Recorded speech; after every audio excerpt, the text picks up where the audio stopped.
Chun Wan and Lin Qing looked at Fong Ying in disbelief. Did they come just to scam money? Chun Wan was about to take back the calligraphy and paintings. Without a child, what was there to fear? Fong Ying added, "We kept the embryo specifically. Have you checked with DNA technology these days? If there's an embryo, it proves that the child is Lin Hong's. That's solid proof." Chun Wan withdrew her hand, and the couple stopped speaking. They really did consult about DNA testing. After many twists and turns, they finally found a biology professor from Peking University who confirmed that Fong Ying's words were true. This technology really exists, and she wasn't lying to them. Embryos are more useful than underwear. "Come, sign a receipt," Fong Ying said casually, finding paper and a pen at their house and handing it to Lin Qing. "Write a receipt saying these items are compensation for your broken engagement and to restore my reputation," Fong Ying said. So they wouldn't regret later claiming she stole from their house. She also didn't specify that it was compensation for Fong Tian's pregnancy, so she wouldn't be shortchanged. Lin Qing was surprised but understood. Of course, he couldn't write down that Lin Hong got Fong Tian pregnant. He had to say it differently. He sighed and reluctantly wrote a receipt. At this moment, he wasn't very upset. These calligraphy and paintings had been passed down from ancestors and secretly kept over the years. Now that policies had relaxed, these artworks weren't considered subversive anymore. Art stores could buy and sell them normally. Each was only worth 200 or 300 yuan. Besides, he hadn't originally bought these. He didn't care about the money. Fong Ying was very serious, making him carefully write down the names of each piece. She even planned to take photos of these artworks tomorrow and then have Lin Qing write on the back of the photos just in case. This person was truly shameless. Once these artworks appreciated in value, considering the money involved, he was willing to do anything. After securing the receipt and taking the calligraphy and paintings, Fong Ying was about to leave. Fong De sat still, watching her. His grievances hadn't been eased. Now he also had a reputation as a greedy person. Lin Qing would definitely spread this news tomorrow. He was very unhappy. If Fong Ying didn't do things properly, he wouldn't leave. He also looked down on a pile of broken paintings. Fong Ying smiled briefly and turned to Lin Hong's parents, saying, "There's one more thing I haven't told you. Fong Tian also told me that Lin Hong isn't good enough. He only lasts 2 minutes at most. Sometimes he finishes before even going in. Only she doesn't mind and still wants to marry him. Which other woman would jump into this fire pit? She also told me." "Enough, enough, don't say any more." Fong De suddenly jumped up from the sofa, pushing Fong Ying to leave. He kept saying he didn't want her to come or go. She is truly more ruthless than underwear. Ultrasound results are nothing. This is the real deal. His family's manners are really not like this. "I'm not done with you." But Fong Ying didn't stay quiet. As she walked out, she loudly said, "She also said that you think she's not good enough. If you like someone else, she'll go tell that person. Let's see if she still jumps into this fire pit." "Shut up. You're lying. You're deceiving." Chen Huan screamed. "I don't know if it's true or not. Fong Tian told me," Fong Ying replied. "But you should ask your son this weekend. Don't ask if he's okay. He probably doesn't care. He might think all men are like that. Just ask if 2 minutes is enough," Fong Ying said. Fong De immediately covered her mouth and pushed her away. Chun Wan's collapse was heard from the yard. Neighbors asked one after another, "Whose house is that? I think it sounds like the Lin family. What happened? What's this about 2 minutes?" The screams suddenly stopped. Fong De also pedaled his bike like a whirlwind and quickly arrived home. Fong Ying got off her bike and said, "Now it's settled. After Chen Wan asks, it won't be us begging her to marry Fong Tian. She'll be begging us to let Fong Tian marry her. Had I known Lin Hong was like this, I wouldn't have needed underwear last time." Fang De had nothing to say. "What's going on with that ultrasound? Did Fong Tian really get pregnant?" he asked. "I said I'm a family member of a woman with early pregnancy issues, so the doctor printed the results again," Fong Ying said. "As for Fong Tian, she probably can't get pregnant, right? Lin Hong isn't good enough. Can he make someone pregnant? Suddenly, she remembered that in the previous life, Lin Hong was married twice and had 2 children. After divorce, he didn't even want custody of one child. Now she thought about it, those 2 children didn't look like him at all. Fong De kept his mouth tightly shut. He didn't want to discuss this with Fong Ying at all. When they got home, Fong Shui asked strangely, "Where did all these books and paintings come from?" "This is the compensation Lin Hong gave me. I can't let myself be just a woman who is already engaged," Fong Ying said. Fong Shui nodded. "Yes, you should be properly compensated. But are they really so generous?" He didn't think Lin Hong's parents were that kind of people. He asked, "What did you do just now?" "I didn't do anything." Fong De washed his hands and sat down to eat, not wanting to say more. "What's wrong with him?" Fong Shui asked Fong Ying. He's shy, Fong Ying smiled. Fong De immediately rolled his eyes at her. "Shut up, eat your meal, no more talking." "Haha, I won't eat anymore. I'm going back to store these treasures." Fong Ying happily went back to her room. Among them was the most valuable painting and calligraphy by Master Qi. Moreover, a few other pieces were given to others by Lin Qing to build connections. They are valuable and useful.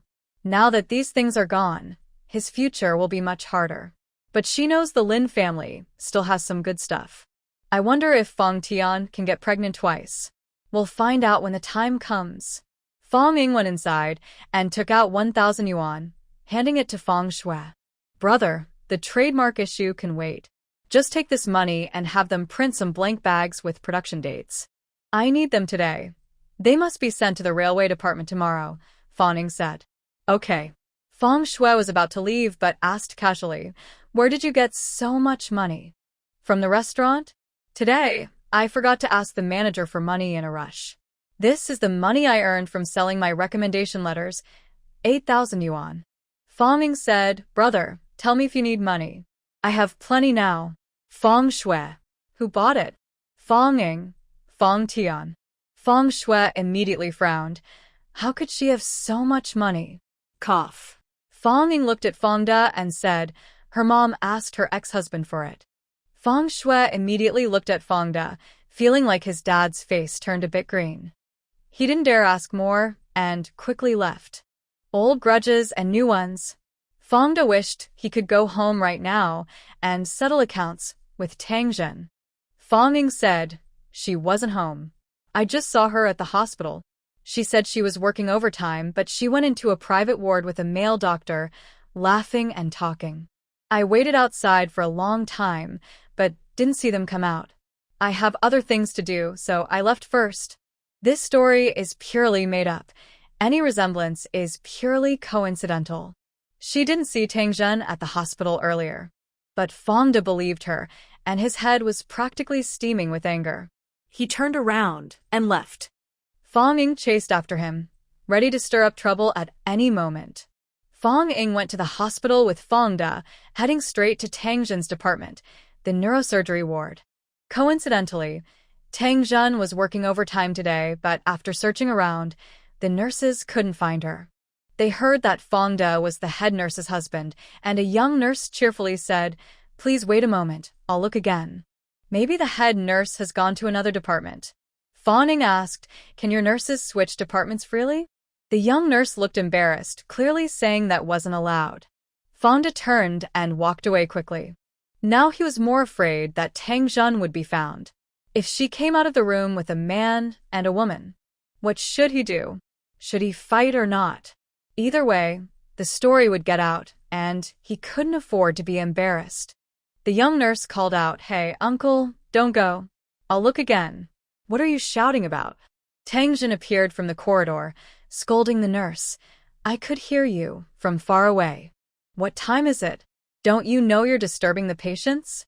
Finally, she saw Fong De, her eyes brightening with happiness as she asked, "Old Fong, why are you here?" But Fong De's gaze was fixed behind her on someone else. A male doctor was following Tang Zhen upstairs, and no one else was behind them. The male doctor looked carefully at Fong De before turning into the office. "Fong De." He tried to keep his temper and said, "I just want to tell you that this weekend, Lin Hong's mother will go to Jin City to hold an engagement ceremony for Lin Hong and Fong Tian. What? Tang Zhen was shocked. Why did there have to be an engagement? Couldn't they leave her daughter alone? Fong Ying came over, smiling, and said, "The stepmother often told me that Lin Hong has a good family background, looks good, and is perfect in every way. Since he's such a good person, and now your son-in-law, why aren't you happy?" Tang Zhen blurted out, "If he's so good, why don't you marry him?" "Because Lin Hong likes Fong Tian. He wrote her a box of love poems, and now they're studying at the same university." Plus, Lin Hong's parents agréés. "Why aren't you happy?" Fong Ying said. Everyone around was listening with curiosity. The head nurse's daughter was getting married? They hadn't heard her mention it. And the family of the head nurse was not very harmonious, which was different from what she usually said. Why wasn't Tang Jin happy? If she knew Lin Hong only had 2 minutes, she would actually be very pleased about her future son-in-law. She had already seen that her daughter was trying to undermine Fong Ying's position. She even gave some hints, but when she finally succeeded, she realized it was not useful at all. Now, she wondered if she would ever get a chance to regret it. But she couldn't say these things aloud. Fong Ying didn't listen and simply followed Fong Da. Tang Zhen wanted to follow, but the male doctor came out and said, "The ward rounds are starting soon. What are you going to do?" Tang Zhen felt stuck and unsure. Fong Da heard everything clearly from the staircase and ran even faster. It was so embarrassing, too embarrassing. Fong Ying suddenly turned back and watched the male doctor, who was leading a group of doctors and nurses, start the ward rounds. Tang Jin stood nearby with a notebook, acting very diligent.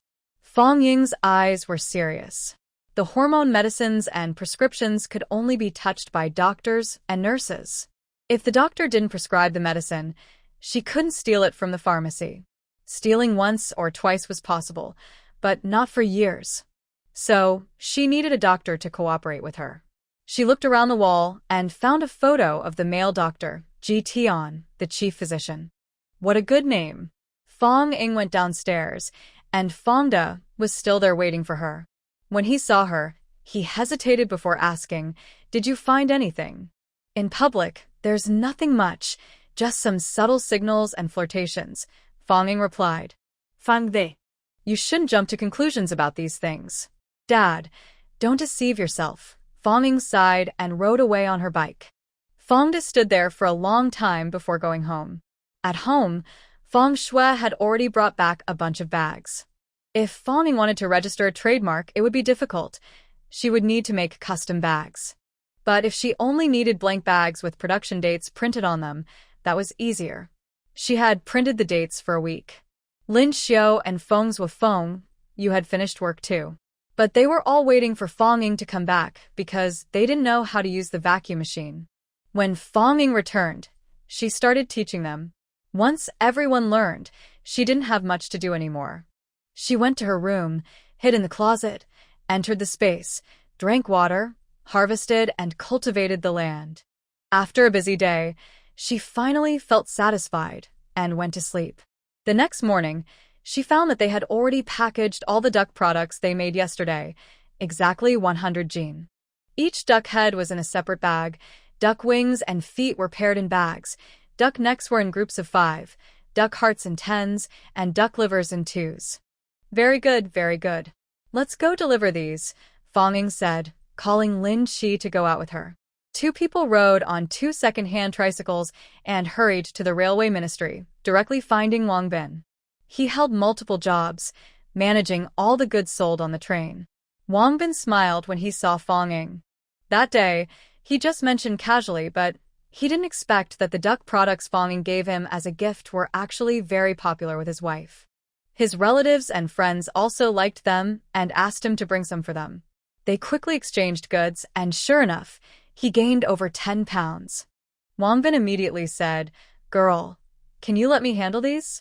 I'll give you all the money, of course at wholesale price." Fong Ying set her retail prices, like 1 yuan per duck head, and also set the wholesale price for the train at half price, 50%. They were so strict about the prices, or there would be no deal. Even ginseng wouldn't work well without proper pricing. Fong Ying agreed. She set high prices because she wanted to leave room for profit. Fortunately, even at half price, she still made several times the profit, making a lot of money. Then please help me handle these, Brother Wang, so I don't have to carry them back, Fong said with a smile. Wang Bin immediately smiled even more happily, quickly checked the goods, and paid Fong in cash. They would settle the account on the train once a month, if the other side was willing to pay. Fong pocketed a few dozen yuan and said to Lin Qi, "Go check at Dad's workplace. Are the 2 vacuum machines ready? If they are, bring the family over." Lin Qi muttered, "That's your dad, not mine," and left. When they arrived at Lin Yuanshan's workplace, Lin Qi honestly explained his purpose to the security guard. The guard immediately called Lin Yuanshan to ask in person. Lin Qi silently rehearsed in his mind. How should he call him? Should he call him right away or wait? How loud? What tone? He hadn't called Lin Yuanshan dad in a long time. Suddenly, he heard Lin Yuanshan's voice on the phone. He came alone? Then I'll have someone deliver the machines, and I won't go. After saying that, he hung up with a snap. Lin Qi. He's not my dad. Fong Ying didn't go to work. She rode her old tricycle to Fong Yun's workplace, wanting to arrange a weekend visit in advance. At the door, she met someone she knew. Fong Yun's ex-husband from her previous life. In her previous life, Fong Yun worked at this local newspaper, currently a reporter. She then met the station director's son, Li Yuan, who is now in charge of logistics and procurement at the station. Fong Yun does not look as slim and elegant as Fong Ying, but she is still dignified and graceful, pretty, and comes from a good family. The only flaw is that she has a stepmother and only a high school diploma, not very educated. Her relationship with the station director's son is somewhat suitable, a little bit of an upward climb, because the station director's father is a powerful figure. In her previous life, Fong Yun worked hard to climb up this social ladder and was very proud of herself. Every time she saw Fong Ying, she would hold her chin high. But at some point everything changed. She stopped holding her chin up, and her pride was just an act. In her past life, Fong Ying didn't pay attention to her sister's subtle expressions and wasn't curious about her marriage. She was a widow and had no interest in how her sister and her husband lived their life. Later, her eldest brother told her that Fong Yun's husband often hit her and even forced her to have 2 abortions. The last time almost took her life, causing heavy bleeding and making her unable to have children. The Li family used this as an excuse to want a divorce. Fong Yun refused, no matter how much money they offered. They wanted her to have no children, so the Li family would have no heirs. Meanwhile, Li Yuan's mistress was pregnant and eager to get married, insisting on divorce. The conflicts grew more intense, and during a fight, Fong Yun hit Li Yuan while he was drunk, and he died. She also committed suicide afterward. So Fong Ying could never bring herself to hate her sister. But she hated her former brother-in-law very much. Li Yuan was casually walking out, acting stylish and confident. Because he looked good, dressed well, and came from a good family, no one called him a. Instead, they said he had style. He was followed by 2 people who seemed to be flattering him. Suddenly, Fong Yun appeared in sight, chasing after Li Yuan and calling out, "Brother Li, I need to talk to you." Fong Yun was behind and didn't see him, but Fong Ying saw clearly. Li Yuan and his 2 followers immediately exchanged mischievous smiles, looking very pleased. Li Yuan looked proud and disdainful, showing no respect at all. This was natural. If he had shown respect, he wouldn't have treated Fong Yun like that. "What's the matter?" Li Yuan stopped and turned around, asking impatiently and arrogantly. In the entire station, Fong Yun wasn't the prettiest or from the best family, but she was okay. Recently, she had been showing interest in him and was very proactive, which made him feel good about himself. "I'm going for an interview next week and need 2 new outfits. The station's new work uniforms have arrived. Can I choose some first?" Fong Yun asked. "Well, many female colleagues need new uniforms too, and you're late." Li Yuan looked at her with a face that said, "Keep begging me." Fong Yun knew his character. He liked others to praise him and enjoy being treated like a little boss. As long as she could get new clothes and look better in photos, she tolerated it. Just as Fong Yun was about to speak, She suddenly saw Fonging quietly watching the show nearby. All her flattering words suddenly disappeared. She really didn't want her sister to see her like this. But of course, what she feared happened. Fonging saw her looking and immediately came over. Before she reached her, Fonging exaggeratedly held her face and said, "Brotherly, I need to ask you for something. Can you give me 2 new clothes, please?" Good brother. Her tone was sarcastic and teasing. It was quite obvious she was mocking. Li Yuan and his 2 followers burst out laughing. Her words were so funny, and it wasn't them being mocked. Only Fong Yun couldn't smile. Her face turned red and purple, hot enough to smoke. She wished she could find a hole to hide in or tear Fonging apart. Since digging a hole wasn't possible, tearing Fonging apart was. Fong Yun suddenly rushed over. "Fonging, are you crazy?" Fonging grabbed her wrists, cleverly twisted her around, and held her in front of Li Yuan and the others. Softly, she whispered in her ear, "Look at you making a fool of yourself. See how happy he is laughing?" Fong Yun's anger instantly turned into sadness. She had been working at this place for over a year. During this time, she had been very nice to Li Yuan, especially recently, because Lin Ming got married. Li Yuan, hearing her call him brotherly so many times over the year, shouldn't be so happy and laughing. It was really disgusting. But her sister wasn't exactly a good person either. Fong Yun ignored Li Yuan's annoying look and turned to scold Fonging. "Are you crazy? Did I do something to upset you? Big sister, I just feel sorry for you." Fonging blinked, her eyes suddenly shining. "I sold the recommendation letter to Fong Tian. Guess how much I got?" Fong Yunduan frowned immediately. "How could you sell it to her? You should have sold it to me." "Never mind. Since you've already written the address on the recommendation letter, I don't want it even if it's free. She wants to go to a good university in the capital, preferably one related to journalism. Nothing else interests her." "How much money does she have?" "At most 2,000, Fong Yun said. "Your stepmother wouldn't be willing to spend more." "You're wrong about that. I sold it for 10,000. But I only got 8,000 in hand," Fonging replied. What? Fong Yunduan almost shouted. "That's impossible. Dad wouldn't pay that much for her. Tang Jin doesn't have that kind of money." Fong Yunduan blurted out. Honestly, in her previous life, Fong Yunduan saw things much more clearly than Fonging. She understood what her biological father was like and also saw through her stepmother and stepsister. Her judgments were very accurate. The only thing she didn't see clearly was men. Because she overestimated human nature or was blinded by something else. Pretending to be blind was the only option. Fonging sighed inwardly, but happily shared her plan of teaming up with Zhang Lili to cheat money. Since Tang Jin already knew she intentionally sold the recommendation letter to Fong Tian, she would definitely spread the news that she had money. Attracting outsiders' greed was good, and causing sisters to turn against each other was even better. So, she decided to share this secret directly with her biological sister. She didn't believe Fong Yunduan's heart was made of stone. She couldn't hide her warmth. If she truly couldn't hide it, she would just throw it away. Now she had to try. Fonging shared such a big secret with her, still about tricking her stepmother. Fong Yunduan was deeply shocked. They didn't speak all the way until they reached the department store. Today I'll pay 200 yuan. Spend it however you like, Fonging said as she got out of the car.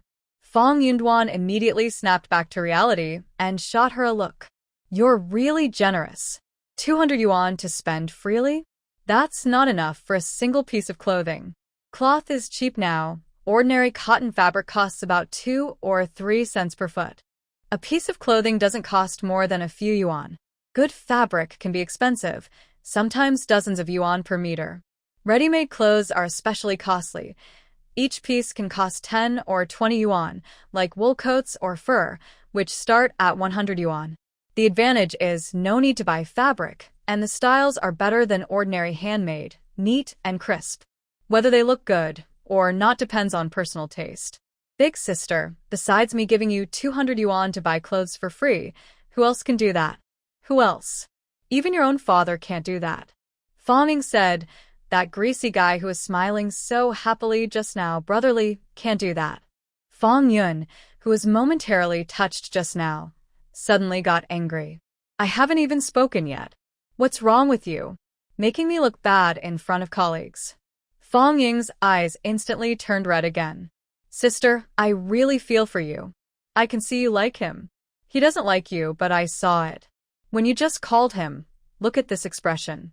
Fong Ying exaggeratedly mocked with a look of disdain and mockery. It's hard to believe that such a beautiful face could make such an ugly expression. Fong Ying rolled her eyes and turned to leave. When did your eyesight get so good? I don't believe it. When Tang Zhen and Fong Tian tricked you, you acted like a blind person. But her tone clearly suggested she believed it. Because she wasn't blind, she saw it with her own eyes. Who said I'm blind? I know everything. I just tolerated them. But now I can't anymore. I've dealt with them, so they can't fight back. Fong Ying said. By the way, let's go to Jin City this weekend. I want to hold a simple engagement ceremony for Fong Tian and Lin Hong. Fong Ying suddenly stopped, looking at Fong Ying in disbelief. What she had been doing recently was really beyond her expectations. It was something the old Fong Ying, who always looked down, would never do. Could it be that all those years she pretended to be weak? Then she was really good at pretending. 200 isn't enough. Let's do 300, Fong Yun said. Deal. Fong Ying agreed. Fong Yun headed straight to the clothing section and bought the coat she had been dreaming of for 260 yuan. With the remaining 40 yuan, Fong Yun bought some good fabric and found a good tailor outside to make it into a shirt. The tailor at Fong Ying's clothing shop still remembered her. She was wearing clothes made by him. Young lady, you're here again. What do you want to make this time? The tailor asked with a smile. Fong Yun was surprised. She had come here twice before. She saved up her salary to come and make clothes. The tailor's face was longer than his ruler, and he never smiled. She thought he never smiled. Turns out, he just doesn't smile at fat people. What kind of aesthetic is that? Now that Fong Ying had money, she wouldn't embarrass herself. She had been wearing the same clothes for days, without changing. Master, I want to make 3 coats like this. She quickly sketched on paper, all stylish and flattering. She also ordered a few cashmere pants, woolen pants, and leather pants, and a Chinese-style undershirt. This is somewhat risky. Wearing vintage clothes is seen as remnants of feudal times, but if no one takes it seriously, it won't be a big deal. Nowadays, older women wear embroidered jackets they make themselves, but others don't like it. The master craftsman hesitated briefly before nodding. If he dares to do it, it means there's no problem. Fong Ying happily started drawing. In the end, she made over 10 pieces of clothing and pants, paying 700 yuan. She then turned left out the door and bought a pair of leather shoes for 100 yuan. It was very luxurious, but good quality materials are expensive. Of course, Fong Ying tends to spend money freely. This made Fong Yun very angry, her eyes turning red. I want to make a pair of leather shoes too, she said. Fong Ying replied, I've already given you 300 yuan. Don't be ungrateful. Is our sisterhood only worth 300 yuan? Fong Yun asked. Let me calculate, Fong Ying said, holding up her finger. When I was 6, you pushed me and I hit my head on the doorframe. I still have a scar. When I was 7, you fought with me and pulled out a lock of my hair. When I was 8, you fought with me again. When I was 13, you fought with me again. Enough. Enough.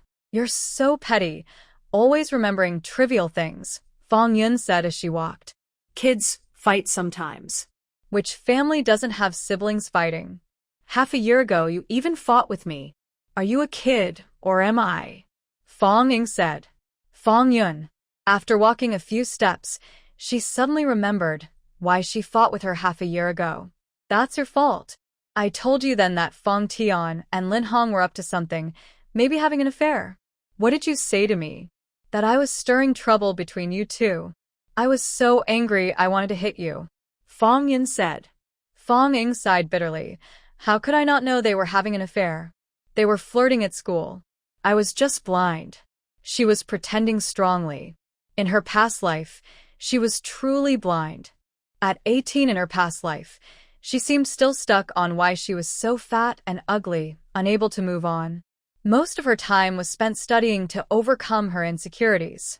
She had no time to watch the cheating lovers. I did it on purpose. If Jun Ruo is unfeeling, I will give up. Lin Hong doesn't like me, so I don't like him either.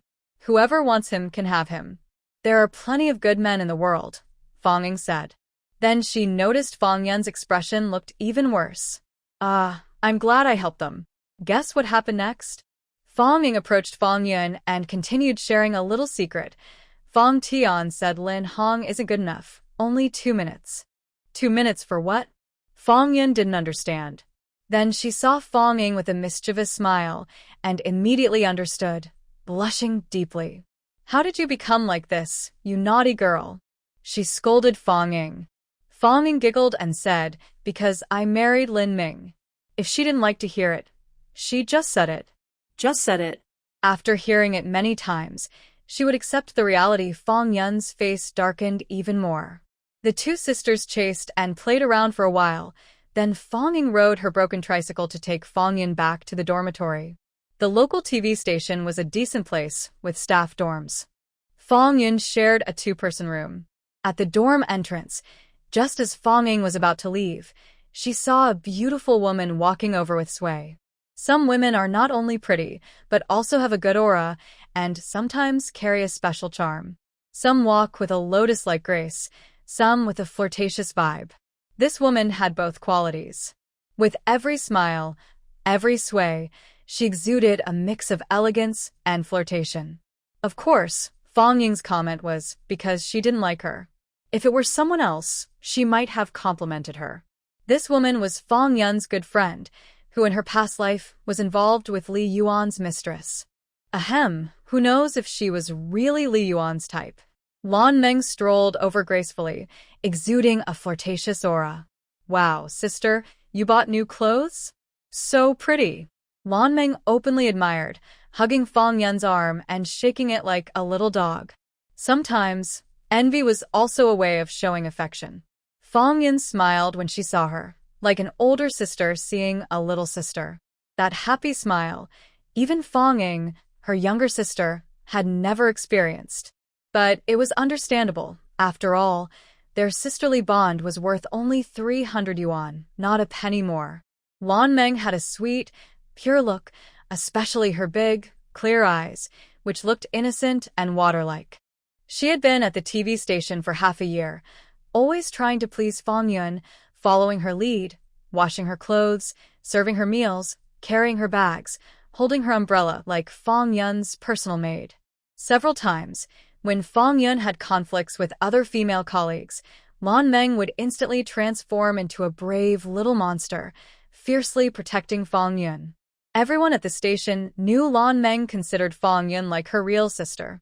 Fong Yun cared for her both emotionally and logically, sometimes truly treating her like a little sister.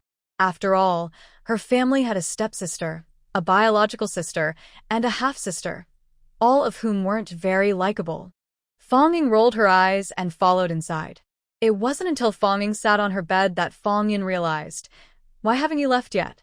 "I also want to eat an apple," Fong Ying said. Fong Yun replied, "Wash it yourself." Lan Meng glanced at Fong Ying, smiled sweetly, and said, "I'll do it." "No need. I wash it well," Fong Ying said. Who knows what she might have touched with her hands? Lan Meng's face stiffened, and she looked at Fong Yun with some sadness. Fong Yun immediately frowned and said, "Are you only able to speak sarcastically now?" Fong Ying looked innocent and confused, saying, "What's wrong with me? I just said I washed it well. Do I look like I would say I didn't wash it properly? Isn't refusing to help just pretending to be innocent?" She can do that too. Fong Yun's brow furrowed instantly. That seemed somewhat true. But she still felt something was off. Fong Ying had already washed 3 apples, 1 for each of them, and asked Lan Meng innocently, "Where are you from? I heard your accent isn't from the capital?" She didn't know much about Lan Meng's background. After her sister's accident, Lan Meng had given birth to the child and then inherited Li Yuan's estate. She and her older brother only found out about her existence later. At that time, they were still young, with no career to speak of, no match for the Li family. A few years later, Lan Meng sold all the inheritance and left the child to go abroad, and they never found her again. She couldn't let her escape again this time. Fang Ying's expression was even more innocent than Lan Meng's. Lan Meng was confused, thinking Fang Ying was straightforward but a bit naive. She smiled sweetly and said, "Hello, sister. I'm Lan Meng from the neighboring province." "How old are you?" Fang Ying asked. "I'm 19 this year," Lan Meng replied. "Is that in lunar or solar years?" Fang Ying pressed for details. "Lunar years," Lan Meng answered. "Then, that makes you 20. We count age differently here, and you're still a year older than me. I should call you sister," Sister Fang Ying called sweetly. Lan Meng's face stiffened slightly. She liked to act like a little girl as a younger sister, so everyone would take care of her. In the studio, she was indeed the youngest. This was the first time someone called her sister. "Sister, how did you come to the capital?" Fang Ying asked. Fang Yun said, "Lan Meng is a college graduate. Unlike you, who didn't go to college and got married. You chose a difficult path instead of the bright road." She was so annoyed. If it were her, even if she found out Lin Hong was cheating, it wouldn't stop her from going to college. Once in college, there are plenty of good men around. She surprisingly gave up the chance to attend university and married Lin Ming. Of course, that was what made her the most angry. He was the person she had secretly liked for many years. She gloated happily, saying, "Now it's impossible for me to go to university in this life." "Serves you right." Fang Ying wasn't angry at all. Instead, she smiled sweetly and said, "Now that we're married, I realize that my little uncle is much better than a university recommendation letter. Marrying him was really worth it." "Fang Yun, are you not working today? Why aren't you leaving?" "The team's donkey is still on holiday, so I'm taking the day off," Fang Ying continued, then asked Lan Meng, "Which university did you attend?" Lan Meng quietly replied that she went to a vocational school in the suburbs of Beijing. "Really? So you should be a nurse, right? Why did you end up at a TV station?" Fang Ying asked curiously. "While I was interning at the hospital, I met the director of our station when he came for a checkup. He said I was a good candidate and helped me get a job," Lan Meng said with a slight smile. She looked as delicate as a spring flower. A 19-year-old girl with a fresh, innocent vibe. No doubt older men would find her irresistible. And her reason was quite straightforward. Lan Meng's image was good, and a TV station is a place that needs pretty women. Of course, her transfer wasn't just that simple. There are many beautiful women, and many girls with relevant skills still can't get into such a good place. Lan Meng and Li Yuan's father knew each other first. Fang Ying remembered this. "Then what do you do at the station now?" Fang Ying asked. "Why do you ask so many questions?" Fang Yun said. Fang Ying looked innocent. "Is this a secret?" Lan Meng's smile faded a little. "I currently work in the logistics office, just doing odd jobs." Fang Ying's gaze deepened. She was right beside Li Yuan now. How could her sister not have guessed these two would end up together? Or was she pretending not to notice? Fang Yun looked at Lan Meng's expression and suddenly asked, "Did he bully you again today?" Lan Meng's eyes filled with tears instantly. Glistening tears hung on her eyelashes, hesitant to fall. She shook her head quickly, and the tears flew away. She bravely said, "Sister, maybe I should just quit. He's so annoying." Fang Ying sat quietly, watching Lan Meng perform. She spent 10 minutes talking badly about Li Yuan, acting as if he was the most annoying man in the world. Even if all men in the world died, she wouldn't look at him. This is a good trick. Who would have thought that a girl who wouldn't even look at her boyfriend's close friend would go so far as to flirt with him? This kind of girl, when alone with her boyfriend, women only worry about them arguing, never expect them to end up in bed together. Fang Yun held her crying friend, Lan Meng, and kept trying to comfort her, telling her to be more open-minded. She said that Li Yuan was just a bit arrogant, proud, and a little boastful, but he wasn't a bad person.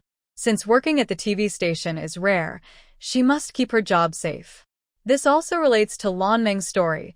She only talked for 10 minutes about how Li Yuan made things difficult for her at work. He made her redo documents from the past 10 years, then criticized her handwriting and made her rewrite them. He asked her to clean, but He was sitting nearby snacking on sunflower seeds, tossing shells on the ground.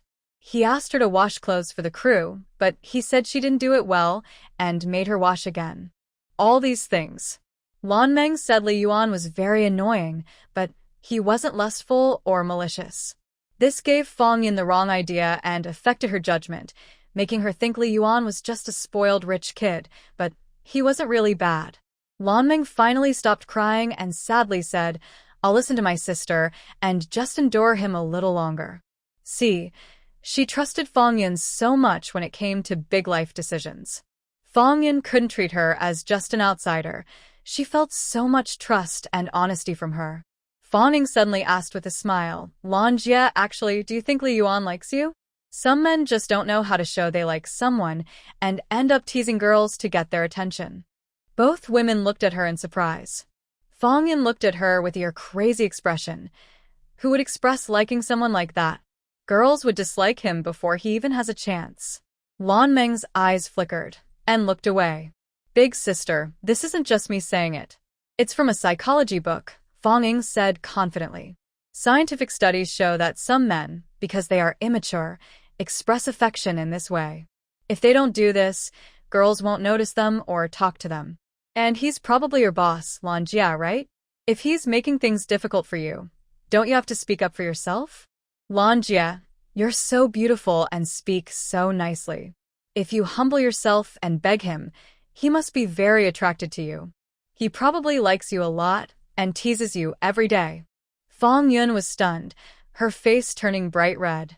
She immediately slapped Fang Ying. "What do you mean lower half of the body?" "That's called lower half." Puffed. "That's called half of the body." Puffed. "And he's very attracted. Where did you learn these words?" "Shut your mouth right now."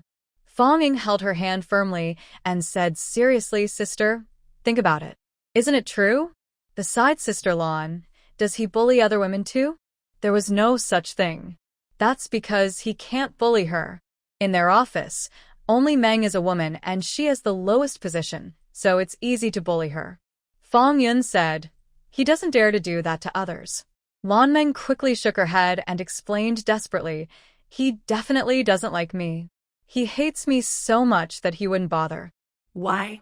Fang Ying looked innocent and confused.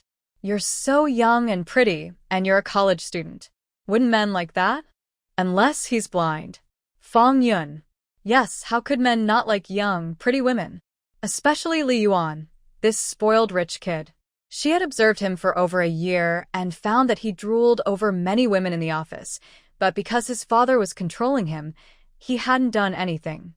Lan Meng was different, coming from the countryside, so what if she's a college student? Actually, she's not even a university student, just a vocational school student. She's not local, with no roots. He can do whatever he wants to her. As for why he bullied her, Fang Yin looked at Lan Meng. As women, she had to admit that Lan Meng was pretty. No. Section Chief, Li always looks down on my background, looks down on me for being from the countryside. He doesn't like me at all. Lan Meng hurriedly explained. Fang Yin said, "There's a kind of feeling called love that's hard to say out loud." Lan Meng suddenly couldn't control her gaze and glared at her fiercely. "Don't you like him? He's tall and handsome, with a good family background. Marrying him would make you leap into a better life," Fang Ying said. "No. "I don't like him." Lan Meng family ziplit.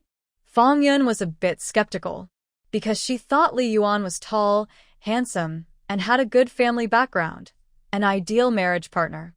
"TCH, you're just pretending." Fang Ying stood up and pulled Fang Yun. "I'm leaving now. Send me off." Fang Yun looked a bit preoccupied and was pulled out the door by her. Lan Meng wanted to follow, but she was afraid Fang Ying would say something that would make her even more helpless, so she didn't move. She just watched Fang Ying's back, her eyes deep and thoughtful. All these things she had hidden for so long, how could they be seen through so easily? "Sis, you've been played," Fang Ying said directly at the door. Fang Yun was startled and quickly said, "Impossible. She's not that kind of person." "How Li Yuan bullied her. It's all what she said." "Did you hear it with your own ears?" Fang Ying asked. Fang Yun. "The situation is indeed like that." Li Yuan kept making her copy documents and do laundry. Did she come back to the dorm late at night? She said she was working overtime in the office, but do you know how many people were working? How was the overtime? Have you seen it? Fong Ying asked. Fong Yun. She blushed again, but this time her left cheek was shy, and her right cheek was angry. She listened carefully. Also, I heard she always protects you, arguing with colleagues for you, and no one dares to speak badly about you behind her back? Fong Ying said. Fong Yun snapped out of her thoughts. Her face looked better. She nodded. It's true, though she didn't know how her sister found out. But think about it. Who doesn't talk behind others' backs? Don't you talk behind others' backs? So what if some people say a few things? As long as your face is okay, that's enough. Yet she still argues with this person and that person over it. Fong Ying said it was just a small matter, but she made it bigger. In the end, she wanted to maintain her good reputation as a sister. Others don't dislike her. They actually dislike you. Since she arrived, has your relationship with female colleagues gotten worse? Fong Yun was suddenly shocked, breaking out in cold sweat. Thinking carefully, it really seemed that way. She had been at the company for a year, everyone knew her, she was good at socializing, and everyone was happy to see her. She got along well with everyone. But in the past 6 months, she had offended a few senior sisters in the office. They played tricks on her several times, and her interviews got worse and worse. It all started because Lan Meng said they spoke badly about her, and Lan Meng couldn't stand it anymore and argued with them. She was also trying to protect me, Fong Yun said with a pale face. Bah. Fong Yun got on her tricycle, and before leaving, she said a few words. Anyway, I'm telling you all this for your own good. I'm worried you'll be sold and still have to count the money. If you weren't my biological sister, I wouldn't bother with you. But since you are my sister, you still treat me badly. She has nothing to do with you, yet she sincerely cares for you. Is she a saint? Just think about what the truth really is, and you'll figure it out in time. Fong Yun stood outside for a long time before returning to the dorm with a blank face. Lan Meng immediately came over and asked, Sister, what's wrong? Did she say something again? She looked aggrieved and was about to cry. But Fong Yun didn't immediately go to comfort her like before. Yes, she's her biological sister, but she didn't have the patience anymore. She's her real sister. She's been fighting and playing with her since childhood, but now she's kind to outsiders. She's really confused. Not because of you. We've been arguing and fighting since we were little. Fong Yun acted as if nothing was wrong. She would slowly understand the truth. Now was not the time to cause trouble. Thinking this, Fong Yun smiled and said, My sister got rich and was generous enough to give me 10 yuan. Tonight, I'll treat you to a nice meal. Lan Meng let out a long breath and smiled. So she's your sister? She doesn't look like you at all. But she's still prettier. Fong Yun secretly sneered, remembering Fong Ying from 2 years ago. Back then, she looked much better than you do now. Fong Ying was riding her tricycle, but didn't go to work. She went home instead. There were now 2 vacuum machines at home. Fong Ying smiled happily. Dad is pretty efficient. He really got things done. That's your dad, not mine. Lin Chi suddenly shouted.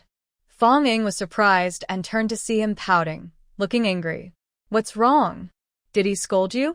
Lin Chi snorted. Engineer Lin, when would he have time to scold me? Oh, so you didn't get scolded? That's why you're upset, Fong Ying said. Lin Chi rolled his eyes. Fong Ying laughed for a while and noticed his eyes turning red. She stopped teasing him, knowing he was just a young boy with big feelings. How's the greenhouse in the backyard? Are the seeds sprouting? She asked. Lin Chi immediately wiped away his tears and beamed. They're sprouting. Green and lush. It's so exciting. Let's go see, she said.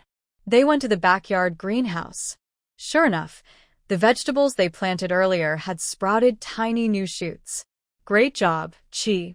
It's only been a few days, and they've already sprouted so many. You're really good at farming. Fong Ying praised enthusiastically. Lin Chi was so happy he was dazed, forgetting who his father was. I won't be home for lunch today. You and Xiao you can eat by yourselves. I have to go to work, Fong Ying said. Come on, sister-in-law, go ahead. I'll heat up the food, Lin Chi said happily. A few days ago, he hadn't even touched a stove, but now he could heat food. Fong Ying kept praising him. Lin Chi was so excited, he looked confused. Sister-in-law, what time will you be back? I'll cook for you, no need. Don't tire yourself out, Chi. You're taking care of a big vegetable patch and cleaning the yard. Plus, I have to work overtime tonight. It's pretty tiring, Fong Ying replied. Lin Chi's eyes sparkled, and he puffed out his chest. I'm not tired. I want to cook for sister-in-law. You're not tired? I feel sorry for you. Hurry up and come back early today so I can have you cook for me, Chi, she said quickly and ran off. This kid couldn't even reheat his own food properly, and now he was cooking? At that time, she would make some half-cooked rice. Would she eat it or not? Lin Chi was so touched that tears almost fell. A few minutes later, Lin Yu returned. Seeing her brother wiping his eyes while cooking, he asked curiously, It doesn't make you cough or tear up? You don't understand, Lin Chi said softly. From now on, we must treat our eldest sister-in-law better. Big brother isn't home, and she's busy taking care of our family. It's not easy for her. Lin Yu rolled his eyes immediately. Turns out, big sister-in-law had been filling his mind with nonsense. No, not water, but some confusing soup. Fong Ying rode her broken tricycle, not going to work, but turning out of town into a village to find farmers to buy live chickens and ducks. It was easy to find live chickens. Almost every household raised them, hoping to make money from eggs. Ducks were also somewhat common, though not every household kept them, but in a village, a few families could afford ducks. It was harder to find live geese. In 1974, the country hadn't opened up much. Farmers didn't have enough grain for themselves, let alone for animals, and geese ate a lot. But Fong Ying was lucky. The team leader was quite clever and liked making money. The team had opened several factories, including a goose farm, pig farm, cattle farm, and sheep farm. They were small-scale, with dozens of geese, pigs, and about 10 or so cattle and sheep. Besides chickens, ducks, and geese, Fong Ying only bought a pair of young geese and a pair of recently weaned piglets, one male and one female. She'd deal with cattle and sheep later. Now, there wasn't enough space. Her principle remained the same. Unless absolutely necessary, she wouldn't use her space outside. Now, she was on her way to work with her tricycle loaded with live chickens, ducks, and piglets. When she arrived, it was dinner time again. Qian Lai stood at the door, with his arms crossed. Why didn't you come after work? Tomorrow's, Fong Ying replied. Yan Lai. Oh, I won't come tomorrow. I'll take leave, Fong Ying said. Huh? No, wait, tomorrow's the weekend. I'm off on weekends. Qian Lai's eyes nearly popped out. Which restaurant is closed on weekends? Weekends are the busiest time. Impossible. Fong Ying loudly denied. Were you busy last weekend? The weekend before that? Yan Lai. That hurt. After arguing, Fong Ying chuckled and took out the receipt from the train station today and some extra money Wang Bin gave her, handing it to him. Today's earnings all settled. She washed her hands and said, I'm about to start preparing tomorrow's goods. Over 100 jin, about 50 kilograms. It's going to be busy. Money looked at the clear black and white writing showing 256 yuan and the 30-something yuan in her hand. Her hands trembled with excitement. This is about 300 yuan. Plus the normal daytime income of about 200 yuan from the restaurant, their total earnings exceeded 500 yuan. Just for one day. Suddenly, she turned to chase after Fong Ying. Ying, have you eaten? Or should you finish eating first and then work? Fong Ying washed her hands and personally prepared the marinade. She wouldn't let anyone else do this job because the marinade recipe is worth over 100 million. Moreover, she still needed to add a little bit of well water from the space, and no one else could replicate that flavor. Once the marinade was ready, she would leave the cooking to the other workers in the team. She needed a break. After riding her tricycle all day, she was very tired. She also wanted to eat some food. Maybe because her body was feeling better, her appetite had grown a lot recently. She was hungry all the time. She touched her stomach. It seemed like she had lost a layer of fat. She was getting thinner. That's good, then. She decided to eat. After finishing her meal, she would wait for the big pots of marinated dishes to be ready, then she would finish her shift. She wouldn't ride her tricycle anymore. She was going to carry a bag of live chickens and ducks to take the bus home. Now, these items could be brought on the bus. Fengzhua and Fengyu accompanied her to the bus stop, but were sent back by her. You're not me. When I argue with Uncle Qian, he doesn't get angry. If you delay his earning money, he might even wash your face with his spit, Fengyu said. Fengzhua wiped his face. You really paint a vivid picture. Fengyu nodded. That's true. But both of them hesitated. Don't be afraid. The restaurant isn't far from here. If there's any trouble, I'll call. And you saw how timid Fuqiang is. He wouldn't dare to come here, let alone get spit on. Fengyu pushed them away and left. They stayed behind. How could Fuqiang's people dare to come here? Only when she was alone was it somewhat safe. Fengzhua and Fengyu were too afraid of getting spit on, so they left. They would keep an eye on Fuqiang's people and wouldn't let them step outside the restaurant. But it turned out the people who came weren't from Fuqiang's side, and they weren't watching the right place. 3 unfamiliar women in their 30s appeared from the small woods by the roadside, their expressions unfriendly, and they immediately surrounded Fengyu. Seeing that they were women, only 3 of them, Fengyu felt disappointed. Did they look down on her that much? What if she told her uncle that she was beaten badly by these 3 women? Are you Fengyu? And so fat, she can't run anymore. It must be her, one of the women said. I saw her from far away just now. That's her in that outfit. The 3 of them answered their own questions aloud. Fengyu asked, Who are you? What do you want from me? A woman about her weight said fiercely, Don't ask who we are. You did something you shouldn't have, bullied someone you shouldn't have. You'll be punished for it. She then slapped Fengyu across the face. Fengyu realized that this was probably someone Zhao Haiyan had brought. There were 3 women, this was getting boring. Fengyu quickly pulled out a wooden stick about 30 centimeters long from her waist and swung it toward the woman's wrist. The woman was probably used to physical work, strong build, thick arms. The wooden stick, like a rolling pin, swung lightly, not taking her seriously. But in the next second, the woman screamed loudly. Ah!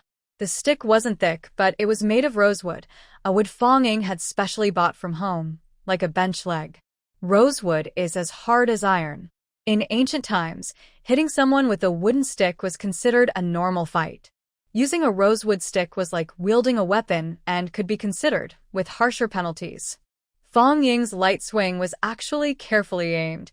She had trained with a master. She struck just right, hitting a pressure point on the woman, causing her arm to go numb and hurt so much she couldn't lift it. The woman looked at Fengyu in shock. The other 2 women weren't hit and thought Fengyu didn't want to help her older sister-in-law, pretending, and they looked down on her. But they couldn't just stand by. If they didn't act, their sister-in-law would cause trouble at home, and life would be hard. They rushed forward, but Fengyu hit them several times, making them too afraid to come closer. Just then, a bus arrived. Fengyu carried a bag full of noisy chickens, ducks, and geese onto the bus. Before getting on, she looked back and said, Are you family of Zhao Haiyan? Just wait. I'll settle accounts with her tomorrow. What now? What do we do? How does she know we're her family? The first woman who was hit had recovered. Fengyu hadn't held back on her. She said fiercely, That's exactly why she needs to know. If she doesn't know who hit her, how can Haiyan get her confidence back? It was only because she was afraid of Zhao Haiyan's family that she dared not bully Haiyan anymore. But now, we're the ones who are scared, a smaller woman said. Once she finds out, she'll cause trouble at home again, the fierce woman said with a glint in her eye. Then we'll cause trouble first. After a moment of discussion, they started crying and ran toward the restaurant, crying loudly. At the entrance of Dongxing restaurant, he immediately lay down on the ground. Oh no, I can't go on. Your cooks beat us. My hands are useless now. You have to pay us. Qianlai was stunned. What do you mean? He turned to Qi Chong and shouted, Come out here. When did you start bothering these women? Qi Chong came out holding a pig's head, looking innocent. All I do is deal with pig hair or duck feathers every day. I don't have time to bother women. Don't talk nonsense. My wife will be mad if she finds out. He looked at the women on the ground and said, I don't know any of them. One woman said, It's your female chef who hit us. Look at our hands, they're swollen. They raised their wrists, which were indeed red and swollen. Qianlai and Qi Chong's expressions changed immediately when they saw this. When the women mentioned female chef, Feng Zhua and Feng Yu had already thrown their dough and rushed toward the station like lightning. They quickly ran back.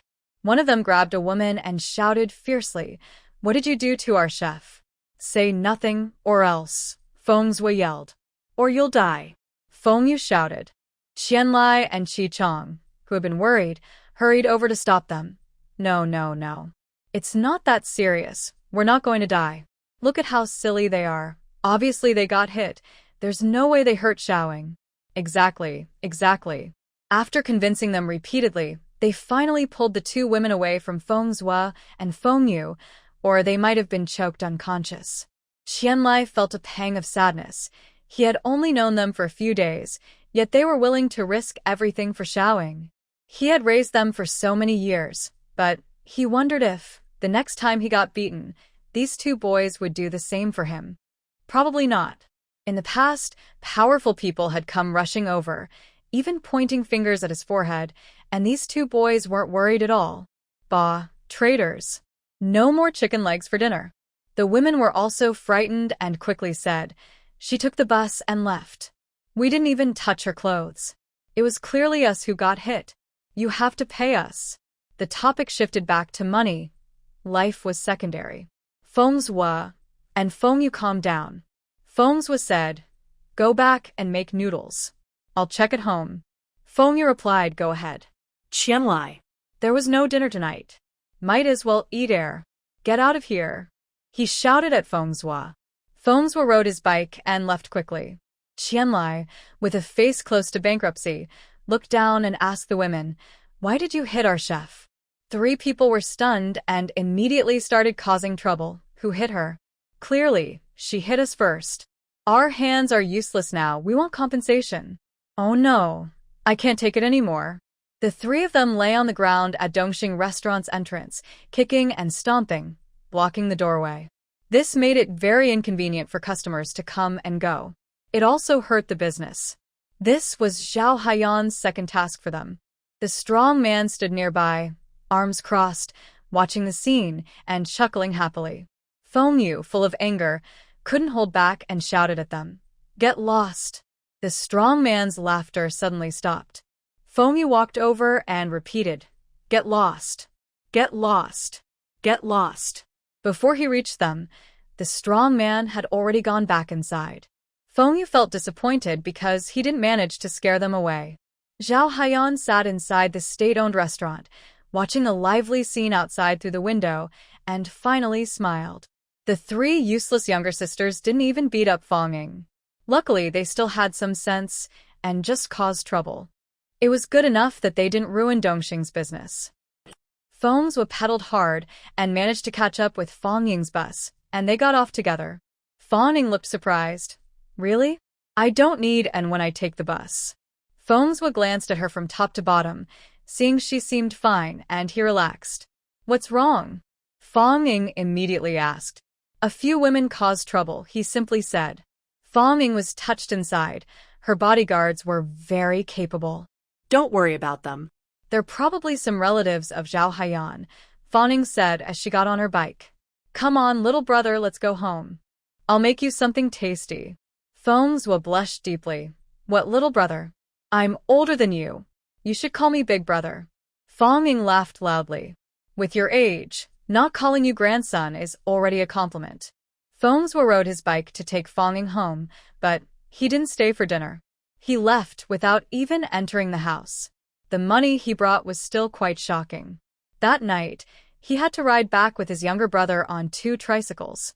Feng Ying went home alone. The front door was locked, indicating Lin Chi wasn't there. That was normal. Lin Chi, a 15-year-old boy, had been stuck at home for several days. A few days ago, he was excited about farming, but now that feeling had passed, and he went out to play with friends. Fong searched inside and outside the house again, making sure no one was there, then returned to her bedroom, locked the door, and dragged a sack into the closet. Into the space. There is no way to avoid it. Every time I come out or go in, I do so at the same place. She doesn't want anyone to see a person suddenly appearing or disappearing. When I only had one bracelet, I would enter the space randomly each time. Now it's different. I always appear in the space warehouse, at the door of the thatched hut. There's a blue stone slab under my feet, carved with intricate patterns like a magic circle. When Fong enters the space, she heads toward the forest. There are several acres of fertile farmland. Even if it's not cultivated, she doesn't plan to use it as pasture. It would be a waste. These mountain lands that can't be farmed can be used in other ways. In recent days, she has planted Sichuan pepper trees around the farmland and used water from the space, to help them grow. Now, the pepper trees are about 1.5 meters tall and have thorns, enough to block chickens, ducks, and geese. If any naughty ones try to sneak over the wall to steal food, she'll just eat them. Fong carries a burlap sack, passes through the remaining fence gate, and releases the paired chickens, ducks, and geese, loosening their ties. The poultry finally regain their freedom. After a quick adjustment, they rush into the woods. The mountain area is filled with trees of varying heights, spaced out neatly, not as terrifying as a wild forest. So, Fong has also scattered grass seeds and encouraged growth nearby. The grass is lush, and there are many vegetable seeds inside, enough for the chickens, ducks, and geese to eat. As for the deeper parts of the forest, she doesn't have time or the courage to explore. Now, she'll let the little animals help her scout. The method to recall them is simple.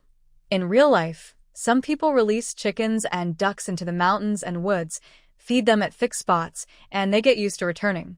Watching the poultry disappear, Fong then takes 2 piglets and goes somewhere else. There's no need to let the pigs roam everywhere. They might wander too far and not hear the bell when called back. She specifically fenced off a small patch of forest with pepper trees to be their pig pen. Inside, she thoughtfully prepared grazing grass and water troughs. The pig feed is made of corn and vegetables from the ground. She even added a few drops of water from the space well, making the pork especially tasty. Fong didn't look at the 2 adorable piglets for long, afraid she might not be able to bring herself to kill them. After settling the animals, she leaves the space. Outside, she hears Lin Chi entering the yard. Fong quickly steps out and sees Lin Chi carrying a bag of vegetables, fish, and meat. When he sees her, his first reaction isn't happiness. "Sister-in-law, why are you back so early?" Their restaurant staff usually finish work very late, usually arriving home around 7 or 8 o'clock. It's only just past 5 now. He also wanted to cook for his sister-in-law and let her taste his cooking skills. Fong, that was close. Luckily, she came back early. She rushed over and grabbed the bag from Lin Chi, praising, "My Chi is so capable." He went out to buy groceries. "Look at these vegetables and fish he picked, so fresh." "Wait and see. Sister-in-law will cook fish for you." Lin Chi grinned and said, "Sister-in-law, you say I should cook? All right, go wash the vegetables," Fong replied. Since she was planning to teach him how to do chores, she wouldn't hold back on him. Lin Chi happily washed the vegetables, prepared the fish, cleaned the pot, and lit the fire. Fong started to stir-fry at the last step. Soon Lin Yu finished school, and Fongda finished work. Fongda also brought some new news. He quietly told Fong, "I found out today that Chenwan didn't go to work. She said her son left in a hurry and didn't bring luggage, so she went to see him." Fong immediately smiled. She went to ask him about it. "Stop." Fongda quickly interrupted. "You only need to know, no need to say more. What are we having for dinner tonight?" "I smell fish, it smells so good." He quickly found an excuse to leave. Fong smiled and continued cooking. Fongda wiped his cold sweat. Can his daughter be changed? Who can help her? When Fong Ying finished preparing a table of dishes, Feng Zhua, Feng Yu, and Lin Xiao also returned. Fong Ying immediately said, "My little troublemakers are back. Wash your hands and come eat." Lin Qi suddenly felt a bit regretful. He should have gone out to pick them up and come in with them. That way, he would also be considered a troublemaker. At the dinner table, Fong Ying asked, "What happened to those 3 women later?" "Someone drenched me in snow," Feng Zhua said. Feng Yu added, "They were thrown into the state-run restaurant." After Feng Zhua left, he exposed who those women really were. Then he and Feng Yu threatened them fiercely and threw them in front of Zhao Haiyan. This scared Zhao Haiyan so much that her face turned pale. Some people are bad, but they're also cowardly and mean. Fong Ying smiled and didn't mention it again. After dinner, everyone packed the marinated meat and smoked chicken. The smoked chicken was also on the train's list, costing them only 5 yuan each at wholesale price. With 3 vacuum machines, processing over 100 jin of meat was quick, and they finished soon. Lin Xiao remembered something and walked around the yard, then asked Fong Ying curiously, "Sister-in-law, where are those chickens, ducks, and geese you bought? Didn't you say you would raise them at home?" "Oh, I had a fight with those women. They didn't die at the time, but when I opened the sack later, I found they were all dead. So I took care of them," Fong Ying replied. Lynch asked, "How was it handled? Are you eating it tomorrow?" Fong Ying, "I'm busy tomorrow. I'll make it for you when I get back. I have to leave early tomorrow, so I'm going to rest now." She quickly went back to her room. Lynch didn't ask again. There's so much good food at home. Chicken, duck, fish, meat, he can't finish it all. He wasn't curious about anything else. The next morning, Fong Ying didn't go to work. Instead, she asked Lynch to deliver the goods himself. She went straight to the train station to meet Fong Yun, heading to Jin City to arrange a wedding banquet for Fong Tian and Lin Hong. When Fong Ying saw Fong Yun, she asked, "How are things with Lan Meng? Did you fight?" In that moment, Fong Yun almost doubted everything she had said before. Was it all just to cause trouble? She just wanted to see them fight. "Big sister, you see, you're just like me before. When I said bad things about your best friend, you thought I was trying to cause trouble," Fong Ying said. Fong Yun. Fong Ying continued, "I was really angry, no wonder you hit me back then. I feel like hitting you now." Fong Yun rolled her eyes and suddenly smiled. She suddenly understood Fong Ying. When someone talks badly about her best friend, it's hard not to believe it. But now she didn't want to bring up Lan Meng at all. It made her look clueless. "Who's that? Long is mum? Is she here? Taking this train too?" Fong Yun changed the subject. Fong Ying said, "Yesterday, Dad said she already left early. Probably took her son to see the doctor. I wonder if she's crying now." She was right. Chunwon was now coming out of the second hospital with Lin Hong. They had already visited one hospital yesterday, but the diagnosis wasn't good. She wanted to switch to another hospital to keep checking. But Lin Hong couldn't cooperate, so they didn't get a clear diagnosis. After a night of care, he finally seemed better today. Seeing her son come out of the house and then come back with a paper cup to give to the nurse, Chunwon's heart felt dead inside. "Mom, what's wrong?" Lin Hong asked, worried. "I think you're not feeling well, right? Should I take you to see a doctor?" Chunwon wouldn't tell her son the harsh truth. She just said she was taking him for a checkup. She had already told the doctor what could and couldn't be said. Lin Hong thought he was fine. He's a man, after all. "Mom, it's nothing," Chunwon said with difficulty. Lin Hong suddenly felt awkward. "I'm fine too. Why are you taking me for a checkup?" Chunwon kept her mouth shut tightly, afraid she might say something she shouldn't. Mrs. Fong said, "Fong Tian." Chunwon suddenly didn't want to talk about Fong Tian's pregnancy and miscarriage anymore. That was her eldest grandson. How lucky to have a grandson. Maybe he's the only grandson. Fong Ying. Chunwon suddenly pounded her chest and cried. Why didn't she tell me earlier? If she had told me sooner, I definitely wouldn't let Fong Tian. It hurts so much. But it wasn't too painful. Her son was still capable, at least able to make a woman pregnant. Or perhaps Fong Tian's body was special and more likely to conceive. Yes, this good daughter-in-law. She definitely couldn't let her go. Mom, what are you talking about? Lin Hong asked, confused. It's nothing. Fan Tian also came to your school. Have you seen her? Chunwon asked, tidying up her emotions. What? When did she arrive? Lin Hong exclaimed happily. Did she really bring that recommendation letter for me? His eyes welled up with tears.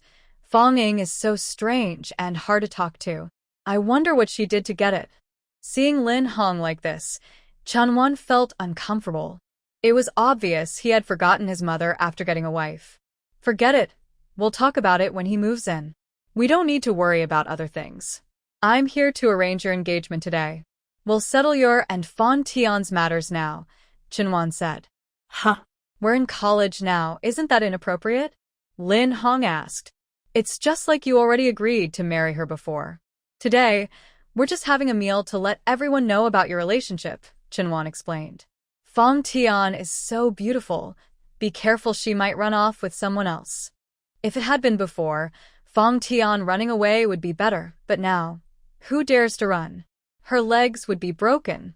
L'un en sud en liug de Shen Roi Napili. Thank you, Mom. You're so good.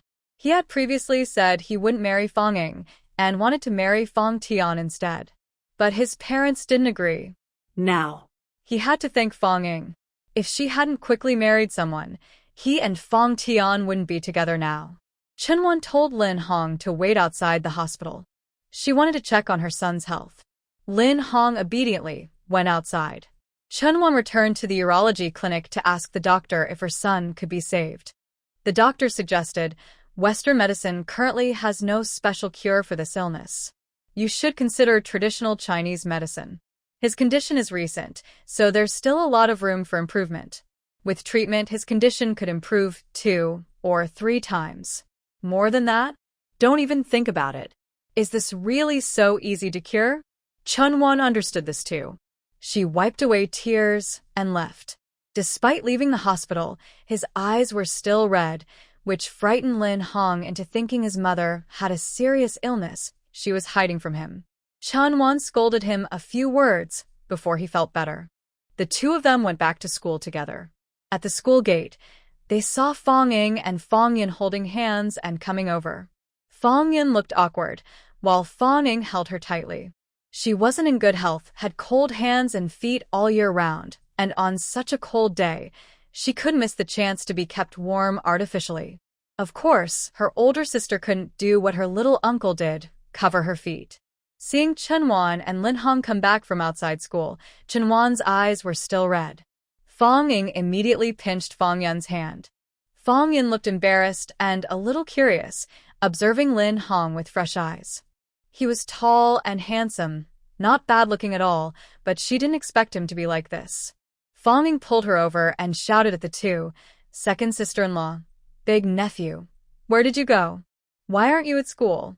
Chunwon knew she knew everything and understood her gleeful expression. She immediately glared and made a desperate gesture. We went out to buy wedding candies. We're going to share some with their classmates later. She said to Lin Hong, go find Fang Tian. I and your second aunt will go talk to the school leaders about the situation. Oh. Lin Hong was about to leave. Wait a minute. Fang Ying called out. Chunwon immediately ran over, pulling Fang Ying aside and whispering, don't say anything. Please. It's truly a parent's love. Fang Ying whispered, 100 yuan. What? Chunwon was surprised, confused, and couldn't believe it. Bribe money, Fang Ying said. If you don't, just say so. Chunwon's face turned red with anger.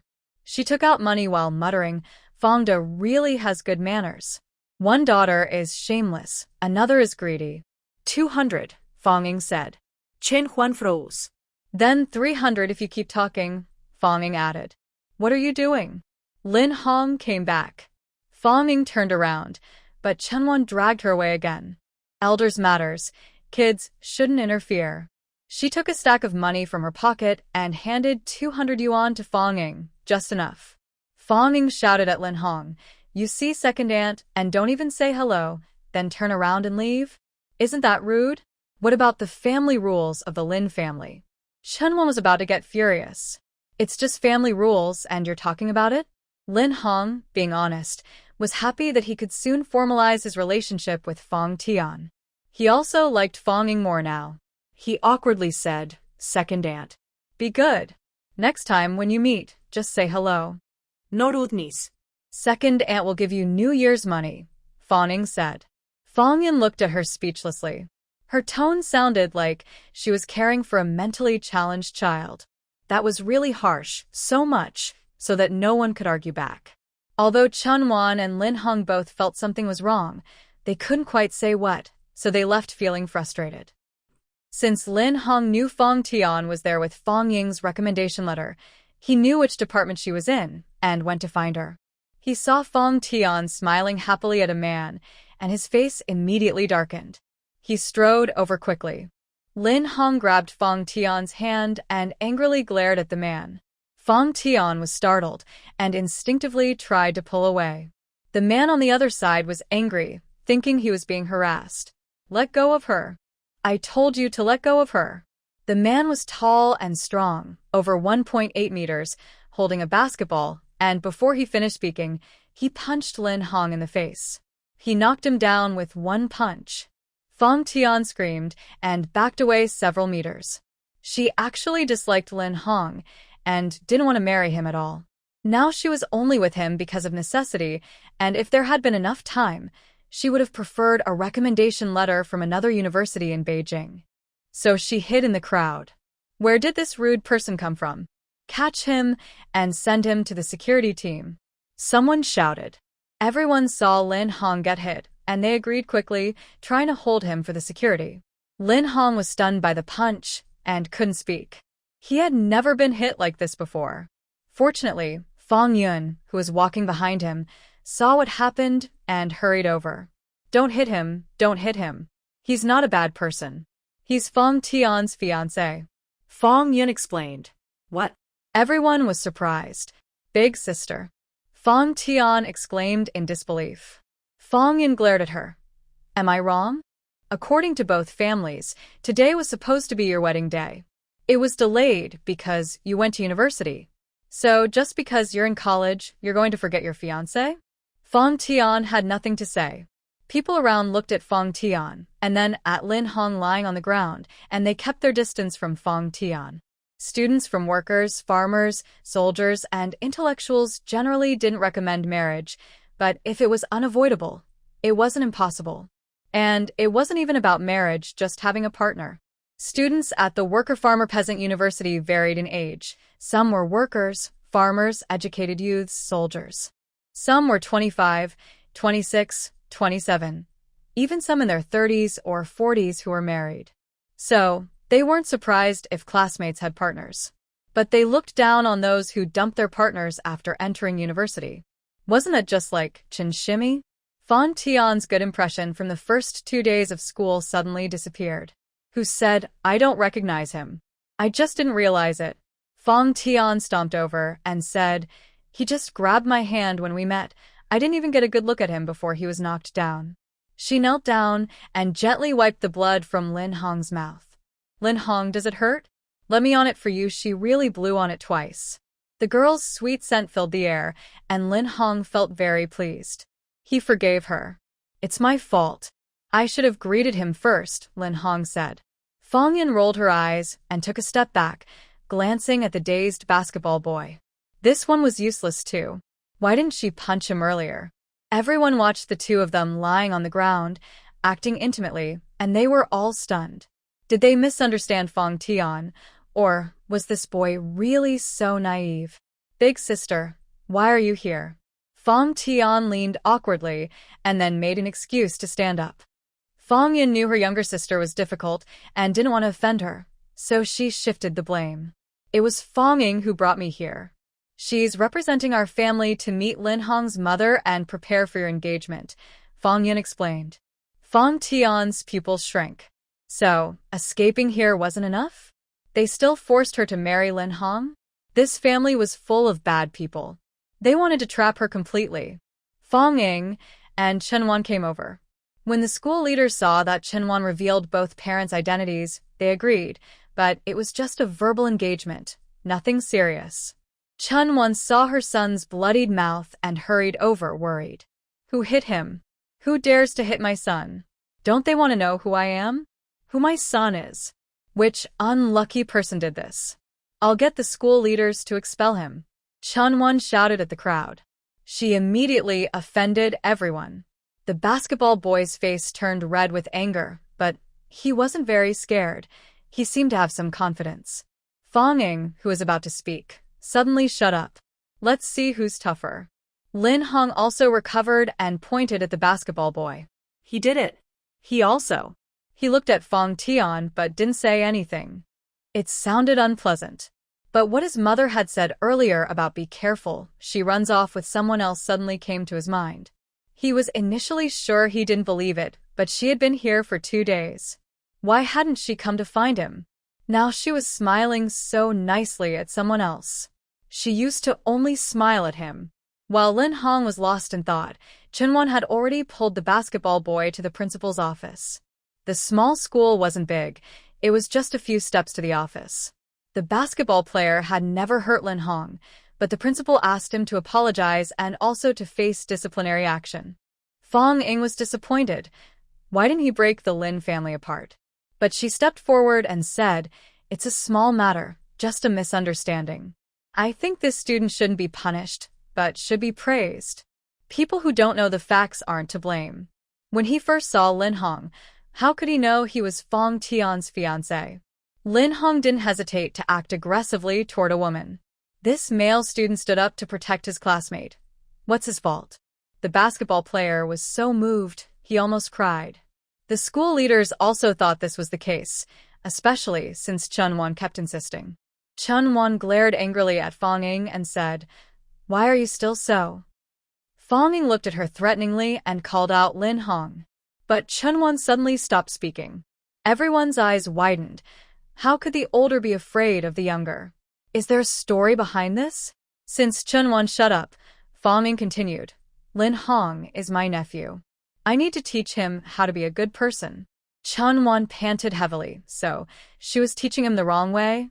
All right, I am also Lin Hong's elder. I've said this matter is settled. It's almost noon, so let's go to the cafeteria for some proper business, Fong said. The school leaders were confused again. Didn't Fong just say she was the younger sister of the girl? How did she become the elder of the boy? Oh, a family connection deepened. Fong still followed behind a few people, acting like an outsider. But she looked at Fong with complicated eyes. Her sister was truly different now. That sharp gaze just now, she couldn't even handle it. The group arrived at the cafeteria.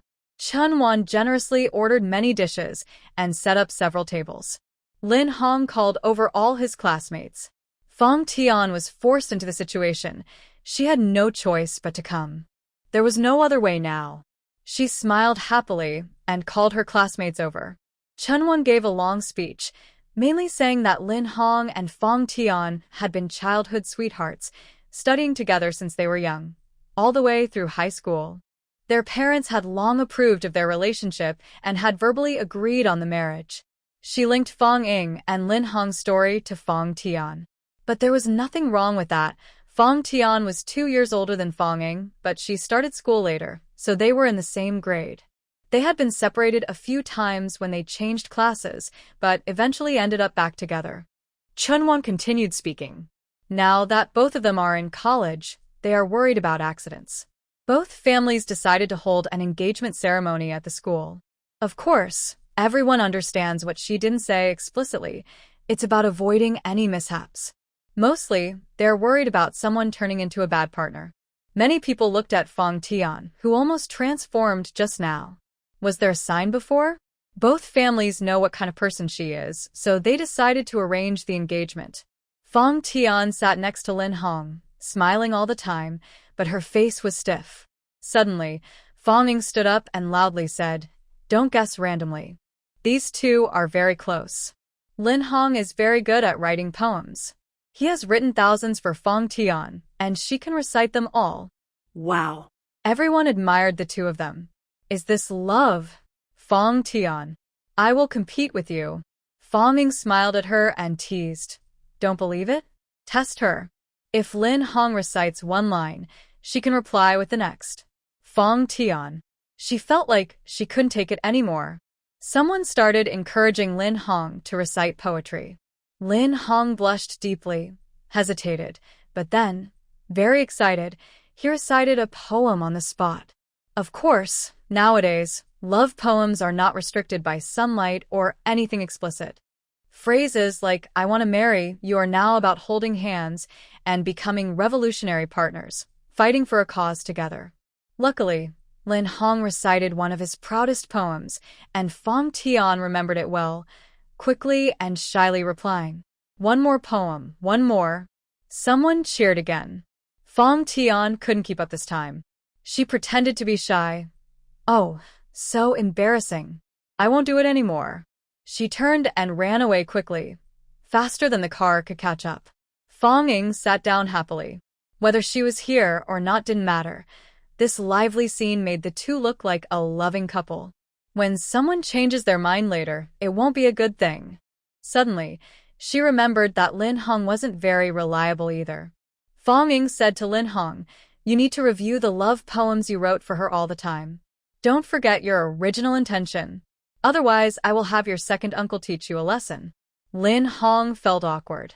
Just a few days ago, she was his fiancée. Now, she was speaking like an elder, scolding him, but thinking about the love poems he wrote for Fong Tian. He truly loved her. Second aunt, don't worry.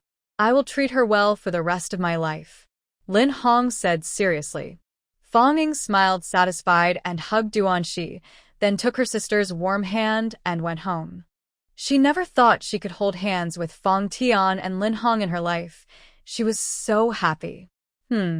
She could hold hands twice, doubling her happiness. After getting off the train, the two of them couldn't go the same way, so Fong Ying had to part ways with her. Fong Yin suddenly said, my shirt should be finished soon. When will your clothes be ready? Oh, I almost forgot. The master promised to rush mine. It will definitely be done before your shirt. Come on, let's go get the clothes, Fong Ying said. Fong Yun, why do you suddenly sound so annoying? Fong Ying, maybe because I was always upset before. Not only upset but also hit. Fong Yun immediately stopped speaking. Tang Zhen and Fong Tian both wanted to keep a good image. They always kept their true feelings hidden and never fought with Fong Ying. Only she had hit Fong Ying at home. Ahem. Why am I saying this? It makes me feel embarrassed to ask for clothes. That day when Fong Ying was painting, she liked a few of her clothes. When they arrived at the tailor shop, the master looked at them and liked them even more. They were very fashionable and better looking than what was sold at the department store, much nicer than her 260 yuan coat. Ahem, sister, I have an important interview tomorrow. Can I borrow this black coat? I'll return it after I wear it. Next time, I'll borrow again, Fong Yun said. Fong Ying thought for a moment and handed over the coat. All right, but don't get it dirty. If it gets dirty, it needs dry cleaning. It can't be washed with water. It's pure wool, and washing it with water would ruin it. Okay. Fong Yun happily took it. Suddenly, she felt that their sisterly bond had grown stronger. After leaving the tailor shop, they parted ways. Fong Ying went to the department store to buy some miscellaneous things and brought them home to put in her space. Fong Yun put on her new clothes and went back to her dorm. Big sister, you bought new clothes again? This one looks even better. It must be expensive, right? Blue Dream said enviously. Before, Fong Yun thought her expression looked quite pitiful.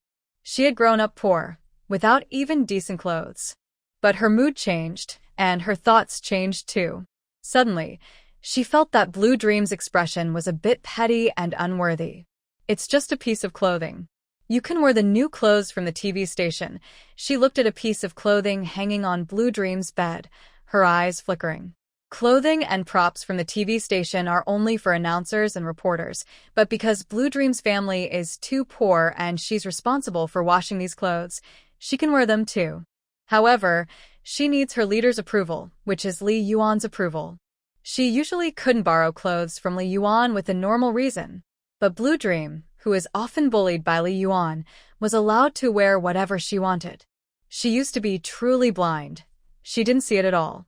Lan Meng sensed her expression was off and quickly said, "The director just told all the reporters to attend a meeting at 4 p.m. You should go now." Fong Yun checked her watch and saw it was almost 3:50. She turned to leave, but suddenly stopped and asked, "When did the director notify you?" Lan Meng's eyes flickered as she replied, "He told me yesterday, when you took your leave." "I forgot to tell you. Luckily, I just remembered now." Yesterday, when she returned, she didn't think of it. That evening, she forgot again. This morning before leaving, she also forgot. Now, just before being late, she remembered. Fong Yin smiled and said, "Good thing you remembered in time, or I would have been too late." "Thank you so much." She hurried out.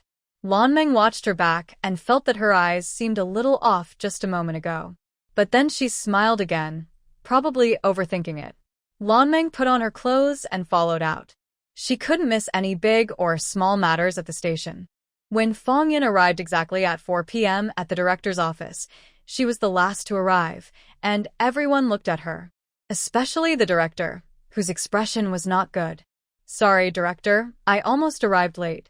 Someone just told me about the meeting at 4. Fong Yin apologized as she sat down in an empty seat. Next to her was a woman she had offended, who immediately said sarcastically, "The notice was sent out yesterday morning. You just found out now?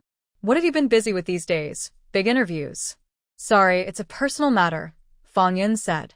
"My sister Fong Tian is getting engaged today to Lin Hong, Lin Qing's son, and Lin Yuanfang's grandson." The director's expression changed instantly, and he said with some blame, "Such a big event. Why didn't you tell us earlier? You could have at least brought some wedding candies for colleagues." If she had told earlier, he would have gone to celebrate with a drink. "It's just a private family dinner, not an official date. I will definitely inform everyone on the wedding day, and everyone can come to celebrate." Fong Yun smiled. The woman next to her forced a smile and barely managed to look polite. The director then smiled kindly and began discussing serious matters. "Tomorrow's interview is very important. We must not make any mistakes. Fong Yun, you should write the article and handle the interview. Your outfit today is good. It really enhances your aura." He made some arrangements. Except for Fong Yun, the other women dared not voice their dissatisfaction. Fong Yun was very surprised. Tomorrow she was going to interview a big person. Usually, she just went along to learn, served as an assistant, and carried bags for the big sister. She didn't expect that she would be responsible for both the script and the interview. She touched her clothes, unsure whether to thank her outfit or Fong Ying. After the director finished giving instructions, the big sister, who was supposed to take her place, looked unhappy and said, "Let her do the interview." The big sister looked at Fong Yun and suddenly couldn't say more. Fong Yun was naturally elegant and composed in appearance. Now, dressed in a uniform and a black windbreaker, she looked even more impressive. Whether meeting people or appearing on TV, she looked presentable. The big sister was angry and said, "Can she write the script? This is such an important task. If she makes a mistake, it could cause trouble for our entire TV station." The director hesitated for a moment, having been impulsive earlier. Fong Yun quickly said, "Sister forgot. It's because I write good scripts that I was praised by the leaders several times, and that's why the director transferred me from the newspaper." The director suddenly understood. Yes, I almost forgot. Fong Yun is best at writing scripts." "It's decided then." Meeting adjourned. "Fong Yun, before you leave tomorrow morning, write the interview script for me to review." "Okay." Fong Yun immediately replied, "I'll go back and write it now." Go quickly. Fong Yun left the office confidently. She was actually on a temporary transfer. Her main job was still at the newspaper, which paid her salary, and the TV station gave her some benefits. The newspaper was small and not as good as the TV station in many ways, but she preferred to stay at the TV station. So she worked very hard. However, her strength in writing scripts was not fully utilized at the TV station. Important scripts were written by others, and unimportant ones didn't matter who wrote them. Over time, the director forgot why she was transferred here and only remembered who her father was. Now, she also had a new family connection. He finally remembered what she did for a living. Fong Yin confidently returned to her office and started writing her script. Soon, Lan Meng received the news and hurried over. Wow. Sister, you're amazing. I told you, a gem shines wherever it is. You're finally going to shine. Sister, everyone says you wrote an article that was published in the Central News. Is that the one called? I'll go find it and show you. A few minutes later, Lan Meng brought a newspaper into the office and started reading aloud. Her voice was full of emotion, and she looked at Fong Yun with admiration, as if she were Fong Yun's biggest fan. If it had been before, Fong Yun might still have felt touched. Look, her good sister's eyes are full of her. She has a little achievement, and she is happier than her. But now, her mood has changed. That naughty girl is trying every way to disturb her writing. Look at her excited face, as if her plan has succeeded. Suddenly, she remembered what Fong Ying did during the day. My real sister also thinks my article is good. She memorized it, can recite it backwards and forwards. When I say the first line, she can follow with the next. That girl, she doesn't seem close to me normally, but when it comes to serious matters, she shows her true self. Fong Yun sighed, feeling that her sister is still her real sister. Lan Meng looked down and saw that it was a praise-filled article, written in a narrative style about a person, over 3,000 words. When she was in school, she wasn't good at studying either. She was good at singing and dancing. That college recommendation letter wasn't, because of her grades. Big sister, I can memorize it too. I'll memorize it tonight. Lan Meng said with an admiring smile. Okay. Fong Yun immediately agreed confidently and smiled. When my sister comes in a few days, you two can compare who memorizes better. Lan Meng. Fong Yun packed her notebook and pen and was about to leave. Lan Meng quickly asked, Big sister, why aren't you writing anymore? I see you haven't written many words. Fong Yun glanced at her, as if she saw right through her mind. Lan Meng panicked. Fong Yun said, I just remembered I promised my dad to have dinner with him tonight. I have to go home now. I won't be back tonight. I'll stay at home. Really envy Big Sister. She can go home anytime to see her parents. Uncle must miss her a lot, right? I wonder what Uncle is like, to have such a beautiful sister. I really want to see. Lan Meng looked at her with longing. She even wanted to go home. Fong Yun said, My dad is really handsome. When I come back, I'll bring you some photos. After saying that, she walked past her. Lan Meng. Fong Yun rode her bike back home, but only Fong Yan was there. When she asked, she learned that Tang Zhen was working overtime today. Fong Da hadn't come back for several days. He was staying at Fong Ying's place. Fong Yun froze for a few seconds. Several days away from home, yet everything feels turned upside down. Her biological father and stepmother are no longer close, and she's close to Fong Ying, the one who used to be the punching bag. Oh, Fong Ying, that punching bag, now only receives others' frustration. She slowly went downstairs, not riding her bike, and walked step by step to Lin Ming's house. She stood at the door, looking at the small but not too big gate. She remembered when she thought this would be her home. Everything has changed, and nothing remains the same. Who are you? Fong Zui asked. What are you doing here? Fong Yu asked. Fong Yin turned her head and saw two identical handsome boys riding tricycles, with a pleasant smell coming from the vehicles. She looked and thought she was blocking the way, so she quickly pushed the door open and went inside. Then she watched as the boys carried their bicycles in. Fong Ying also appeared at the door and said, This gate needs to be changed. It was easy to carry bikes before, but tricycles are harder. It will be even more inconvenient when cars come in and out. Fong Yin asked, Have you lost a few pounds? How are you still floating around? Fong Ying chuckled and showed her perfect teeth. I'm now the factory director.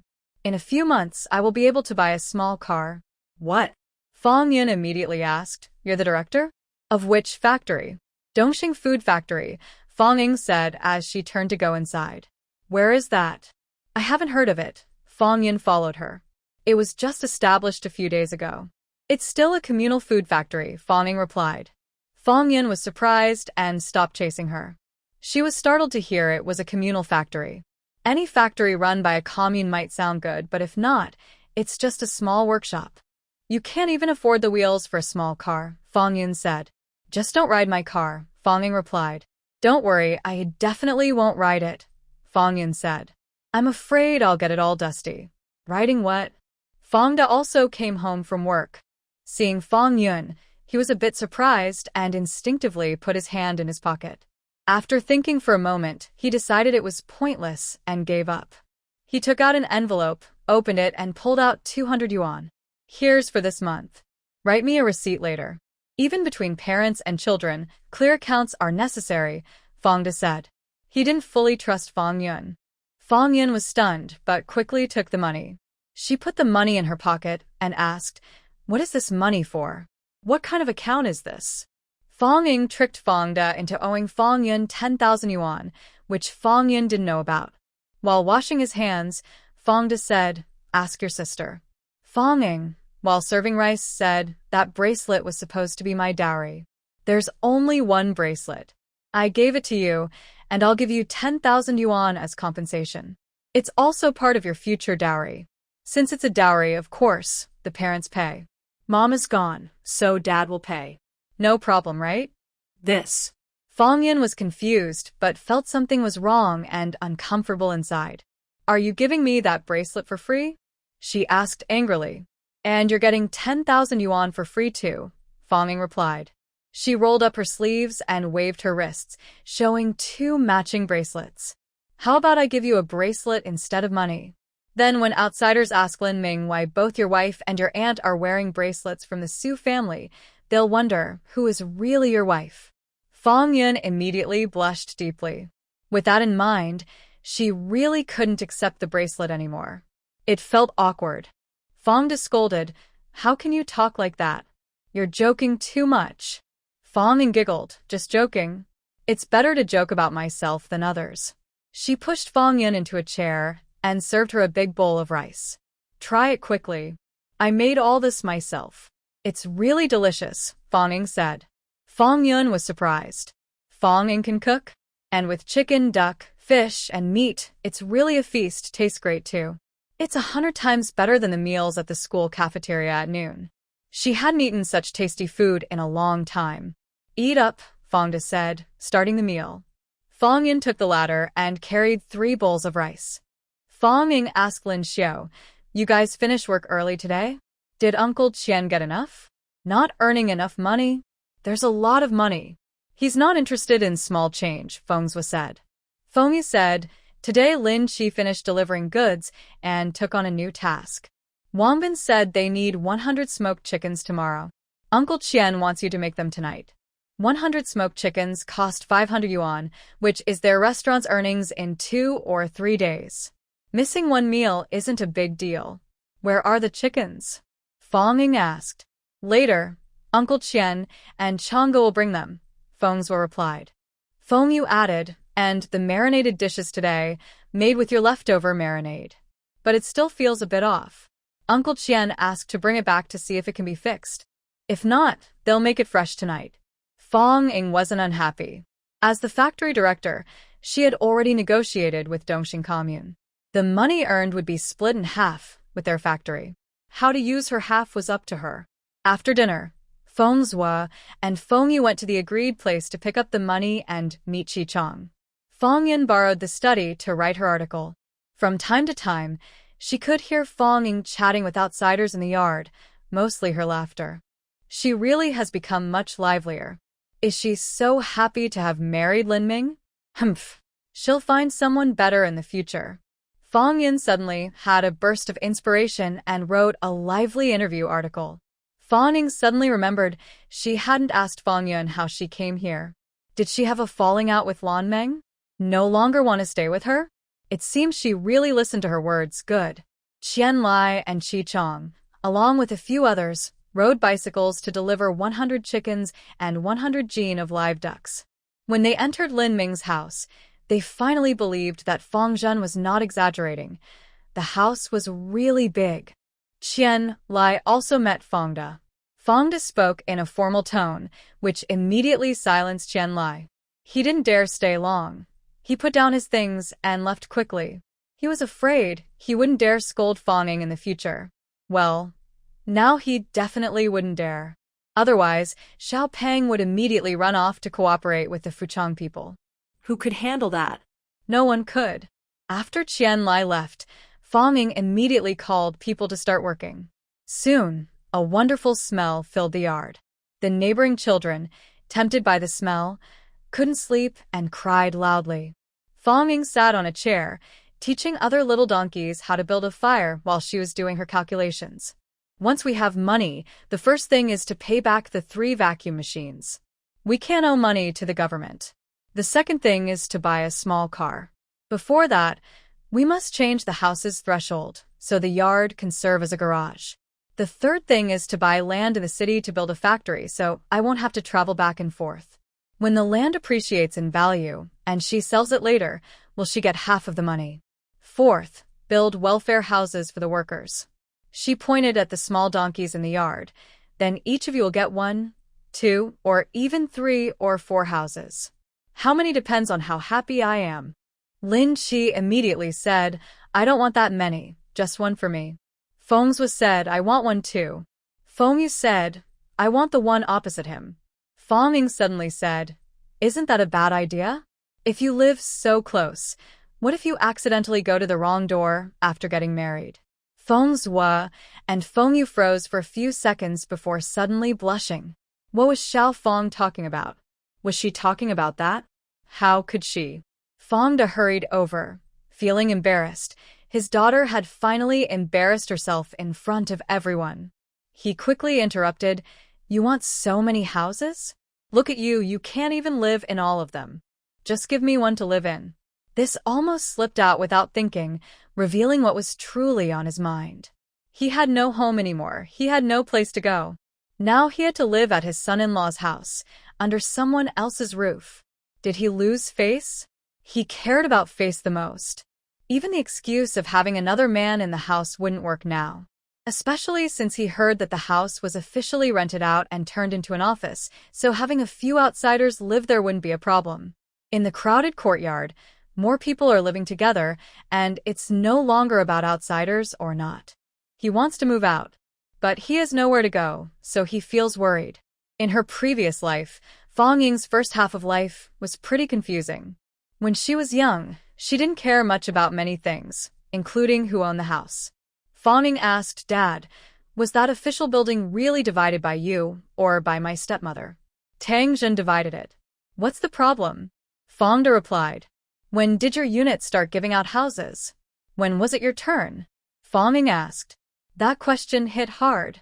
Technically, it should have been my turn a long time ago. But since Tang Zhen already got her share, I gave up my spot, Fong De said. When will your new house be given out? Fong Ying asked.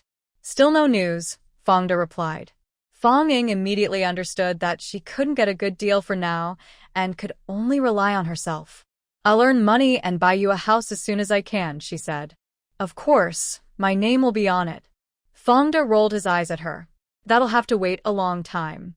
But inside, he felt pretty proud his child wanted to buy him a house. He hadn't raised her in vain. Fong Yun finished her draft, shrugged her shoulders and came out, standing behind Fong De to watch Fong Ying. Did she trick her dad into thinking she was on his side? She was so clever. Fong Ying smiled at Fong Yun. Dad, my sister also wants to buy you a house. Fong Yun's eyes widened in surprise. Fong De looked back at her. Fong Yun immediately put on a filial face. Yes, Dad, I want to show respect to you too. When I have money, I'll definitely buy a house for you and put my name on it. Fong De rolled his eyes again. What a close sister. He sat for a while longer, signaling to Fong Ying with his eyes, telling her what she could say and what she shouldn't. Fong Ying then went back to her room to sleep. Fong Yun also went to bed. They all usually sleep before 9 p.m. But Fong Ying still had to watch the little donkeys prepare the marinated meat and smoked chicken. Once she tasted and confirmed it was good, she let them continue packaging. Then she went to sleep. Of course, she didn't really sleep. She hid in the closet and entered her space. Since she was away from home for a long time, she could only feed the chickens and ducks once a day. It was less, but she had to do it. If she skipped feeding, she wouldn't be able to get the eggs back. Once inside her space, Fawning got busy. She was knocking bowls, feeding chickens, harvesting vegetables, clearing land, and even thinking about digging a pond to raise fish or… There is such a big ocean in the distance. It's a bit of a pity to waste it. Fawning worked hard and kept going. But soon, the familiar feeling of tiredness came over her. She couldn't resist sleep and went to rest. It's so strange. She drank well water in her past life and worked all night without feeling tired. Does the well water not work in this life? She looked in the mirror. No, her skin was the same as in her past life, getting better and thinner. Toxins in her body were being quickly expelled. Fawning yawned. Never mind, she didn't want to think anymore. She decided to sleep and deal with it after waking up. The next morning, Fawning, Lin Qi, and Fengzhou went together to deliver goods. These 100 smoked chickens were not part of the previous 100 gene duck order. These chickens weighed several hundred gene. When she saw Wang Bin, he immediately praised Fawning repeatedly. "Leader praised you. The products are really good," he said with a smile. "Of course. Everyone says they're good," Fawning replied confidently. Her products are truly delicious. Compared to duck products, smoked chicken is more popular. We only tried a few on a few trucks, but they sold out quickly. Wang Bin explained. Some people even want to buy a few as gifts to take home. Using Fong Ying's method on the train, they tore open the smoked chickens and sold them in portions. They weren't as strict as Fong Ying. One chicken was divided into 4 parts, each costing 20 cents, which was very popular with passengers. But the prospects for duck products are also good, Wang Bin honestly reported. At first, people thought they were too expensive, so few bought them. But those who did buy helped promote them, and they became repeat customers. It's rare for people to travel by train every day, so getting repeat customers isn't easy. They still need someone to break the ice and help promote, which can boost a small wave of orders. Today, Wang Bin's order was still 100 gene, nothing more. This was a bit unexpected for Fawning at first. Things were moving a bit slowly. After all, she didn't do business in her past life until 1974, and her restaurant was only open after it was established. The way she operated back then was a bit different from now. She thought for a moment and said, "I'll go back and set some rules. Basically, each train car will be stocked with 10% more duck products as samples. The conductors will sell them, and they'll get a 10% bonus based on sales." Wang Bin's eyes lit up immediately. Sharing profits with conductors? He could imagine how motivated everyone would be. The sales of marinated snacks would skyrocket. He didn't even dare to think how big it could get. Fong Ying smiled. How could she forget about the conductors promoting the products? As long as they earned money, they would push sales desperately, standing right next to you, refusing to leave. Not interested? You must find a way to get that into your mouth. Wang Bin looked at Fong Ying and said, "Hurry up and give me the rules. I'll send out the meeting notice and make arrangements." Fong Ying immediately looked at him and replied kindly, "I appreciate your kindness, Brother Wang. If there's anything I can do in the future, I won't hesitate." If she couldn't do it, she would apologize. The two of them went their separate ways. Fong Ying went to find Qian Lai and handed him today's receipts. They totaled over 700 yuan. Including the restaurant's revenue, it was almost 1,000 yuan a day. Qian Lai felt like he couldn't breathe easily. "Uncle, I have a way to make 10,000 yuan in a day. Do you want to try?" Fong Ying asked. Qian Lai looked at her and asked, "What? Rob a bank?" "Banks don't have that much money," Fong Ying replied. Qian Lai patted his chest to calm down and sat on a chair. "Tell me, what do you want to do? It's nothing big. I just want you to give up 10 yuan of cost and 10% of the profit," Fong Ying explained. She told him about the initial plan she discussed with Wang Bin. Qian Lai calculated and thought, this really means giving up about 20%. It hurt. It's not much, really. For example, if you sell 10 duck heads, and this time the cost becomes 11, and you get back money for 9, it's like you just sold 2 fewer duck heads, Fong Ying explained. After thinking, it didn't seem like a big deal. Qian Lai looked at the receipts in his hand and said, "As long as you can guarantee at least 1,000 yuan a day, The rest is up to you. After all, you're the factory manager. Uncle, there's one more thing. To make money, you need to invest first, Fong Ying said. Qian Lai immediately covered his wallet. I don't have money. Uncle, you won't catch a wolf if you're afraid to part with the kids, Fong Ying teased. You're so old and still haven't figured this out? Fong Ying started to persuade him. Do you want to spend your whole life living in a simple house in the commune? Riding a bicycle to work? Do you want her children and grandchildren to go to a village school? Qian Lai immediately interrupted her. It doesn't matter where they go to school. The college entrance exam hadn't been restored yet. Fong Ying. She had taken the wrong approach? Or did Qian Lai always explode when money was involved? Uncle, don't you want to make more money? Earn more every day. 10,000 yuan. Fong Ying said. This time, she hit Qian Lai's sore spot. How much do you want? What are you doing? He asked, covering his pocket. This is a restaurant, not a factory. We need a proper factory to produce cooked food. The factory should be in the city because it's convenient for me to go to work and deliver goods, Fong Ying explained. My pocket thinks that's not suitable. Qian Lai said, the countryside is fine. You just need a factory building, right? Our commune has an old factory. I will go back today and tidy it up. Uncle, good aroma also fears a hidden alley. Fong Ying said, if we place the factory in the city and open a cooked food shop at the door, the smell will spread every day. Won't that attract customers? I tell you, city people are often rich. I can't guarantee the duck products, but with smoked chicken, selling dozens of pieces a day is easy. Earning a few hundred yuan a day, thousands a month, isn't that enough for your rent? Qian Lai started to take out money.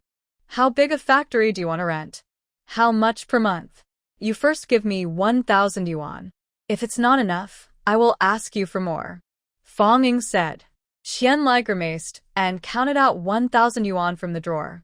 Thus, most of Fong Ying's earnings since she started her job were taken by her. Fong Ying stayed at the restaurant for a while, prepared some buckets of marinade, and then finished her shift. No, her business trip. She went to find her older brother, Fong Shui. Their Dongxing food factory is a commune food factory. To run a shop in the city and open a storefront, there are procedures. Fong Ying didn't know what all the procedures involved, so she decided to ask her brother for help, as he surely knew. Fong Shui indeed knew. Small matter, leave it to me. He looked at Fong Ying with a smile, feeling emotional. You're quite capable of handling things. It's only been a few days, and now you're factory director, planning to move the factory into the city. But just a few days ago, he thought she looked fragile and was worried she might get bullied. Fong Ying thought for a moment and said, Big brother, keep an eye out near Dad's workplace for any rental houses. Rent one for him, so he won't feel uncomfortable staying at my place. Fong Shui nodded. His dad is very proud, and he stays with relatives every day. Just thinking about it makes him feel awkward for him. Go ahead and do your work. I'll head back first.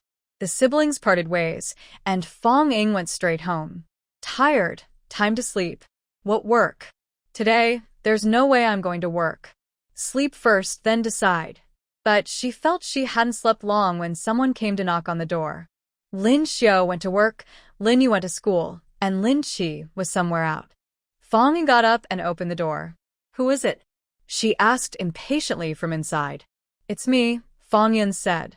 Fong Ying was momentarily stunned because she heard her sister's voice trembling with emotion. This was rare. How many fights had she had with her sister since they were young? Usually, she was the one crying, not Fong Yun. Her sister never shed tears when she was hurt. Fong Ying immediately opened the door and saw Fong Yun standing in the cold wind, trembling. She was wearing her old clothes, holding the new windbreaker they bought with their sisterly love that day in one hand, and the new outfit Fong Ying lent her in the other. But something was off about the clothes. She reached out and touched them. They were stiff and rough, clearly shrunken. Did you wash it? It dried so quickly. You didn't use a hairdryer, did you? Fong Ying asked. Yes, Fong Yun replied quietly. You wouldn't do something so silly, Fong Ying said. Who did this? Lan Meng. Yes, Fong Yun said as she walked inside. Can I borrow your other new outfit to wear? Fong Ying quickly looked at the sisterly love windbreaker again. She hadn't noticed earlier, but now she could see it was still a bit damp. Wow. She's pretty ruthless, ruining both of your clothes at once. Shouldn't she be worried about getting caught? Fong Ying wondered. Fong Yin looked back at her. Now I finally believe you're not the fool. I am. She wouldn't make it obvious. Fong Yun continued. We were eating breakfast at a shop earlier. She pretended to serve me porridge, then got bumped by someone and spilled it all over me. She picked up the sisterly love windbreaker. I went back to change, and she washed my clothes in her dorm. That windbreaker couldn't really be washed either. It was wool, but she didn't dry it afterward. What happened next? Fong Ying asked. Then. Fong Yun gritted her teeth. Li Yuan, that fool, came to our office acting proud, holding a soy milk. He spilled it on me. Not only did it ruin my clothes, but it also ruined my article I was working on. She hurried to change clothes and then rushed back to the office to rewrite her article. The article was for the interviewee to read beforehand, so they could prepare answers and cross out questions they shouldn't ask. It was very important not to show up with damp clothes covered in soy milk. But Lan Meng washed that outfit too. It was even prettier and more expensive, so she used a hairdryer on it. Oh, so they teamed up, Fong Ying said. Look at them, they're good friends. Now they're working together to bully you. Fong Yin thought she was joking, but when she looked up, she saw her sister's face full of fierce determination. That look, it was really scary. Fong Yin couldn't hold it in anymore. That's so, she cared about her that much? Seeing her being bullied made her so angry. She used to be so clueless. Can you lend me a piece of clothing? I need to go back and finish my work. I have an interview at 2 p.m. and I need to leave now, Fong Yin choked out. Fong Ying immediately pulled her inside to change clothes. Although she weighs 160 pounds and wears plus size, her clothes are loose-fitting. When a slim person wears them, they look lively and charming. After changing into a new outfit, Fong Ying picked up another one. I'll go with you. I want to see what they say this time. Fong Yin couldn't hold back anymore and burst into tears with a loud wow. Fong Ying watched her from the side. She realized her sister prefers to be gentle rather than tough. She hadn't noticed this in her past life, and now she missed it. So, in this life, she would let her eat more. After crying, Fong Yin washed her face and was about to leave. Fong Ying immediately asked, Where's your makeup kit? Aren't you going to put on makeup? She remembered her sister used to wear makeup for interviews. Well, that was years later, after the country opened up. Now, besides actors, few professional women wear makeup in daily life because many don't know how. If they apply too hard, they either look bad or overly glamorous, and people might think they're inappropriate. I'll do light makeup for you, Fong Ying said. No need, really. It's not good if people see me like this, Fong Yin replied. Aren't you doing a TV interview today? You might be on camera. Going out with swollen eyes and a pale face. There won't be a next time if you do that, Fong Ying said. Don't worry, I'll do a subtle, natural look. Why bother if it's so subtle? Fong Yin muttered. Hurry up. We're running out of time. In the past, she might have thought her sister was deliberately making her look bad, but not now. She decided to wait until after the makeup. Fong Yun sat down nervously. Fong Ying took out her new imported makeup set, a luxury brand costing over 200 yuan for a set, which was extremely expensive at this time. For ordinary people, that's 4 or 5 months' salary, about 2,000 to 3,000 in later currency. Fong Yin rolled her eyes and said through gritted teeth, It's so nice to have money. Of course. Only fools think money is a bad thing, Fong Ying said as she started applying makeup. Her sister was only 22, young and beautiful, with good skin and a fair complexion. She shaped her eyebrows, applied eyeliner, curled her eyelashes, and put on lipstick. Done. The result made her look like she had gained 30% more beauty. Fong Yin opened her eyes and was stunned. She had never realized how pretty she was. Fong Ying looked at herself in the mirror, applying lipstick and brushing her eyelashes. She loved beauty in her past life, and as a widow, she still enjoyed looking good for herself. Fong Yin glanced at her and thought, honestly, she's more beautiful than my chubby sister. So frustrating. Suddenly, she asked, have you lost a lot of weight recently? And your skin looks whiter? Good news makes me feel happy. Fong Ying smiled. Fong Yun immediately didn't want to say anything.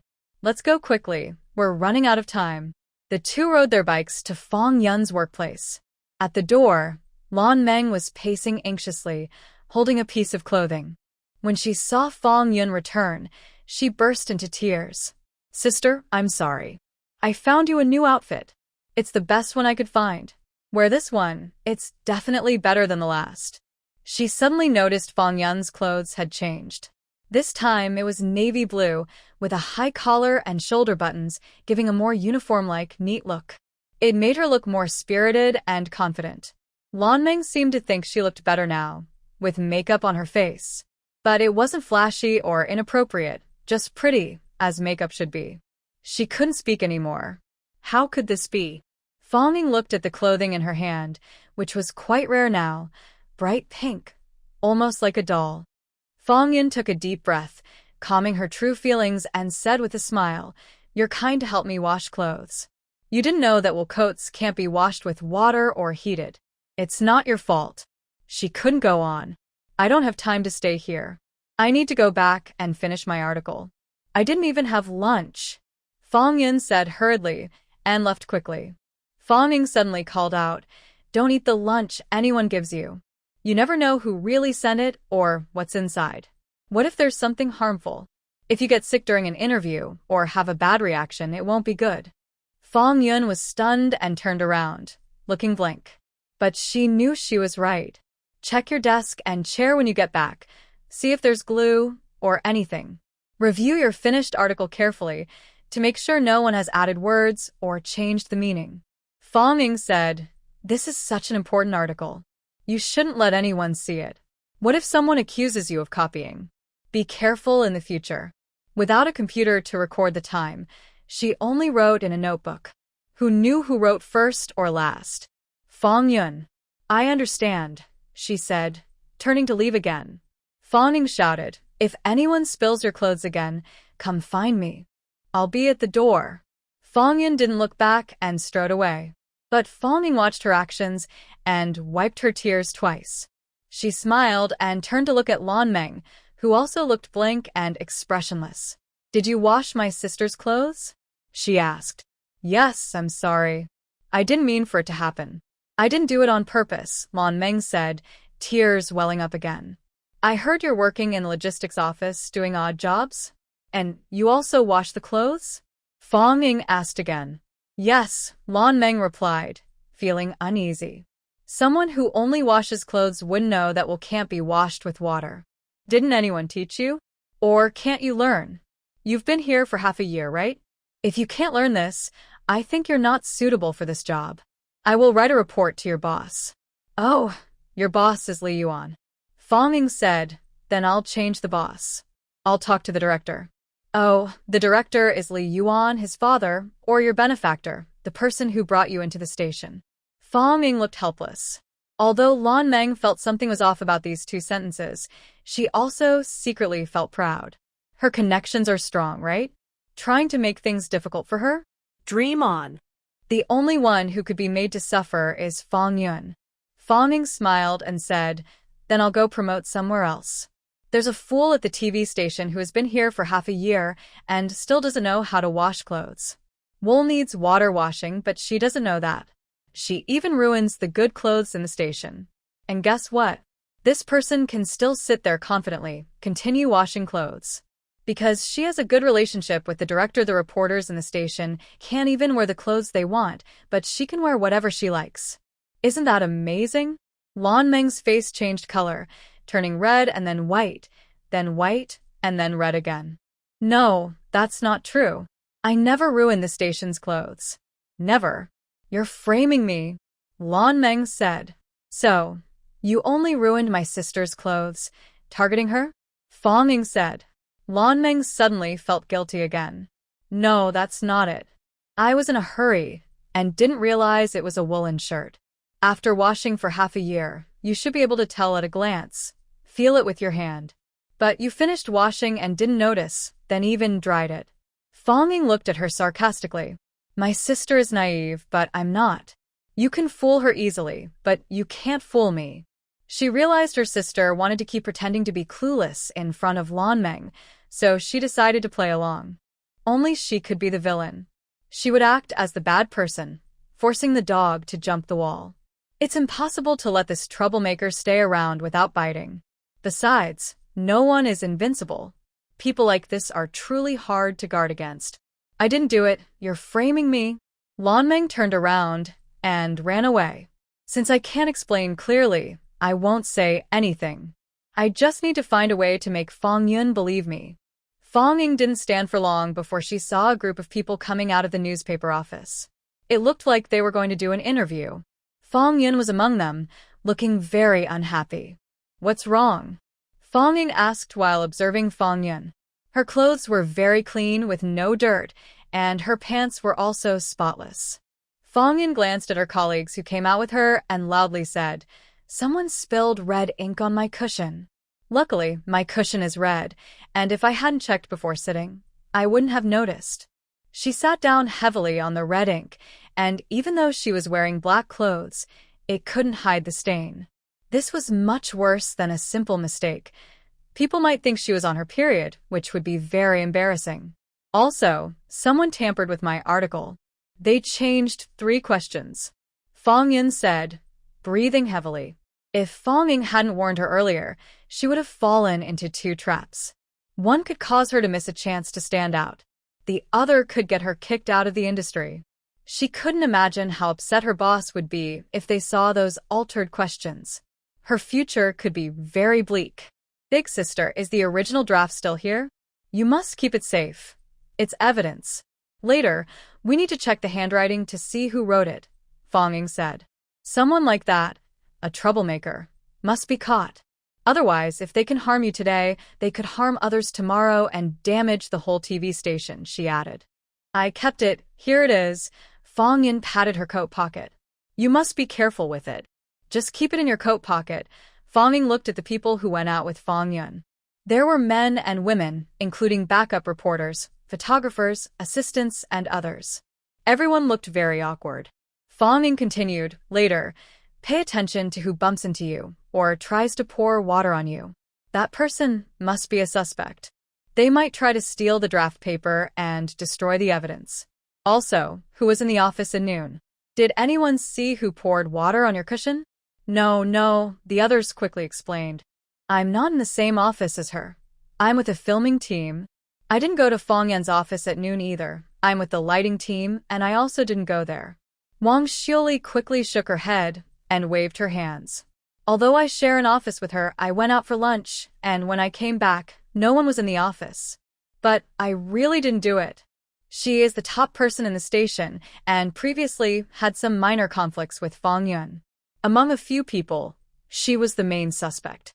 But this time, she is truly innocent. She didn't do it. Fong Yun, you believe me. I'm not that kind of person. The worst thing I've done to you is to say behind your back that your face looks more square. That's all. Wang Xiuli said. Fong Yun was stunned. Didn't you also say I like to flirt with people? What? I never said that. Who's spreading rumors? Wang Xiuli shouted. Fong Yun paused and said, Lanming told me. What? Everyone was surprised. If Lanming said it, it seemed trustworthy to outsiders. After all, Lanming is from the countryside, very honest. She also has a good relationship with Fong Yun. Why would she lie? Only Wang Xiuli suddenly realized. She's lying. She's stirring trouble. I knew she wasn't a good person. She knew herself best. Whether she said it or not, the liar could only be Lanming. Seeing Fong Yun's hurt expression, it was clear she didn't want to falsely accuse a young intern from the countryside. Wang Xiuli's mind wandered, and she suddenly said, By the way, you said you got wet this morning? Was it Lanming? Look, she's not kind-hearted. Maybe her cushion and manuscript are also her tricks. Fong Yun looked unable to accept this. Wang Xiuli suddenly felt very sympathetic. No one can stand betrayal. She was about to comfort Fong Yun. Suddenly, the director walked out of the office building. What are you doing? I saw you all for a while now, wasting several minutes here. Aren't you going to leave? Don't you know you'll be late? Everyone panicked and hurried to the bicycle shed to find their bikes and ride off. They didn't even have a proper vehicle. The director looked down at Fong Ying. From his professional perspective, she had a nice face, but was too overweight to be on camera. He looked serious. This is a TV station. No outsiders allowed. My father is Fong Da, Fong Ying said. My father-in-law is Lin Yuanshan, the cousin of old Master Lin. The director's expression stiffened. Then, as if nothing had happened, he smiled and approached Fong Ying, shaking her hand. Oh, little Fong, here to see your sister? She's busy with an interview right now. You can wait inside for her. She should be back in 2 or 3 hours. Actually, I came to discuss official matters with the director, Fong Ying said. Li Jie was surprised. He wondered why she was looking for him for work matters. Fong Ying smiled and said, I am now the manager of a food factory, mainly making cooked food. I was wondering if your station's cafeteria needs to order some? To improve the staff's meals. Li Jie was truly stunned. At Fong Ying's age, being a factory manager was impressive. But Lin Yuanfang's brother's daughter-in-law isn't a big deal. No, wait. Didn't Fong Yun say yesterday that her sister is engaged to Lin Yuanfang's grandfather's grandson? Li Jie looked at Fong Ying with suspicion. Is she lying? My sister said it wasn't Fong Tian who was engaged? Fong Ying asked. Li Jie thought for a moment and nodded. The name Fong Tian sounded sweet. He remembered it. That's my stepsister. I am Fong Ying, Fong Yun's younger sister, Fong Ying explained. Oh, I see, Li Jie said, no longer questioning. He just found it strange. It's rare for sisters to marry into another family, especially uncle and nephew. Does the Lin family really lack daughters-in-law? Or is there something special about Fong Da? People who are clever tend to overthink. Do you know what kind of cooked food you all make? Li Jie asked. We came in such a hurry and didn't bring any. Maybe tomorrow? I'll come to the station to see you then, Fong Ying replied. All right, Li Jie agreed. Can I go in and take a look now? Fong Ying asked innocently. I've never been inside a TV station before. Lies Miled. Come in, I'll personally show you around. He liked innocent girls, they were easy to deceive. Although he wasn't interested in fat people, she was already taken. Fong Ying followed him into the TV station.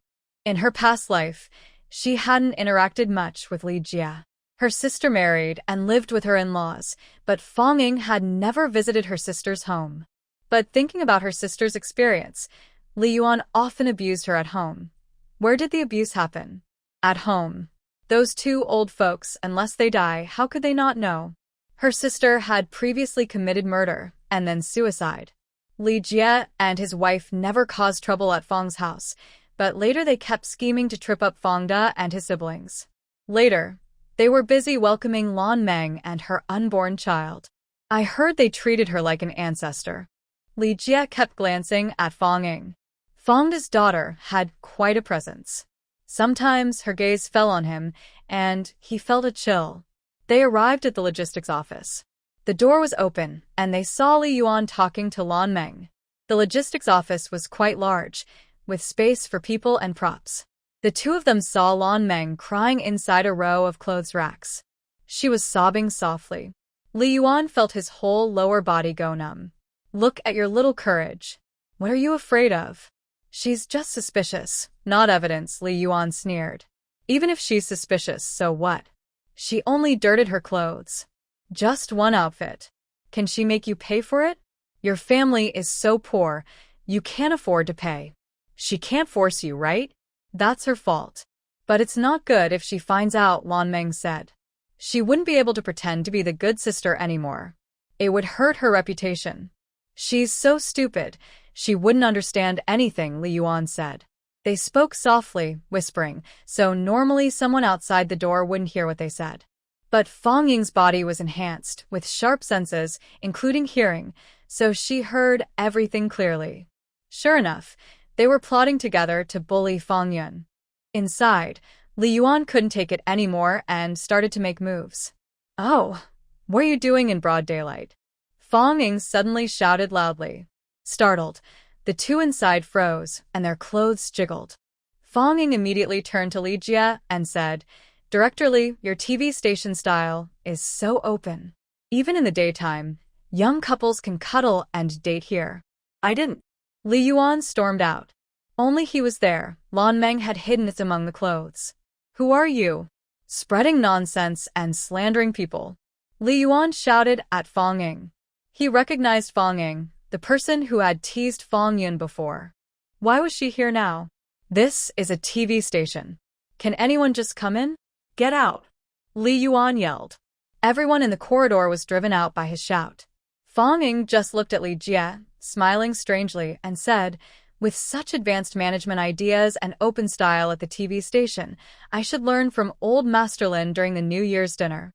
Li Jie, who was a bit nearsighted but didn't like wearing glasses, hadn't noticed anyone in the costume room before. As he aged, his hearing worsened, and he hadn't heard the soft noises inside.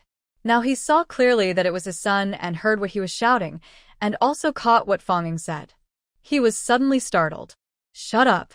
Go do what you're supposed to do. He yelled at his son. Dad. Why are you yelling at me for outsiders? Li Yuan was naive and hadn't realized the problem. It wasn't until his father shot him a fierce look that he understood. His father wasn't stupid. He was just angry because he couldn't yell back at the other person. If he fought back, he would lose. He quickly put away his angry expression and slunk away in embarrassment. You misunderstood and misheard everything. It's all just a misunderstanding. There's no young couple, just a mistake, a mistake. Li Jie smiled and said, he was wrongly accused. He's very angry and didn't behave well. I'll teach him a lesson later. People watching in the hallway quickly backed away. It was the director's family having fun, so no one dared to look. If the director saw them, it would be the end. But they all left the office door open. Listening wouldn't hurt, right? It sounds quite lively. So it was just a misunderstanding. The person wasn't here talking about love? Fong Ying asked. No, definitely not, Li Jie replied. Fong Ying turned around, knocked on the costume room door, and loudly asked, Is anyone there? Is anyone there? Of course, no one answered. Li Jie stood behind Fong Ying, with a teasing look on his face. Such a young girl. Her way of doing things is so childish. She's asking, but who would answer? Fong Ying kept asking loudly several times, making sure everyone in the corridor could hear. No one's here, she said. Li Jie didn't want to play her childish game anymore, and just wanted to send her away.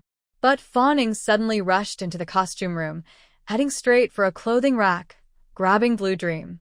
Blue Dream screamed immediately, but she covered her face with a piece of clothing, making sure Fong Ying wouldn't recognize her. Since that was the case, Fong Ying didn't hold back. She reached out and pinched her hard a few times. Blue Dream, who had been holding back her screams, couldn't help but cry out again. She struggled desperately, knocking over some hangers before rushing out. Thief. Don't run. Fong Ying chased after her and shouted from the doorway. The corridor was silent. Only a woman covered in clothes quickly ran past, and then down the stairs. Everyone listened carefully, watching. It was so exciting. Li Jie's face darkened completely. Fong Ying shouted at him, Director Li, why are you just standing there? Why didn't you catch that thief just now?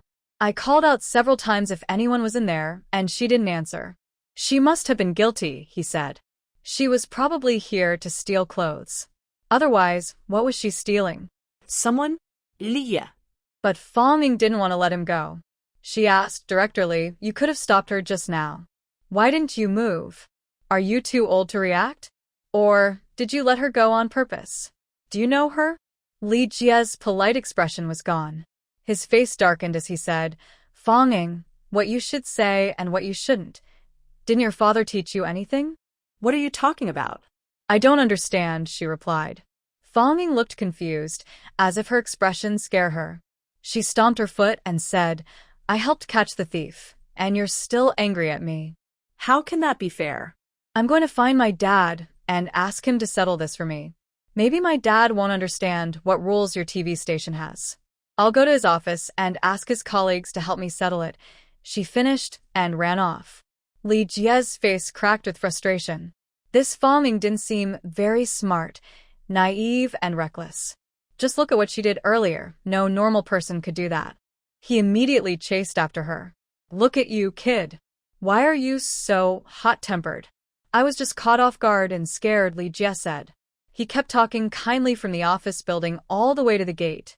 When Fanging rode her bike, she seemed calmed down and asked, "Tomorrow morning, I'll bring some cooked food. Will you place a long-term order?" Li Jie suddenly realized what she was up to. So all this pretending to be crazy was just for this. You should have told me earlier. It's just money. If money can fix it, then it's no problem. Okay, come on then. Just go talk to the logistics people, decide how much to order, Li Jie said. Of course, the logistics person was his son. Fanging cheerfully waved goodbye. Bye, Uncle Li. Li Jie looked at her back and chuckled as he went back. After she turned around, Fangying's smile disappeared. Those two old fools, her family and theirs, had been mortal enemies in a past life. She didn't want to turn peace into conflict this time either, but they were still enemies. Before he got too powerful, the best way was to cut through the chaos quickly. From today on, the Li family father and son wouldn't have a good reputation at the station. And neither would the outside world. Fanging went home with a cart of marinated meats and smoked chicken, looking for her dad. She joked, "If I tell on you, I'll tell on you." Fanging carried a bag of cooked food and went straight into the gate, signing in first. Fangde was drinking tea in his office. In 1974, mainland China also had import-export business.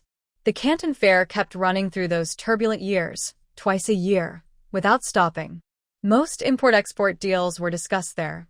But since there were so many goods, he happened to oversee the machinery export part. Other departments still had some work, tracking progress, handling transportation, collecting payments. He didn't need to do that. He just drank tea every day. Because in a year, they might not sell even one machine. Now, at the Canton Fair, machinery was just a sideshow. Certainly, a lot of imports come in, and most of the foreign currency earned is spent on buying advanced machinery. But he doesn't control that. He tried several times to get the job, but he couldn't. He was thinking in his office about whether his daughter should keep waiting for a few more years or change jobs. Just as he was thinking about his daughter, she came in carrying a bag of things. "Why are you here?" Fangde asked. Fanging smiled sweetly and greeted the uncle and aunt in the room, receiving many kind smiles in return. Fanging placed the bag on Fangde's desk and showed what was inside. "I made a few new flavors, adjusted the recipes, but I don't know if they are good. I'm not sure, so I wanted to get some opinions.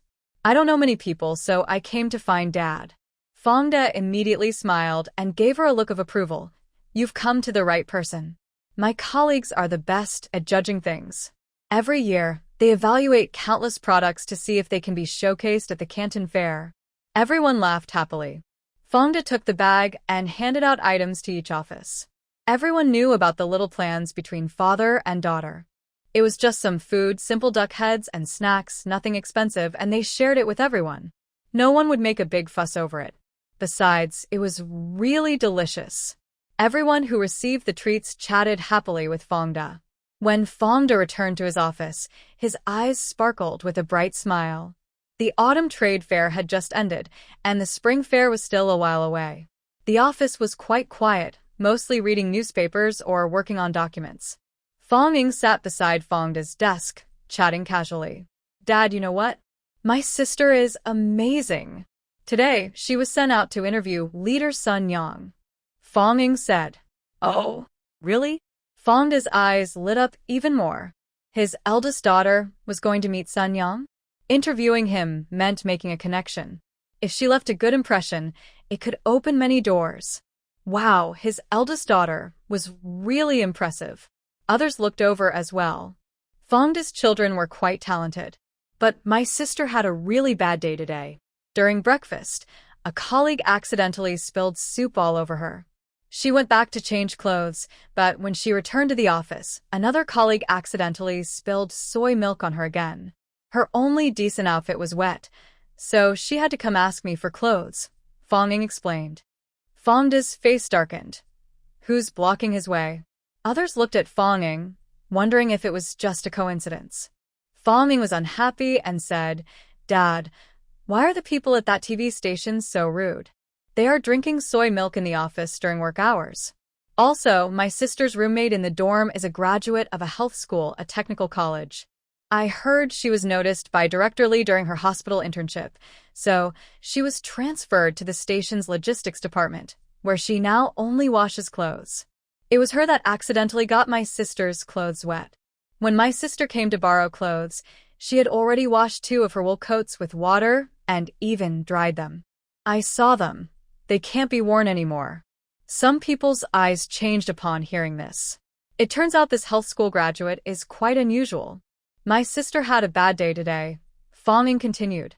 "I was worried, so I lent her a piece of clothing and took another with me to her workplace. I waited for her at the door. Guess what happened? Everyone in the room was captivated, watching her closely. What happened?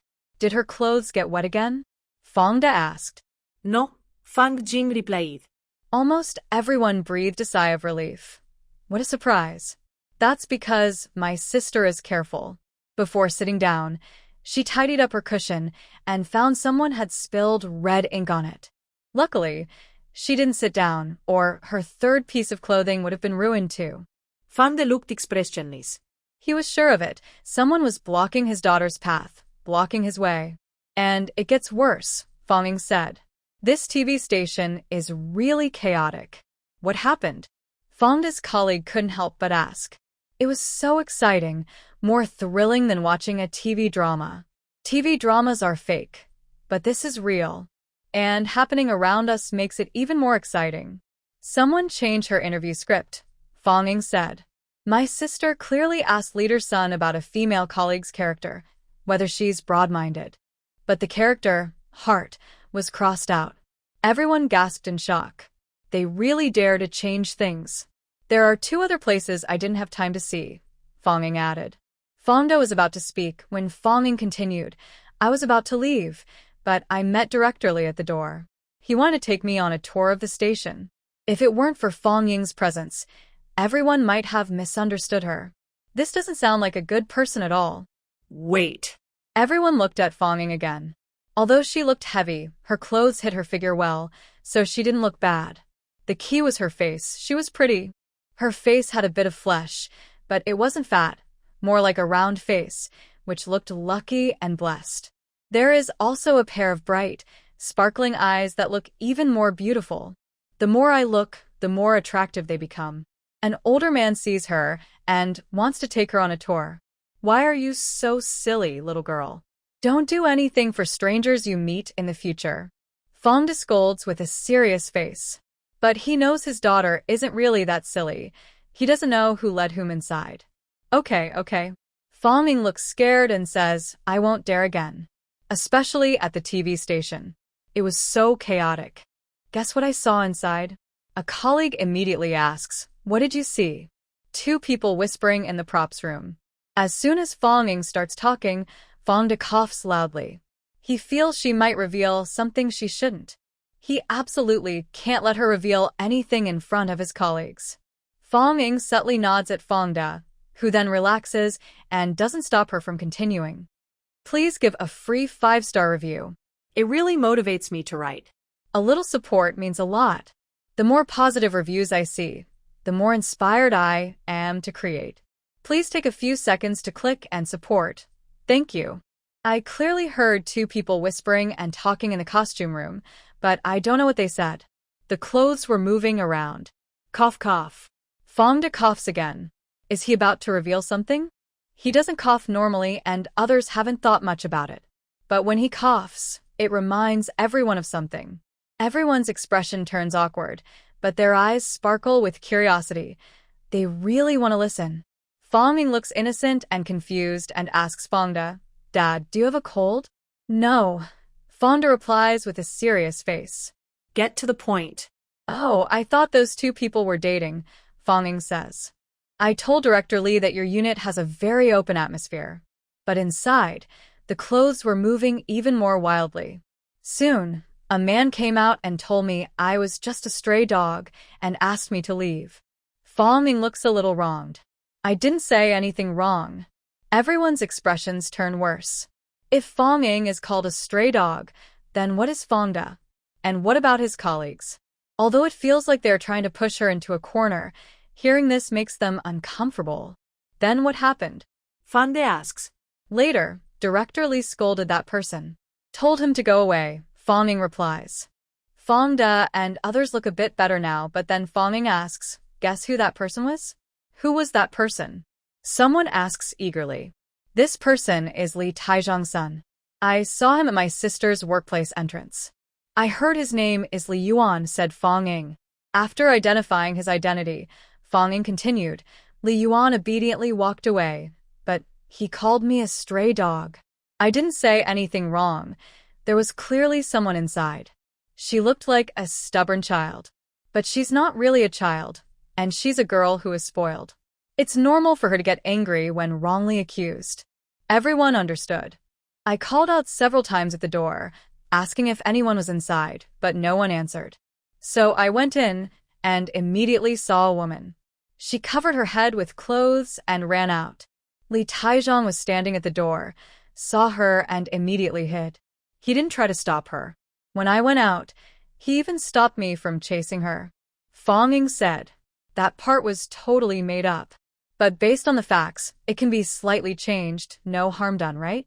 No one will take it seriously, right? Cough. Fong De cleared his throat and said sternly, you too. Since you saw someone inside talking to a lover, why interfere? Because I recognized that woman's voice. She's my sister's good friend, a female co-worker from the dormitory, Lan Meng, transferred from the health school. I just saw her yesterday and talked to her for a long time. I know her voice, Fong Ying said. Everyone started to think. They understood that Fong Ying was here to complain. If she's telling the truth, then the TV station is really chaotic. The station director is interested in a health school student who was whispering with the director's son in the costume room, and then she ran out with the director's help. This health school girl is Fong Yun's good friend, but she keeps causing trouble for her. It's so exciting. Better than a TV drama. They needed to find out if it was true. Fong De frowned and said, in the future, don't interfere in other people's affairs. Focus on making good food. If you're unsure, bring it here for us to judge. All right, go back now. Yes, Dad. Fong Ying obediently stood up and casually said, oh, by the way, Dad, the cooperative behind my restaurant plans to open a food factory, and they've appointed me as the manager. From now on, I am the factory manager. Really? Everyone was surprised. Wow, so impressive. Young Fong is already a factory manager? Like father, like son. Fong De immediately humbly said, didn't she tell you? It's just a small cooperative food factory, tiny, nothing special. Fong Ying was not convinced. Our food factory may be small, but we specialize in making duck products, which are sold on trains. Never mind, I have to get back to work. She left the office and started walking slowly. She heard everyone inside praising Fong De again and again. Their tone was full of envy. The communal food factory is just a factory, not a flimsy cardboard one. Yet they can sell their products on trains. Someone wanted to question, but couldn't, because everyone had just tasted the products. They were really good, made with Fong Ying's own recipe. They rely on strength, not connections. People like that are truly admirable. As she went downstairs, Fong Ying seemed to hear Fong De's hearty laughter. She also smiled, realizing that making her father proud was a happy thing. In her past life, she didn't understand this. They only argued and got angry with each other. Fong Ying got back on her bike and went home, carrying a load of smoked chicken and duck products. She decided to settle everything today, not wait until tomorrow. In a few days, the news might reach Li Yuan's ears, and he could lose his temper. When she arrived at the TV station, she saw her sister riding her bike back, looking relaxed and smiling. It seemed the interview was very successful. Fong Ying also smiled. When the nest is attacked, can any eggs remain intact? Fong Yun was in trouble, which wasn't good for her either. If Fong Yun gets better, it will be very beneficial for her. Seeing Fong Ying, Fong Yun immediately got off her bike and asked, why aren't you leaving yet? I didn't mean that, it's just so cold outside, and you've been waiting for me? Her eyes suddenly turned red. No, you're overthinking. I just arrived, Fong said. Fong Yun's unformed tears immediately dried up. Suddenly, Fong leaned in and whispered, but I helped you deal with Lan Meng, and I also took care of Li Yuan and his son. When Li Yuan and his son finish, I don't know, but Lan Meng is almost done.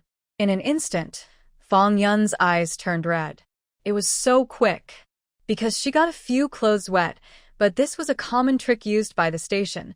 Her sister actually reached out to the station director.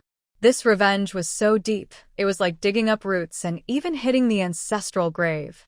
You. Her throat was blocked, and she couldn't speak. Fong patted her shoulder. Because you're my sister, my only sister. Besides me, no one can bully you. After saying that, she brushed past her and rode her bike into the yard. Fong Yun was left alone, tears flowing uncontrollably. When Fong Yun finally calmed down, she didn't know where Fong Ying had gone. She didn't bother to look for her. Her colleagues had returned and pulled her along to complete their tasks. But when they arrived at the station, they immediately sensed something was wrong. Colleagues gathered together, whispering and exchanging glances, acting sneaky and suspicious. It was obvious something was going on. What's wrong? What happened? Fong Yun asked. Seeing her, everyone fell silent, their eyes becoming even more suspicious. The matter involved Fong Ying, and also Fong Yun herself. They didn't know how to explain. But Fong Yun had been working in the company for a year and a half, and apart from a few people, she got along well with most. Everyone quietly told her what they knew. Li Yuan was in the clothing room with a woman. They were dating, and your sister saw them. She didn't let it go and confronted them. That woman had her head covered, so no one knows who she is. When the boss went there, he didn't stop them. Who could she be? Who else? I just met a few colleagues from the office, and all the women were inside their rooms. Except for that person. Shush. Why are you shushing? Everyone already knows. I said before that they were involved, but you didn't believe me. Come on, do you think they planned it? Of course they did. As soon as Li Yuan and Lan Meng's relationship was exposed, there was no need for proof. People guessed and accused them both. The boss and Lan Meng seemed to be quite close, like they found a daughter-in-law. Although they said daughter-in-law, their glances conveyed something else. But they didn't dare say it aloud. Fong Yun's suppressed tears suddenly fell again. Her sister really dug up their family's past. In today's world, such scandalous news makes anyone involved look bad. Seeing Fong Yun crying, everyone understood her feelings. After all, everyone knew Fong Yun and Lan Meng had a good relationship. Some even said behind her back that Lan Meng was Fong Yun's little follower, always praising her. This made Fong Yun seem proud and unlikable. But looking closer, she wasn't a loyal follower. She was a traitor. She pretended to be friendly, but secretly stabbed others in the back. She was a sneaky little person. Everyone suddenly felt cold. Fortunately, Lan Meng was targeting Fong Yun. If it had been them, just thinking about it was terrifying. The seed of suspicion was planted. From that moment on, Lan Meng could no longer pretend to be innocent and pure. The more innocent she looked, the more people thought she was sneaky. In contrast, Fong Yun was just a straightforward, kind-hearted big sister.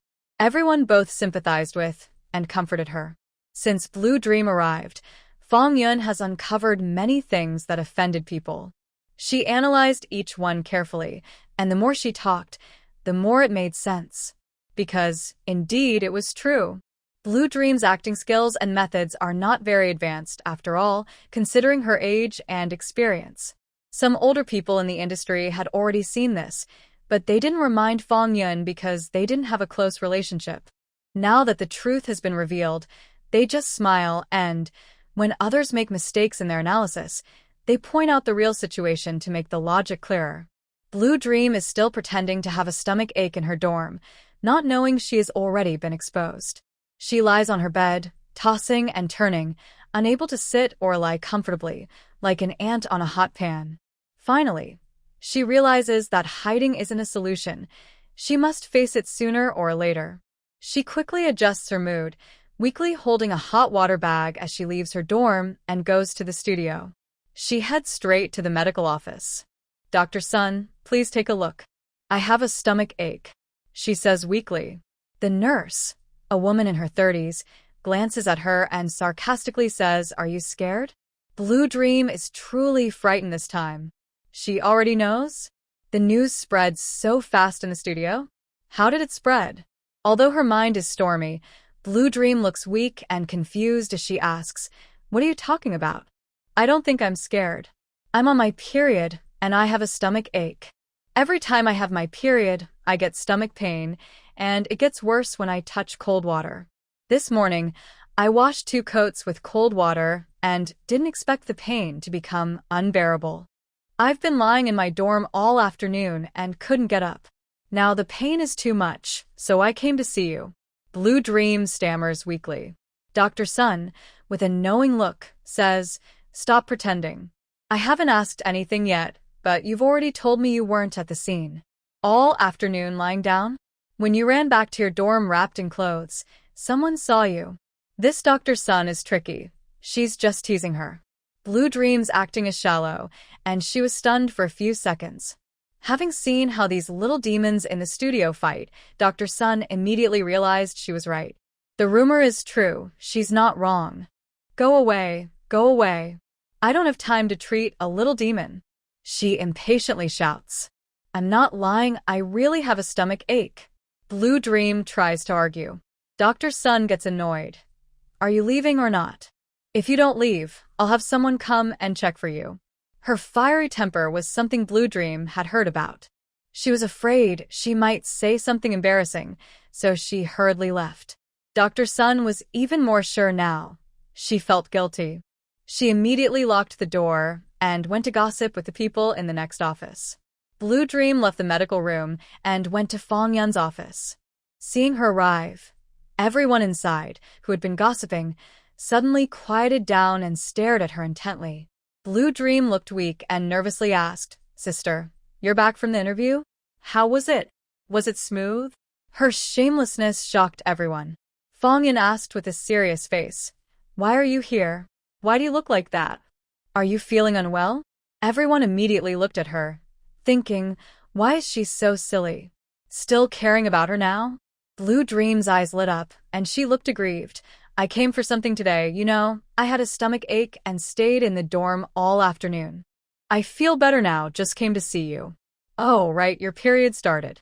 Usually, you don't need to wash the clothes in the laundry room during this time, but today, despite the pain, you washed 2 coats for me."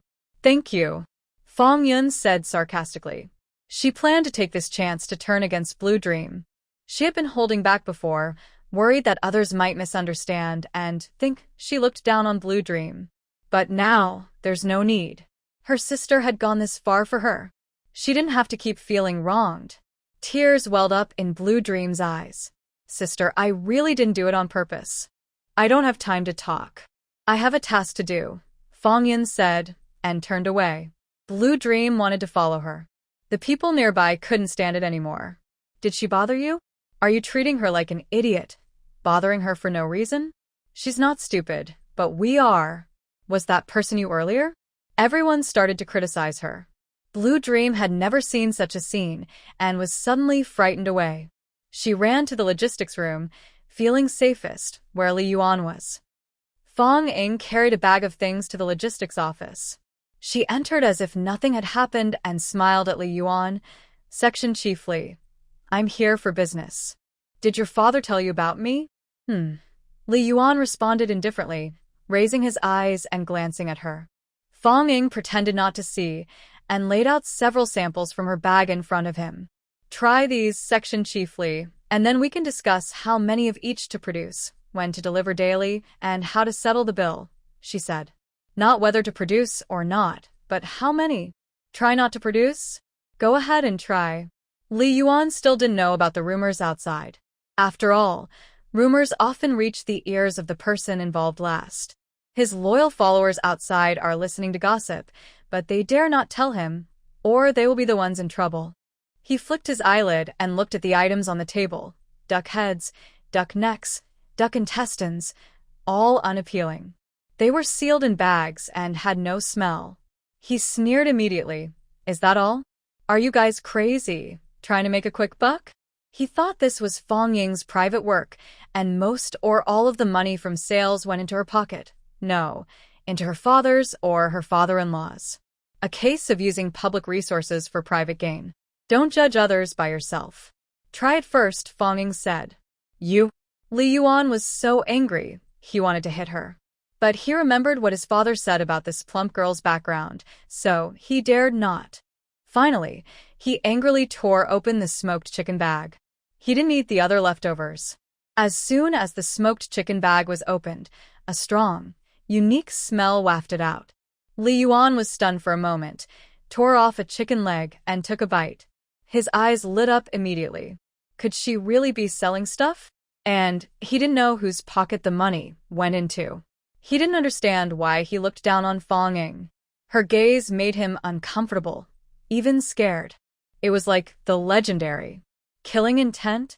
Why bother? She just got her sister wet. What's the big deal? How much is this chicken? He asked. 5 yuan each, Fong Ying replied. Then we'll set 10 each day. He looked at Fong Ying and said, You personally deliver the goods every day. Fong Ying was thrilled but hesitated for a few seconds before reluctantly nodding. She was still worried she wouldn't find a way into the main gate. Let her in, and she'd have space to do more. Seeing Fong Ying agree, Li Yuan also smiled. This was his territory, and he felt confident he had plenty of ways to deal with her. Just as they were smiling at each other, Lan Meng rushed in. Seeing Fong Ying, her tears suddenly stopped, and she looked surprised. How is she here? Fong Ying's big sister quickly stood up, gathering the duck products from the table, leaving only a partially eaten smoked chicken. Should we make a purchase agreement? Fong Ying asked. What purchase agreement? You haven't even been selected yet. You're still in the trial period, no contract, Li Yuan said. He was hoping Fong Ying would beg him again, but she nodded and smiled, saying, Okay, I'll come to deliver the goods again tomorrow morning. Oh, maybe not in the morning, maybe at noon or in the afternoon. The chicken might not be cooked yet, and I might not be free either. Li Yuan immediately frowned. Who does things like this? Do you still want to sell to us? Not selling. Clearly said they would buy before, now they won't? Backing out? Do you guys do things like this? I want to find my uncle's cousin to judge this. Fong Ying said. Li Yuan. All right, whenever you want to deliver, just do it. Fong Ying was instantly satisfied, proudly holding the remaining items and leaving. She didn't care much about the TV station's trivial matters. She just wanted to come in and take a look. Plus, to boost her reputation. From now on, their food factory's partner unit would have an additional local TV station. Even a local TV station in the eyes of ordinary people is a prestigious organization, like the top of the industry. It could raise the value of their products. When Fong Ying left, she met a few people and asked around. Where's my sister's office? I am her younger sister, Fong Ying. I am the manager of a food factory. These are our factory's products, here to discuss cooperation with your TV station. Everyone try it and see? Fong Ying talked and handed out samples as she went. The news that Fong Yun has a factory manager sister spread. Also good for Fong Yun. When Fong Yun heard this, she smiled. How did she become so sharp? Or did she never really look at her sister before and didn't notice her inner beauty? Her sister was really too negligent. After a basket of duck products was finished and everyone praised them, they asked Fong Ying how to cooperate with their unit. Fong Ying said, Section Chief Li didn't like these things and didn't place an order. Everyone. Li Yuan. You're useless. Have you lost your sense of taste? He only ordered the smoked chicken, which is quite tasty, Fong Ying said. Everyone's expressions improved a bit. But he only ordered 10 each day, and I don't know if that's enough for your hundreds of people, Fong Ying added. Everyone. Li Yuan. You scoundrel. Good products are rare, so only the leaders get them, not the ordinary staff. Of course, they only dared to curse silently. They wouldn't dare speak out loud. Later, I wanted to promote these duck products again, but Lan Meng went to find him crying, and Li's section chief didn't look at me anymore. I told him several times, but he didn't hear, and he glared at me to leave quickly. I had to go, Fong said. Still making things up, but it probably wouldn't reach Li Yuan's ears. Even if it did, it didn't matter. They wouldn't admit it, and no one would believe it anyway. This time, everyone's expressions changed to big smiles, but they were mischievous grins. Also, the smoked chicken costs 5 yuan each. Duck heads and duck necks are more expensive. Duck heads are 1 yuan per bag, duck necks 50 cents per bag, Fawning said. I deliver the goods every day. If anyone wants something separately, just tell my sister. I'll bring it to you the next day. The smoked chicken costs 5 yuan each. Although they haven't seen it yet, it doesn't matter. Sometimes the restaurant sells roasted chicken for 5 or even 6 yuan each. But selling these cheap duck products at such high prices seems a bit much, right? Fawning started to persuade again. You don't know, I add 38 kinds of traditional herbs, including wild ginseng that's 10 years old, very rare. It can nourish your yin and boost your kidneys, and even help hair growth. Suddenly, all the men present looked excited. Buy. Not expensive. Fawning immediately received a bunch of orders. She works at a TV station, so her salary is a bit higher. She can afford to buy snacks for a few yuan now and then. It's not like she buys every day. Fawning went to Fong Yun's office, took orders for half an hour, and wrote a full sheet of names. She managed to gather nearly 100 yuan, money that Fong Yun would definitely be happy to see.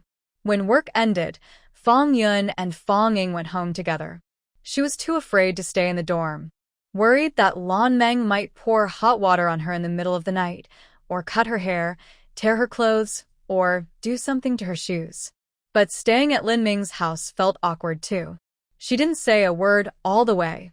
Fong Ying was also thinking about this. She was afraid that summoning spirits was easy, but sending them away was hard.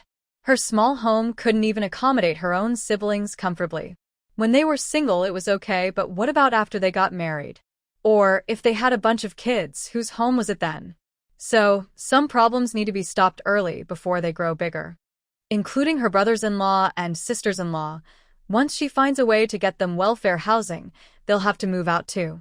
So, when she saw Fongda at the door, Fong Ying said, "Dad, I forgot to tell you something today." "What is it?" Fongda's eyes immediately became alert, worried she was about to say something bad. "I need to remind you, think carefully about what you can say and what you can't. Think it over before you speak," she said. Fong Ying smiled, then quickly stopped, sat next to Fongda and said, "Dad, I see that you've been unhappy staying here these days." I know why. Fongda felt a bit embarrassed, but didn't argue. Fong Ying reached out and tugged at Fongda's sleeve. "You must have heard what the neighbors were saying. They mentioned you." Fongda's eyes widened instantly. What did they say about me? "I won't say much. It's a bit uncomfortable," Fong Ying replied. Fongda immediately became hesitant to ask further. Anyway, it was about those things. He could guess. No need for his daughter to say it out loud and make him feel embarrassed again. "Although I asked you to move here because I had my own reasons, I wanted you to keep me company, and having an elder, especially a man, at home makes me feel braver. But I can't ignore your reputation just because of my selfish reasons." Fong Ying choked up. "If I did that, I'd be too selfish. Too unfilial." Fengde was deeply touched. He even started to hesitate about moving out. Could he endure a little more hardship? Stay with his daughter? Give her some courage? Fong Ying quickly said, "So today, I asked my older brother to look for a house near your workplace. A good house, a big house. I'll pay the rent." It was just a small amount, at most 10 yuan. She paid and left. Fongda was even more moved. For the first time in many years, he patted her hand gently and said softly, "No need. You're still so young. I'm not old enough to be immobile. I'll pay for the house myself." Fong Ying immediately got angry. "Dad. I've already grown up. I'm not a kid anymore. I heard that children who grow up should start respecting their parents. Please give me a chance to show my respect to you." Fongda's eyes turned red. Fong Yun rolled her eyes at Fong Ying, comparing her. Wasn't she quite useless? Fong Ying looked at her and said, My sister also wants to respect you.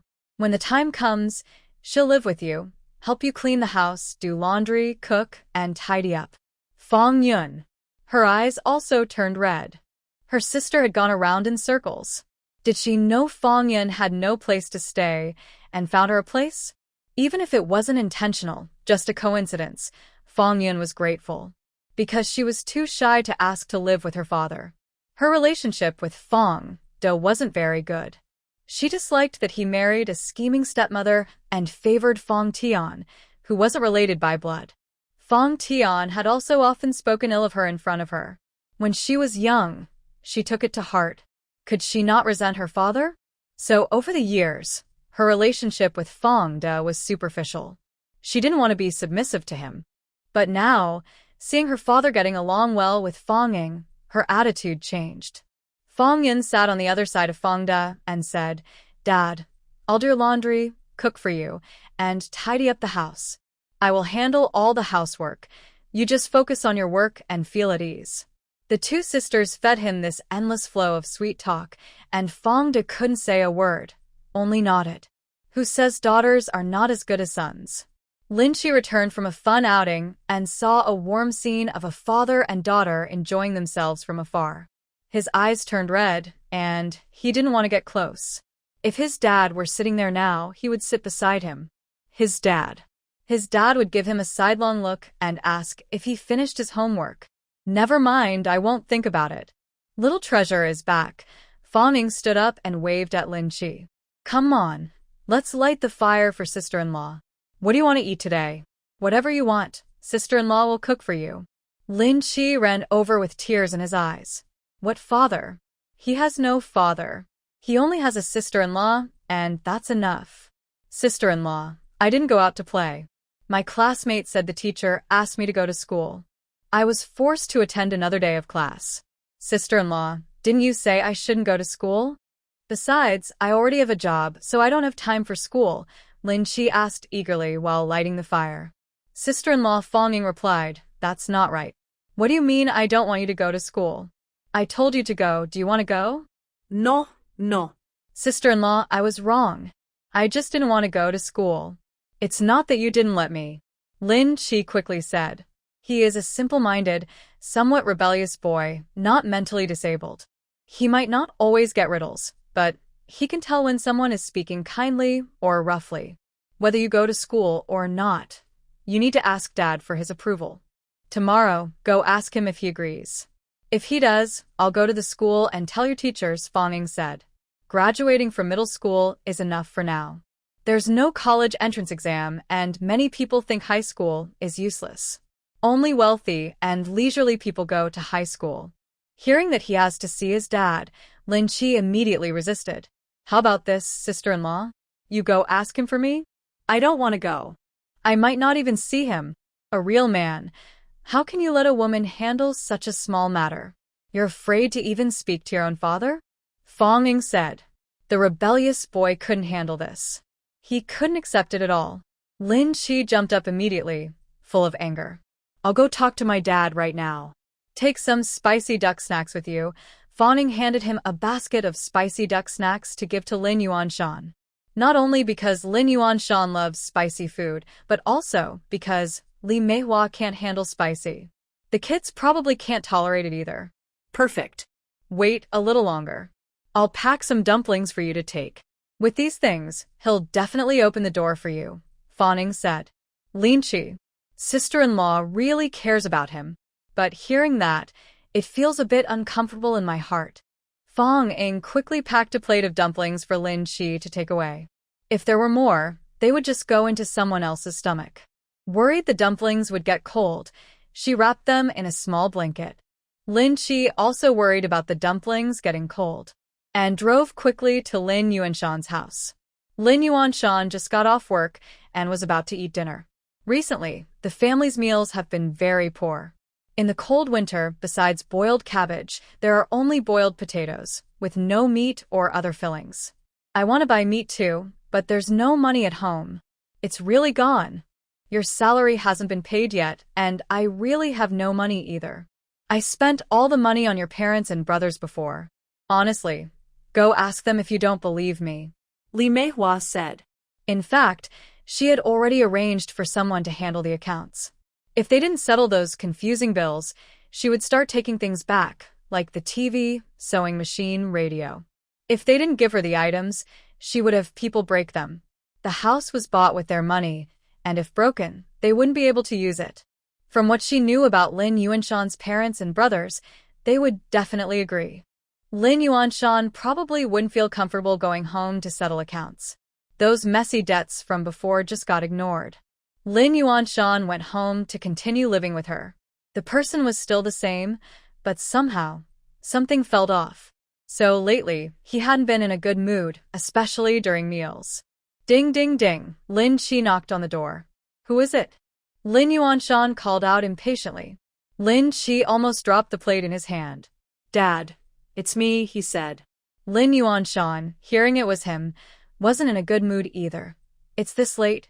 What do you want? He didn't even come to open the door. Lin Chi. His nose involuntarily felt a bit sore. He pouted and said, My sister-in-law asked me to bring you dumplings. If you don't eat, I'll take them back. Whoosh. 3 seconds later, the door opened. Lin Yuanshan smiled and said, Xiaoying brought me dumplings?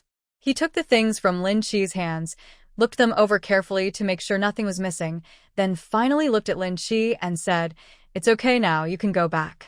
Lin Chi. What did he say? He doesn't even have a father. Lin Chi stepped inside, with one foot. Lin Yuanshan was stunned for a moment, but didn't chase him away. He felt that this kid's expression looked a bit strange. He suddenly realized that his son had grown to look like a calf, as tall as him, and even stronger. It must be because he ate too well at his sister-in-law's house. Is something wrong? He asked. Lin Chi clenched his fists, really wanting to say everything was fine and walk away quickly. He didn't want to come to this broken house at all. Suddenly, Lin Chi seemed to have an idea and looked around the room. Dad, this house is so small. Are you used to living here? Lin Yuanshan couldn't help but smile. He ignored his silly son and opened his package to eat his dumplings.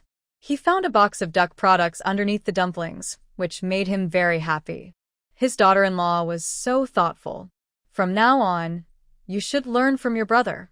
When you find a wife, she should be like your sister-in-law, Lin Yuanshan said while eating. As soon as the dumpling entered his mouth, he immediately showed a happy smile. Lin Chi couldn't stand it and immediately said to Li Manhwa, who hadn't paid him any attention, Look at what you've done, making my dad so hungry. Do you even care about him? How come you haven't learned to make dumplings after all these years? I've learned twice, and I can do it now. I think you just don't want to learn. You don't really care about my dad at all. Lin Yuanshan suddenly felt that his dumplings weren't as tasty anymore. Li Manhwa. Why are you two fighting? Did I do something wrong? You fools are just fools. She rolled her eyes and suddenly exclaimed happily, You can make dumplings now? Then come and make some to show respect to your dad whenever you have time. Dad, look at her. She's like this and still pushes me away. She doesn't want to make dumplings for you. Lin Chi said. Lin Yuanshan, today's meal is ruined. Is there something wrong? If not, just go back, Lin Yuanshan said. Lin Chi suddenly remembered something his sister-in-law had muttered about cooking once and blurted out, Dad, my stepmother's cooking is so bad. How did she become the housekeeper before? Doesn't she cook? Or does my mom have to cook for her? Cough, cough, cough. Lin Yuanshan suddenly started coughing violently. Li Manhwa also looked embarrassed in an instant. Stop talking nonsense. Lin Yuanshan immediately said, My wife and I both worked, busy with our jobs, and weren't home to eat. She was just responsible for taking care of you all. Really? Lin Chi looked at him, accusingly. Her cooking is so bad you don't eat it, and you let us kids eat? Is there a father like you? He remembered another saying from his sister-in-law and shouted, Doesn't your conscience hurt? Lin Yuanshan. Thinking about it, he felt it was indeed a bit unfair. Do you have something to say or not? Are you just here to pick a fight with me? Get out.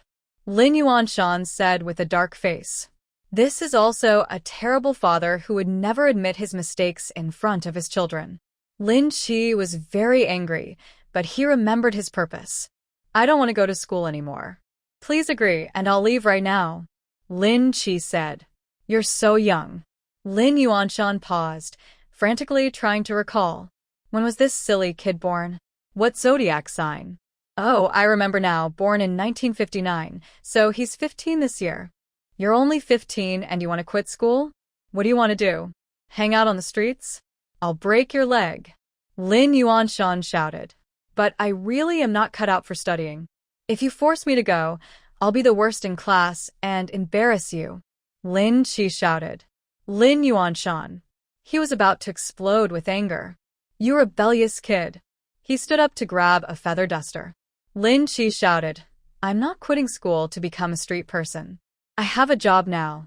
Lin Yuanshan hesitated. He knew his second son's grades. For him, finishing middle school and learning to read was enough. He couldn't go to college anyway. Even if he could get him into college, he would get expelled. No need to waste the country's resources, mainly because it would be embarrassing. What job did you find? Lin Yuanshan asked. Lin Chi proudly said, My sister-in-law is now the manager of a food factory. I'm part of the team, earning several dozen yuan a month. Lin Yuanshan was surprised but quickly calmed down. His daughter-in-law was so capable, it was no surprise she became a factory manager. Li Meihua suddenly leaned over and asked eagerly, Your sister-in-law is a manager? Where's the factory? Can she help me find a job? I want to earn more money to buy some good food for your dad. Even if I can't cook well, I can still buy him dumplings.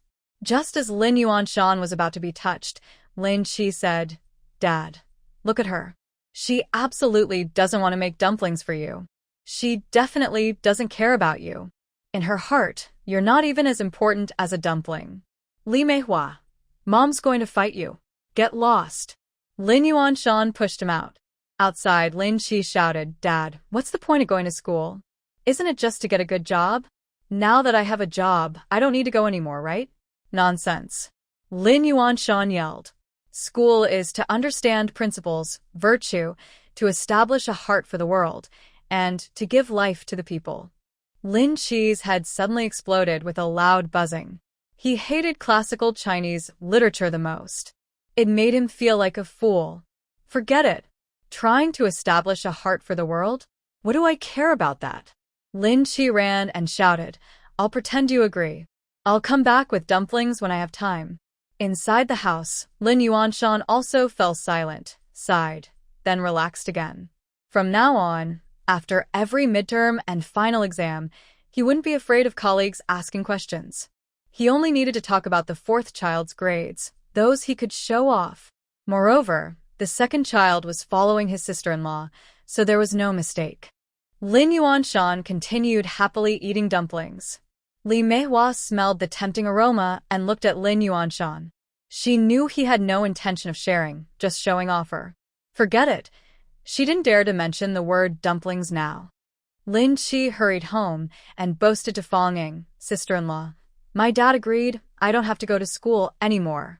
Really that easy? Fong Ying was a bit suspicious. As a senior intellectual, Lin Yuanshan wouldn't agree so easily for his son to only have a middle school diploma. He should at least finish high school, right? How did he agree? Tell me the story, Fong Ying asked. Lin Chi immediately bragged about how he teased Li Meihua. Fong Ying laughed and said, Wow, you can tease people now? I'm impressed. Lin Chi chuckled and changed the subject, but I think I talked too much. My stepmother also wants to work at our factory. Fong Ying smiled and said, Who does she think she is? My place isn't somewhere she can just come and go as she pleases. Lin Chi felt relieved and remembered something, saying, Oh, at noon, someone came to the house. The railway added another 100 smoked chicken orders, and they need to be delivered tomorrow morning. Fong Ying. She glared at Lin Chi angrily. Why are you only telling me now about such an important matter? Lin Chi suddenly became scared. I told Uncle Qian. He said he knew. I finished my work before going to school, so I was late and got punished to stand all afternoon. He knows it's important? The stuff is still made by me. Fong Ying said. But looking at Lin Chi's expression, He seemed quite pitiful, only 15, a bit mischievous, not knowing the importance of things, which was normal. All right, sister-in-law, don't blame you. It's not your fault. You still need to go to school and I'm not at home, so you couldn't find me. He didn't have a phone. Another good thing about a rebellious teenage boy is that he's easy to comfort, big-hearted, not easily crying over a single remark, and can handle setbacks. Fong Ying said she didn't blame him, and he believed her happily. He urged Fong Ying to go to school tomorrow and find a teacher. As they talked, Feng Zhua, Feng Yu, and Lin Xiu returned, followed by Qian Liqiang and a group of people. Each rode a bicycle with 2 large sacks hanging on the back, filled with slaughtered chickens. Fong Ying immediately put on a smile and went over. Uncle, is the pot enough? If not, I can't finish cooking by tomorrow morning. Also, is there enough firewood? We ran out of coal at home. Qian suddenly felt a bit guilty and said, It's enough, it's enough. He often made others stay up late working overtime. Even the donkeys in the production team weren't used this way, and he felt bad about it. Did you rent the house? Get a bigger one. Later, we can hire more workers. You just need to talk, Qian said. Fong Ying smiled and just kept talking. She asked someone to prepare all the work, then went inside to handle the seasoning packets. In the last pot, she just threw in a seasoning packet to finish. The seasonings inside the packet had turned into powder. Unless you used special equipment to test, you couldn't tell what was inside. Even if you could tell, it wouldn't matter. She added 3 drops of space well water, which no instrument could detect. She had tested it. The pot still wasn't enough. She was busy until late at night before everything was ready. Of course, none of this was her concern, and she went to bed early. However, she was called several times along the way to check if the cooled products were okay. She said they were qualified so they could seal and package them. Fong Ying looked at a few people with dark circles under her eyes. She needed to train the lead donkey quickly, so it could take over the work. Staying up late every day, she was worried about early menopause or infertility. Wait, something seemed to flash through her mind, but it was too vague, and she couldn't grasp it. Sister-in-law, you should go back to sleep, Lin Xiu whispered. We've already learned to cook breakfast ourselves. You don't need to go to work early. Just go around noon. Uncle Qian probably won't be mad at you. Fong Ying immediately smiled. Good, that's what I thought too. But no, I have something important tomorrow morning. I made a deal with the TV station, and I need to deliver it to them. They had already prepared the duck products and smoked chicken for retail at the restaurant tomorrow, and made plenty. It was fine to share some with the TV station staff. Tell Uncle Qian not to mark me as absent. I have a real job, Fong Ying said. Since Qian couldn't stay overnight at Fong Ying's house after delivering the goods, he left with his people. However, I still happily completed the graduation procedures for Lin Qi. Since I wasn't really suited for studying even after high school, I might not have gone to college. It's better to start working and earning money early. After leaving school, Fong Ying thought for a moment and decided to find her brother. She saw him right outside his workplace. Feng Shui saw her and smiled. I was just about to find you. Come on, I looked into some houses yesterday, and today we can go see them together. Okay, let's take a look, Fong Ying replied. Feng Shui rode his bike with her, and they went outside the second ring road to a neighborhood of single-story houses. They went inside, asked around, and arrived at a large courtyard. Standing outside the iron gate, she estimated it to be about 4 or 5 acres, quite big. The gate was rusty and worn, but the words matchstick factory were still visible. Wow, who turned a matchstick factory into a residential area? Aren't they worried about accidents? Fong Ying said. Feng Shui smiled. Actually, something did happen, it's closed now. Fong Ying looked carefully. Both the yard and the houses showed signs of fire damage, but it wasn't very obvious, indicating the fire wasn't big and was put out quickly. No need to look further. This place definitely isn't suitable. There might be chemical residues here. We make food, so it's not safe, Fong Ying said. Feng Shui patted his forehead. Look at me. I didn't think of that. I was just thinking about how you want a big house in the city. In the city, big houses are hard to find, and meeting those requirements is tough. It's okay. I'll think about what else it could be used for, Fanging said. Still want to use it? Fang Shui asked curiously. Fanging looked at the surroundings outside the second ring road, very close to the city center. In the future, land here will be extremely valuable, worth billions. It's money, so why not use it? How much is the rent? Fang Shui asked. 100 yuan a month, paid annually, Fang Shui replied. Let's rent it, Fanging said. Even though it's renting and not buying, there's some risk. If they sell it later, she can't do anything. But if she rents it first, builds a good relationship with the owner, and when they decide to sell, she'll be among the first to know and can buy at the same price. She's not worried about not affording it. She's more concerned about the land being sold without her knowing. Fang Shui looked at the abandoned, dilapidated yard and asked, Since you can't use it, what do you want it for? I haven't decided yet, Fanging said. Fang Shui, you have money, but nowhere to spend it? How much do you have? From what he knew, Fanging only had about 1,000 yuan. It's okay. I'll use my own money first. Once the railway pays me, I'll pay it back immediately, Fanging said. Not paying it back? She will get it herself. Fang Shui now finds it hard to understand this younger sister, but it seems he has never truly understood her. Forget it, it's all someone else's money anyway. Let's go, let's see the next place. If it's suitable, it used to be a candy factory, Fang Shui said. The two of them rode for another 20 minutes and arrived at another residential area, still outside the second ring road, still a big courtyard. This one was smaller, only about an acre. It was a newly built red brick courtyard, not very pretty, but bright and open. There were factory buildings around, the houses looked quite new, and there was no wild grass in the yard. It seemed to have closed down not long ago. A candy factory, how did it also close down? Fanging asked. They made handmade candies, malt candies. They were pushed out of business by fruit candies and other sweets, Fang Shui replied. Just as he finished speaking, a group of women rushed over and shouted, Who are you? What are you doing at our factory? Sorry everyone, I've been sick these days. I just got a cut on my eye, it's red and swollen, can't open it. Looking at screens makes my eyes tear up. Sorry for the few updates. I'll resume as soon as I recover. A few fierce-looking women quickly arrived and blocked the gate, not letting them in. Of course, they didn't have keys, so they couldn't get in. They only planned to look from outside. Fang Shui guessed their identity and asked curiously, Are you from the candy factory? But isn't your factory already closed and rented out? What are you doing? Who said we're closed? One female employee immediately shouted, though her eyes were red. Your factory manager said so, Fang Shui replied. The women on the other side immediately looked discouraged. Their factory manager had indeed said that.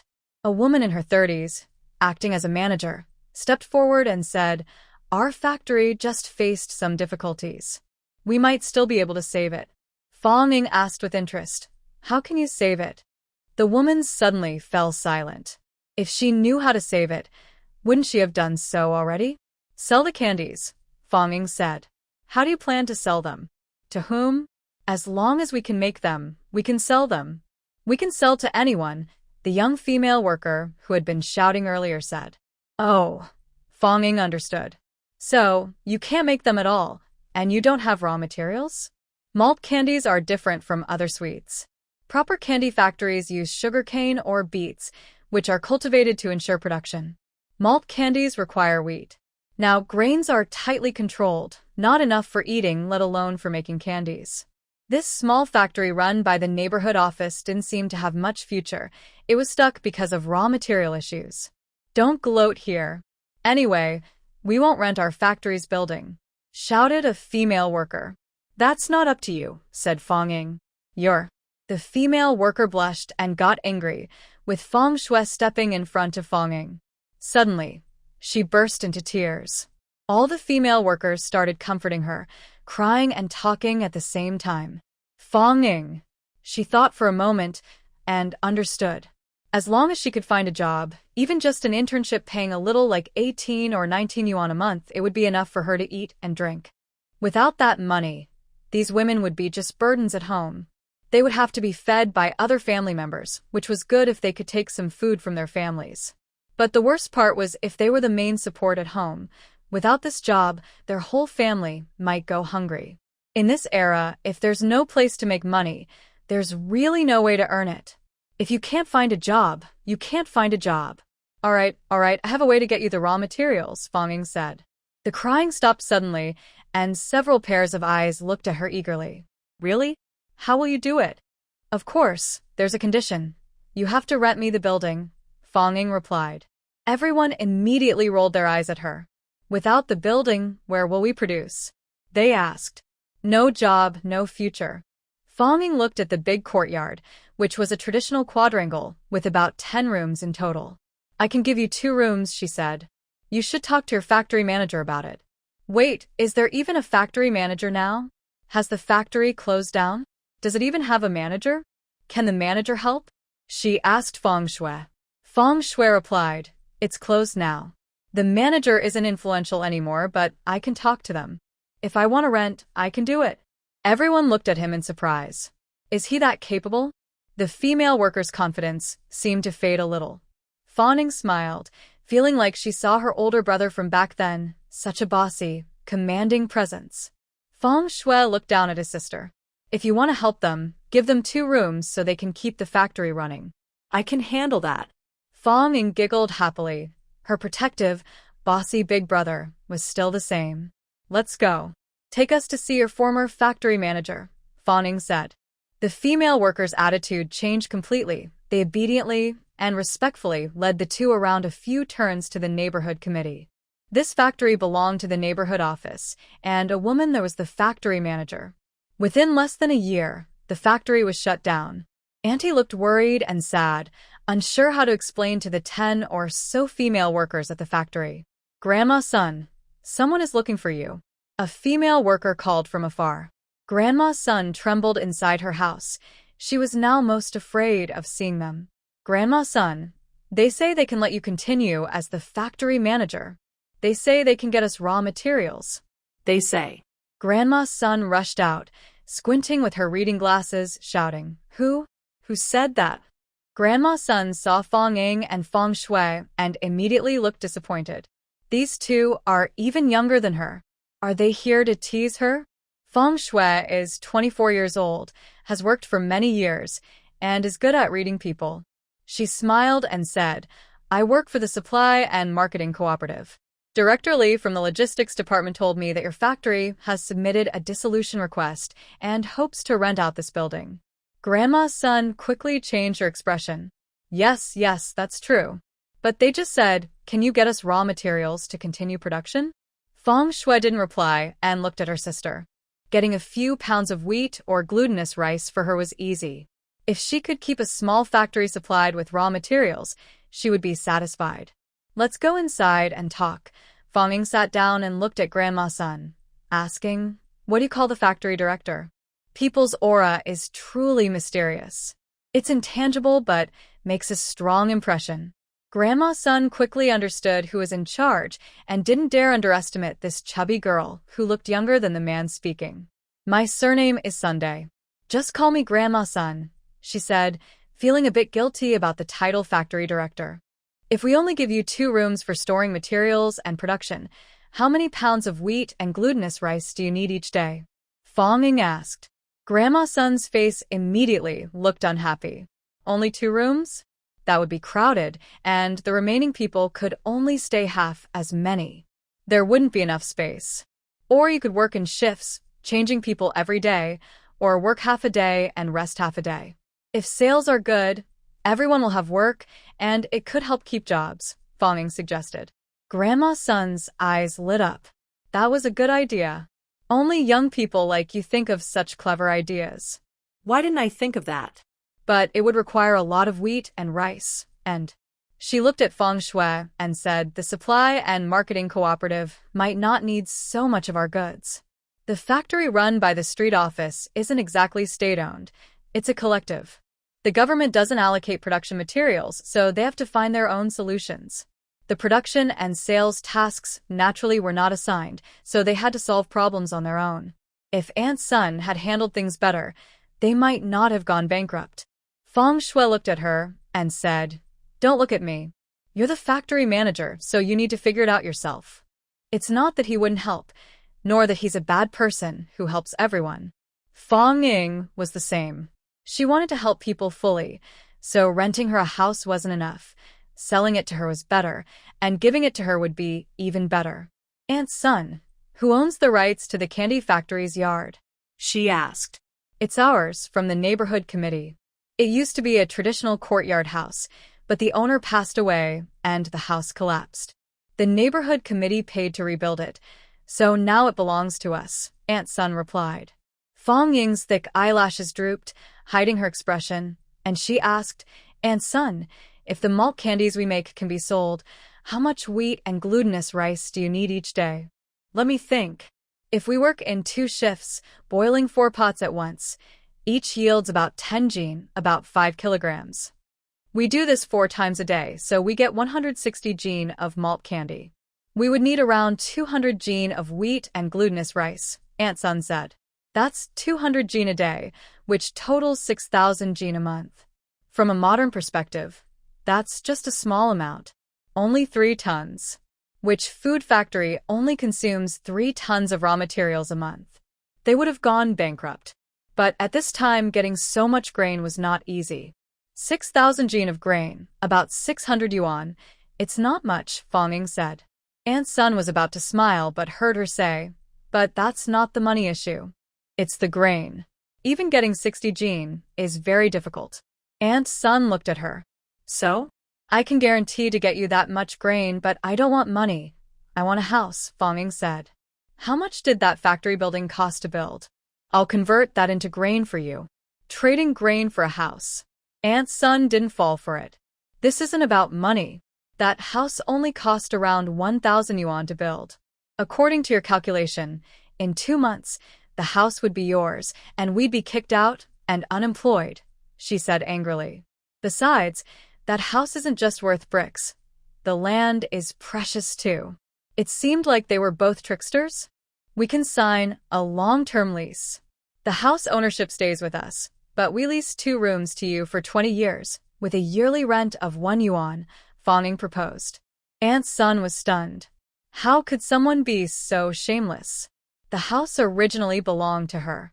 How did it become theirs? And she could only use 2 rooms? And she had to pay rent? Even 1 yuan was too much. "I will provide you with 1,000 jin of wheat and glutinous rice for free every month for 20 years. Fong Ying said. "The remaining 5,000 jin each month you can buy voluntarily. Buy as much as you want, even more if you like. But beyond 5,000 jin, I can't guarantee I can get it. Within 5,000 jin, I will definitely help you get it. If I can't, I will pay a fine of 1,000 yuan each month," Fong Ying added. Everyone was stunned. Grandma's son looked at her. "This isn't a scammer. She's just a fool." Fong Shuili shouted immediately, "Are you crazy? 1,000 jin every month for 20 years for free? Manager Qian will be furious. Right now, flour costs about 1.7 cents per jin, and wheat isn't being sold. If the commune arranges to sell to the street candy factory, it could be cheaper, around 1 cent per jin. Glutinous rice is a bit more expensive, just over 1 cent. This isn't about money. It's about food. Over 1,000 jin of grain costs more than 100 yuan. Forget whether that broken house is worth over 100 yuan a month in rent. Who can just take 100 yuan and buy 1,000 jin of food now?" Fong Shui shouted. "Who can?" "Even if you can do it, have you thought about how many favors you'd need? Plus, promising this for 20 years all at once. Is that broken house worth it?" Actually, she was mainly shouting for Grandma's son and the other women workers to hear. Sure enough, they all looked guilty, but their eyes flickered even more. This benefits them, so of course they like it. "And what about the 1,000 yuan penalty for breach of contract?" "You're really crazy," Fong Shui yelled. 1,000 yuan, probably more than what they earn selling candy. They wouldn't have to do anything every day, just wait for you to breach the contract. That would be enough to pay their wages. Fong Ying looked at her brother's fake attitude and felt amused inside, but she pretended to be stubborn. "What can I do? Manager's son told me I must find a factory within a day. Half a day has already passed. Later, I have to go to the TV station to see their director. He's been waiting for me all morning. I don't have time to waste here. Just find any place, it's fine. Grandma's son's eyes flickered. She directly asked to see the TV station director? And making him wait all morning? Whose child is she? She believed Fong Ying could get the grain. Most of her trust was in that. Fong Shui continued to persuade him. Yesterday, I contacted a few factories for you. There's a tofu factory nearby that wants to transfer, a cardboard factory in the Western City District that wants to rent out, and a shoelace factory in the Eastern City that's looking for partners. They don't want grain. Just a few dozen yuan a month is enough. Cheaper than this. Let's go, go, go. Really? Then you should have told me earlier. You wasted my time. Fong Ying stood up and was about to leave with him. Fong Shui walked along and said, "Isn't this on the way? Besides, I don't know how you can just give 1,000 jin of grain out of the blue. Is this something a person can do? Even if you're capable, you shouldn't be doing this here." All right, I get it," Fong Ying said impatiently. This was the first time the brother and sister worked together without practice, but they were in perfect sync. Just as they were about to leave the gate, Grandma's son hurriedly ran after them, grabbing Fong Ying's hand. "Wait a moment, little comrade. Let's discuss this some more." "Too expensive. There's no room for negotiation," Fong Shui said. "Expensive? Not at all," Grandma's son shouted. 1,000 jin of grain a month, just over 100 yuan. That's only about 1,200 yuan a year, and over 20 years, it's just 24,000. Buying such a big yard, it's perfect. Auntie, that's not how you count the cost. That's not just 24,000 yuan. That's 240,000 jin of grain. 240,000 jin. Grain. Who would trade so much grain for that broken house? Who has the ability to trade that much grain for a broken house? Only someone foolish and rich, Fong Shui said. Grandma's son suddenly felt guilty but replied, "Our factory building, if someone offers 24,000 yuan, we wouldn't sell. It's because you're offering grain that we're willing to talk. If it's money, we wouldn't even consider it. Better to renovate the place and give it to poor families without houses as a big shared yard." Fong Shui looked at Fong Ying. Fong Ying checked the time with a frown, looking troubled. "Oh, it's almost noon. I have to go to the TV station first. The remaining houses might not be available this afternoon. Could you? Why not just take ours? The yard is big, lots of houses. Clean. I know those small broken factories. They're even smaller than ours," Grandma's son said. Fong Ying looked at Fong Shui, then at Grandma's son, feeling torn. After a few seconds, he said to Grandma's son, "Grandma, actually 3 tons of grain a month isn't much for me. It's just a word. Whether it's wheat or glutinous rice, I can get you the best." Grandma's son's eyes lit up and nodded. "But can you make the decision on this? This isn't about renting a house anymore. We're discussing the transfer of ownership. It's up to you to decide," Fong Ying said. Grandma's son paused and replied, "I don't have the final say, but the street director is my son. I'll ask him." "Fong Ying, you're impressive. Then you can ask him," Fong Ying said to Fong Shuadao. "In the afternoon, help me check out other factories, have a preliminary talk. After I finish at the TV station, we'll decide together." She looked busy and hurried to leave. This time, Grandma's son remembered to ask, "Oh, by the way, what organization are you from? Why do you want to rent? Buy our house. We don't sell to individuals, it's against policy." "Oh, I'm the director of a public food factory. I want to find a factory building in the city to expand my business," Fong Ying explained. "Food factory? What do you make?" Grandma's son asked cautiously. "Prepared foods, like smoked chicken and marinated dishes," Fong Ying replied. Grandma's son relaxed a bit. There shouldn't be any problem. She thought they might be making sweets. Fong Ying looked at her watch again. "I'll be back around 4 p.m. I need to go now." Okay, I'll go find my son. I believe this will work out. Please don't sign with anyone else. Our factory building is new, bigger than theirs, and the best location." Grandma's son kept talking. Fong Ying had already ridden away on her bike, and she started nagging Feng Shui. Feng Shui took half an hour to free himself. When he came out, he saw that his sister was no longer there. He thought for a moment and decided to follow her advice, going to look at other houses for rent. Meanwhile, Fawning returned home with a cart full of marinated dishes. She asked Lin Qi to ride a tricycle and take her to the TV station. As a factory director, she had her own car, and of course, she needed a driver. Well, mainly because that old, second-hand tricycle was so ugly that anyone riding it looked like a scrap collector. She was tired of being stopped by people asking if she was selling toothpaste wrappers. At the TV station, the security guards recognized her and nodded, letting her in. But Fawning still got out of the car, leaving a pack of cheap cigarettes and a bag of duck necks before she left. The guard watched her walk away, smiling. Like her sister, she knew how to handle things, and she was even more generous. Being a factory director really makes a difference. The TV station was small, and any news spread quickly throughout the day.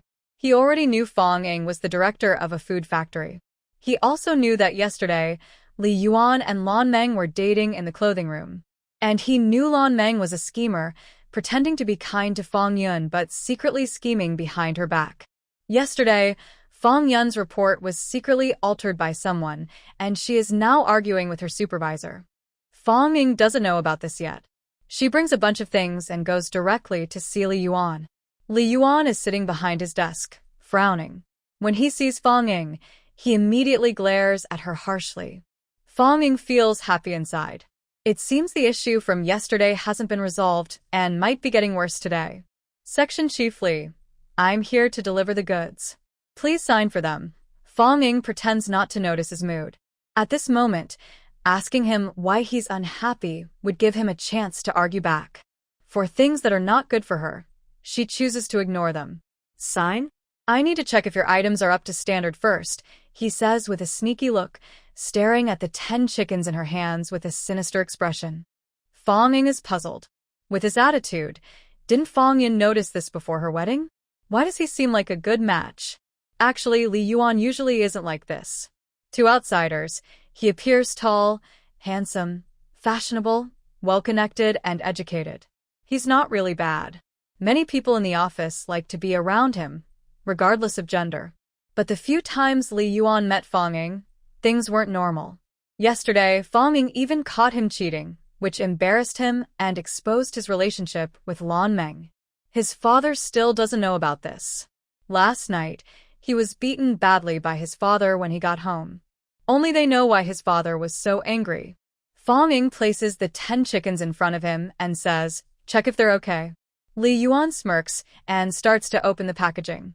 Fong Ying turns and stands at the door, calling out, smoked chicken and duck products are here.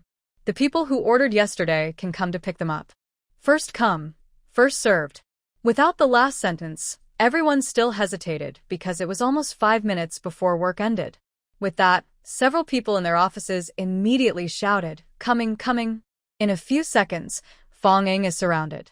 She distributes the items according to the list, while opening an extra package of smoked chicken, expertly tearing it into strips with 2 forks. The aroma quickly fills the corridor, attracting more people. Everyone tries some. This is the smoked chicken section, Chief. Li ordered for everyone. Some people, not shy at all, start tasting. Wow. This is so delicious. I've never had such tasty roasted chicken before. One person starts, and in no time, 1 smoked chicken is gone. Everyone praises it highly. They all say it's delicious. Fong Ying turns to see Li Yuan still standing stiffly there, with his packaging unopened, and smiles. Section Chief Li, does this smoked chicken pass your inspection? Li Yuan looked at her with a serious expression. Was her body fat, or was it her mind?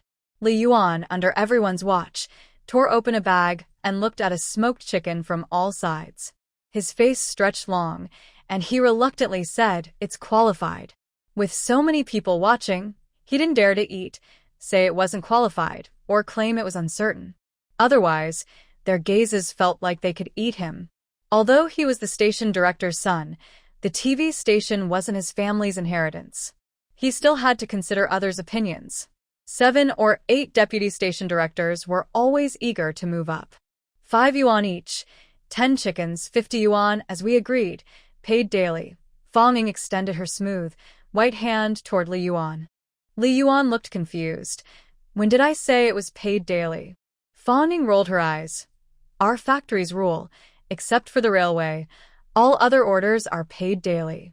I clearly told you yesterday, very clearly. What do you mean now?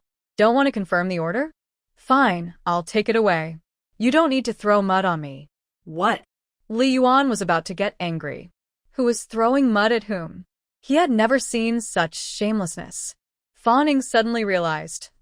Oh, yesterday when I talked to you, Lan Meng came to find you. You were probably distracted and didn't hear. Oh, the people around looked enlightened, as if to say, that's right. She's right. That's just how it is. Li Yuan Was really distracted. Clap. He slammed the table and shouted to everyone, I swear on my life.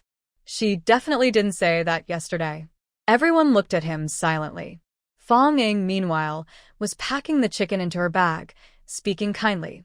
It's not a big deal. You just don't like me and don't want to confirm the order? No problem. Just 10 chickens. Whether confirmed or not, it's like I didn't. It's easier for me. She finished packing and said to the crowd, no need to feel sorry. Just 10 chickens.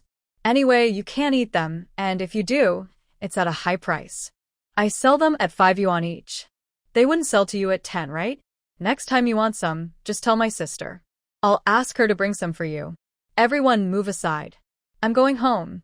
From now on, you don't have to run back and forth for just 10 chickens, dozens of miles. I'm relieved now. Although no one spoke, they looked at Li Yuan with unfriendly expressions and didn't make way. Li Yuan also calmed down. His original idea was not uncertain. He wanted to bother Fanging. Now he sees she is quite happy, which is not acceptable. Who said, I am uncertain? It's just daily pay, so what if it's daily pay?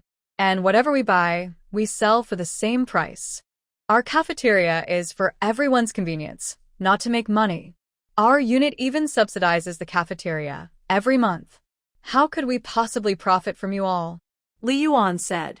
As long as he doesn't speak directly to Fanging, he can still talk reasonably. Everyone's expression improved, and they started smiling. Fanging happily turned around and placed 10 chickens on his table, then stretched out her small white hand. Pay up. Li Yuan reluctantly wrote a note. With the note, she could go to the finance office to get the money.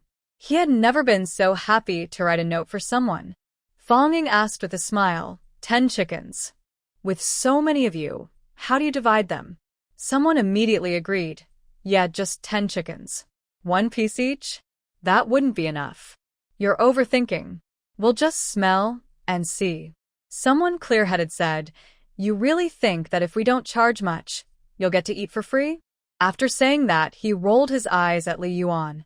It sounds nice, but they don't charge much because they can't really eat for free. Only the leaders get the chickens, so of course they don't charge much. Everyone was reminded and suddenly realized the truth, and they immediately lost interest.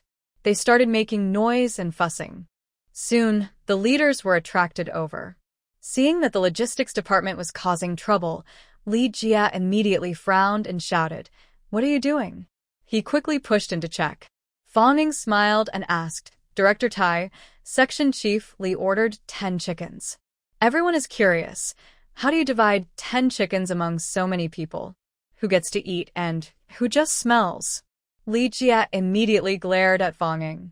This silly girl really can't speak properly. He also shot a look at his son, who had been told to order more chickens to avoid trouble and keep everyone happy. But he only ordered 10? Not listening at all. Well, if he listened, how could he dare to touch his woman? He really has a big nerve. Rebellion. Let's order 20 chickens a day, Li Jia said. After all that effort, he only managed to order 10 more. Sure enough, they are father and son. Fanging smiled and said, all right, since we can't eat chicken every day, what kind of family is this? Everyone takes turns. Eating once a week is fine. This time, both Li Jia and his son glared at her. Can someone just shut her up? She had already brought extra today, So she immediately asked the clueless Lin Chi to pick out 10 more chickens, then received a note for 50 yuan. When she took the note, Li Yuan looked at her with a serious gaze, unwilling to let go. It's not about money, but about holding back frustration. Fang Ying suddenly pointed at his wrist and exclaimed, "Huh? What's wrong with your hand? Did someone hit you? Who dares to hit you?" Li Yuan immediately let go and covered his sleeve. Section chiefly, you're a grown-up. How could you get beaten? Who's the other person? Did you call the police? I know many police officers. Should I help you make a call? Catch him. Enough, enough. We've finished delivering everything. We need to go to work now. You should leave quickly. Li Jie pushed Fang Ying away. Fang Ying dodged his hand and looked at him with a strange face. Didn't we just finish work? Why are we going back to work now? You. Is there something wrong with his brain? Is he forgetful? This made Li Jie very angry. Someone with a sick mind saying he has a sick mind. If she weren't Fangda's daughter, he would have fired her and her sister together.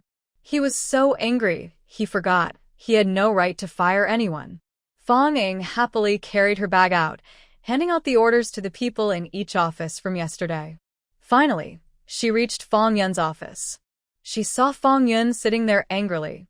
Lanming was holding a few coins and handed them to her. Sister, this is all I have right now.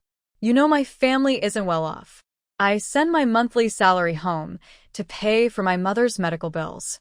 I also have several younger brothers and sisters in school. I only keep 5 yuan for my own living expenses each month. But don't worry, I will definitely pay you back for your clothes. It might take some time, but no matter how long, I will pay you back in full. Fang Yun was very angry. She didn't want to take the money, but she also didn't want to refuse. If she accepted, it meant she could slowly pay her back, whether it took 10, 20, or 30 years. If she refused, she wouldn't have to pay at all. That would make her seem unkind. Fang Ying walked over and took the coins. She counted them, 8 yuan, and suddenly smiled. Do you really want to pay me back? Yes, yes. Lanming nodded. She was so simple, like an innocent village girl.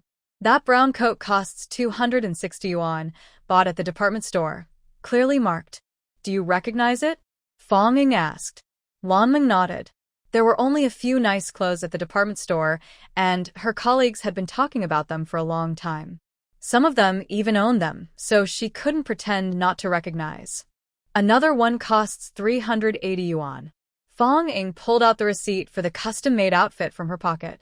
Lanming looked at the receipt, envious, and exclaimed, "Wow, sister, your family is so rich. 2 pieces of clothing cost over 600 yuan.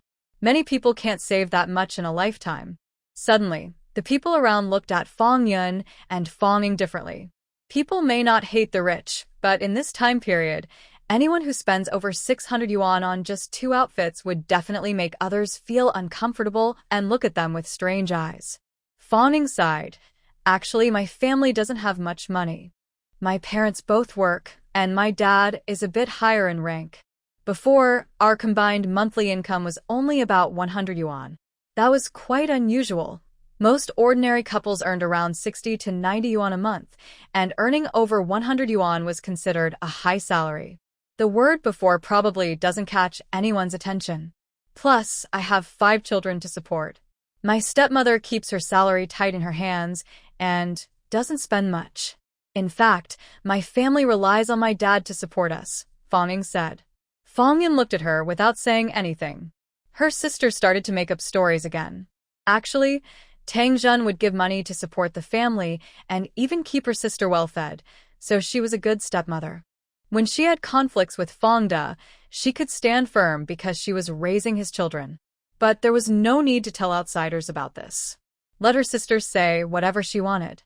Fang Yun tightly closed her mouth. After all, it wasn't her place to speak. All 5 kids need to eat, go to school, and wear clothes.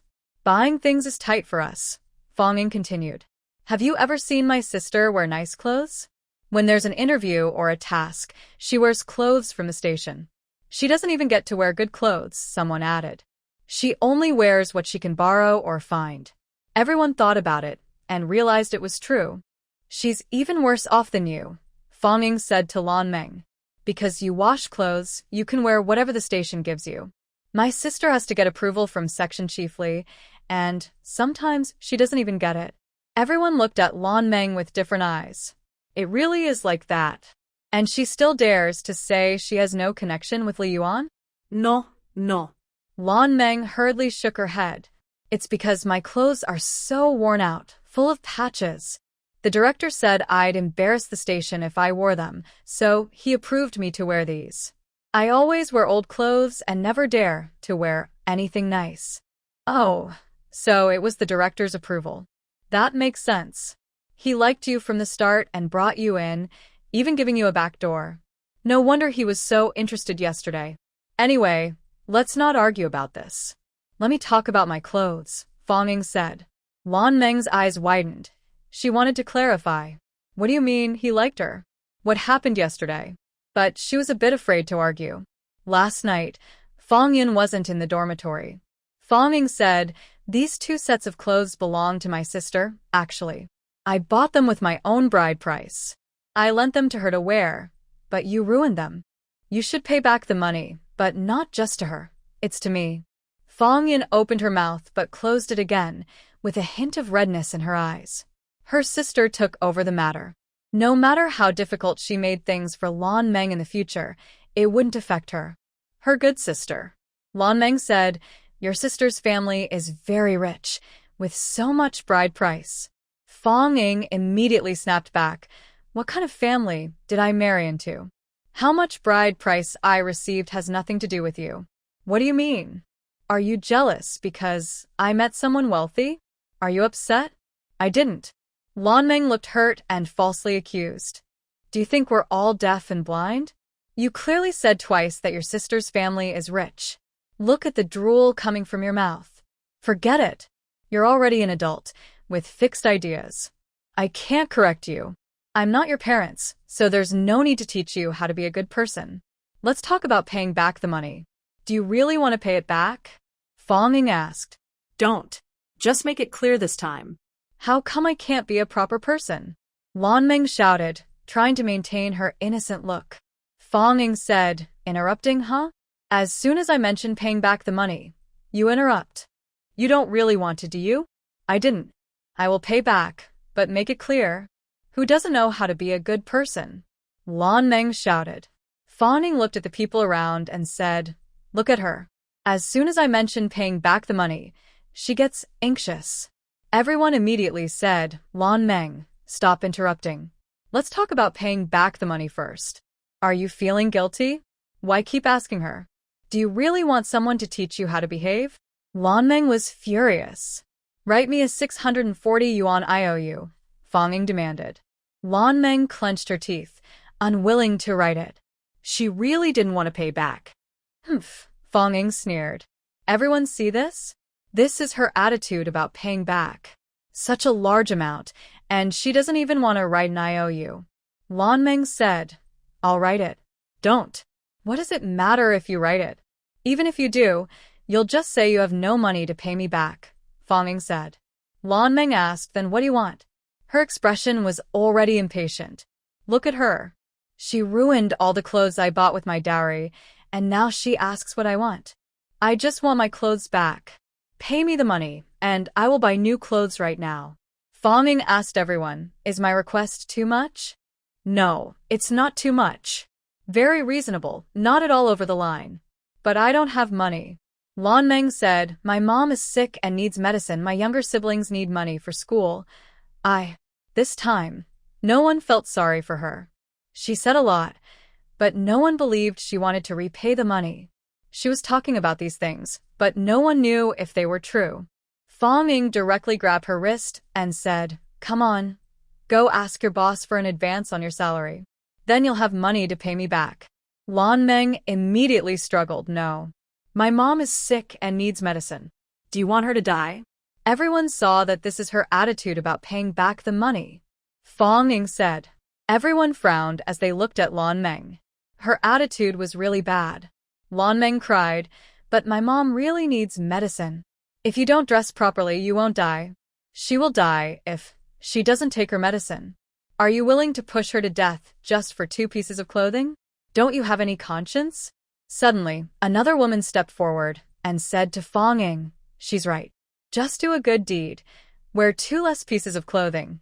It's not worth pushing her to death. Ma'am, you're so kind-hearted. Why don't you help her pay the money so her mom won't die? Fonging said. The woman immediately rolled her eyes. Why should I pay for her? Just do a good deed, Fonging replied. The woman glared. Why should I do it when you won't? Why won't you do it? Why should I do it? Fonging shot back. The woman suddenly held back her anger. Just because you open your mouth, you think I should lose 640 yuan? Your words are so valuable. I wonder if anyone else's words are worth that much. Why don't we all speak up and add it together? Fonging looked around. Some people who felt sorry for Lan Meng immediately shut their mouths tightly, afraid to speak up for her. Fonging pulled Lan Meng to the cafeteria and went straight to Li Jie. Seeing her, Li Jie almost couldn't swallow the smoked chicken in his mouth. Why did this matter come up again? It was a mistake to invite her in yesterday. Fonging dragged Lan Meng in front of Li Jie, not giving him a chance to run away. They drew many eyes as they walked. Director, are you the one you chose, the person brought over from the hospital? You've been here for half a year and still haven't learned how to wash clothes? Fonging shouted.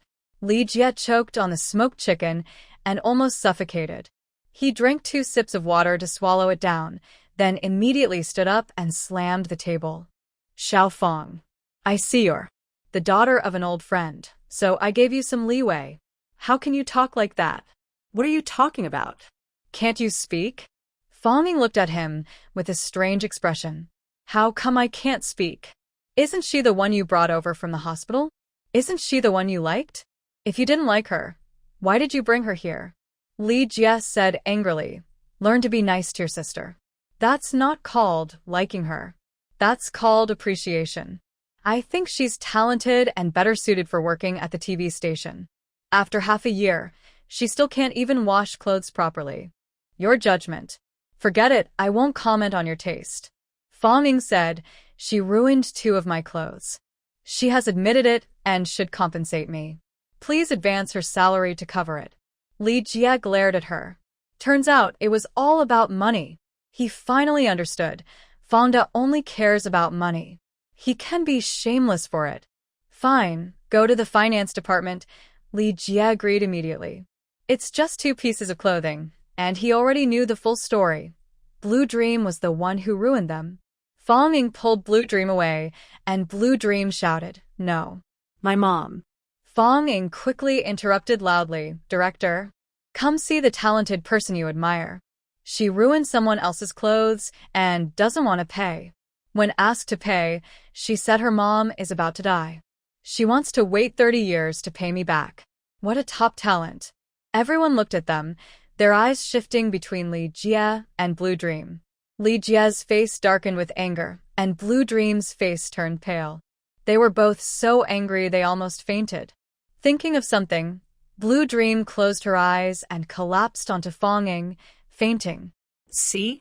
To avoid paying, she's even pretending to be dead. Fonging let go, and Blue Dream fell heavily to the ground. Is there a doctor? Come check what's wrong with her. Is she pretending, or does she have a serious illness? Is she unfit to work here? Fonging asked Li Jie. Of course, if she weren't part of our station, I wouldn't have advanced her salary, she added. Dr. Sun from the station hurried over. But before he could get close, Blue Dream gritted her teeth and woke up. Could she stay unconscious? No, she'd get fired if she didn't wake up. She knew very well how strict Li Jie and Li Yuan were. She opened her eyes, tears welling up as she looked at Li Jie. Li Jie glared at her. Hurry up and go to the finance department to get your salary advanced and pay them back. We don't want to owe money and not pay it back. Blue Dream had no choice but to follow Fonging. In an empty corridor, Fonging sneered. All that effort was pointless. She still has to pay back the money. Blue Dream tearfully said, Don't you have any compassion at all? My mom. Does your mom really have an illness? Fonging suddenly turned around and asked. Lan Meng nodded firmly. Yes, she is very sick. She needs to spend a lot of money on medicine every month. If I don't send her my salary, she might really die. Don't worry, as long as you pay me back, I will definitely help you, Fawning said. Huh? Lanmeng looked at her strangely. Is that true? Lanmeng really had no way to delay anymore. Using her mom's illness as an excuse didn't work, and no one would help her now because they were afraid Fawning would rely on them. Now Fawning said she wanted to help her. She silently went to the finance office and saw Fawning advance her 640 yuan salary. That was almost 2 years' worth of her wages. If she hadn't heard about this in advance, and if the director hadn't approved it personally, she wouldn't have been able to get so much money. Fawning happily put the money in her pocket and asked Lanmeng, I remember you said you have brothers and sisters. How many do you have? Are they all in school? How old is your younger brother? Lanmeng hesitated and said, I have 2 brothers and 2 sisters. Only my 2 brothers are in school. The oldest is 17 and the second is 14.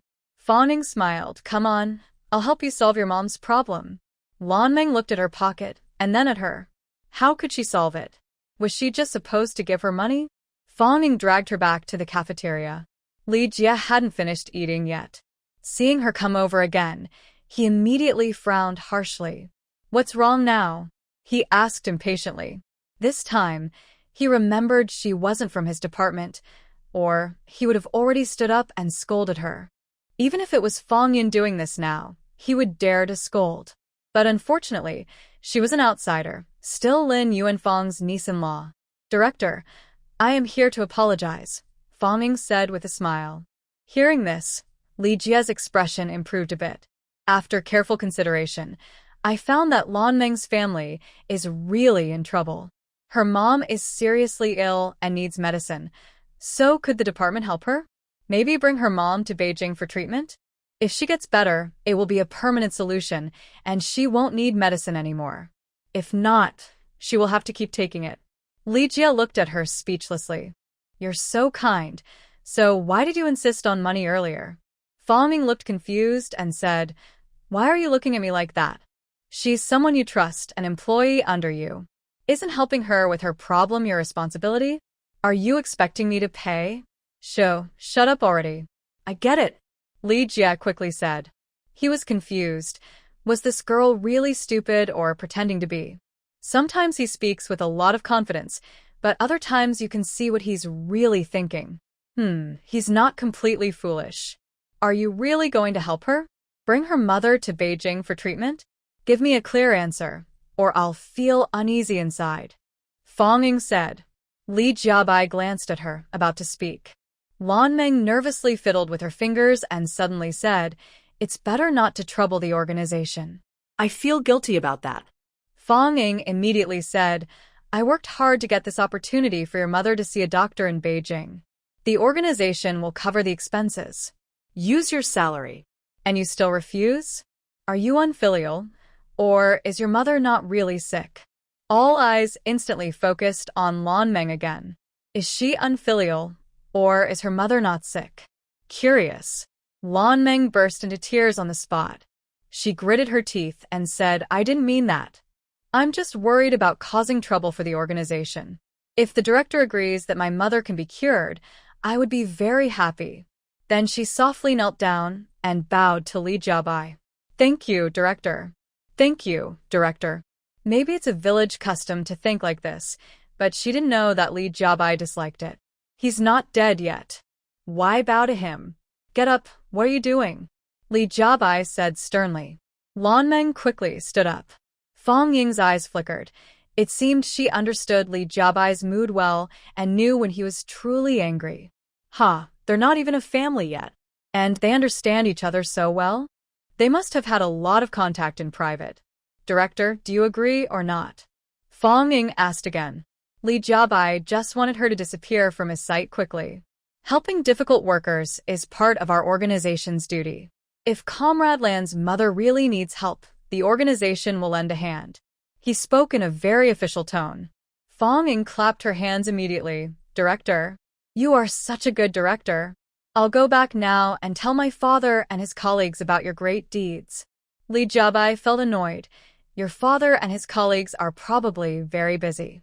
Don't bother them for no reason. It's okay. I'll go after dinner. Their organization has also ordered our smoked chicken. I promise I won't delay their work. Fong Ying said. Ligia Bai. Since you're helping difficult colleagues, I suggest you write an article about your deeds and send it to the newspaper. Let my sister write it, so everyone can learn from you.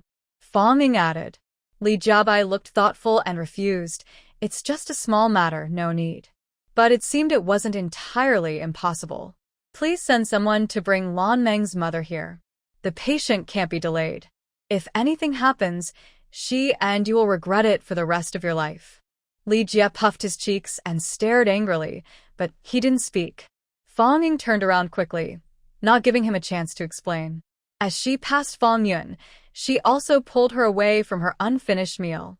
Big sister, go back to the dormitory to pack your luggage, show some style, and let Blue Dream's mother have the bed. Fong Yun stood up. Yes, even though Blue Dream treated me like that, I still want to show some style. The two hurriedly left. After leaving the restaurant, Fong Yun covered her mouth to hide her laughter. She knew how stingy Blue Dream was. Looking back, she realized she never took a penny from Blue Dream. Blue Dream always borrowed her things or ate her food, but she never used Blue Dream stuff. Blue Dream never even offered her a sunflower seed. Now she lost 640 yuan. She thought she would cry for a long time. But Fong Yun couldn't understand one thing. Why did you help her? If it was her mother needing treatment, she wouldn't care. Even if her mother died from illness, it wouldn't be her business. Fong Ying smiled. Don't you know she has two younger brothers and sisters, and only the brother is in school? Fong Yun thought for a moment and said slowly, Of course I know that. I also know she had a hard childhood. She managed to go to middle school and a vocational school through her own efforts, borrowing tuition from classmates, washing clothes, and earning money to buy clothes. Her two sisters can't do that. They didn't even finish elementary school. But her two brothers are very different. When they were kids, they skipped classes and got caught, then were beaten badly and forced to go to school. Fong Ying smiled. So, what kind of cruel, sexist parents they have, bringing such a mother close to her blood. Isn't that good? Fong Yun suddenly felt cold all over. Fong Ying continued to smile. I really hope such a good mother lives a long life. Fong Yun. Is she really her good sister? Fong Ying turned her head. Sister, what are you looking at me like that for? Everything I do is for you. I won't let anyone bully you. Fong Yun thought. Even if her heart is black, she is still her good sister. Fong Ying asked, By the way, how did you handle the issue with your manuscript being changed? Fong Yun replied, I submitted the manuscript. The organization said they would investigate. Fong Ying suddenly stopped and looked at her with a strange expression. Fong Yun felt guilty and asked, Why are you looking at me like that? What's wrong? What's wrong? Once you submit that manuscript, it's gone forever. There will be no proof if something happens. Fong Yingdao said, Didn't you expect this? Fong Yun looked upset. No way. They wouldn't go that far. Anyone with eyes can see there's a problem. Is it more frightening to guess or to have proof? Fong Yingdao asked. Fong Yun immediately fell silent. So, what if you guessed? Do you have proof? Fong Yingdao said. The evidence is gone. Who would fight with them over this? Even you don't have the right anymore. She continued walking. Her sister is still young, hasn't been hurt by society yet, and is a bit naive. She didn't say much more, letting her learn on her own gradually. She returned to her dorm. Fong Yun took a while before coming back, quietly packing her things. Recently, she had been through a lot. Her close friend turned untrustworthy, someone she liked showed her true colors, and even her admired leader changed completely. She was also appreciated by the director from the newspaper, and she was actually grateful to him, thinking he was a good judge of talent. But now, everything suddenly felt wrong. Suddenly, Fong Yun realized, Why aren't you helping me pack my bag? Fong Ying was calmly sitting on a chair, eating an apple. She looked at her and asked, What else could I do? We're sisters, but I don't feel close enough. Do you have the nerve to say that? Since I came to your workplace, I've been arguing for you. I didn't even have lunch.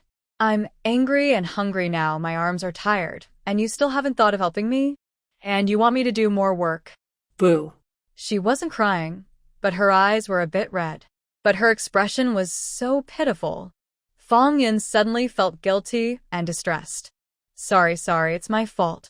I didn't think about it for a moment. It's all my fault. Let me treat you to a meal. Come on, let's go have a big meal now. I want to eat at Dong Lao Shun, Fong Ying said. Fong Yun shivered. Dong Lao Shun's lamb was 2 yu on a plate. With her sister's size, she'd need a whole month's salary just for one meal. But she hadn't treated her sister to a meal before. She had worked for many years, but never took her sister out to eat. That was really wrong.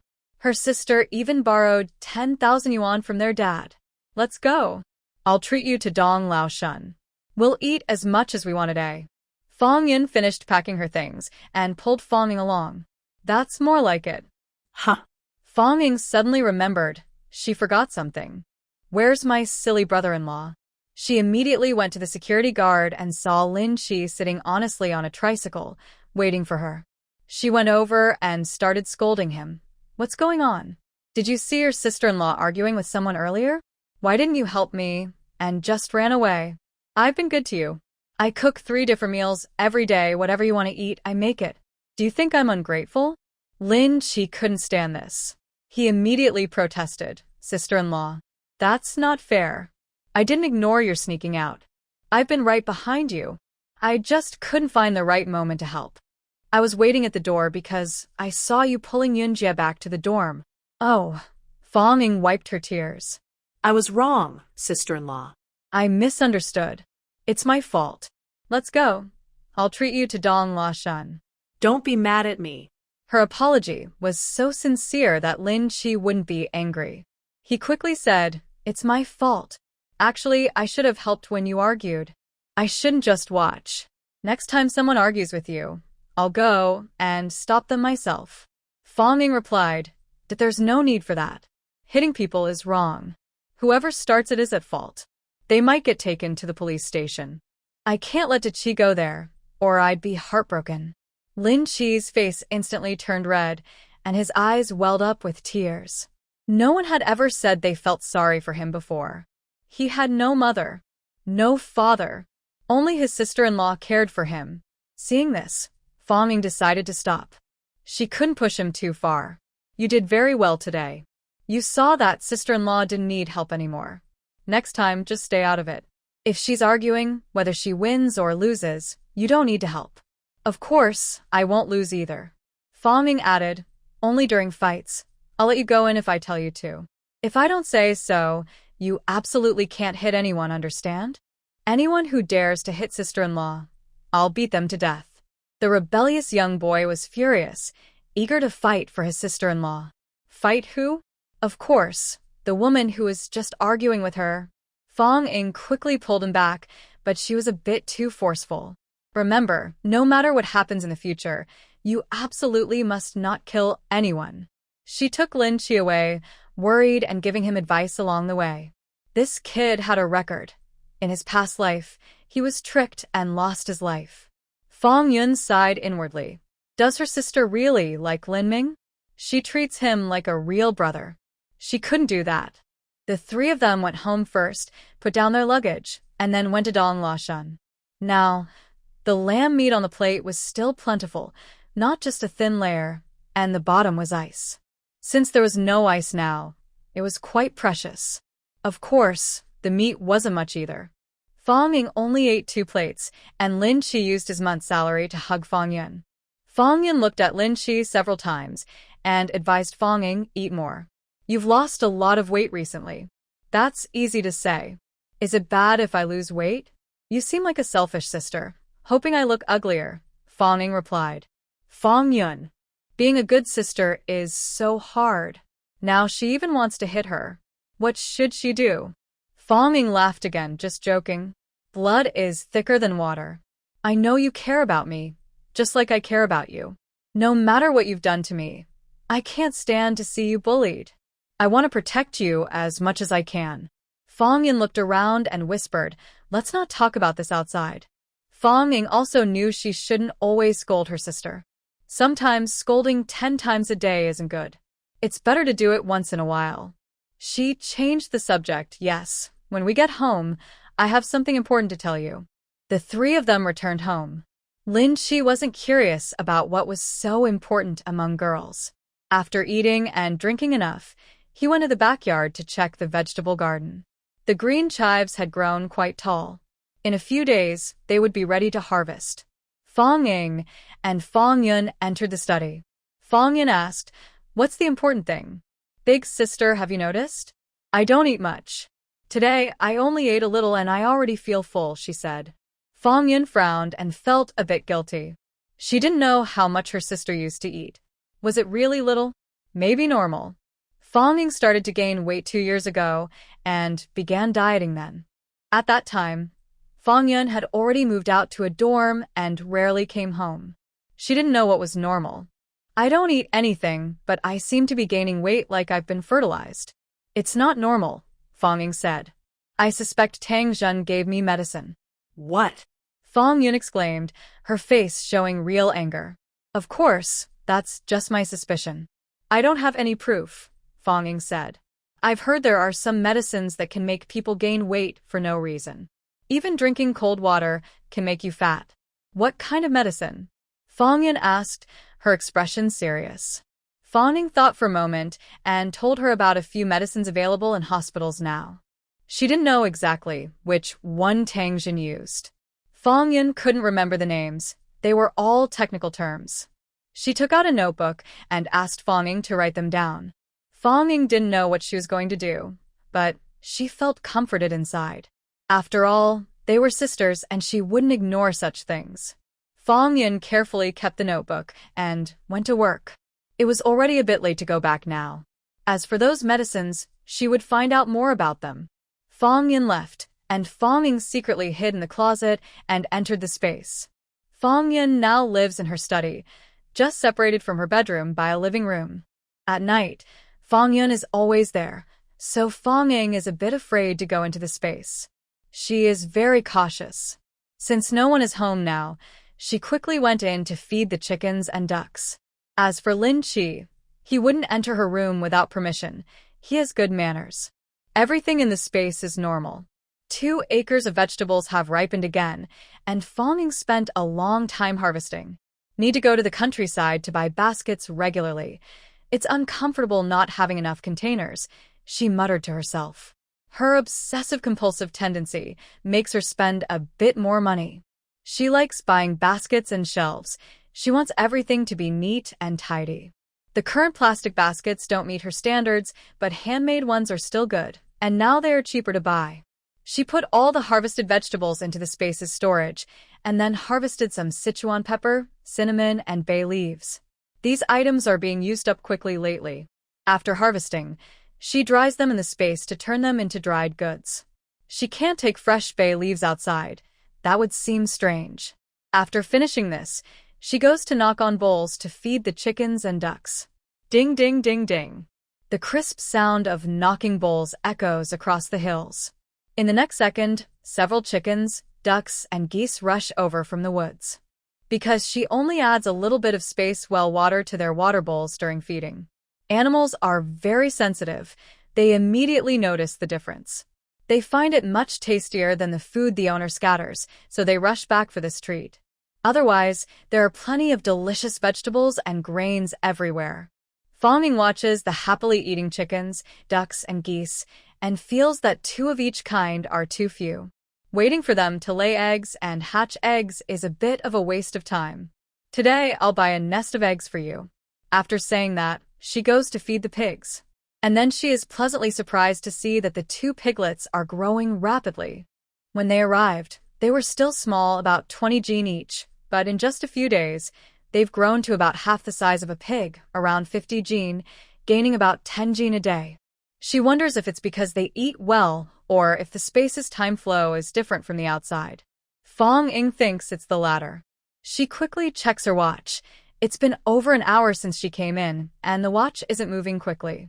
She pinches her flesh to feel her body and senses how she feels. She doesn't feel like several days have passed all at once. Only then does she feel at ease. Otherwise, if she stayed here for a year, she'd age 10 years? She definitely wouldn't dare come back. Fong Ying looked up at the lush greenery and the clear, high sky. She knew she couldn't give up on this place. She had to keep observing. Since this was a treasure, it couldn't have a fatal flaw that harms its owner. She grabbed her and went to farm the land. There were still a few acres she hadn't cultivated yet, and she planned to plant some grains like rice and wheat. But she only worked for a little while this time, and then stopped. She remembered she had an appointment at 4 p.m. to discuss the house at the sugar factory. She liked the big yard very much. Conservatively, it was worth a few million. If she sold it early, maybe it could be worth hundreds of millions later. She rode her bike back to the sugar factory and met her older brother at the alley entrance. Feng Shui stopped her and pulled her aside, whispering, "Are you really going to exchange grain for their house? Manager Qian can probably supply that much grain, but it's only worth about 100 yuan, which feels a bit unfair. Plus, you're signing a 20-year contract with them. Do you think the village head, Qian Lu, can be village chief for 20 years? If he steps down, someone else might not want to give grain anymore. What will you do then? What if you have to pay a penalty of 1,000 yuan for breach of contract?" He was looking at the situation with his current perspective, which was perfectly normal. No one knows what the future holds after decades. If he confidently told her now that the broken-down yard was worth 100 million, she would cry and take him to see a doctor. Since the founding of the country, prices in China have been very stable, especially in the past 10 years. Not only have prices stayed steady, but wages have slightly decreased. This gives the illusion that wheat always costs 1 mao per jean, pork always costs 8 mao per jean, and wages are always around 30 yuan. Paying 100 yuan in rent or a 1,000 yuan penalty feels like a huge amount. Big brother, let's take it step by step. Right now, our food factory can easily pay 100 yuan worth of grain each month. As for the penalty, if Dongxing Commune refuses to give me that much grain, I won't be the factory director anymore. Let the next director handle it, Fong Ying said. Feng Shui. All right, since it doesn't cost you anything, do whatever you think is best, he said as they walked toward the sugar factory. If Manager Qian doesn't agree, you can stop working with them now. I'll find you a proper food factory where you can have a say. After eating smoked chicken and marinated dishes at his sister's place for many days, he was completely convinced of her cooking skills and confirmed that these foods have a good market. There's no worry about selling them. Whoever has the ability can speak loudly. Since his sister has this talent, she could be a factory manager anywhere. Of course, it would be a small factory. A large state-owned factory wouldn't work. The two returned to the sugar factory, where Grandma's son and a middle-aged man were waiting at the door. Seeing them return, Grandma's son immediately relaxed. The man beside her looked carefully at Fong Ying and Feng Shui. "You're back. This is my son, Sun Wei. Let's talk about transferring the house," Grandma's son said directly, pulling Fong Ying into the factory director's office. Sun Wei spoke first. "Can I see your work IDs?" "Of course," Fong Ying replied with a smile, taking out her factory director ID, which she had just received a few days ago. Feng Shui also had his own ID. The photos and official stamps were clear, so it was probably real. It's rare for someone to forge such IDs, but it does happen. Sun Wei smiled and returned the IDs to them. "You're all surnamed Fong? You look a bit alike," he said. Fong Ying smiled. "Yes, we're siblings. Our father works in the commerce department. His name is Fong Da. My grandfather works at a military factory. His name is Lin Yuanshan. You might not have heard of him, but Lin Yuanfang is my grandfather's cousin. I don't know much about these small factories that are about to close down, so I asked my brother to help me find out more." Sun Wei's mouth opened slightly. He had definitely heard of Lin Yuanfang. It's impossible not to have heard of him. He often appears in newspapers and on TV. This backing is very strong. That makes it even less likely they are scammers. Besides, if they were really scammers, transferring the house wouldn't work. He had every reason to kick them out. So, the next step was to discuss how to exchange the property properly. "Are you really willing to pay 1,000 jin of grain as rent?" Sun Wei asked. "Not rent, but the house payment," Fong Ying replied. From now on, that house will belong to our food factory. We'll pay in installments over 20 years, 1,000 jin of grain each month. Sunway thought about it and felt it made sense. It's impossible for anyone to come up with 240,000 jin of grain all at once. Paying in installments is very reasonable, just 1,000 jin a month. More than that, and they wouldn't be able to handle it. With this 1,000 jin of grain each month, their local sugar factory could keep going, helping many struggling families survive. Then we need to agree that out of these 1,000 jin, there should be 200 jin of wheat and 800 jin of glutinous rice. You must ensure quality and quantity and not use old wheat to make up the numbers. The same applies to the rice, Sunway said. Of course, both old and new wheat cost the same. I have no reason to offend anyone over this, Fonging replied. Sunway smiled mysteriously. Old wheat and new wheat are priced the same? That's the rule, but in practice, it's different. There's a lot of knowledge involved. Once he heard this, he realized Fonging was just a city girl who didn't know much about farming. People like her can't be fooled. What's the point of trying? No, he was genuinely interested in working together. Let's talk about the specific contract, Sunway said. He started to worry about Fonging's ability. This is such a big matter. Can you decide on your own? I am the factory manager. I say what goes, Fonging said confidently. She looked straightforward and bold, not sneaky at all. Sunway liked her attitude. He just hoped she had enough confidence and wouldn't be timid. Can you tell me how you got these grains? I mean, I'm not suspicious, but if the grains came through illegal channels, we can't accept that, Sunway said. This food factory is run by the commune. You know the commune, right? Just say the word, and the grains will come, Fonging replied. Her work ID only said Dongxing Food Factory, not that it was run by the commune. Hearing this, Sunway felt relieved. The commune manages over 10 production brigades, and each brigade oversees about 10 small teams. The production teams grow the grains. After paying the state quota each year, they're allowed to keep some reserve grain for emergencies, like for animals or people in need. For example, if a household faces a disaster and can't get enough food, they can borrow grain from the team. Teams with better conditions keep more grain. The commune gives them a task, which is usually easy to complete.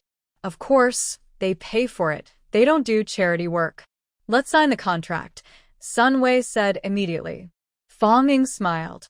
I understand what you mean. You're worried I might not be able to supply so much grain, and honestly, I'm also worried you might change your mind. When you get grain from somewhere else, will you immediately take back the house? Kick us out? Talking about the house increasing in value to hundreds of millions? That's not something to say aloud, or people might think she's crazy and kick her out. They wouldn't want to work with her anymore.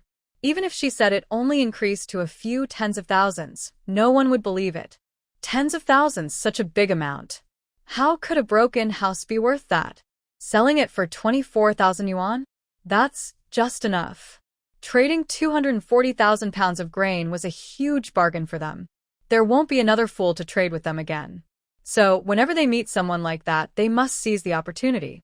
Sunway assured her, Don't worry, we signed the contract. The house will be transferred to your factory immediately.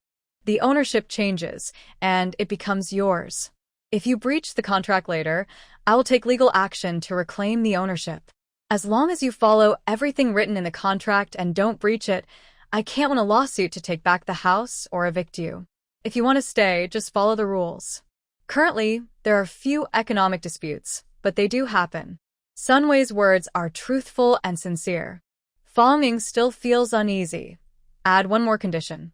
If within 10 years, your sugar factory wants to shut down or change industries, I won't provide grain anymore. But I will give you 30,000 yuan as compensation. Sunway and Grandma's son looked at her as if she were a fool. They didn't want to continue, and she still offers 30,000 yuan? The grain she paid before doesn't count anymore? And she even offers an extra 6,000? They are too surprised to accept. Fonging is trying to prevent them from regretting in the future and coming back to find trouble. Now, she wants to give them a better deal, so she can have the final say later. The key is, she heard Sunway is quite capable, and this street has many small factories like his. Eventually, they will go bankrupt. She is waiting to take over, so it's better to leave a good impression. Anyway, it's not her money. Why are you all staring at me like that? Fong Ying said. I've already understood. Your street factories are not meant for profit, but to help the struggling people. I have the ability and want to do something for them. 30,000 yuan is nothing. Our factory can earn that in a few days. Grandma Sun's eyes turned red as she held Fong Ying's hand and shook it happily. Comrade, you're really a good comrade. Sun Wei also said, let's write the contract. But he curiously asked, what does your factory do? How does it make so much money? We've reached cooperation agreements with the Railway Ministry, the TV station, and several other departments to supply food exclusively to them, Fong Ying replied. Sun Wei's attitude changed immediately. He no longer doubted this cooperation. But he was a little worried. If Fong Ying really breaches the contract, he might lose the lawsuit. Fong Ying smoothly withdrew and continued pretending to be a simple-minded sister, leaving the contract details for Fong Shui and Sun Wei to discuss. When things didn't go her way, she would kick her older brother under the table. Big brother, whether you understand or not depends on guessing. But kicking a few more times can help you figure it out. Just guess based on not losing out yourself. Of course, you should also leave enough benefits for others. A win-win situation is perfect. After an hour, a contract-filled 2 big sheets of paper was written. That's quite rare at this time. Usually, there are no contracts, just a few lines are enough. People don't have that many bad intentions. Many problems are hard to think of. The contract was made in 3 copies, one for the street office, one for the sugar factory, and one for Fong Ying. As long as today's grain arrives, they will transfer ownership tomorrow. It's too late today. Everyone has already left work. Our factory has a heavy production schedule, and we want to use the factory building tonight. Is that okay? Fong Ying asked. Of course. There's no problem with that. Grandma Sun immediately replied. Each factory building is clean, and you can use it as soon as you arrive. The other side is a reputable food factory with good performance, so they felt more at ease. I'll call someone to come and help clean up, Grandma Sun said. Before leaving, she also left the keys with Fong Ying. Fong Ying took the keys and went home, and soon he saw the person who came looking for Qian Lai. He was followed by many people, carrying lots of white chickens and duck products. This afternoon, Wang Bin came to see Lin Qi again and told him they had added another order. They used to order 100 jin of duck products daily, but tomorrow they want 500 jin. The train conductor's sales pitch was very effective, and the sales of duck products skyrocketed. When Fong Ying saw Qian Lai, he said, Perfect, I already found the factory building. Everyone can go directly there and start working. Found the factory? That was quick. Qian Lai was quite happy. Fong Ying smiled and said, and it's not rented, it's bought. Bought? Qian Lai couldn't help but smile, covering his pocket and asking, how much did it cost? How big is the place?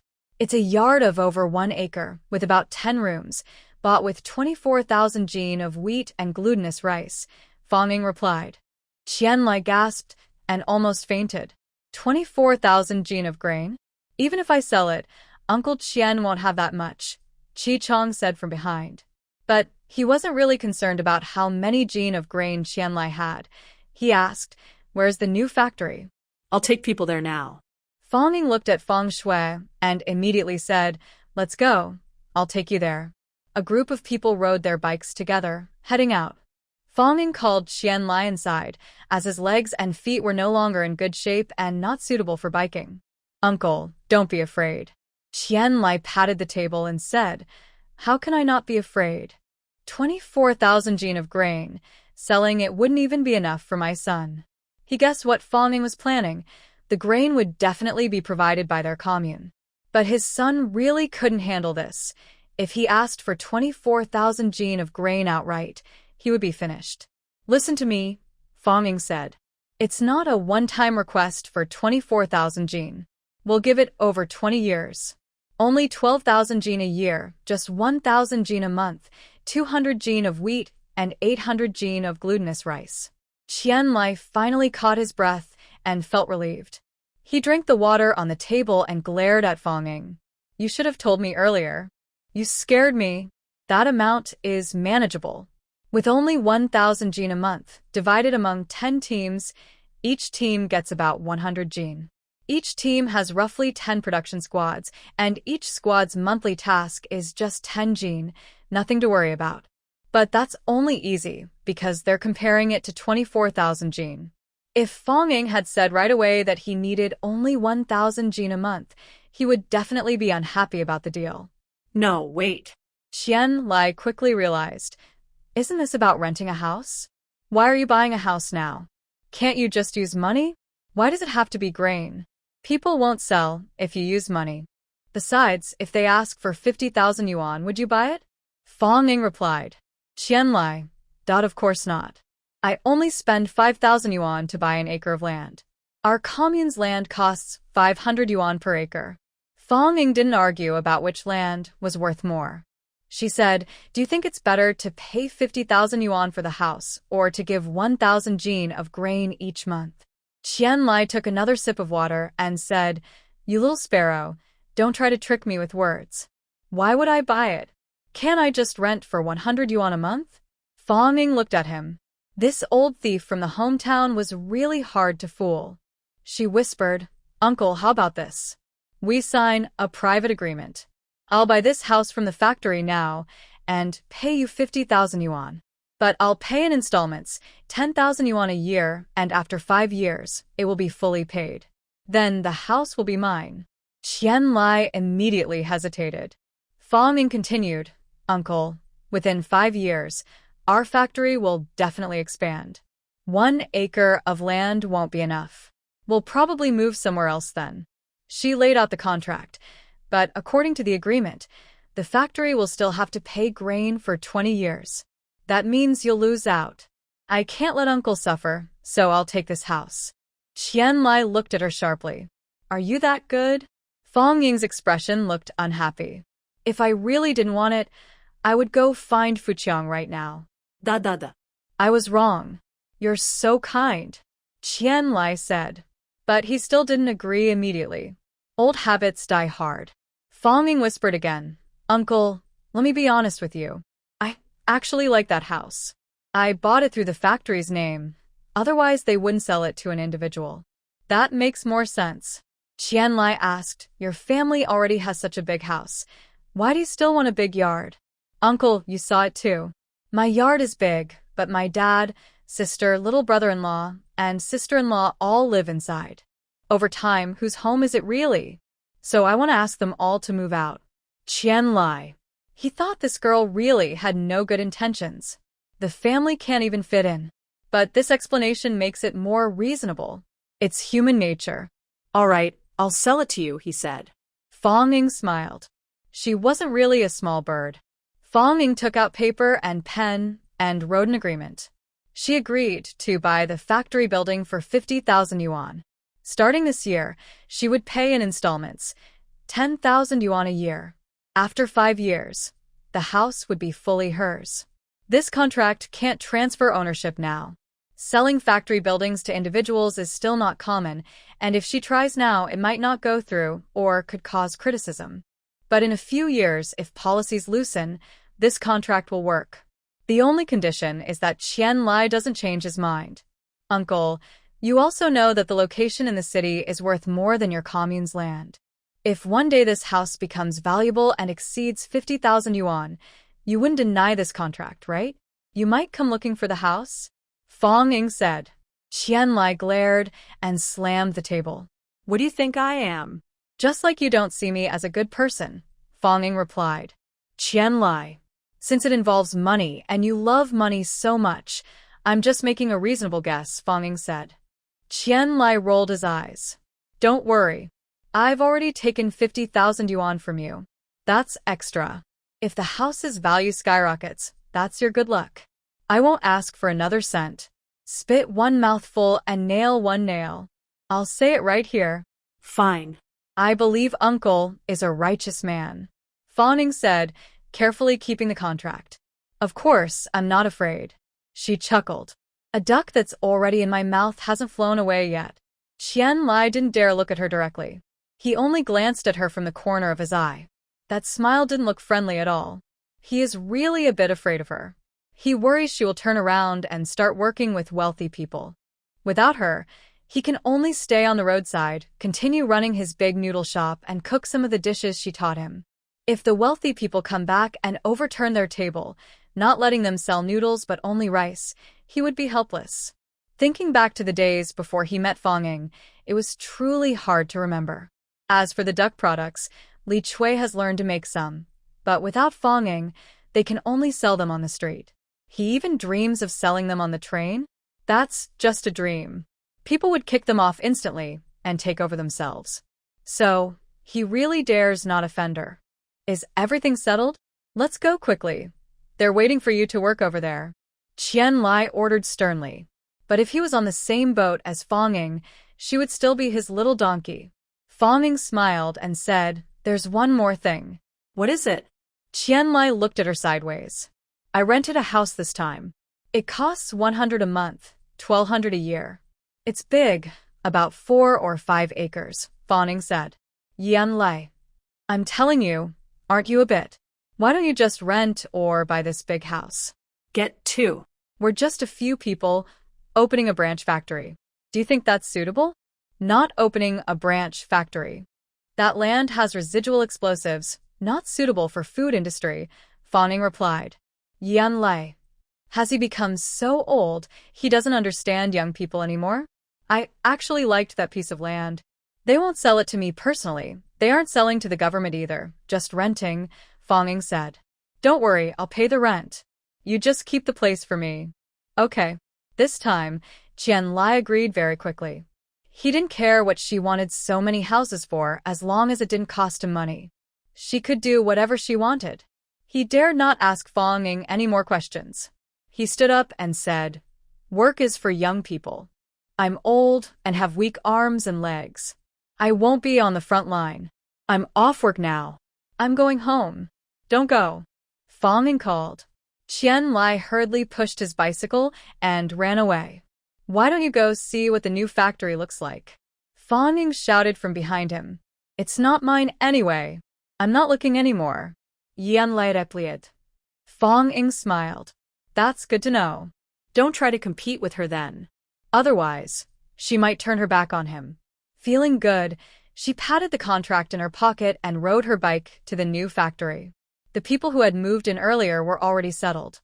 Chi Chong was setting up a stove in the yard, while Lin Xiao and Li Chui were washing the duck products. Everyone had clear tasks and was working smoothly. Fonging also directed Fong Shui and Lin Xi to go back and forth a few times, bringing the vacuum machine from home. After they made 3 trips, several pots of duck dishes were already emitting a delicious aroma. Grandma Sun and the female workers from the sugar factory had not left. At first, they helped clean the house, then they became curious about what exactly they were doing. Before they could fully understand, the tempting smell made it hard for anyone to stay put. What is so fragrant? Ordinary duck offal that no one wants to buy actually smells so delicious? Fonging went to the door and looked back and forth. Grandma Sun saw her and asked curiously, "What are you looking at? Are you planning to change the big door?" "No, I want to add a door or a window to this room, facing the alley." "I don't know if it's possible," Fonging replied. Grandma Sun looked at her and said, "As long as it's not too big, it should be fine." "Why are you leaving the door open?" The door was only a few meters away. Couldn't she walk there? Fonging smiled and said, "Grandma, you can smell it too. Our food smells so good." It turns out these foods are meant for high-level leaders, trains, TV stations, the Ministry of Commerce. Grandma Sun immediately became respectful, surprised that such high-quality items could come from her small yard. But I think that's not good. Everyone should be equal. Ordinary folks also have the right to taste delicious food. So, I want to open a small door here to do some retail business, Fonging explained. Of course, we can't sell much every day. We'll only sell what's left after fulfilling orders, she added. Grandma Sun's eyes grew warmer and more friendly. Such a good young comrade. Always thinking of ordinary people. Wait for me. I know a bricklayer. I'll find someone to help you modify the door, Grandma Sun said eagerly and hurried off, unstoppable. Even late at night, there's no disturbance. Official matters, urgent situations, even if it disturbs others, they have to endure. Fanging once again used her money-sprinkling method, giving not only regular wages, but also very valuable duck dishes as gifts. The workers worked enthusiastically. Under the light of several flashlights, they spent the whole night opening windows in the wall. Later, Fanging thought opening a door might be unnecessary, just a window would do. She yawned, tasted each pot of duck dishes to make sure everything was fine, then went home, hid in the cabinet, and entered her space. Feeding chickens and ducks. Today was so exhausting that she didn't even harvest her vegetables before going to sleep. Why am I so tired? She muttered before falling asleep, not understanding why. Then she saw Zhou Gong. The next morning, she struggled to get up and personally delivered the goods. Wang Bin was waiting for her at the gate. When he saw Fanging, he smiled. "Girl, you did a great job. The staff are all very enthusiastic." "Great job?" Fanging immediately smiled and said, "That's thanks to Wang Ji's good promotion. They all understand the key points. Wanga, our food factory just opened a sales point. Now we need a salesperson. Do you have someone suitable to recommend?" Wang Bin's eyes lit up quickly. Is the response so fast and strong? One job. A steady position. Of course, our food factory isn't very big. The salary is stable, but the benefits are a bit lacking. Plus, it's selling products. You should choose someone with a good temper, kind face, and who won't scold customers. Otherwise, if customers leave angry, I won't be responsible. Fawning smiled. Then I'll have to ask Wanga to be responsible. Many supply and marketing offices now have a sign on the wall that says, "No hitting or scolding customers." Why do they write that? She's very afraid of it. Wang Bin laughed. I understand. Don't worry. If someone isn't suitable, you can change them anytime. I can find someone else for you. Fawning smiled. Hurry up, Wanga. I need someone today. Our factory's new location is at. She gave the address of the sugar factory. Wang Bin was surprised to hear it was still in the city, which made him even happier. Who doesn't have some relatives who are unemployed but very close? He warmly welcomed her in, personally checked the weight, and issued a receipt. 100 smoked chickens, 500 jin of duck products. At half the retail price, it was over 1,000 yuan. Fanging returned to the sugar factory and handed the receipt to the cashier, whose eyes smiled with joy. He came to deliver this month's grain as agreed, since he promised he wouldn't regret it. Otherwise, the little donkey would belong to someone else. "Uncle, I want to tell you something," Fanging said. Qianlai trembled, instinctively covering his wallet, and asked, "What? Did you rent a house again?" Fanging smiled. "No. I asked Wang Bin to find an employee to be responsible for selling duck products here." She looked at the new small window, over a meter wide, with a large table inside, several enamel basins, neatly arranged with duck products and smoked chickens. Each basin had a price tag, showing the price. People passing by would stop to look, and sometimes buy a smoked chicken, but no one bought duck products. Someone finished looking and cursed loudly. "This is so expensive. Are you trying to rip people off? This duck head usually costs me nothing, and now you're selling it for 1 yuan each? Are you crazy about making money? My monthly salary is only enough to buy 30 duck heads." Fanging originally thought her price was reasonable, but after hearing this, she realized it might be a bit high. Ordinary people are not wealthy drivers or reimbursed officials. Qianlai looked worried and quietly asked Fanging, "What should we do? Lower the price? I'm afraid the railway department will get angry." Fanging said firmly, "Of course not. Are we ordinary people not allowed to enjoy some good food? Lowering the price is impossible. If we listen to buyers and sell at a loss, they won't be happy. We'd have to lose money." Fanging stood at the window, looking at the price tags, and suddenly exclaimed, "My goodness! Who wrote this? Why is the cost price listed? Quickly, take it back and rewrite it. Double the price. Yan Lei. Everyone. Xiu'er, come quickly." Fanging called out. Lin Xiu hurriedly ran over. "Take these price tags away," Fanging said. Lin Xiu obediently did as told, quickly removing the tags. Fonging muttered, "Who wrote this? They exposed our costs. Later, I'll deduct his wages." Yan Lei. "I wrote it," he said. He glared at Fonging. "What kind of show is this? Doubling the price? Now everyone is saying it's too expensive. Can't hear anything. People today have weak anti-fraud skills." When Fonging said that, some people actually believed it. An old man who thought it was expensive came over and asked suspiciously, "One lousy duckhead, how come your cost price is only 1 yuan? "Old man, we use 38 kinds of pure Chinese herbs to cook it. There are ginseng, deer antler, astragalus, seahorse, cordyceps, and other expensive, nourishing ingredients," Fonging explained.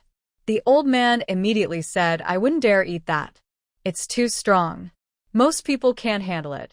Fonging replied, "Old man, you don't understand. Anything that talks about toxins without mentioning dosage is just nonsense. These are strong medicines, but I use only a little in each pot. It has some effect, but isn't too fierce. If I used more, 2 yuan each wouldn't be enough. 20 yuan each wouldn't even cover the cost." The old man nodded. That was the truth. "Shower, bring out another stove and a pot of braised soup," Fonging called out. Soon, a stove and a pot of soup were brought out, with the stove still burning and the soup bubbling. A rich aroma spread out. "It smells so good." The crowd was growing larger, filling the small alley in layers. Fonging held a small basket and scooped something out of the pot, revealing a long, thin ginseng. This was a space-grown radish top. She told Qian it was bought from the pharmacy as a ginseng through connections, and she sold it to the factory, 1 piece per pot, just for today. "Sir, did you see that? It's 3-year-old wild ginseng," Fonging said. Wow. The old man was stunned. "Really ginseng?" "No mistake, I know ginseng. I have one at home, bigger than this, just like it." Fonging scooped another basket and pulled out 2 pieces of deer antler. Next, she took out astragalus, then dried tangerine peel, and other strange traditional medicines. "Sir, this is my family's secret recipe, a medicinal dish. Eating it regularly can help with insomnia, dreams, back pain, leg aches, heart palpitations, and shortness of breath," Fonging explained. These were common old age ailments that many onlookers might have. No matter the era, older folks couldn't resist health products. Many people's eyes lit up. "Although our factory is small, that's because we just opened. Our products are mainly for top leaders and TV stations, so we're not supposed to sell them outside," Fonging said. "But because our street sold us the building, I want to give back to the community. I bear the pressure and take out a little every day to benefit everyone," she added. "I'm not doing this to make money from you. I send hundreds of jin of goods to the Ministry of Railways every day. Do I need this little retail profit?" At that moment, Lin Qi and Qi Chong arrived riding tricycles. They were heading to deliver goods to the Ministry of Railways. Today, they still had 100 smoked chickens and 500 jin of duck products. The crowd kept exclaiming, "Wow." The old man who thought it was expensive shouted the loudest. Qian Lai had already disappeared. He went inside to rewrite the price tags. Now he held doubled prices and placed them in front of each duck product. Fonging looked at the full basin of duck products and said, "Who organized this? I told everyone yesterday to take only 2 jin of each to taste. Now, there's so much. What will I send to the TV station later?" Qian Lai quietly removed everything and replaced it with smaller portions. If 10 duck heads could sell for 20 yuan, why sell 20 heads? Wouldn't 10 be enough for us to enjoy? The old man who thought it was expensive got anxious. "No, this isn't enough for all of us. Not just our street, even our alley wouldn't have enough. It's too expensive." Fonging said, "Why is it expensive? Don't ordinary people deserve to enjoy good things too?" The old man was anxious. "It's expensive. Since it's costly, maybe I should buy less. Just one for the main branch, right? Anyway, you sell by the piece." He immediately took out 2 yuan and bought a duck head. While paying, he felt regretful. "I wish I hadn't said it was expensive earlier. I could have bought it at cost price."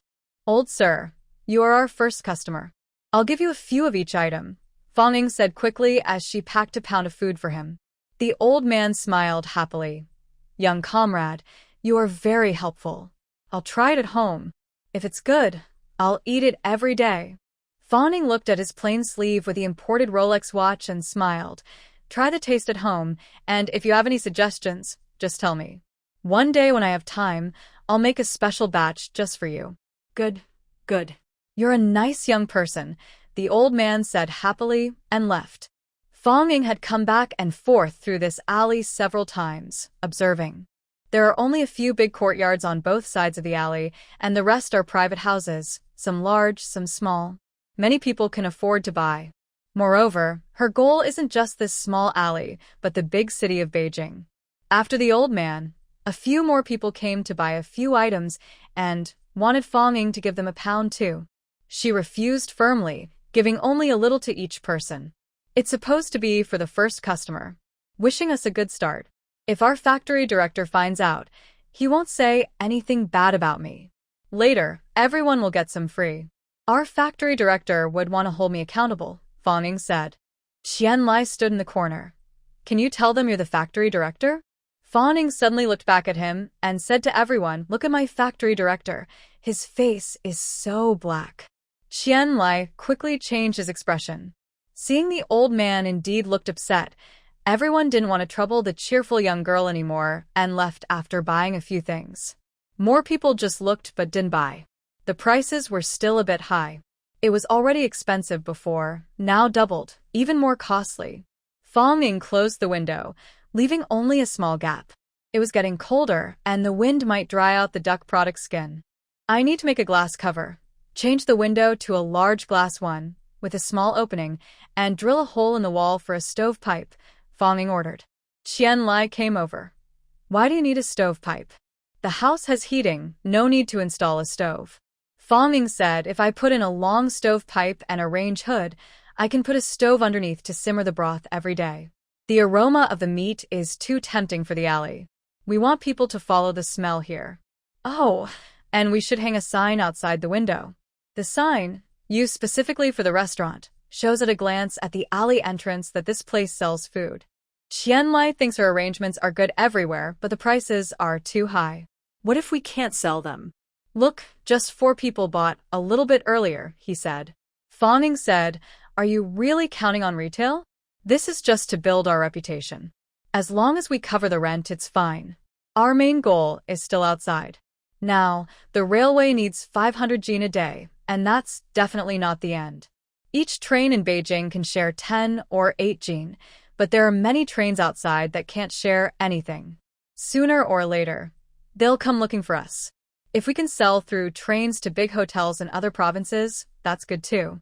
Fawning thought deeply. We need a salesperson. They can take the train to cities reachable in one day. If they can sell 100 jin a day, that's good too. Are the costs high? That's just nonsense. They produce a lot of roast duck.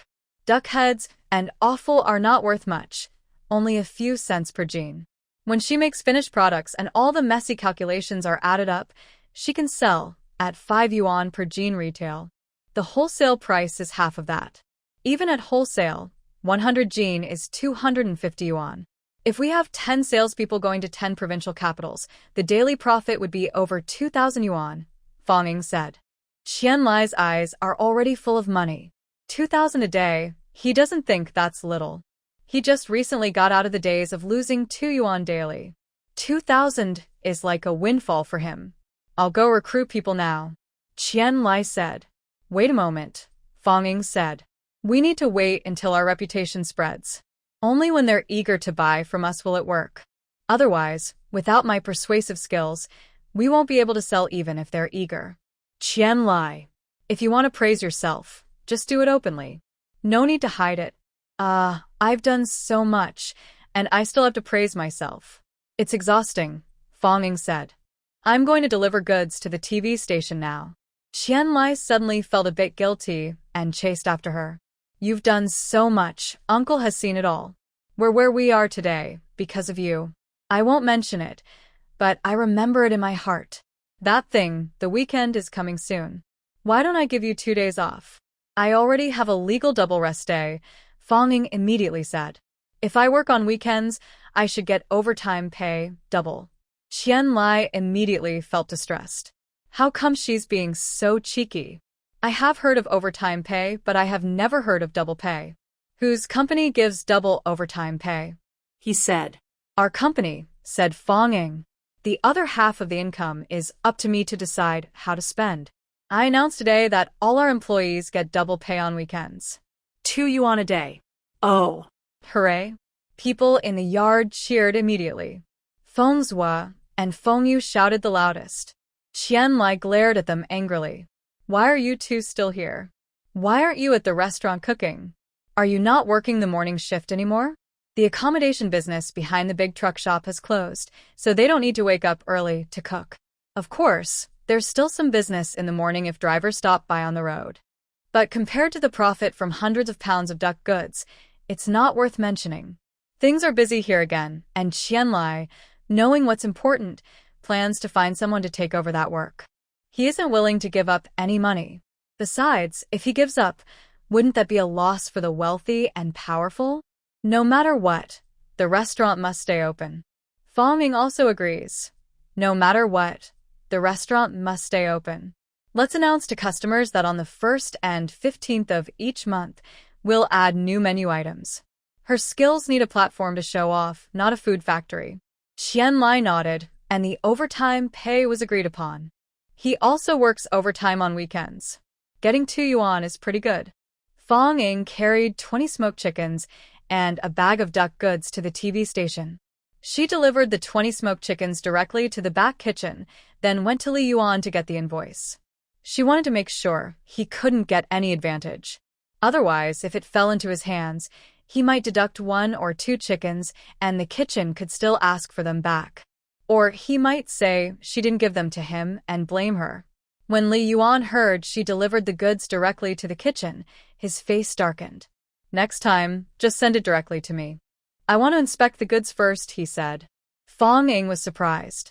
With so many ingredients in the kitchen, do you want to inspect all of them yourself? Or just ours? Why? Li Yuan hesitated, unsure if she was doing it on purpose or by accident. Don't worry, our goods are definitely fine. The kitchen staff have checked them. Just make the invoice quickly. I'm waiting to settle the bill, Fong Ying said. Li Yuan was silent for a moment and wrote a note.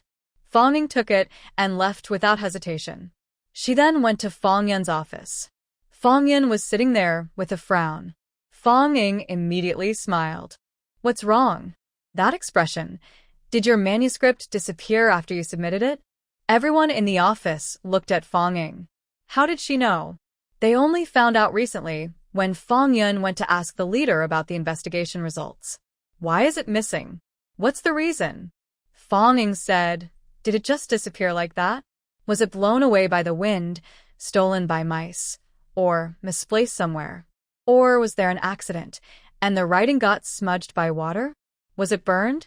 Or did someone accidentally spill ink on it? How do you know all this? Fong Yun blinked, giving her a subtle signal. A pair of leather shoes appeared at the door.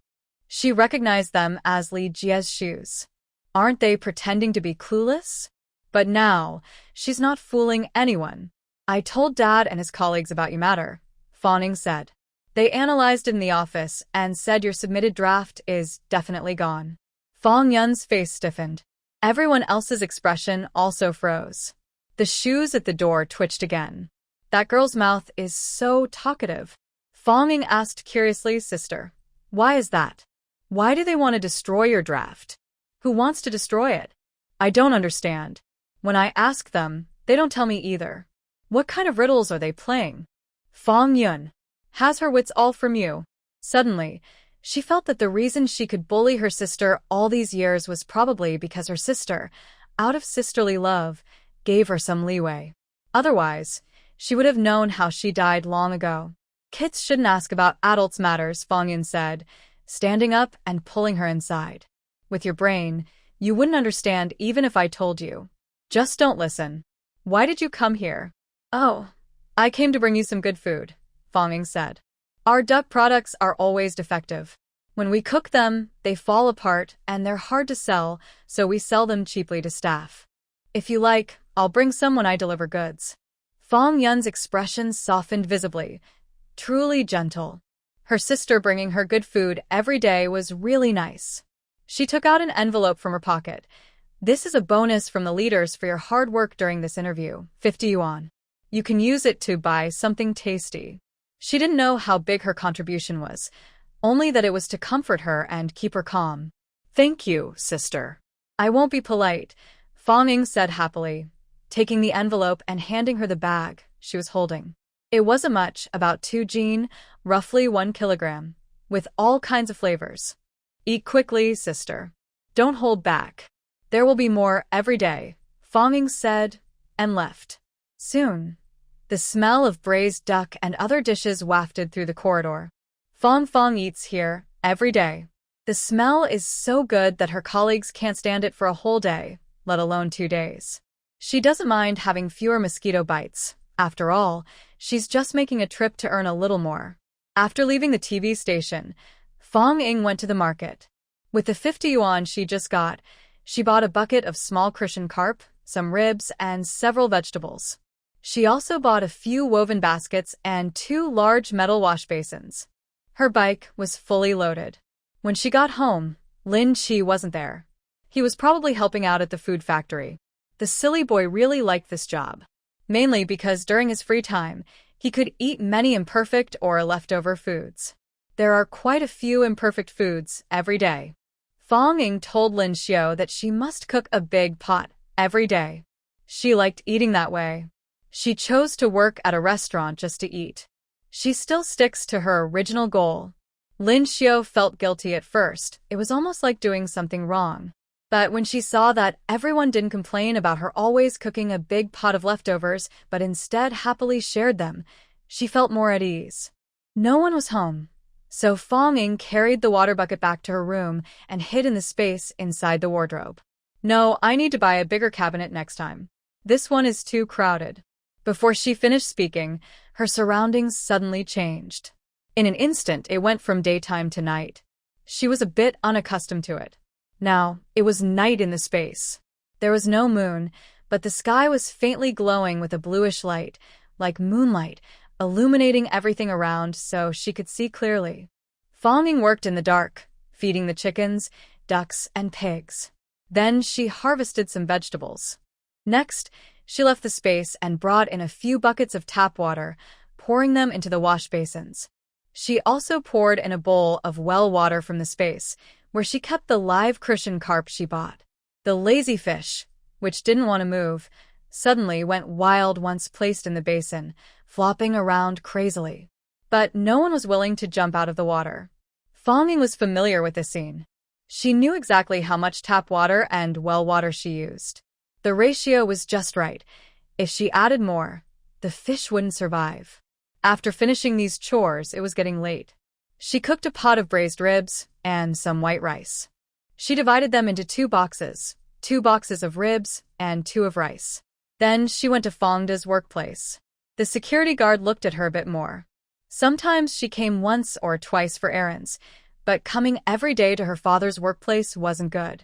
Otherwise, their workplace would be in chaos. Fang Ying was about to go over when she saw her look and immediately stopped. She looked outside the door to the room, where there were now 2 people. Uncle, I am the manager of a food factory. We are hiring now with 2 open positions.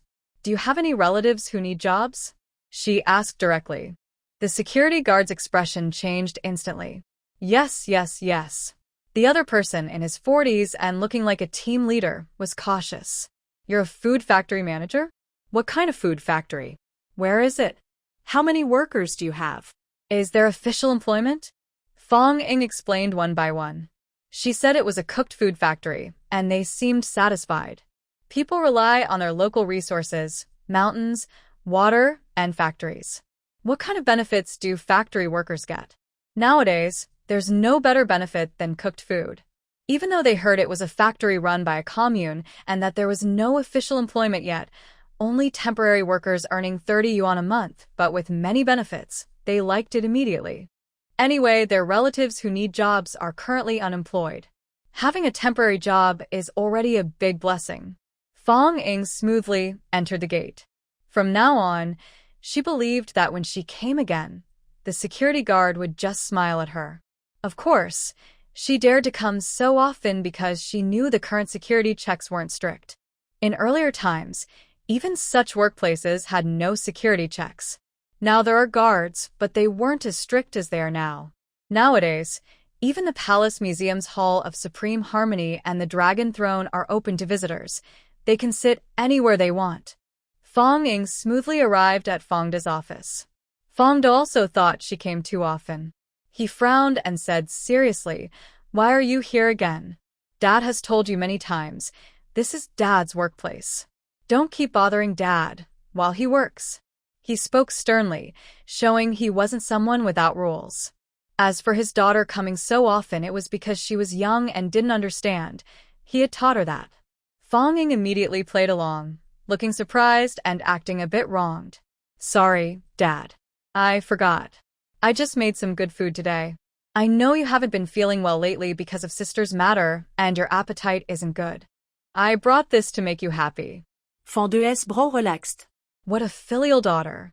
His daughter being so caring made him feel proud. Indeed, his colleagues looked at Fongda with envy, and some asked him how he taught his daughter to be so thoughtful and clever. Also, Fong Ying brought up Fongda's other daughter. Talking about this, it seemed to excite them. They had actually gone to find out about her these past 2 days. As Xiaofang previously mentioned, a young intern from the hospital was recruited by the station director, and he was seen in the props room with the director's son, doing various things. Many people saw this happen. The atmosphere at the TV station is really bad, and they need to respond to this situation. Fong Ying looked at her watch and said, "Dad, you finish work in 3 minutes. I'll wait outside and come in after you're done. Let's have lunch together, okay?" Wang Jun, after returning from a meeting, happened to hear this as he passed by the door and chuckled. "Xiaofang brought lunch? Did you make something delicious?" Fong Ying immediately smiled and said, "Braised pork ribs." Wow. I wondered why it smelled so good. Now I know it's the braised pork ribs. Put the lunchbox here. After work, your dad will eat it. Her colleagues inside teased her. Fong Ying smiled and said, "I made a lot, including portions for my uncles and aunts. Everyone can share." This sounded nice, whether true or not. Everyone's face showed a genuine smile. Fongda looked at his daughter's happy face and felt even more pleased. Fong Ying, as they said, opened her lunchbox. Instantly, a rich aroma filled the room. Wang Jun, who was about to leave, couldn't help but stop and smell the food. Fongda thought about what his daughter said. He wanted to leave just as much. He immediately said, "Everyone stay. Today, our department will eat together. Let's all try my daughter's cooking." He looked at his watch, pulled Wang Jun over, and said, "Your watch is inaccurate.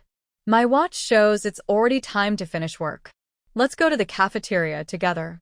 They had a cafeteria, but eating there cost money and required ration tickets. The food was quite tasty, made by a top chef. But Fong Ying's added ingredients and cooking skills surpassed everyone else's. At first, people thought it wouldn't be that special. After trying a bite, their eyes lit up and they praised Fong Ying enthusiastically. Even if the chef was very skilled, they would only say a few words of praise, or maybe not praise at all. Isn't that what good chefs deserve? But Fong Ying was just a colleague's daughter, not a professional chef, and she was so young. Yet her cooking was better than that of professional chefs. How could they not praise her? Any praise was justified. After praising Fong Ying, they praised Fongda. He was truly lucky to have such a talented and filial daughter who even brought him lunch. He felt incredibly happy. Many people in the cafeteria heard the praise and saw Fongda. Some nearby who hadn't tasted the food also learned about Fongda. Sun Ping looked at Fong Ying's smile. She said she wanted to make a name for herself, just to make her father proud. It turned out to be true.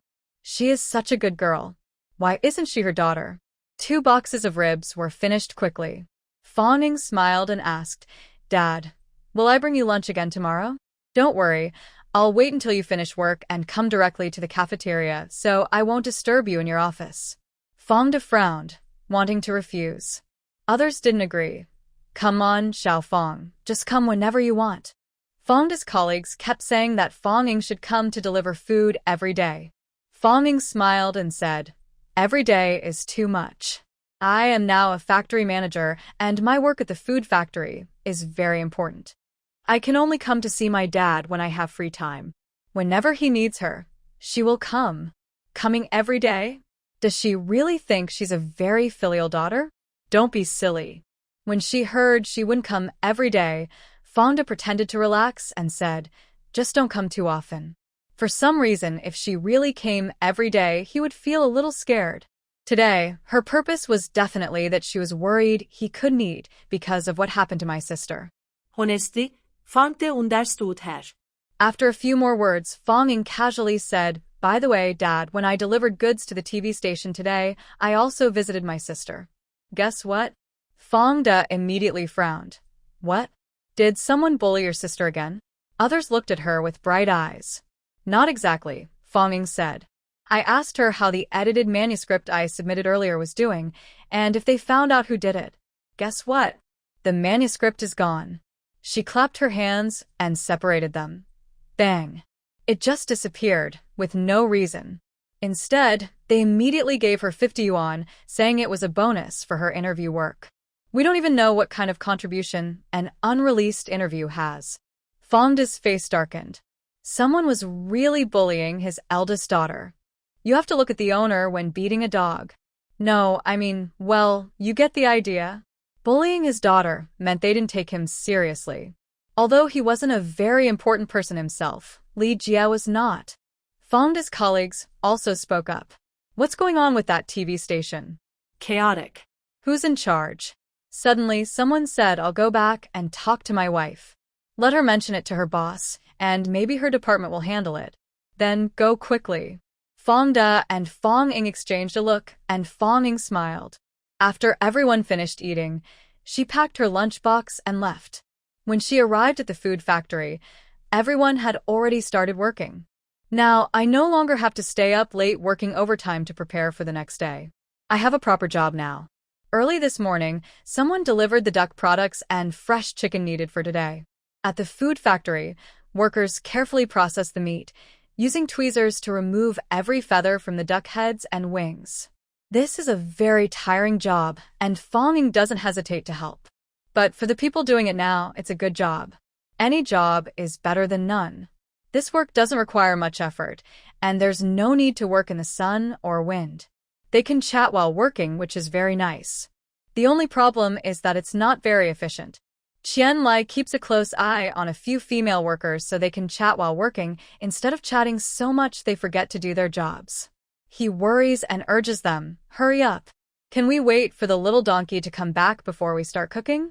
If we don't finish during the day, will we have to work overtime at night? Will you pay for the overtime, little donkey? Fong Ying appears behind him. Who's that? Oh, haha. Qian Lai quickly turns around and smiles. Feng Zhua and Feng Yu. Ying has come back. She's been out all morning. Where did she go? Fong Ying pulls 100 yuan from her pocket and hands it to him. Of course, I went to make money. Qian Lai happily takes the money and remembers she went to deliver goods to the TV station. His worries disappear. This good job, find a few more like it. 100, 100. His eyes become dreamy, and he doesn't dare to count further. I'll do it when I have free time, Fong Ying says. Qian Lai becomes even happier. Ying, have you eaten? Want something to eat? Uncle brought some food from the commune. You can cook whatever you like. Fong Ying's gaze shifts from the female workers to behind him. She notices a basket on the ground. She walks over and rummages through it. There are potatoes, cabbage, tofu, dried mushrooms, wood ear mushrooms, and other good things. Right now, these are all valuable. The key is that Qian Lai has this kind heart, which makes her very satisfied. She smiles and says, I've already eaten. Uncle, have you? I've also eaten, Qian Lai replies. I took some dried food from home and dipped it in the braised meat soup to get by. He doesn't even want to eat the spoiled braised meat. The portion he gets every day, he takes home to feed the children. Of course, he says this to remind Fong Ying of his kindness. He doesn't dare to eat any vegetables himself, but carries a basket for her. Fong Ying laughs. I remember your kindness, uncle. Let's talk about worker management now. The female workers immediately look up, stopping their work. Are they about to be fired? No. How should we manage them? Qian Lai frowns and asks. He also wants to manage well, but these people don't listen to him. These female workers were all recruited from the commune before. All right, they are all relatives of his family. Fawning said they are temporary workers, earning about 10 yuan a month as basic pay. Before anyone could react, Fawning added, the more you work, the more you earn. Piecework wages. 1 penny for a duck head, 1 penny for a duck neck, 1 penny for 2 duck wings, 5 cents for a chicken. Click, click, click. Several pairs of eyes lit up simultaneously, shining brightly. They were all desperately calculating how much money they could make in a day. If they did the duck head properly, they could make 30 in an hour. The chicken was about the same, 6 per hour, earning about 3 cents. Working 10 hours a day, they would earn 3 yuan. Plus the basic salary of 10 yuan, they could earn 100 yuan a month? Oh my goodness. Qian Lai immediately said, no, that's too much. Suddenly, the female workers all looked at him fiercely. Yan Lai. This is just an unfair disaster. Because of Fong's words, they are no longer even considered relatives? I haven't earned that much salary, he said angrily. His usual salary was 50 yuan a month. That was after the increase. Before, it was theoretically 50, but practically 0. The female workers thought about it too. They couldn't possibly earn more than ordinary managers just by doing this work. They were too greedy. Fawning smiled and said, the more you work, the more you earn. If you work harder, you should get more. I am the factory director, and I make the rules, that's it. The female workers immediately looked happy and said, thank you, director. You're so good, director. No wonder you can be the director at such a young age. Impressive. After saying this, one of the female workers glanced at Qian Lai. Yan Lai. He looked sideways at Fawning, as if trying to intimidate him. Of course, you need to meet the standards completely. If you focus only on speed and ignore quality, missing too many feathers, your wages will be deducted.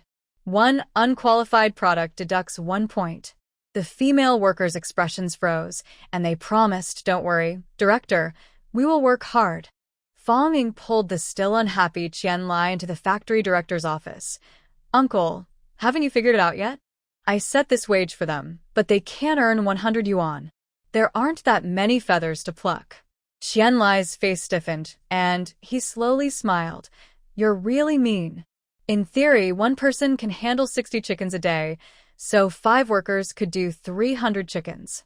But now they only do about 130 chickens a day. For duck heads, one person should handle 300 a day, so 5 people could do 1,500, but they only produce 500 duck heads daily.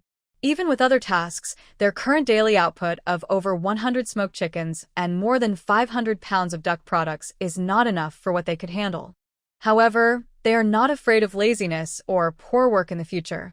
Because there is only so much, whoever works harder will earn more. Everyone is working very hard. Uncle, don't be jealous. You are also the deputy factory manager at the food factory. I will give you an extra salary of 50 yuan a month. Fawning said. That makes your total 100 yuan a month. Qian Lai immediately said, no need. I only work 24 hours a day doing these jobs. Earning a salary is enough. Be content with what you have. Fawning squinted, implying something about him. She looked at him and said, anyway, I will get 2 salaries. At the restaurant, I am the head chef, earning 50 yuan a month.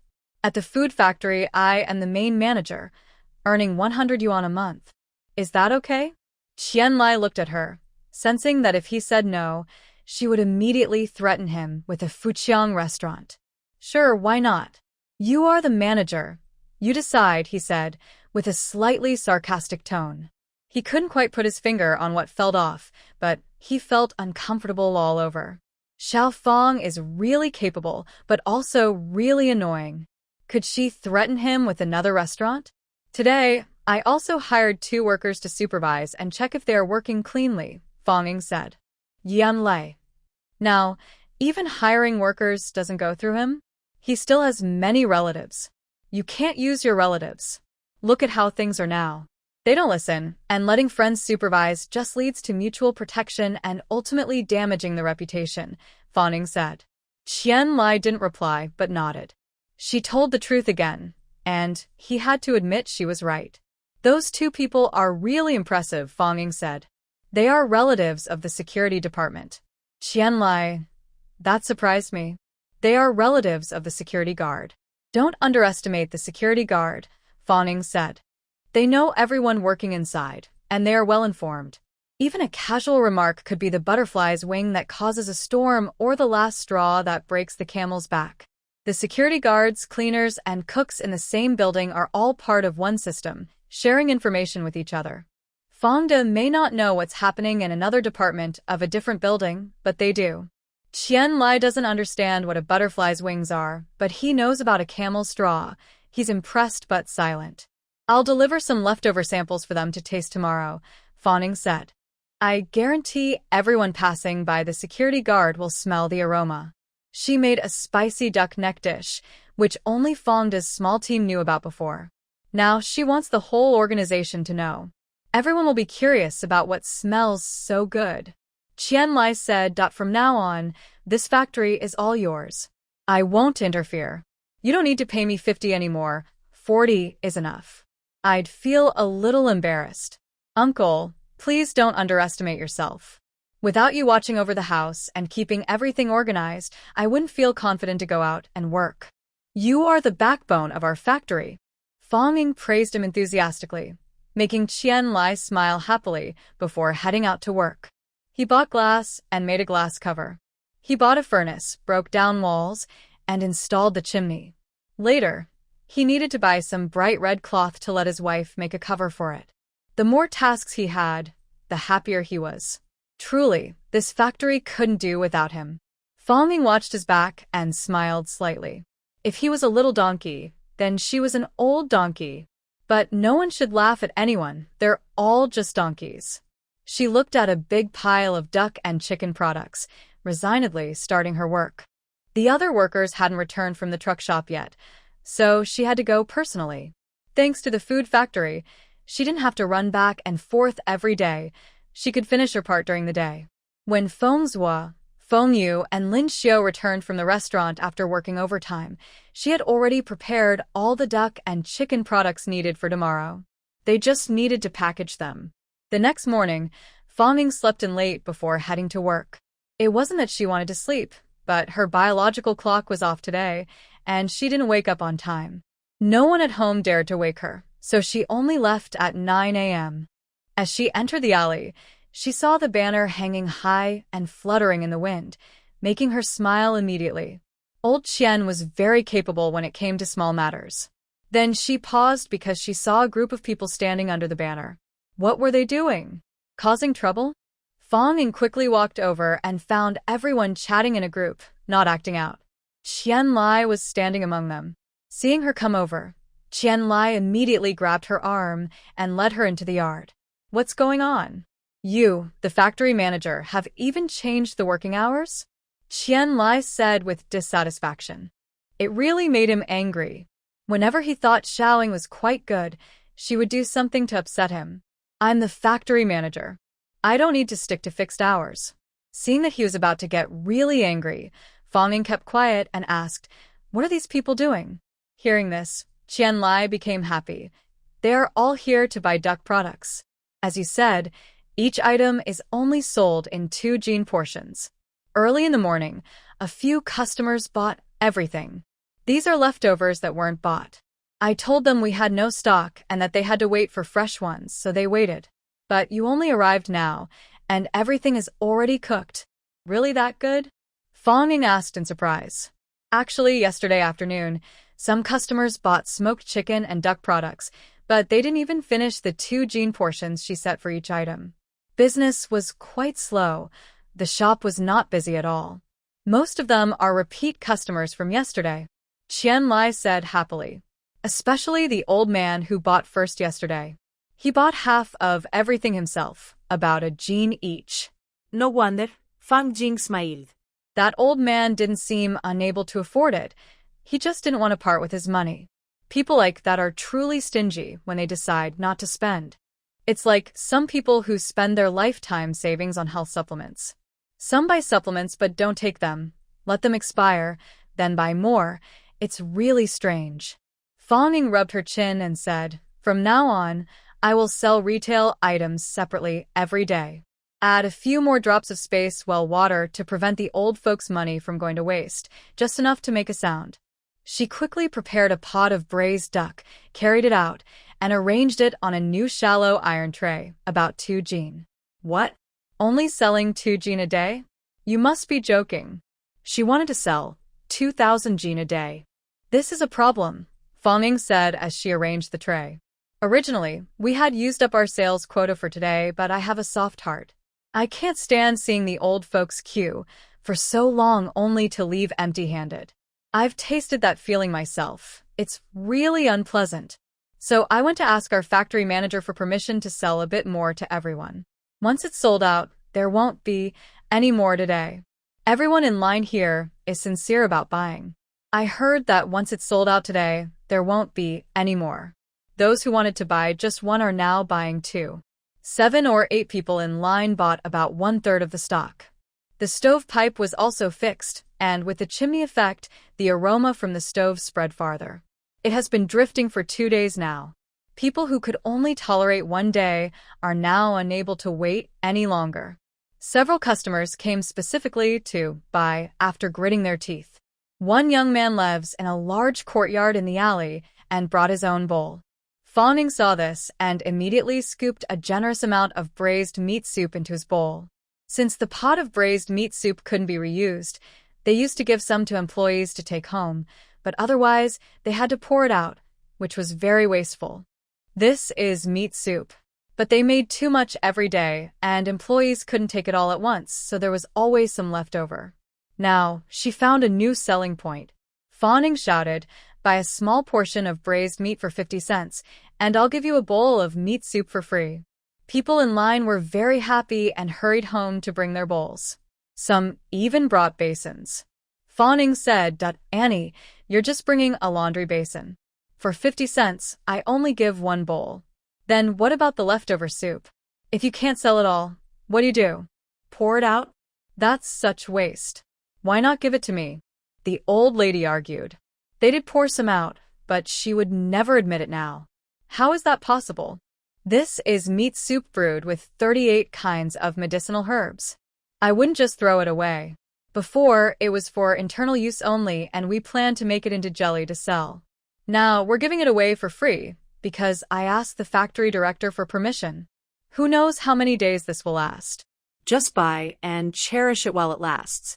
Hearing this, everyone thought, if we don't take advantage of this deal today, we won't get another chance tomorrow. So, what were they waiting for? People who initially planned to buy for 50 cents ended up paying a whole yuan so they could get 2 bowls of soup. The meat soup smelled better than the meat itself. With just 1 bowl, the whole family could dip their bread and eat. Some took it home to cook noodles, and the aroma was almost irresistible. Customers living in the courtyard went home to eat and show off. Some neighbors couldn't resist and immediately carried their bowls out. Now, a bowl of vegetarian noodles costs about 10 cents in the city, and 2 baked buns also cost 10 cents. Buying a bowl of meat soup with duck snacks and cooking a pot of noodles at home for the family was more affordable than eating out. In no time, long lines formed again under the sign. That pot was almost sold out before it even stopped steaming. Money came from behind, laughing so hard he couldn't close his mouth. This little donkey, despite having a bad temper and loving to kick up a fuss, was really good at coming up with money-making ideas. It's all gone. There really was nothing left this morning. Maybe everyone can wait and see. After I finish delivering the rest, if there's any left, we'll share it with everyone, Fanging said. She gave some money as a signal and went to prepare to deliver goods to the TV station. After she left, Qianlai looked for an excuse to sell a few more items. Today, going to the TV station, nothing unexpected happened. Li Yuan was nowhere to be found. He wasn't in the office. Fanging went directly to Li Jie and asked him to give her a receipt. Li Jie was very annoyed with her. He had already heard that many people were asking about him. Yesterday, the boss even called him in for a talk and scolded him harshly. He vaguely knew where the trouble was coming from. It was definitely because of that talkative girl. He was both angry and resentful, so he scolded Li Yuan at home. Li Yuan was even more angry and resentful. Afraid of losing control if he saw Fong Ying again today, he avoided her. When someone becomes strong enough, others can't bother them, and they can hide when needed. Fong Ying went to Fong Yan's office, but she wasn't there either. She had gone out on an interview assignment.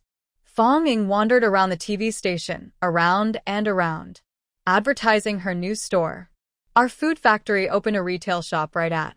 If you want to buy some, you can go there directly. It's a bit more expensive there. Duck heads are 2 yuan each, she announced the price. Everyone was surprised. When they bought items for others, the price doubled. Why did the price go up? Someone immediately asked. Actually, that was our tasting price. Now the market response is good, but our production capacity is limited. Don't think it's cheap. You might not even be able to get one, Fong Ying explained. What should I do? I was just about to ask you to bring me a couple of pounds, a man said. He was originally hesitating and only wanted to buy 2 duck heads, but now he was considering 2 pounds. Fong Ying hesitated and said, I can't sell you at the tasting price anymore. That would be a mistake. But since you're my sister's colleague, I have to keep her face. Do you want some defective ones? They're just a bit soft and mushy, but the taste is the same. The man excitedly said, Yes, yes, yes. Defective ones are fine. I like the imperfect ones. I think they taste better that way. Half price. How could he refuse? Immediately, a few others placed orders too. But remember, no soup with the defective ones, Fong Ying added. The soup is sold at full price and isn't included. What? Soup is included too? Yes, braised meat soup, half a yuan per bowl. You can dip bread, cook dishes, or make noodles at home. It's very good. But only available when you buy at the store, Fong Ying explained. Everyone was tempted by her words. Some even wanted to pay a high price just to get the soup. What high price? That is the regular price. After advertising on each floor, Fong Ying still didn't leave and kept wandering around. Finally, with patience, she met Lan Meng. Lan Meng was walking down the corridor holding a bag of clothes, looking carefree. Her steps were light, her expression calm, and she even had a slight smile on her face. In the past 2 days, Lan Meng learned a lesson. As long as she didn't feel embarrassed, others would be the ones feeling awkward. No matter what others said or thought of her, as long as she acted like nothing happened and smiled at people every day, after a few days, they would lose interest and stop bothering her. Soon, they would forget about this incident altogether. Fong Ying couldn't see her true thoughts. She still thought Lan Meng had found something good. How could that be allowed? Lan Meng, Fong Ying called out. Lan Meng stumbled, almost falling over. When she saw that the person at the end of the corridor was Fong Ying, she quickly turned around, grabbed her clothes, and ran away. Indeed, there are only 2 types of people in a cozy bed, those who cause trouble and those who avoid it. She and Li Yuan shared the same idea. Can't fight, can hide. She didn't even give Fong Ying a chance to confront her. But she underestimated Fong Ying's shamelessness. Fong Ying's eyes lit up, and she immediately chased after her, shouting loudly, Lan Meng, what are you running for? Did you do something wrong again? Did you cause trouble for my sister? Your clothes are torn because of you, right? Did you spill ink on them? Did you change the manuscript? Did you steal it later? Lan Meng, you have such great skills. The manuscript was handed to the leader, and it just mysteriously disappeared. How did you do it? Did you sneak into the office or beg a leader? Who did you ask? Everyone in the office was called out and gathered in the corridor, watching the scene unfold. Look at her, still running. She must be guilty, right? Fong Ying yelled. Lan Meng stopped. She couldn't run anymore. From now on, she couldn't even run when she saw Fong Ying. She couldn't fight or hide anymore. She looked back with tearful eyes and begged Fong Ying, Sister, please let me go. Fong Ying smiled, but her eyes were cold as ice. In her past life, did she ever let her sister go? I just want to ask you, did you tear the clothes? Fong Ying asked. Yes. But it was all an accident. I already paid for it. What more do you want? Killing someone is just a matter of a head injury. I apologized, paid the money, and you still want to chase me and scold me forever? Lan Meng choked out. She looked so innocent and pitiful, with a fragile appearance. And she was right to some extent. A few men in the crowd frowned at Fong Ying, thinking she was being a bit too much. Fong Ying smiled and said, "All right, I won't mention the clothes anymore, and I won't bring up the manuscript either. Today, I came to check on you. How is your mother's illness? When will she come to Beijing for treatment?" Lan Ming's face stiffened. How did she still remember? My mom is very sick and can't take the train. She can only get treatment locally, she replied. Really? What's your address? I'll find out if what you said is true, Fong Ying said. Lan Ming didn't want to say. Why? Does that mean your mom isn't really sick? Fong Ying asked. Lan Ming. She hesitated and gave her address, not daring to lie, because if Fong Ying really went and couldn't find her, she would keep bothering her. She might even tell her colleagues at work, which would make her reputation worse. You must find out carefully. Ever since my mom had my younger brother, her health has been poor. She takes medicine all year round, she said with a smile. That's true, and she wasn't afraid for others to know. Fong Ying also smiled. The girl was still too naive, really thinking she was just asking around. Just wait. Tomorrow I will send your mom here to let you show filial piety. Fong Ying decided to act immediately and went to find money. Uncle, find me 2 reliable people to pick someone up and bring them to Beijing, she said. Pick someone up? Your relative? Qian Lai asked. No, my enemy, Fong Ying replied. Yan Lai. Why would you bring your enemy here? Without her in sight, how can I deal with her? Fong Ying said. Yan Lai. A young girl like you. What kind of grudge could she have? That's a long story. Fong Ying explained the feud between Lan Ming and Fong Yun. Of course, she only talked about recent events, not the past life. To Qian Lai, it seemed like overreacting a bit. He had seen girls like Lan Ming before, scheming and duplicitous. But Fong Ying's revenge was so fierce that she wouldn't even spare her own mother over such a small matter. He had never seen anything like that. He hesitated and didn't dare to agree right away. Uncle, what are you thinking? What do you think of me? Fong Ying said unhappily. I'm asking you to send someone reliable to safely pick her up and bring her to Beijing for treatment. Not to find someone to kill her halfway, she added. Of course, I don't have any good intentions. I found out that her mother is very biased against girls. When her mother came to the capital, she definitely didn't have a good time. She honestly told him this just to let him hear and understand her character better. To see what happens if she offends her. Just ask if you're afraid, and that's it. Yan Lai really is quite scared. All right, I understand. I'll go back and find someone for you, Qian Lai said. I'll check their production team's phone number and call them in the name of the TV station to give them a heads up. The person you send should look familiar and not resemble a trafficker so they won't scare people off, Fong Ying said. Qian Lai, that's quite a careful plan. He became even more scared. Fong Ying took out 100 yuan and handed it to him. Aside from travel expenses, the rest is their hard work fee. That's quite generous, Qian Lai said. So ruthless, smart, and generous. Whoever has such enemies must be doomed. Qian Lai didn't dare delay. He immediately rode his bike back to the commune to find someone for her.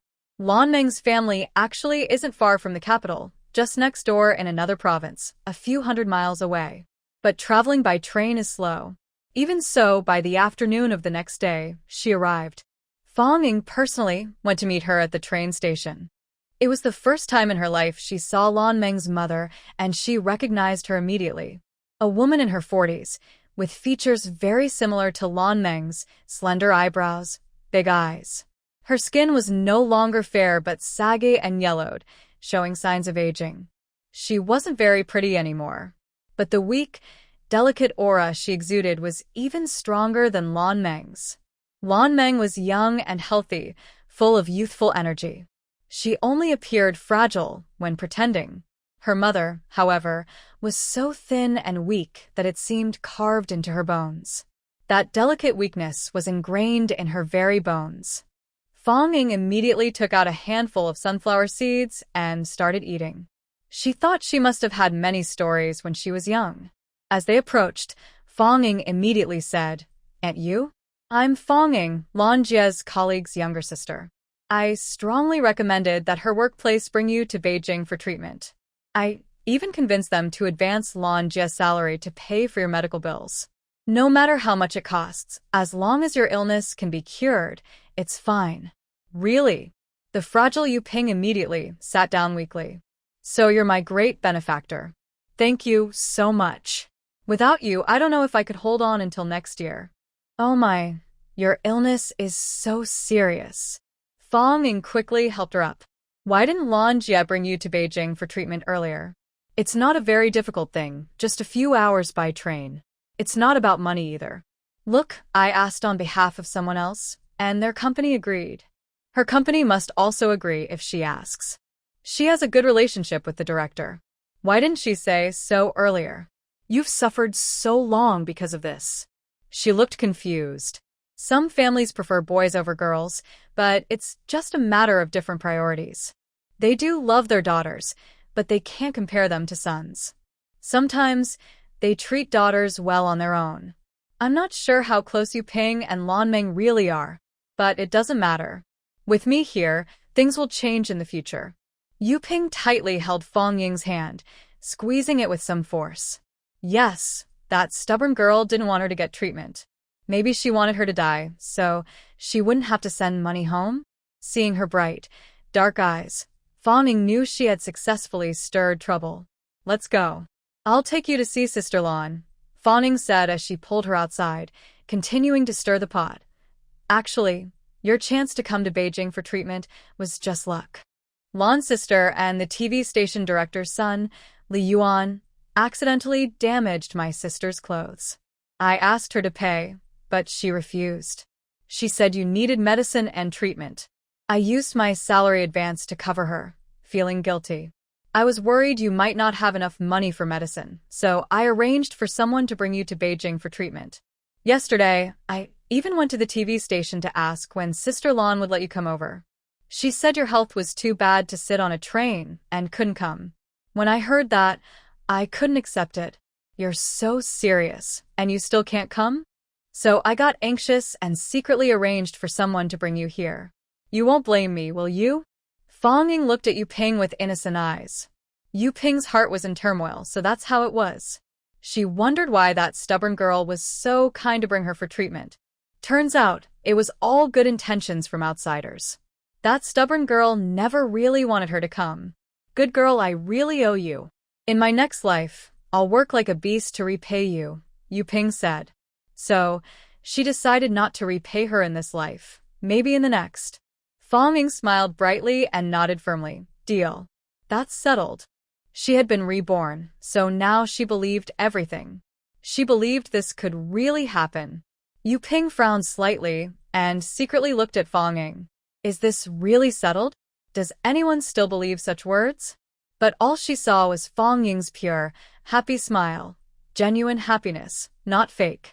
Turns out, she's a simple-minded, kind girl.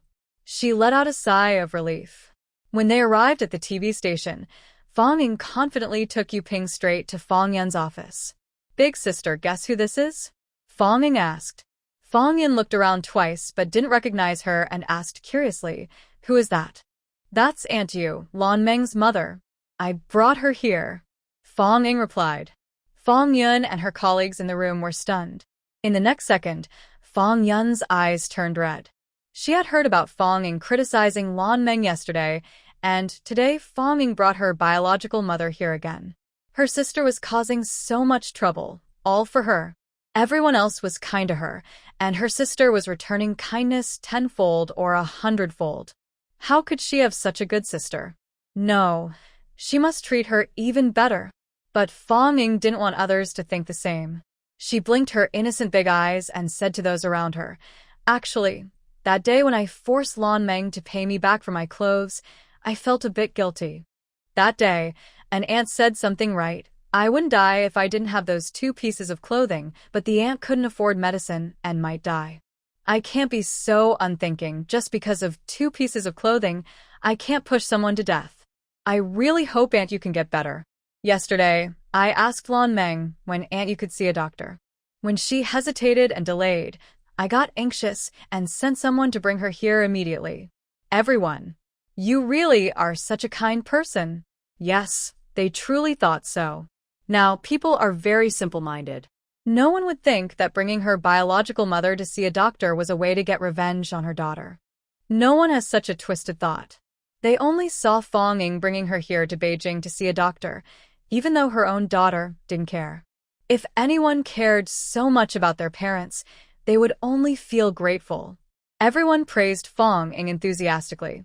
The woman who had advised her to be more generous that day, only to be rebuffed, now looked at her with a smile. After hearing this, Fong Ying led Yu Ping to walk through each floor, looking for Lan Meng. She explained who Yu Ping was and how she came here, earning praise along the way. A few days ago, she had thought Yu Ping was a bit aggressive, but now her opinion had changed. She was a kind and simple-hearted person. Finally, Fong Ying found Lan Meng hiding in a storage room on one floor. With a surprised look, she handed her mother over to her. Lan sister, you said yesterday that Aunt Yu couldn't sit on a train, but that wasn't true. Look, Aunt Yu not only took the train but also walked so much today, and she's doing quite well, Fong Ying said. Suddenly, everyone's gaze shifted to the mother and daughter, and their attitudes changed a bit. Yu Ping. She suddenly felt weak and collapsed. Lan Meng immediately shouted, Mom, are you okay? She, with red eyes, shouted at Fong Ying, I told you my mom can't take the train. She was just barely holding on before. If anything happens to my mom, I won't forgive you. Fong Ying. Very well, confirmed. She's an old hypocrite. Hey, what's going on? I said she can't hold on, and now she's about to collapse. I should have kept quiet. Fong Ying said. Everyone, what are you standing there for? Your own mother fainted, and you're not rushing to the hospital? Instead, you're just arguing with me? Do you not understand the seriousness, or are you just not worried? Fong Ying said. Is this a multiple-choice question? No, it's a life-or-death situation. Neither option is good. I can't carry her. Lan Meng, with tears in her eyes, begged the men around her for help. Someone eager to help stepped forward. Everyone, be careful. Aunt Yu doesn't know what illness she has or how serious it is. She probably won't die just from sitting on the train, right? Can she hold on until we get to the hospital? Don't let her die on us, Fong Ying said. The people's feet quickly pulled back. Yes, don't let her die on them. That would bring bad luck for life. Everyone should take responsibility for their own actions. Fong Ying stepped up. I was the one who brought her to Beijing. If she really dies from the train, it's my fault, and I will take responsibility. I will carry her to the hospital. Everyone had thought her words were too harsh earlier, but now they saw she was a responsible girl. Just like her sister said, she was young and naive, speaking too bluntly. Yes, although her words were harsh, they were honest. Fong Yun stepped forward. You, get up quickly. I'll carry her. Don't look at my sister being fat. Her health isn't good at all. She usually gets out of breath just walking, let alone carrying someone. Fong Ying didn't really want to carry her either, so she took the opportunity to shift the responsibility. Then, sister, I'll support you. Fong Yun squatted down, and Fong Ying helped Yu Ping onto her back. Fong Yun carried her while Fong Ying supported Fong Yun's arm. The three of them staggered out. Fong Yun, who grew up in the city and had never done physical work, was basically a young lady of high status. Yu Ping, despite seeming weak, weighed over 100 pounds. It was really hard for Fong Yun to carry her. With Fong Ying supporting her, it was even harder. Suddenly, she felt Fong Ying leaning toward her, pulling her to the side. Before she could react, she heard a thud as Yu Ping's head hit the wall. She instantly felt the fragile, boneless person on her back tense up, but didn't make a sound. She was stunned, turned her head to look at Fong Ying, and saw a strange light in her eyes and a faint smile on her lips. Oh, sister, be careful. No, let me do it, Fong Ying said. Fong Yun, you're not better than me. She took a few more steps back, but accidentally bumped again. The person on her back tightened up and hadn't woken up yet. Fong Yun understood and learned from it. She couldn't carry him, so she could only stumble along. The two walked close to the wall. Yoping's head was resting on the shoulder near the wall, which was a bit awkward.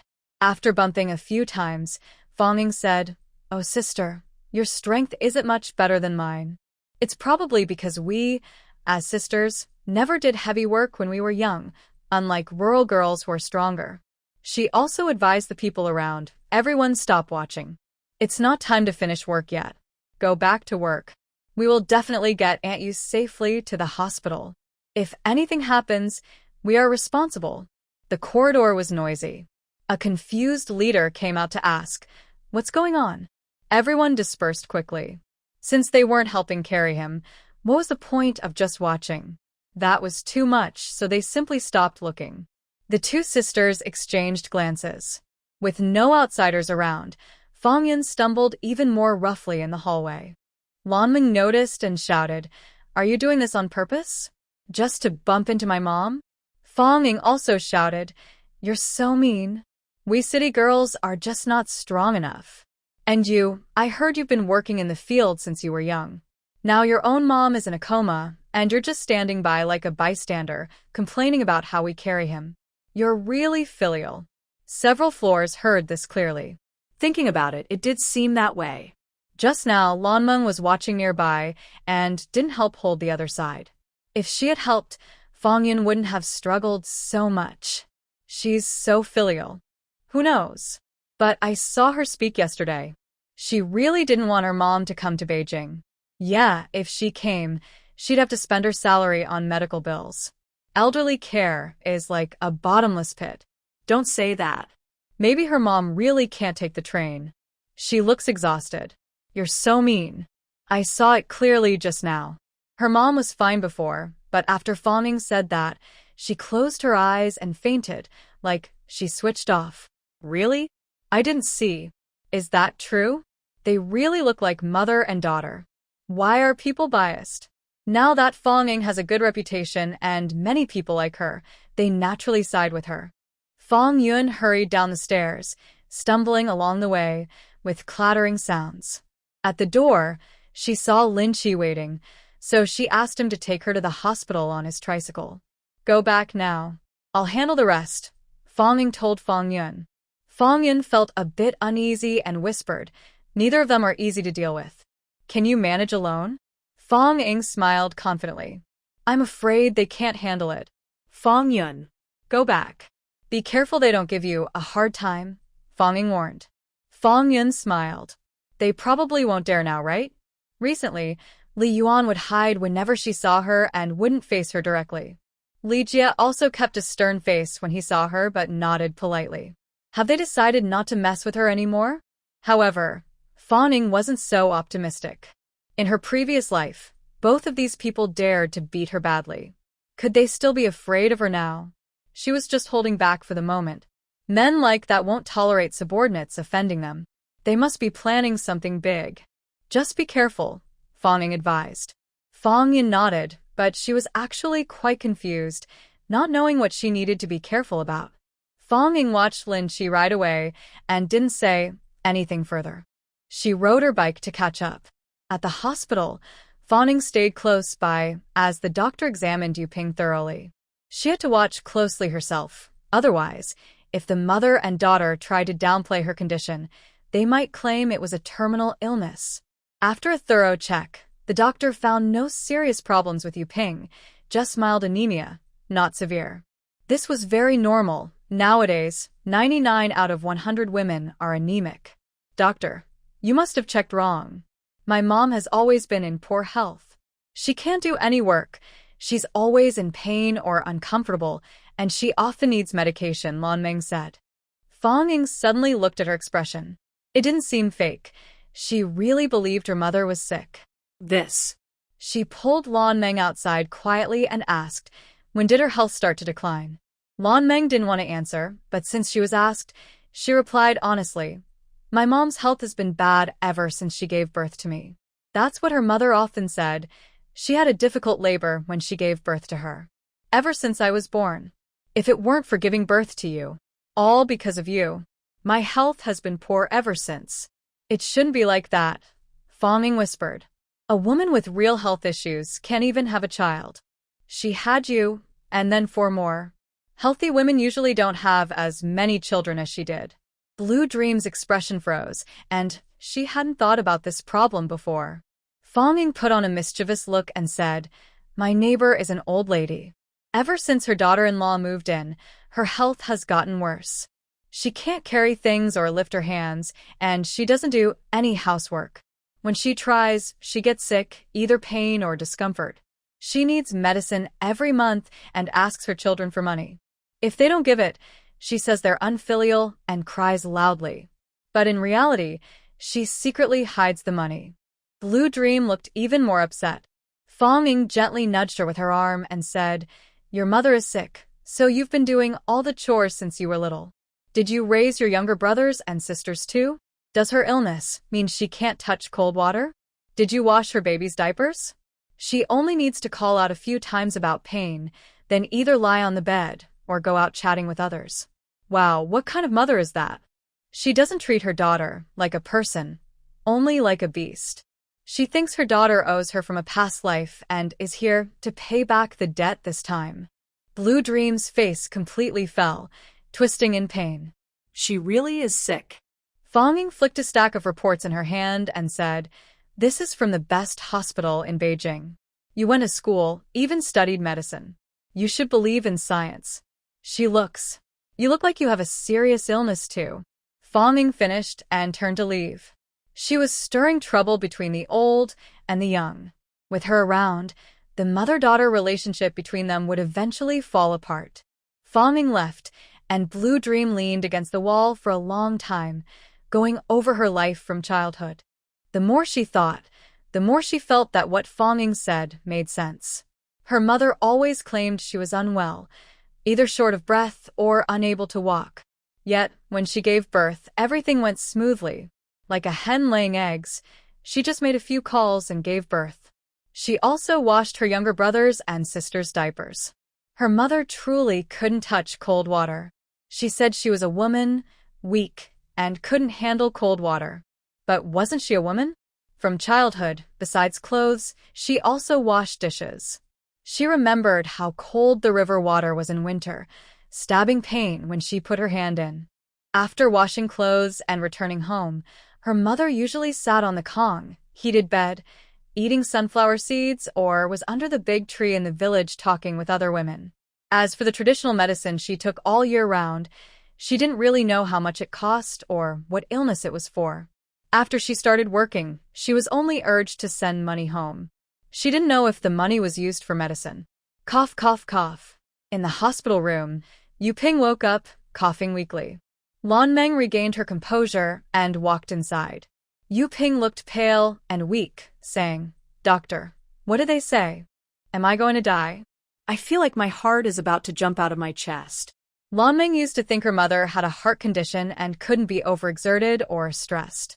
But the doctor just examined her heart and said it was perfectly fine, no problems at all. Once she thought about it, many things made sense. She didn't reveal her thoughts, instead asking, "What do you want to eat? I'll go buy it for you." Yu Ping touched her aching head and looked behind her, saying, "Mom wants steamed buns.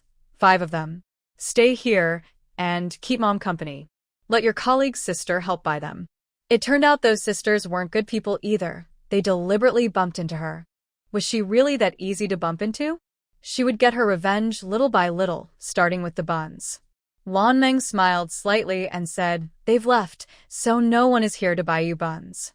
I'll go see what I can find." She quickly left, not wanting to see her anymore. But she didn't dare cause trouble. She had caused enough trouble as a child.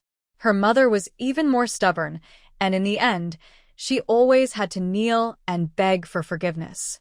On the hospital bed, Yu Ping looked at her daughter's back with a dissatisfied pout, showing disdain. How could she be so useless? She couldn't even keep a person, and in the end, she had to spend her own money. Wasn't her money her own? Suddenly, Lan Meng turned around sharply and caught a glimpse of her mother's disapproval before she could hide it. Her heart clenched tightly. She hadn't seen that expression in a long time. Her mother always acted as if she felt sorry for her and tried to please her. Yu Ping was startled, and her expression immediately changed to one of concern. Then I won't eat buns. Just buy me whatever looks good. You eat something nice yourself. Look at my girl, she's so thin. Lan Meng chuckled softly and said, okay. She bought 5 meat buns and showed off her purchase, while her mother received a small bowl of millet porridge and a few pickled vegetables. Fong Ying returned to the TV station holding various hospital reports. It was lunchtime and most people were in the cafeteria. Fong Ying entered the cafeteria and headed straight for Li Jia. Li Jia nearly dropped his chopsticks when he saw her. That stubborn girl really won't give up. Fong Ying placed the documents in front of Li Jia and said, Leader, I brought Lan Meng's mother here. She was taken to the hospital for a checkup. The receipts are here. Please process the reimbursement, deducting it from Lan Meng's salary. She didn't mention Yu Ping pretending to be ill. If she did, Yu Ping wouldn't have a reason to stay in Beijing and would have to leave. Wouldn't that mean all her efforts were in vain? Li Jie didn't really want to know whether Lan Meng's mother was sick or not, or what illness she had. He glanced at the documents with annoyance and said, Got it. Later, you can take it directly to the finance office. He looked at the finance manager eating at the nearby table and said, Report it for her, deduct Lan Meng's salary. Since it wasn't deducted from his own salary, the manager nodded and said, okay. Fong Ying didn't hesitate and left immediately, sitting at another corner of the cafeteria, at Fong Yun's table. Fong Yun was very curious about what illness Lan Meng's mother had. She picked up the documents and looked carefully, then asked in confusion, She doesn't seem sick. Everyone around immediately looked over. It's better if the leaders don't know, but the lower people can find out, otherwise, how could they talk badly about Lan Meng? Fong Ying sarcastically said, The doctor said her mother has a complicated illness. Their hospital has limited ability, so they couldn't diagnose it. Her expression made it clear she was pretending she was sick. Everyone understood.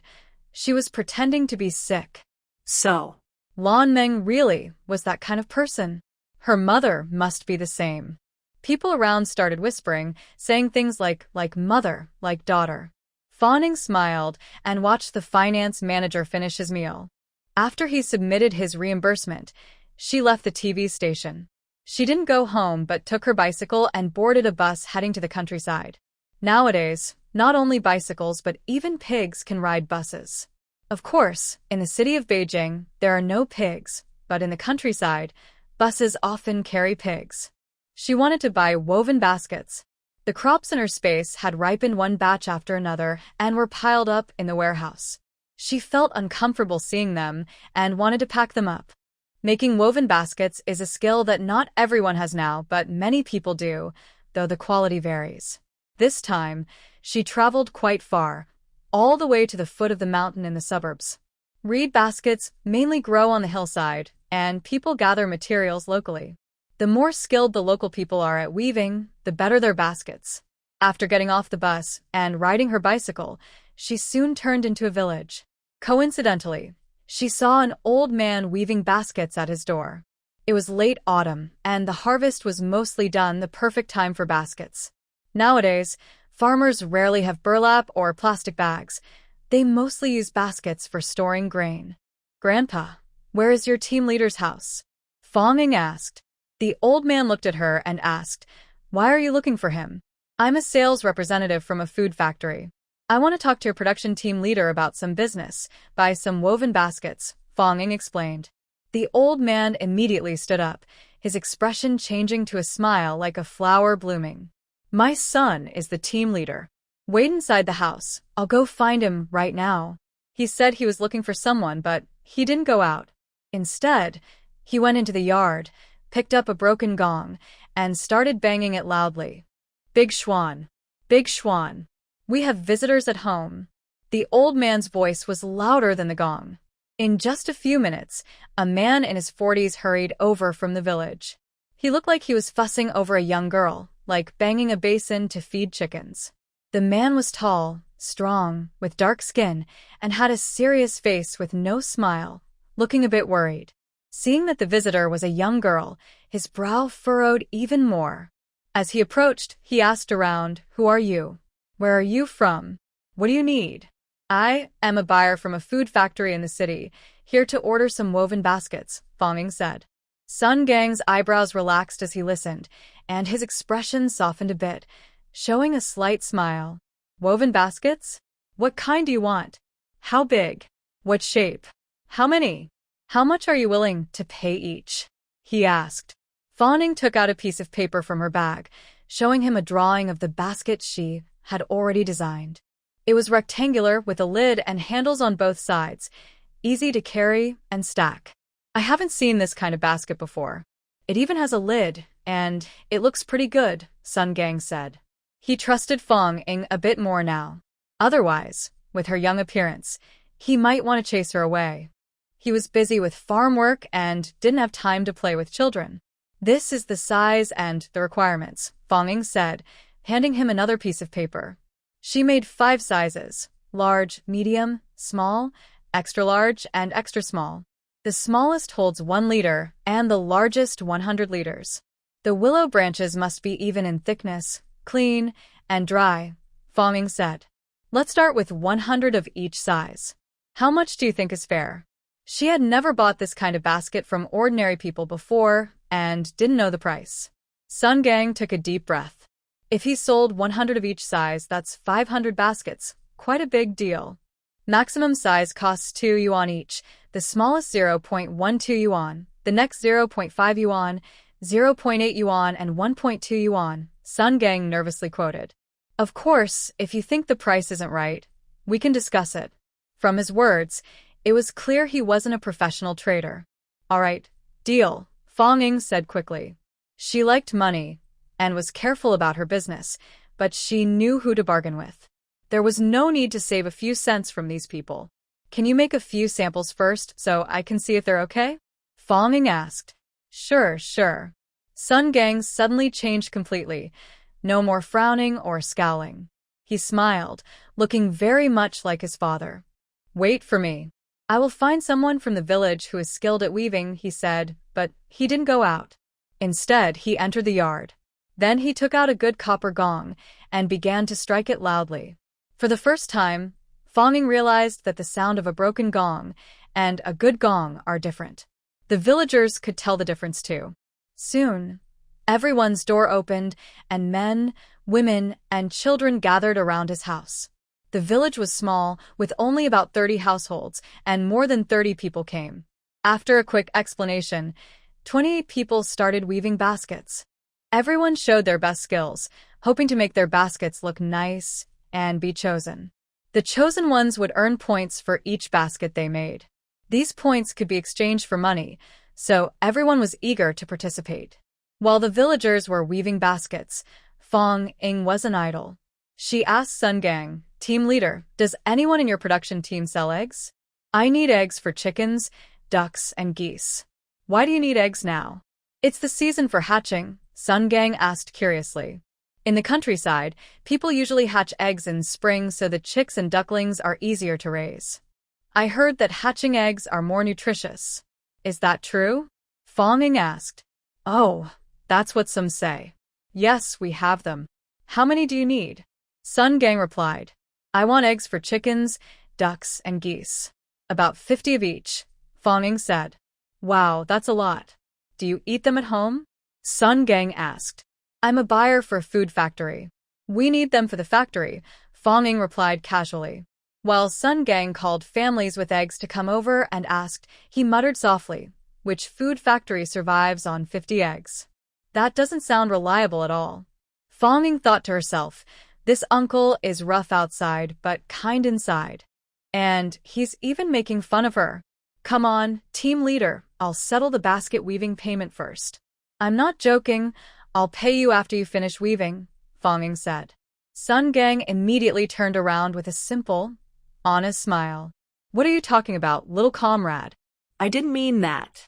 "You seem like a polite, trustworthy person." It was the first time someone praised such a young girl so highly. He didn't know how to compliment her properly. Let's finish weaving all the baskets first, then settle the payment, Fonging said. Sun Gang's smile froze instantly. Fonging took out the money and said with a smile, "Just joking, uncle. Don't take it seriously. All 500 baskets at the price you mentioned total 470 yuan. Seeing the thick stack of money, Sun Gang's hands trembled as he took it. He had seen money before. Selling grain every year brought in more money than this. But when divided among households, the amount wasn't much. Some families in the production teams secretly sell baskets in the city, but they don't sell well and only make a few each year, earning less than 10 yuan. Now, he sells 500 baskets a day, earning 470 yuan, which feels like a dream. People around him look at him eagerly, and they stop their work instinctively. Sun Gang takes a deep breath and says, "Don't worry, we will make the baskets carefully and won't mess up." "That's good," Fonging replies. "If we do a good job, I will come to pick a batch every week. If not, I will find someone else in another village to do it." "What?" Sun Gang exclaims. "There's more?" Others also say, "We will do our best. We will make good baskets." "I've been making baskets all my life," an old man says. "I will show my best skills, and not a single thorn will be out of place." Someone else asks curiously, "Wow, so many every week. What are they for?" "We are a food factory," Fonging explains. "We use the baskets to pack food, so they must be clean." Okay. Because of her words, the basket-making process, which used to be wiped twice, is now wiped 4 or 5 times. Sun Gang helps her collect eggs, walking with a cautious step. Eggs are easy to get, but duck eggs are rare, and goose eggs are even rarer. He rides his bike to visit several small production teams and manages to gather 50 goose eggs. In the village, many baskets have already been made. Fonging checks them and gives some suggestions to improve the details. The client is the village elder, and the paying client is the wealthy landowner. She follows her instructions exactly. Whatever she says, she changes accordingly. The other party has no objections, only saying yes, and okay. Fonging is quite satisfied with this second party.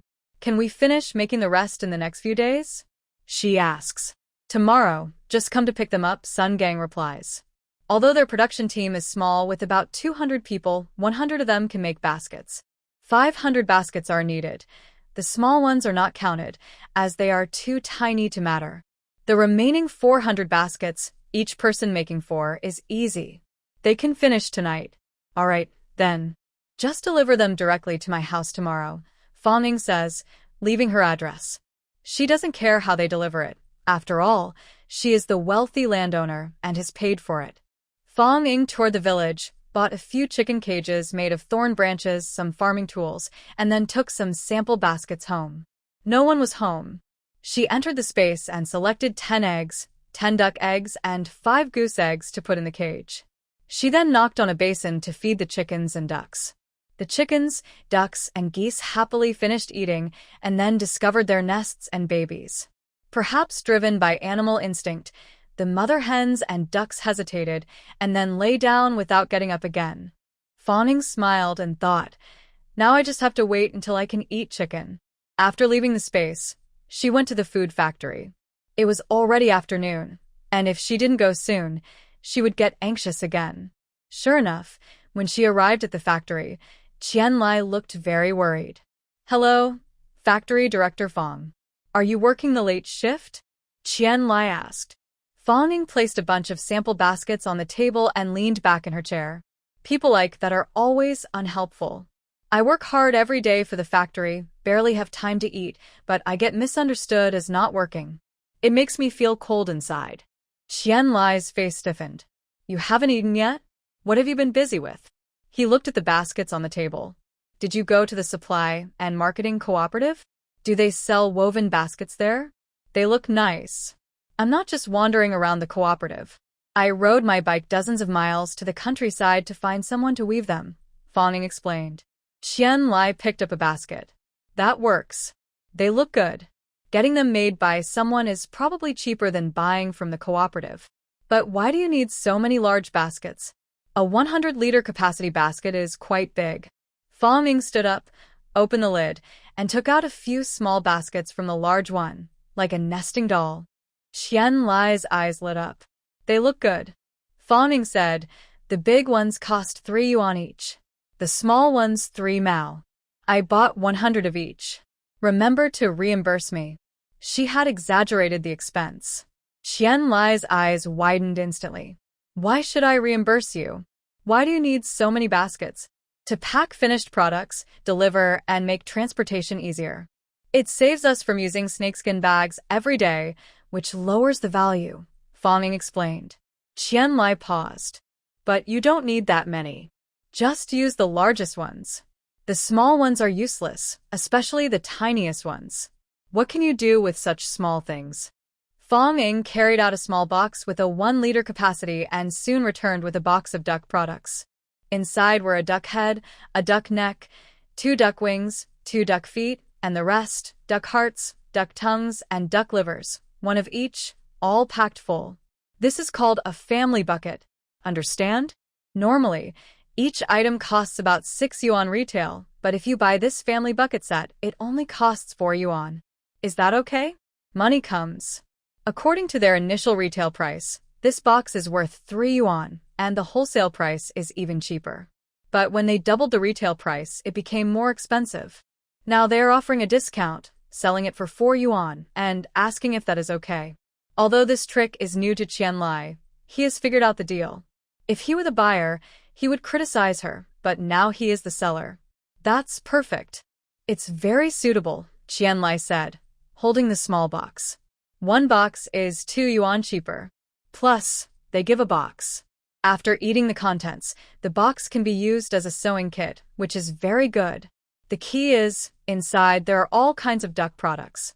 Let them try everything, and they can buy their favorites later, Fawning said.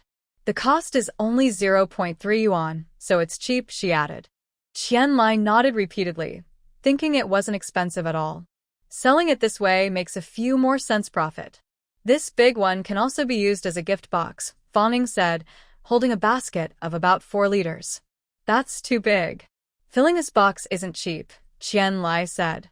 Then he saw Fawning placing a smoked chicken inside, with a cardboard divider in the middle and next to it a family bucket. It looked a bit empty, so she added 2 buckets. Or maybe 2 smoked chickens in 1 box. With this box, selling for 12 or 14 yuan, it would be a very impressive gift, Fawning said. It's all meat, and the recipient will definitely like it. Qian Lai had nothing to say. Perfect timing, my aunt's birthday is in a few days. I'll give her a box as a gift, he said. That gift will surely surprise everyone.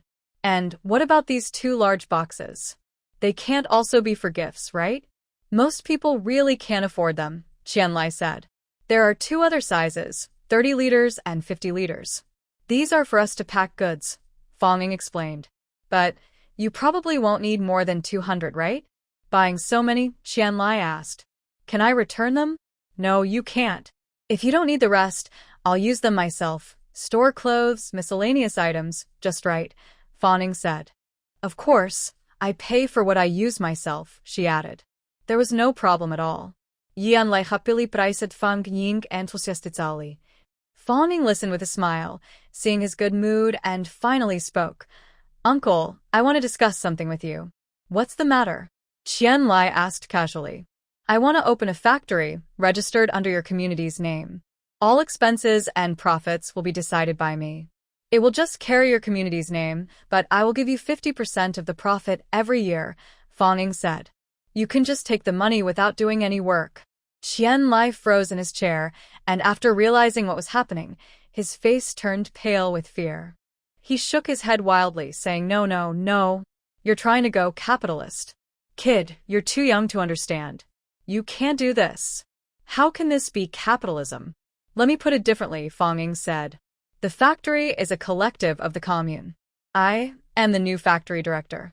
Half of the profits go to the commune, and the other half to the factory. Isn't that the same as the current food factory?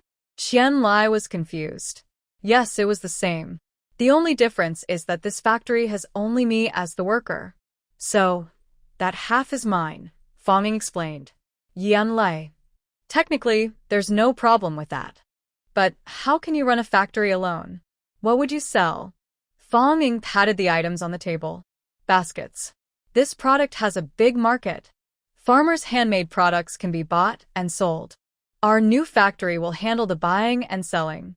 I will put in the capital, and the commune will just enjoy the profits. They just need to wait for the money, Fong Ying said. Qianlai, you don't need to pressure me. Uncle has also gone to school. He also enjoys the benefits without working. Don't think I don't know that's a negative term. Just tell me if that's the case. If we lose money, it's on me. If we make money, it's on you. You have no risk, Fong Ying said. How do I have no risk? This. Qianlai strugletto respond. The factory run by the commune gives half the profits to the commune and keeps half for the factory. This is the rule for all the factories run by their Dongxing commune. On the surface, Fong Ying's proposal seems perfectly fine. She doesn't need the commune to spend any money, yet she can share half the profits. The only problem is that this factory has only one worker. But who says a factory can't have just one worker? Their commune also runs a tofu factory with just 2 people. I estimate your monthly dividends will be a few thousand yuan, Fong Ying said.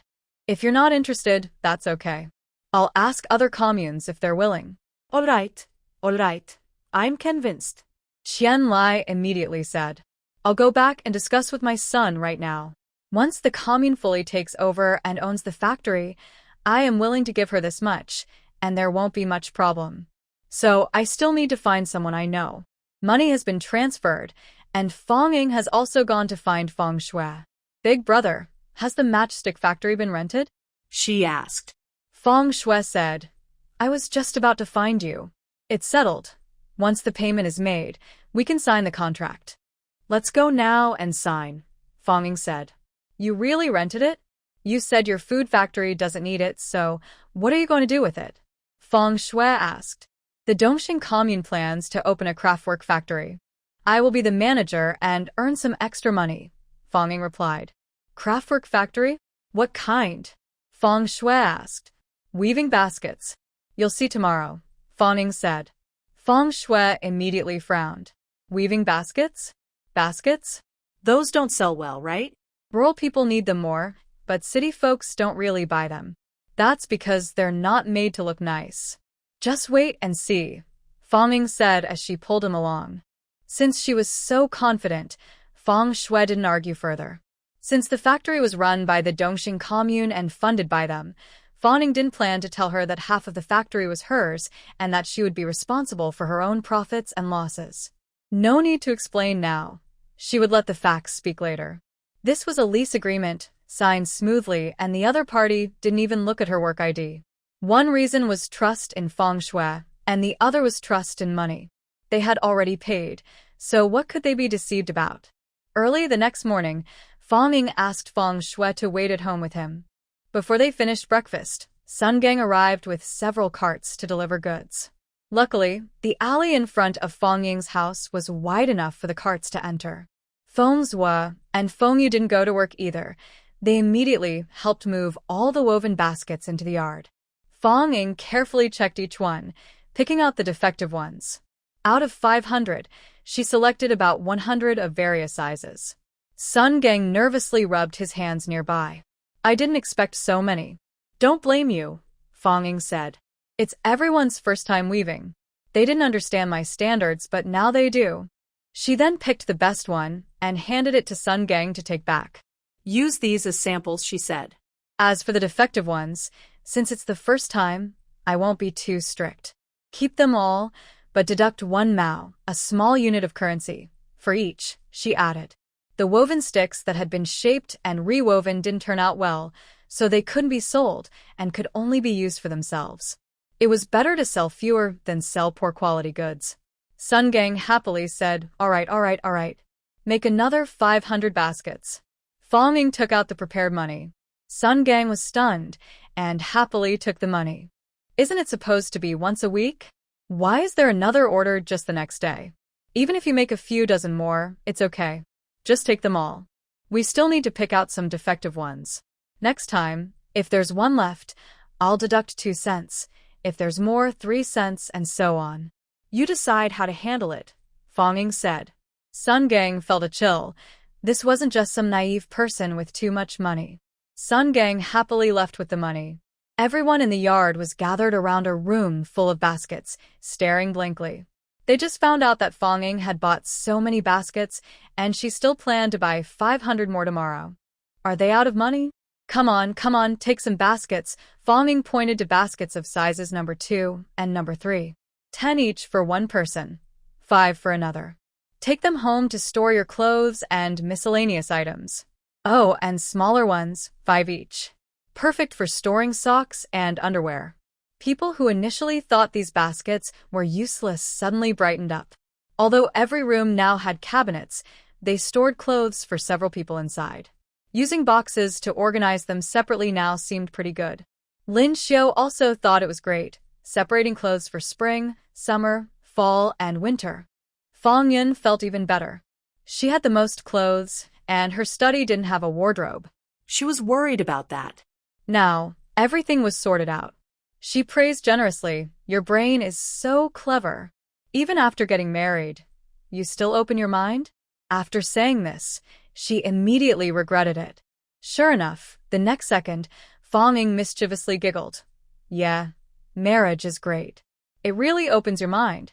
Fong Yun immediately blushed, chasing her with the smallest basket to hit her. Lin Shi asked confusedly, why is Sister Yun hitting her sister-in-law? What did she say? Fong De sat nearby with a dark face, not daring to speak. His second daughter is hopeless. He couldn't take it anymore. He felt embarrassed and went to work. Wait a minute. Fong called him back, giving him 10 small boxes. Dad, take these to your workplace. Use them to store pens and small miscellaneous items. They're pretty useful. If you can't use them, give them to your colleagues. They cost 3 cents each. They're not expensive. If they want to pay, just accept it generously. Oh, and take a family-sized box too, Fong added, handing him a box of duck products. Tell them that buying a family-sized box gets a free box. This one costs 4 yuan. Fang De. Are you trying to lose money? Don't bother me. Thank you, Fong said. She packed another box for Fong Yun. Sister, you can take this to your workplace and promote it. Also, these clothing boxes, take 2 for your little friends. They cost 2 yuan each, and these are 3 yuan each. Wow, that's a bit expensive, Fong Yun said. It's not expensive, Fong replied. They can't buy these large clothing boxes elsewhere. If they want such big boxes, they have to be made of wood, which is heavy and inconvenient. These are lightweight, ventilated, and won't get moldy. They're easy to store under the bed, and 2 stacked together can even serve as a bedside table. They're light enough to sit on, and 1 box is very useful. With that explanation, 2 yuan and 3 yuan didn't seem so expensive anymore. Sell 1, and I'll give you 20 cents, Fong said. Fong Yun's eyes immediately lit up. You should have told me earlier. She took 5 boxes confidently and walked away proudly. Wait. Fong called her back. Then she asked Lin Shi to find some wire and a small 20-liter box, tying it to the back of Fong Yun's bicycle. In the 1990s, there was a popular bicycle basket that was made of metal and foldable. Now, without metal, a woven rattan basket would do. Everyone who saw it was impressed, thinking the basket was very practical. Fong nodded repeatedly. Tomorrow, Captain Sun will design a special side basket. The market would expand quickly. Qian Lai waited in the shop for a long time, thinking Fong wanted to skip work again. He couldn't wait and came straight to her house. He saw the side basket design and felt excited too. Fong looked at him silently. Qian Lai took out a piece of paper from his pocket and said, I've got it all arranged for you. It was a business license. Fong smiled. Uncle is a person who does big things. With all the paperwork done, Fong felt more at ease. Fong Shui suddenly moved closer. That group probably hasn't gone far.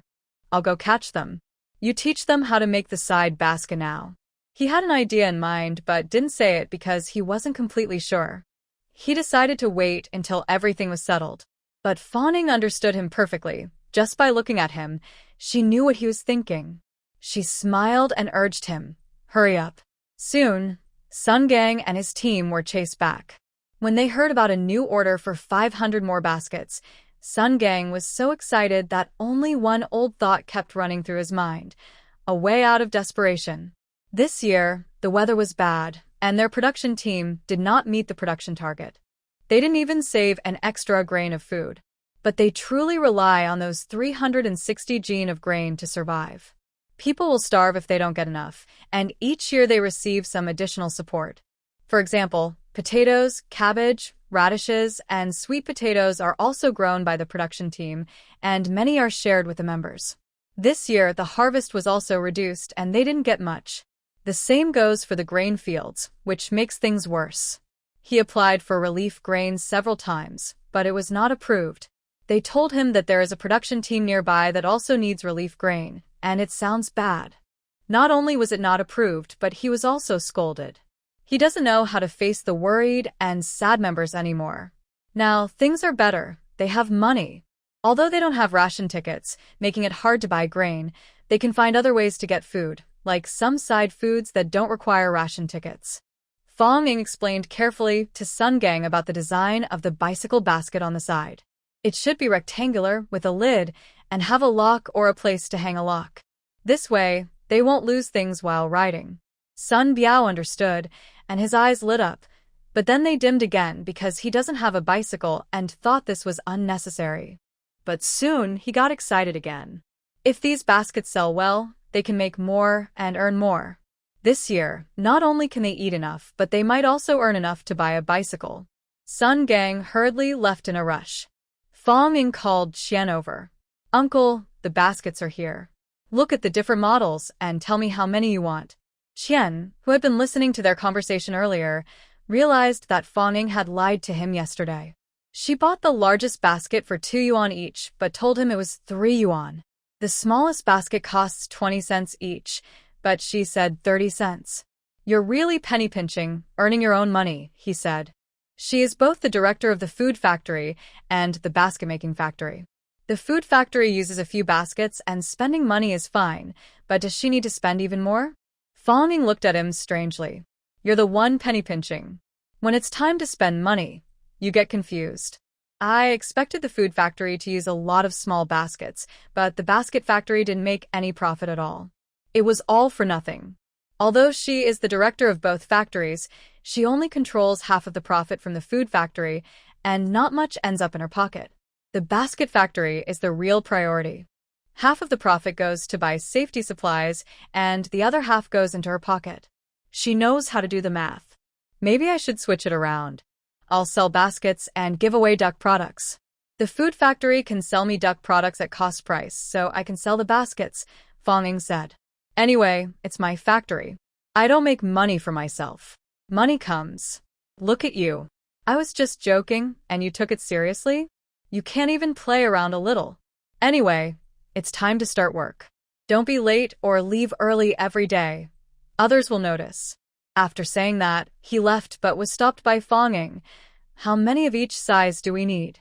As the factory manager, you decide. Qian Lai kept walking quickly and soon disappeared into the yard. Outside, he wiped his sweat. Good grief, he should stop arguing with her. He's always being countered. His old bones might fall apart if she keeps pushing him. Fong Ying smiled. Well, then she would make the decisions herself. She ordered 10 large baskets of 100 liters, 50 each of 50 and 30 liters, and for the remaining 2 small ones, she took most for the food factory, except for those given to others. There were 80 large baskets left. Fong Ying asked Lin Qi to help move them to her bedroom, next to her bed. There was an empty space there, stacked to fit. She placed them where she could see easily, so she could move them into the space when needed. Of course, not all could be moved inside. Some had to stay out to keep things discreet. After finishing, Fong Ying and Lin Qi rode the tricycle again to deliver goods. This time, they brought 4 types of baskets, but not the largest size. Fong Ying explained 2 kinds of family packs to Wang Bin. Wang Bin understood immediately, his eyes brightened. Great, I was just about to tell you. Tomorrow, add 200 pounds of duck products and 100 smoked chickens. Some travelers buy these as gifts. With these small gift boxes, sales will only improve. Plus, our duck products are gaining some fame. Many travelers on the train even buy them directly at the station, even if they don't leave the train. Besides the shuttle bus, almost every train passenger is new, so sales are steady. Sales only increase when there are more repeat customers. But when there are many repeat customers, they no longer take the train. They come directly to the station. Now, even without tickets, people can get on the train platform or board the train to visit friends or family, so buying things on the train isn't a problem. Every day, every train can attract countless new customers, and over time, repeat customers will grow. Fong Ying was not in a hurry. She patted the two types of baskets, 30 and 50 liters, by her side. Brother Wang, from now on, will use these baskets for deliveries. Each train will have a few for easy transport.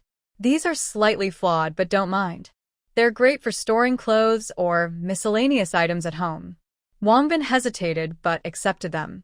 He didn't realize these baskets were for sale. He thought she had someone make them. Although it costs a bit, it's not much, and since they're flawed, it's even better. After Fong Ying left, he carefully examined each woven basket and smiled. From his perspective, there were no flaws at all. The baskets are square and slightly trapezoid-shaped, making them easy to stack when empty. When filled and covered, they look very neat. These are unique items not seen on the market, probably something Fong Fengzi researched herself. Her cleverness is impressive. A colleague came in and saw the baskets on his desk, curiously gathered around, then liked them and asked where he bought them. Wang Bin's eyebrows moved as he said, "Director Fong from Dongxing Food Factory helped me bring these. I'll ask her tomorrow where she bought them and if she still has some. I'll have her bring a few for you." Everyone quickly placed orders. "I want 2. I want 3. I'm adding a few more. I want 4. I'll take 8. Why do you need so many?" "My elderly family members, children, and us. 1 for each of us. Just right." "Oh, then I need 2 more too." The market for storage boxes is huge, but right now it's almost empty. People only have heavy wooden boxes at home, very inconvenient, not suitable as storage boxes. When these small woven baskets entered the market, they caused a big splash, like water drops falling into hot oil. Suddenly, a colleague who had been watching the basket said, "Our archive room needs these boxes. We can write numbers on the outside, so we can find things quickly without digging through everything every time. Over time, we forget where things are and have to search again." "That's a good idea. I think my display room needs some too. I have a lot of miscellaneous items that can't be stacked or stored in cabinets. I have several rooms full of them. With these boxes, I can put everything inside and stack them. 1 room will be enough." Everyone's ideas sparked, and they started discussing enthusiastically. In the end, they strongly recommended to their leaders that the organization should order some. Zhou Dong listened and smiled. Fong Fengzi really knows how to stir things up. Zhou Dong called the person over and held a meeting to discuss whether they should buy these woven baskets and how many. The same thing happened at the TV station. Fong Yun was highly motivated and pushed the product hard. Plus, the baskets were really good and needed by others, so they sold dozens in the morning. When Fong Yun passed by the props room and saw the messy scene inside, she immediately thought of the basket's usefulness. The TV station needs hundreds of them, but it's not easy. If Li Jie finds out these baskets are made by Fong Ying's factory, he might not buy them. Even if I buy it, I still have to be rewarded by him and owe him a favor. Just thinking about it makes me tired. Just as Fong Yun was about to leave, she saw Blue Dream coming out of the prop room. Blue Dream looked unwell, with dark circles under her eyes and visible blood vessels in her eyes. She seemed very tired and sad from inside out. Fong Yun's eyes lit up. Her sister's clever trick worked? It had only been a few days, but the lively, likable girl she knew had turned into someone she didn't want to look at anymore, a bitter woman.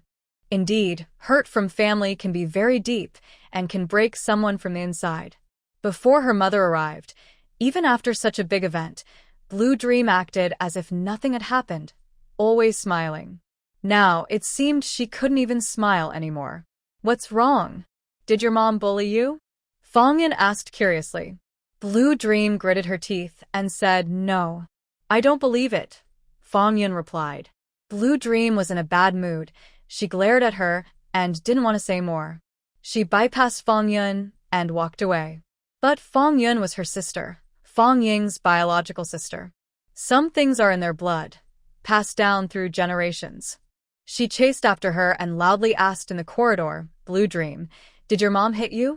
Why? Just because you're her daughter? But what's wrong with being a daughter? Hasn't she relied on her daughter all these years to help with chores? Now she also expects her daughter to work and earn money to pay for her medical treatment.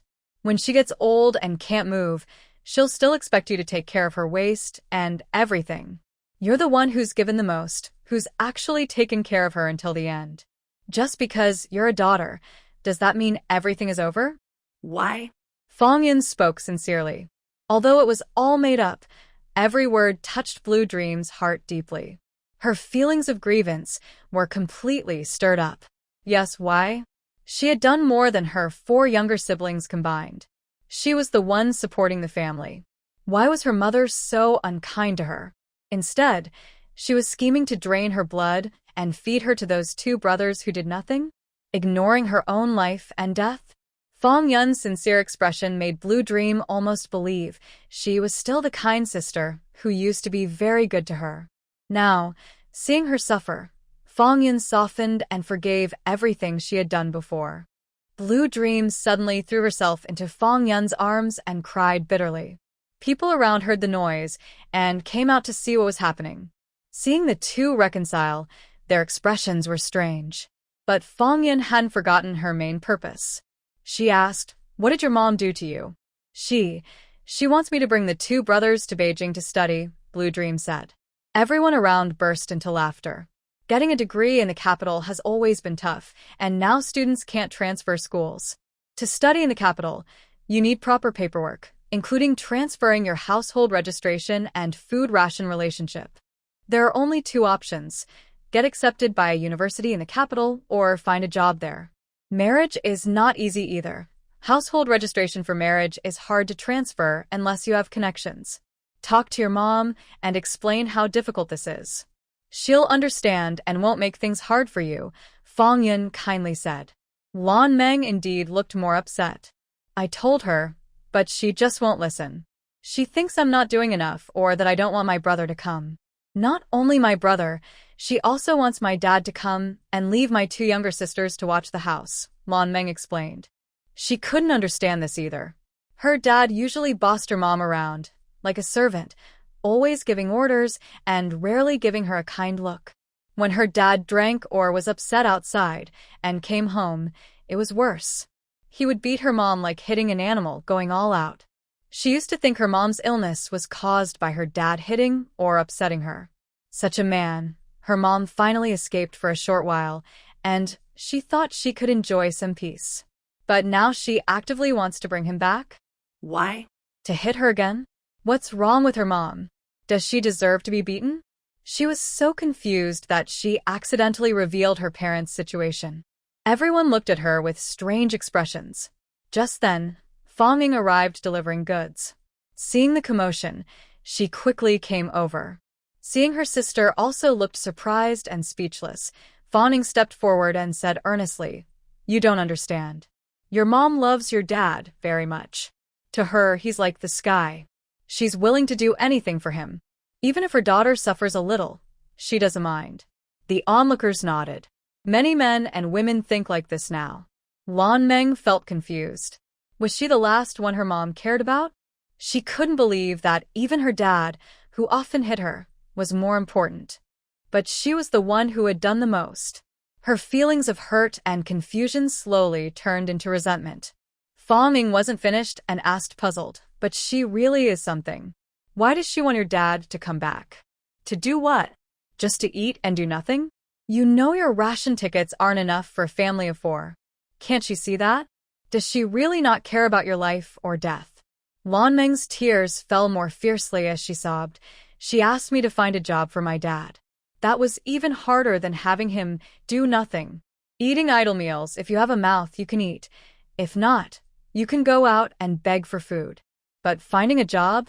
Many children of officials still can't find work in the countryside. Fonging asked in confusion, "Did you tell your mom how hard it is to find a job? Is she still forcing you? Does she think you're lying to her? Or does she think highly of you? Or maybe she's asking you to do something that can help your dad find a job." At first, everyone didn't understand. What could she do to help her father, a farmer, find work in the city? But when they saw Lan Meng's face suddenly turn red and white, they understood. Everyone suddenly exploded in surprise. What kind of mother is that? Is she really your mom? Even a stepmother wouldn't be that bad. Well, it's not surprising. Some women are very biased against girls. They don't treat their daughters well. To help their sons, they'd sell anything. Look at how many rural families exchange daughters for marriage in the countryside. What kind of person is she? Having such a mother is really bad luck for 8 generations. Lan Meng was very touched. Her colleagues' words were very true. They started to feel sorry for her again. Silly Big Sister also made peace with her. Big Sister has power and influence, and her sister is now a factory director. It's just a small rural factory. Nothing wrong with a rural person working there, right? City folks wouldn't bother with such a small, broken factory. Although she strongly disagreed with her mother's idea of bringing her father to the city, she was used to being manipulated by her family. Deep down, she agreed and was desperately trying to find a way.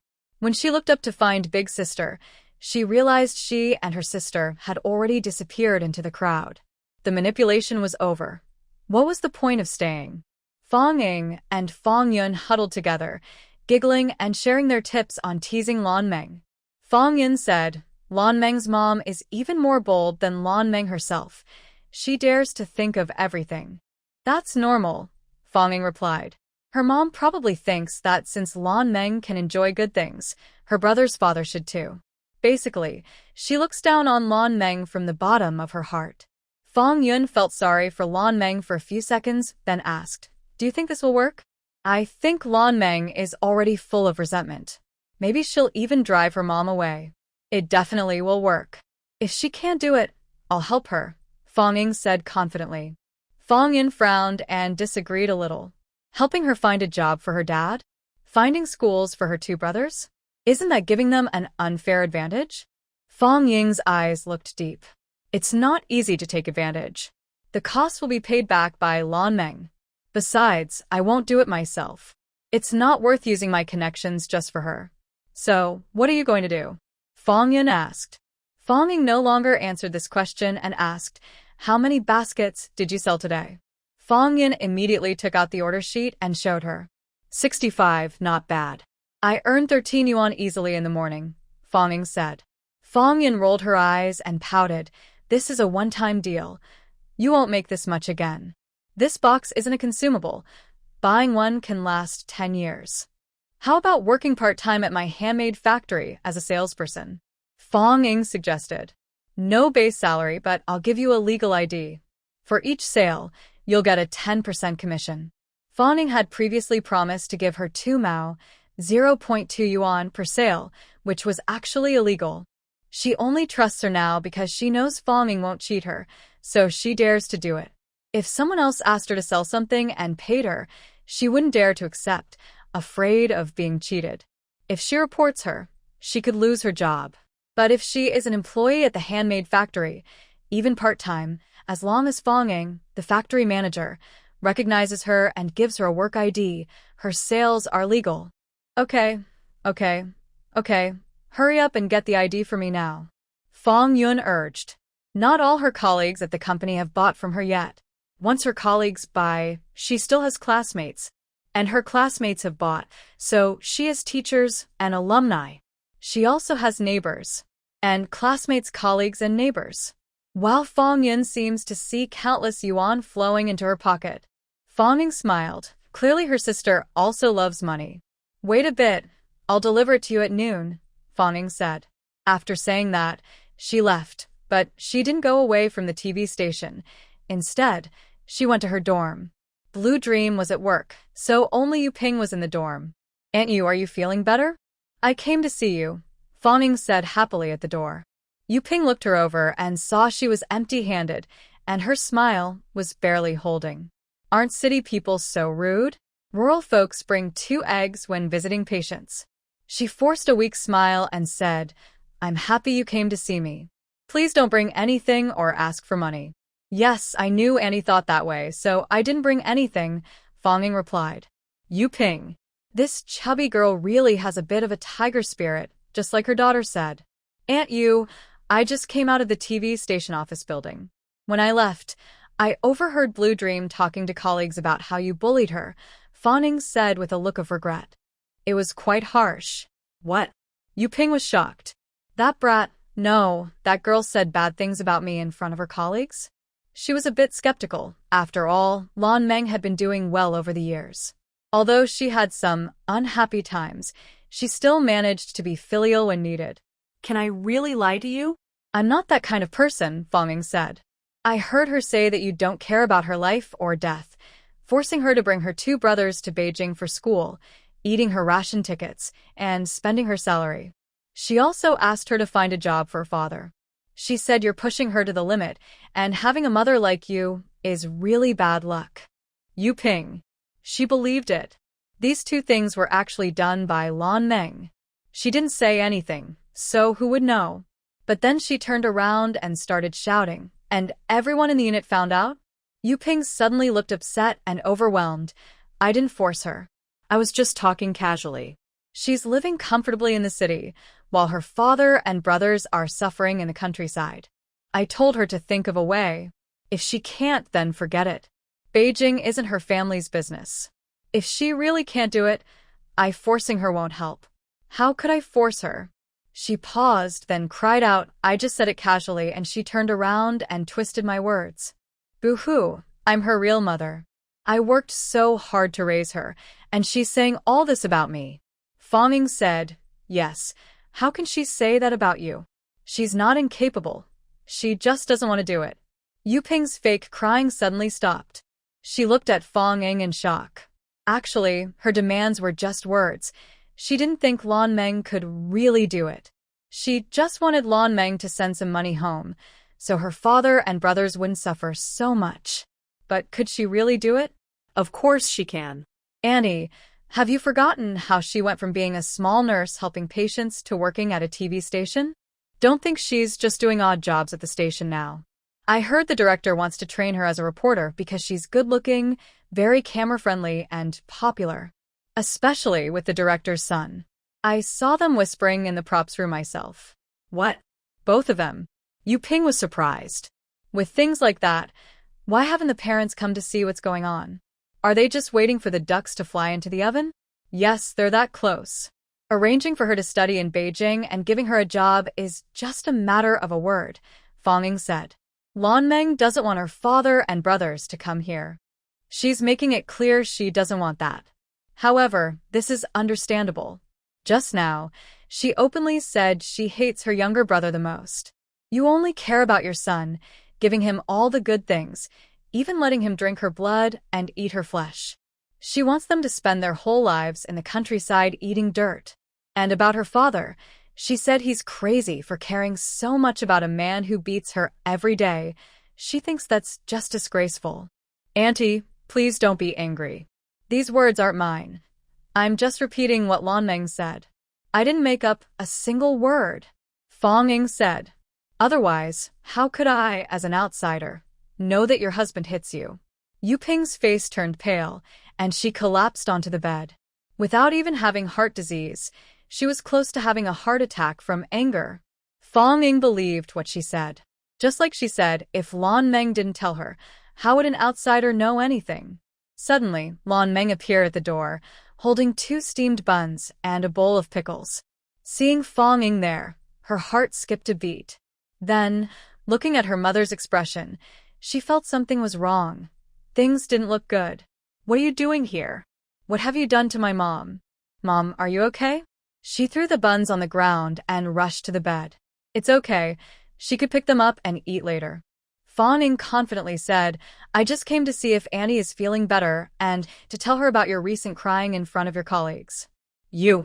Lan Meng trembled, about to get so angry she might have a heart attack. Don't worry, I'm just telling the truth. I didn't make up a single word, Fong said. Lan Meng thought for a moment, and that was good enough. She probably didn't say anything too bad. She just shared her feelings of frustration. It wasn't a big deal if her mom knew. Huh. Fong looked at the pickles and buns on the ground and said, "You only give Auntie this to eat every day. I heard you eat 2 dishes and soup daily, and you eat quite well?" Yu Ping's eyes immediately fell on Lan Meng's face, looking fierce. Lan Meng panicked. "I didn't." "You're talking nonsense. Should I call your colleagues to ask how many dishes you eat every day?" Fong suggested. Actually, she wasn't sure. She was just guessing. She thought Lan Meng wasn't the type to endure hardship easily. Sure enough, Lan Meng stopped talking. She rarely ate 2 dishes and soup when she had meals, but usually it was just 1 dish and 1 soup. However, she told her mom she sent money home to save money and that she ate buns and pickles every meal.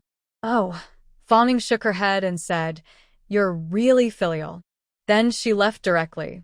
The room was quiet for a few seconds, then suddenly, with a crisp snap, a loud sound was heard. Yu Ping shouted, "You are really filial."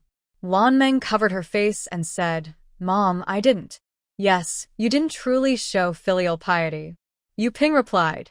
"Lan Meng." Fong smiled happily and left, knowing what to do next. Of course, she would take this chance to hold onto Lan Meng as a little trump card, making her do things and bringing her father and brother to Beijing. After leaving the TV station, Fong went shopping, buying all sorts of random things. Then she visited the handmade crafts factory that hadn't opened yet, which was the old matchstick factory.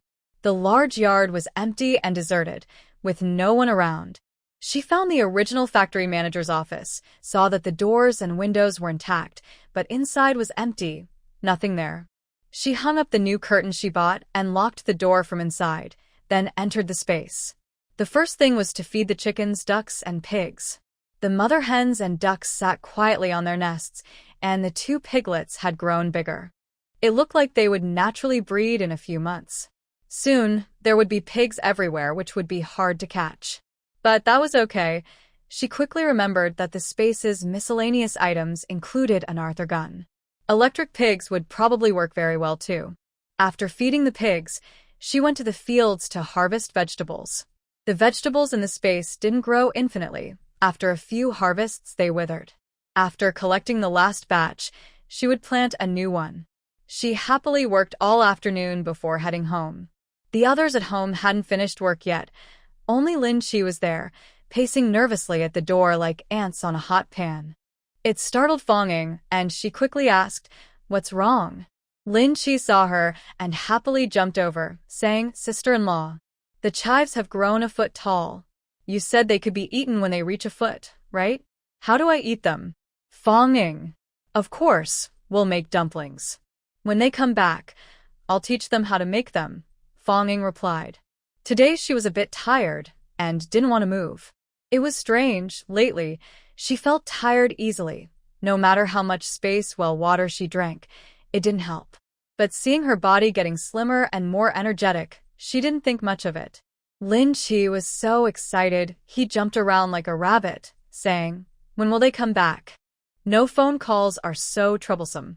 If we had one, we could tell them to come home early." Fong nodded, "Yes, I need to make a few calls." The big truck shop was out of the question for now. The lines couldn't get through quickly. But the food factory in town and her handmade crafts factory needed to be connected. And now, there was no huge initial installation fee because the government was handling the setup, but it still required connections, which could be faster with some contacts. Soon, Fong Yun, Fong Shui, and Fong De returned home from work. When they entered, they saw the cold stove and empty kitchen, which made them feel a little uncomfortable. These days, every time they came home, Fong had prepared food to make them feel the warmth of family. But today, something was different. Fong placed her share of the duck delicacies on the table. "Everyone, have a bite first. Tonight, we'll enjoy some delicious food, but we have to wait for Xiaoer to come back. I plan to teach her a skill." Fong felt a bit jealous. Lin Xiao was just her sister-in-law, not a real sister. "What will you teach her? Can I learn too?" she asked. Yes, you can, Fong Ying replied. But you must promise not to teach anyone else, including your future husband and children. Of course, if my nephews want to learn, they can come to me, and I will definitely teach them. It sounded like a secret martial arts technique. Fong Yun became really interested. What is it? Chive dumplings, Fong Ying said. Fong Yun rolled her eyes. Then you teach her. I won't learn. I dislike chives, she said. Fong Ying smiled but said nothing. Not learning now might lead to regret later. She made chive-filled dumplings to cure all dislike of chives. Fong Yun went to the kitchen and cooked a big bowl of noodles, eating them with braised meat soup, delicious smoked chicken noodles. She felt very satisfied. She patted her pocket, thinking about giving her sister some living expenses. Around 7 p.m., Feng Zhua, Feng Yu, and Lin Xiu returned. As it got dark, there were fewer trucks on the road. Nowadays, few trucks run at night, so the big truck shop's business ended early, especially after they stopped offering accommodation. When the three entered the house, it was also cold and empty, which made everyone feel uneasy. Were they in trouble for making Fong Ying upset? Little treasures, you're back. Come here quickly, wash your hands, and help me cook. Today, I will teach you a special skill. Fong Ying smiled at the three. Their nervous hearts warmed up immediately. Once again, they thought little treasures sounded lovely, and they liked being called that. Lin Chi felt jealous. Sister-in-law, I want to learn too. First, learn how to light a fire, Fong Ying said. She realized that Lin Chi had no talent for cooking, so there was no need to waste ingredients. Lin Chi, lighting a fire is also an art. Do you know? How good the food tastes depends a lot on the fire. There's a lot to learn here. Start with the basics. Later, I will teach you a few signature dishes. You won't go hungry in your life, and you could even become a chef at any restaurant, Fong Ying said. Lin Chi felt even more touched. His sister-in-law was the best to him. Feng Zhua, Feng Yu, and Lin Xiu had already washed their hands. Fong Ying taught them how to make dumpling dough, roll out the wrappers, and mix the filling using a digital method. Many people make dumplings by guesswork, adding meat, vegetables, and seasonings each time differently, so the taste varies. It's okay at home, but not for a shop.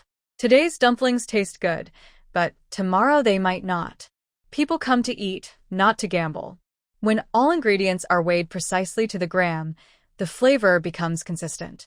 Plus, she used a special blend of spices to make her secret 13-spice seasoning, which makes the flavor even better. Moreover, the chives she uses are grown with diluted space well water, making them much better than ordinary chives. As soon as the chives are cooked, Fong Ying regrets eating so much. A big bowl of dumplings was finished in just a few minutes. Everyone said the same thing. I've never had such delicious dumplings. Not full yet. Then I'll make another batch, Fong Ying said. She shared the recipe ratios with a few people. This time, she didn't cook herself, but watched them prepare, pointing out anything wrong. The second batch didn't taste quite as good as hers, but most people couldn't tell. All right, perfect. Tomorrow is the first day, and you can take these to the restaurant as a new item, Fong Ying said. 20 dumplings per plate, 3 yuan each. That's expensive, Lin Chi said. Based on current sales, a jean about 500 grams of dumpling wrappers makes 60 dumplings, and a jean of meat costs just over 1 yuan. According to his sister-in-law's method, that's 9 yuan per jean, more expensive than a Peking duck. What season is it now? Winter, Fong Ying said. Besides me, where else can you find chive-filled dumplings? Rarity makes them valuable, my dear friends. Everyone was convinced by this explanation. It's true. Outside, only cabbage and wood-ear mushroom dumplings are common. No one sells chive-filled ones, no matter the price.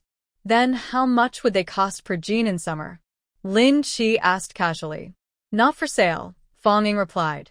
Why sell if she's not making money? Is she crazy? Everyone. Fong Ying went inside, carried out a small bag, and packed a lunchbox of dumplings, ready to leave. Lin Chi recognized the scene. He quickly finished his own bowl and stood up. Where are you going, sister-in-law? Are you visiting your father-in-law? I'll go with you. That's not his dad. It's his sister-in-law's father-in-law. Yes, I'm smart now. Then you can ride your bike and take me there, Fonging said. Fonging Dao. This job is really tricky. He wants to see his dad get embarrassed. Humph. Are his sister-in-law's dumplings really that delicious? His dad isn't his sister-in-law's little treasure, but someone who was kicked out on the first day. Sister-in-law, what are you going to do this time? Lin Chi asked curiously. You just watch and don't make a sound, Fonging Dao. Okay. Lin Chi kicked hard. This time, Fonging wrapped a blanket around the lunchbox. When they arrived, the dumplings were still warm. Fonging knocked on the door. After a few minutes, Lin Yuanshan came to open it, looking a bit annoyed. Who is it? When he saw Fonging, he immediately smiled. Xiaoying, why are you here so late? Seeing what she was holding, he instinctively thought it was something tasty and smiled even more. Come in quickly. Is it cold outside? Fonging looked at how he had buttoned his coat incorrectly and his strange expression. She felt she arrived just in time, interrupting the old man's fun. Li Meihua was always good at flirting with old men. She wouldn't have time to come every day in the future, but she could let the two younger brothers come by and knock on the door now and then. By then, the old man would be worn out, and Li Meihua wouldn't have good days. Yes, that's the plan. Fonging looked at Lin Yuanshan with a sweet smile. Dad, I brought you some delicious food. I set up a big greenhouse in the backyard and planted chives. This is the first batch of winter chives. I made dumplings and brought them to you quickly. Eat them soon, they're still hot. Lin Yuanshan's heart warmed up completely. The first batch of chives, and he was the one on her mind. She brought it so far in the cold weather, and it's still warm. What a good child. He couldn't let her kindness go to waste. He picked up his chopsticks and started eating. It was so delicious that he didn't even have time to praise Fonging. By the time Li Meihua and her children smelled the aroma and came over, he had finished everything himself. Li Meihua Turned around and went back inside. She didn't want to see Fonging. Her coming was definitely not good news. Staying would only mean getting scolded. But when the kids left, they were all teary-eyed. It's so delicious. You really have great cooking skills. Lin Yuanshan finally couldn't hold back his praise after finishing. He even asked for more. Next time, just let Chi bring me the dumplings. It's too cold outside. Don't go out, or you'll catch a cold. Lin Chi is made of stone, right? He wouldn't get cold? Sure enough, he's not her real father. Fonging smiled and said, in the future, other types of dumplings are easy to make, but these chive-filled ones might not be available anymore. I grew those chives in a big greenhouse that the restaurant ordered from. They've already paid for them, 10 yuan a jean, so they no longer belong to me. Honestly, today's chives are all from my own harvest and I bought them myself. Lin Yuanshan said, so expensive. Lin Chi, just joking, keep joking. It's okay, I'll make dumplings for Dad. No matter the cost, I'm willing. Please don't take it to heart, or next time I might not bring you dumplings. Fonging said. Oh. Lin Yuanshan responded, lost in thought. Fonging opened her bag and took out 3 thick stacks of money. Dad, this is the money for those 3 vacuum machines. We finally saved enough, and I'll send it to you right away. You can take it to your work tomorrow and give it to your boss, she said. Actually, she was still a few days short of a full month at her job. The restaurant and food factory hadn't paid bonuses yet. The money wasn't given by the company. She covered it herself.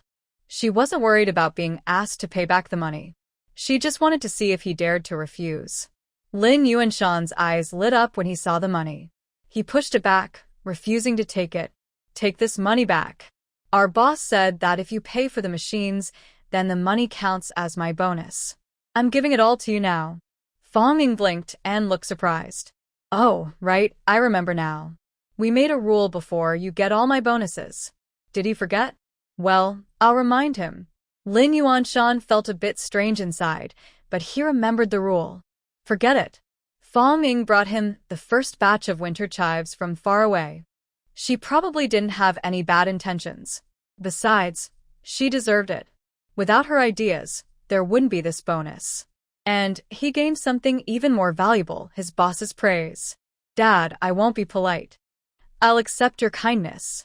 I'll make dumplings tomorrow and bring them to you myself, Fong said, putting the money back in her pocket.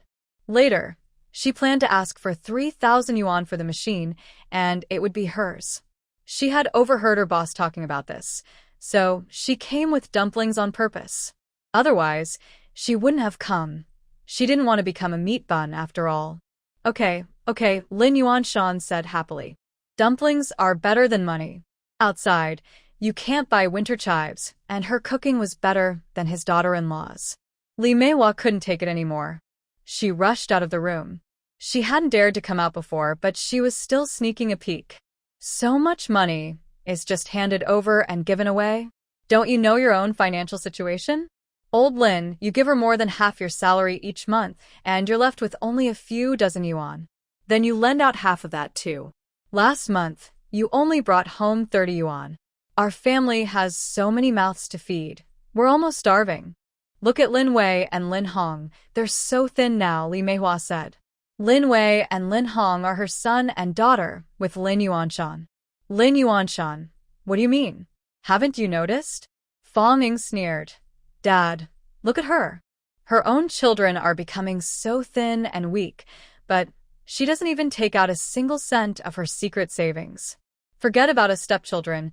Lin Wei and Lin Hong and those other kids are her own flesh and blood. How heartless she is. Lin Yuanshan's eyes widened. How heartless you are. Li Meihua. What was she saying? She should just hold back and not come out. I didn't mean that. I didn't. Li Meihua repeated her usual excuse. Lin Yuanshan was getting tired of hearing it and didn't believe her. But he was easily convinced if Li Meihua said it a few more times. Fong had known these two for decades and understood them very well.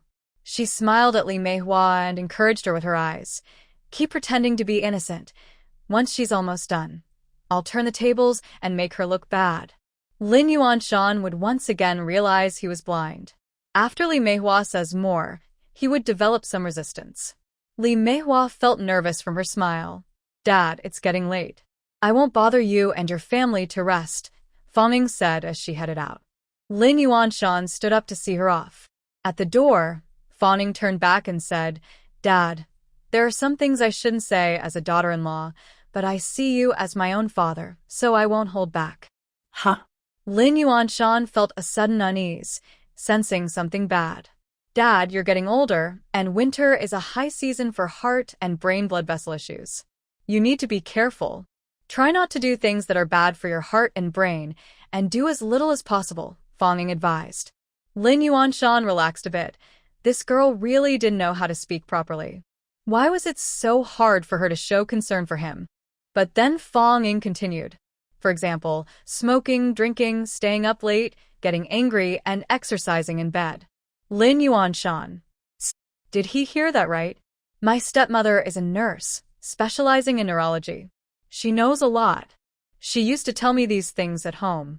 Men over 50 who exercise in bed often risk having a. You need to be careful. Fong said.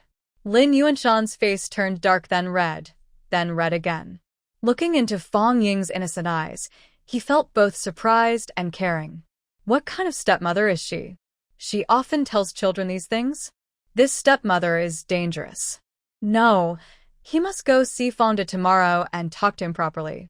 He needs to take control. Dad, I wish you a long life, free from sickness and disaster. You must take good care of your health. Fong said sincerely. Lin Yuanshan's embarrassment turned into gratitude. Good child, don't worry. Dad will pay attention from now on. I will start living at the office tomorrow. Li Meihua. Who did she offend? Huh? She bullied Fong, but on her wedding day, she let Lin Chi go knock on the door, right? Why keep pushing her to the limit? She's only in her 30s, but she's fierce. Fong smiled. Next time, I'll just send dumplings to your office. The day after tomorrow, I'll make different fillings. For dumplings, Lin Yuanshan really decided to stay at the office. He's getting older, can't handle everything, and finds dumplings tastier. Fong happily left, rode her bike, took out a flashlight, and lit the way for Lin Chi. Lin Chi pedaled and said, "Sister-in-law, I get it. You're not here to deliver chives. You're here to harvest them. That 3,000 yuan bonus, if his sister-in-law gives it to his dad's workplace and he takes it home, Li Meihua will definitely keep some. Better if his sister-in-law comes to harvest it herself." Ha ha ha. Fong Ying laughed loudly. My big chi is getting smarter. Hearing my big chi made Lin Chi happy, and his whole heart warmed. What is having no biological father? It doesn't matter. He never had one anyway. But now he has a sister-in-law. By the way, sister-in-law, how do you do bed exercises? He asked. Fong Ying. She's not a toxic stepmother. She wouldn't harm minors. Lin Chi is only 15. Although she can tell Lin Xiao everything in detail, that's because Lin Xiao is a girl and might get hurt easily. Lin Chi seems not to understand yet, so he keeps it to himself. The later he learns, the better, to avoid agitation. It's just sit-ups, push-ups, that kind of thing, Fong Ying said. It hurts to do on the ground. Yeah, that makes sense, Lin Chi understood, and happily went home. The next morning, Lin Yuanshan got up early and, despite Li Meihua's protests, packed his clothes and went to the office. At the office, he called Fong Da. Hello, who is this? Fong Da asked. Lin Yuanshan paused for 2 seconds before speaking. It's me, Lin Yuanshan. Oh, dear in-laws. Finally, they called me. Fong Da said. The two have been secretly avoiding each other. The kids got married quietly, and at first, neither of them was happy. They felt disrespected. Now, they are waiting for the other to show respect first. Who will be the first to apologize for their child's foolishness? Who will give in first? Both think it should be the other. Actually, Fong Ying should organize a gathering for both families to meet and have a meal. But is she a good daughter-in-law and daughter? She avoids causing trouble between both sides. That's her way of showing respect. She knows about this, but she doesn't interfere. She enjoys watching the two fathers argue. Lin Yuanshan and Fong Da started arguing on the phone. Don't you have a phone? Won't you call me? Lin Yuanshan asked. Oh, I really didn't know how you've been these years. Do you have a private office? Does it have a phone? Fong Da looked at Wang Jun across his desk and asked, I don't have one. Do you? He really doesn't have one. Lin Yuanshan looked at his colleagues across the desk and felt he had made a mistake, so he changed the subject. Old Fong, your little wife needs to control herself. She talks without thinking, says whatever comes to mind, and teaches the kids badly. If your wife isn't good, you're mostly responsible. You didn't teach her well. Fong Da was so angry he laughed. You say I didn't teach my kids well. I don't agree, but if you say I didn't teach my wife well, can your family even afford a mirror? Or, do you never wash your face? Don't you know what your wife is like? Lin Yuanshan. Oh no, he's made another mistake. But he still thinks Tang Zhen is more troublesome than Li Meihua. How exactly she's troublesome can't be discussed over the phone. He needs to tell Fong Da face-to-face and make him so angry he can't lift his head. Let's set a time and place to meet, Lin Yuanshan said.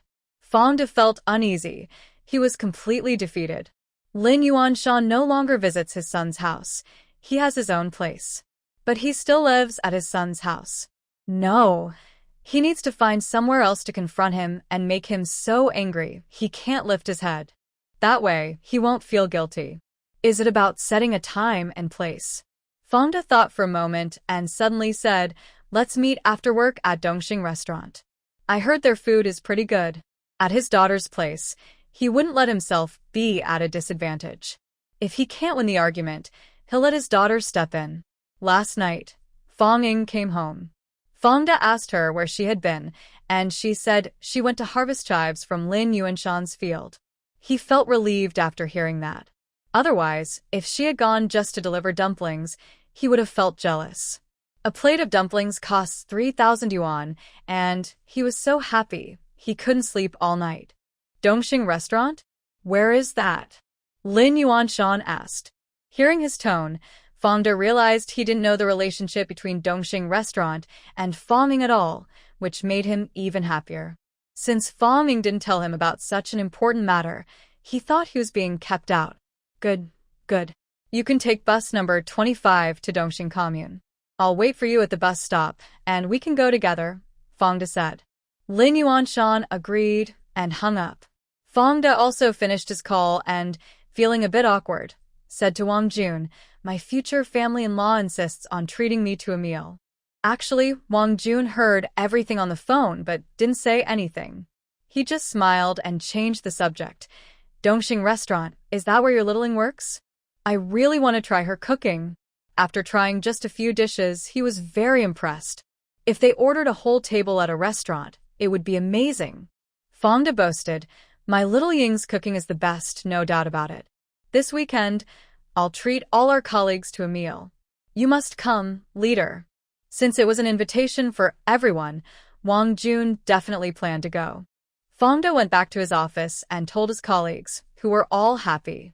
Only Fangda felt a bit annoyed. He didn't actually know where Dongxing Restaurant was. He knew he could take bus number 25 to Dongxing Commune, but he didn't know how to get from the bus stop. He planned to ask Fanging during lunch. But today, Fanging brought him lunch again. This made Fangda very happy, and he couldn't stop smiling. "What's for lunch today?" he asked eagerly, looking at the lunchbox. "Chive dumplings," Fanging replied. Fangda was even happier, as he hadn't eaten enough yesterday. Others were surprised. "Chive dumplings? Are there still chives now?" someone asked. "We have a vacant lot in our backyard, which our restaurant rented. We set up a big greenhouse and grow some off-season vegetables just for the restaurant," Fanging explained. She couldn't say it was her land or her vegetables, or it wouldn't seem valuable. She would harvest a handful here and another there, but it wasn't much. She couldn't refuse or charge money, so in the end, it all belonged to others.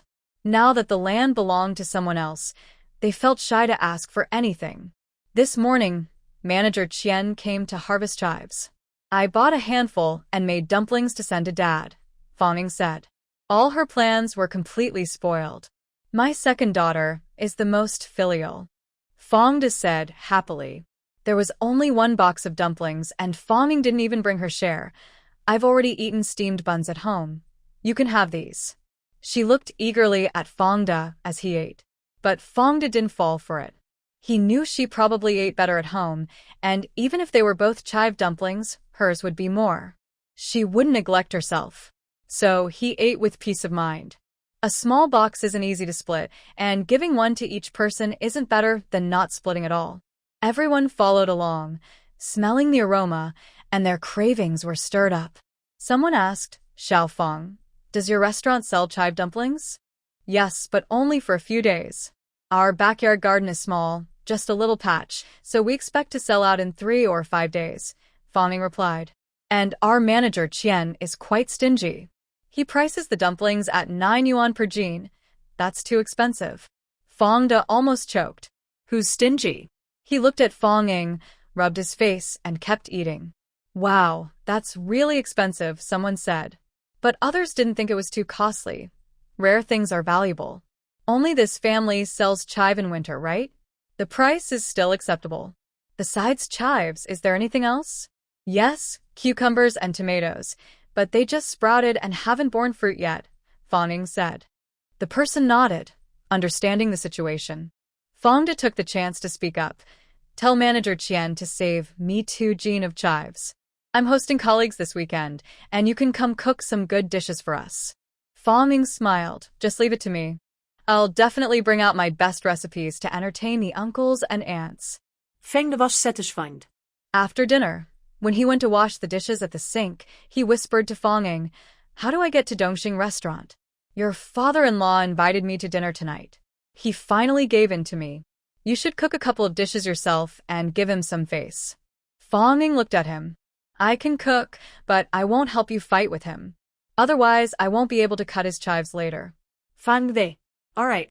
"I won't argue with him then."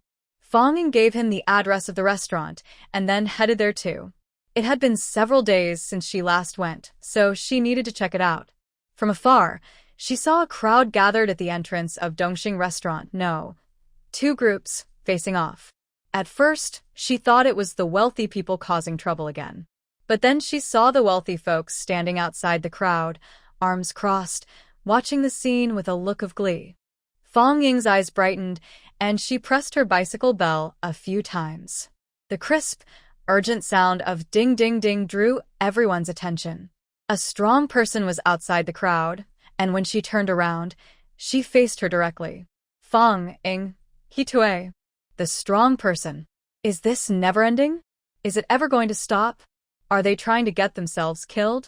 With so many people watching, she really couldn't bear it anymore. Someone rushed toward Fong Ying. Meanwhile, Feng Zhua, Feng Yu, and Qi Chong, who were confronting others, immediately pushed through the crowd and rushed over. Customers didn't dare to fight, so wouldn't the strong person dare to fight either? Try to move her and see what happens, Feng Zhua shouted. Let's beat you to death. Feng Yu yelled. Those who were about to reach Fong Ying suddenly slammed on the brakes and turned back toward Feng Zhua and Feng Yu. Fighting these two troublemakers might hurt, but it wouldn't cause serious trouble or mess. They knew how to hold back when they fought. But if they really fought Fong Ying, they wouldn't know if these two troublemakers would still have control. Fong Ying looked at the chaotic crowd and sadly lowered her hands. She was ready to take a few hits. Honestly, after so many days, she still hadn't found a chance to write a letter to Lin Ming to complain. She pushed past the fighting crowd and looked at the people who had earlier confronted the Dongxing restaurant. A group of burly men. They had almost started a fight before, but now that they saw others fighting nearby, their bravado faded, and they just watched for fun. Qian Lai stepped around the crowd and stood next to Fong Ying. Fong Ying immediately asked, "What's going on?" A bunch of troublemakers, claiming to be drivers from a new fertilizer factory. They're unhappy about the price after finishing their work and don't want to pay, and they even tried to touch Xiaoer. Yan Lai explained. Fong Ying's eyes sharpened. She didn't see Lin Xiao's figure in the crowd. Did she get hurt? She asked. Qian Lai hesitated and said she was grabbed by the arm, but Feng Zhua saw and pulled her away. She ran to the backyard to hide. Fong Ying looked at the crowd with a serious expression. Who grabbed her? It's better to say she was pulled, but she was probably touched. But now, there's no crime of hooliganism, which was only defined in 1979. Do you know why that crime was created? Because hooligans were everywhere, out of control. Qian Lai pointed to a bald man and said, "That one." Fong Ying saw him. Among about 10 people, he was the biggest and tallest, with a shiny bald head, a face full of rough features, clearly not a good person. He was standing there, arms crossed, laughing as he watched Feng Zhua, Feng Yu, and the strong people fight. But his smile didn't last long. Today, Feng Zhua and Feng Yu were furious, fighting fiercely, and the strong person was crying and howling from the beating. The bald man probably knew some fighting skills and realized how tough Feng Zhua and Feng Yu were. Fong Ying sneered softly, her gaze falling on a group of cars in the parking lot. She quietly asked which ones belonged to them. Qian Lai pointed at 5 brand-new cars in a row and whispered, "I thought of something too. Later, I'll go deflate their tires." Fong Ying looked at him and said, "You're really mean." "I didn't think of that." Qian Lai replied, "I don't believe it. You must have thought of something even worse." "What is it?" Fong Ying smiled but said nothing. Qian Lai paused and said, "Leave the tire deflation to me. Don't move. You might not have the full picture. If you do it slowly, it's fine, but don't burst the tires. We don't want any accidents." Deflating the tires slowly might just delay the drivers from changing them or inflating them again. If a tire suddenly blows out on the road, it could cause an accident. But it's unlikely. If her mind was so narrow, no trucks would pass on this road. They'd all be stuck in the ditch. Fong Ying chuckled and said, "From your words, it sounds like you're quite skilled at this. You've done it before." Qian Lai asked, "What exactly are you planning?" "Let me give you some advice. Don't go too far." Aren't there a few rotten eggs in the kitchen? Later, I'll throw one into each of their cabs. That way, they won't be able to go anywhere for days," Fong Ying said. "That's a great idea." Qian Lai immediately agreed. "It's got to be you." At most, she'd just delay their tire change for a little while. That girl is ruthless. She'd torment them for days. Rotten eggs smell terrible. If the smell seeps into the fabric, it takes a long time to wash out, and they won't be able to use the vehicle for days. Throw them onto their seats, Qian Lai instructed. Fong Ying just smiled and looked at several trucks, her eyes shifting from one to another. The truck beds were full, covered with tarps, and you could see the shape of bags underneath. Fertilizer factory? Fertilizer production is low now, but it's a valuable item, very popular and in short supply.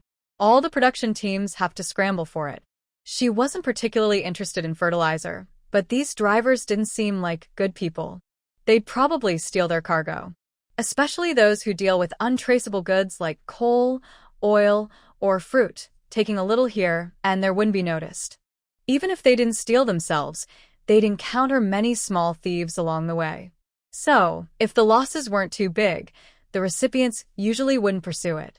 But if the damage was too great, the drivers would face punishment.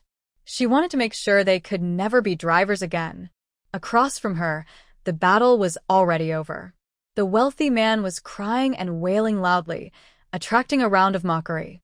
They are not fighters, they are just strong-looking ordinary people. They feel pain when hit.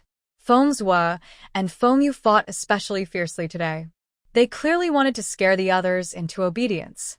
They can't hit customers, so they wanted to show what real hitting looks like. Feng Zhua and Feng Yu stopped, then turned back to face the bald group. Now, the other side's confidence was much lower than before. How much do they owe for the food? Fong Ying asked as she walked over. Feng Zhua and Feng Yu blocked her way, keeping her behind them, so she couldn't go to the others. Sometimes, they wondered if Fong Ying was a bit naive. How could she not be afraid? Qian Lai was startled and quickly ran over, dropping a rotten egg. They ate 2 pounds of pork head meat, 5 plates of cold dishes, and 10 pounds of chive dumplings. The total is 101 yuan, rounded to 100 yuan. Everyone around started whispering. The bald man suddenly got excited and loudly said, "Everyone, look at this shady shop. They're basically stealing." Fong Ying also thought, wow, in 1974, she paid 100 yuan for a meal at a roadside restaurant. If it were her, she wouldn't pay that much. Even if 10 people ate, that would be about 10 yuan per person, which was a bit expensive. That's the salary of an ordinary person in 10 days. Our dumplings are special, the only one in all of Beijing. Yes, they are expensive. Manager, didn't you quote a price before they ate? Fong Ying asked. I did. I was worried they couldn't afford it, so I quoted several times, 3 yuan per plate, 9 yuan per jean.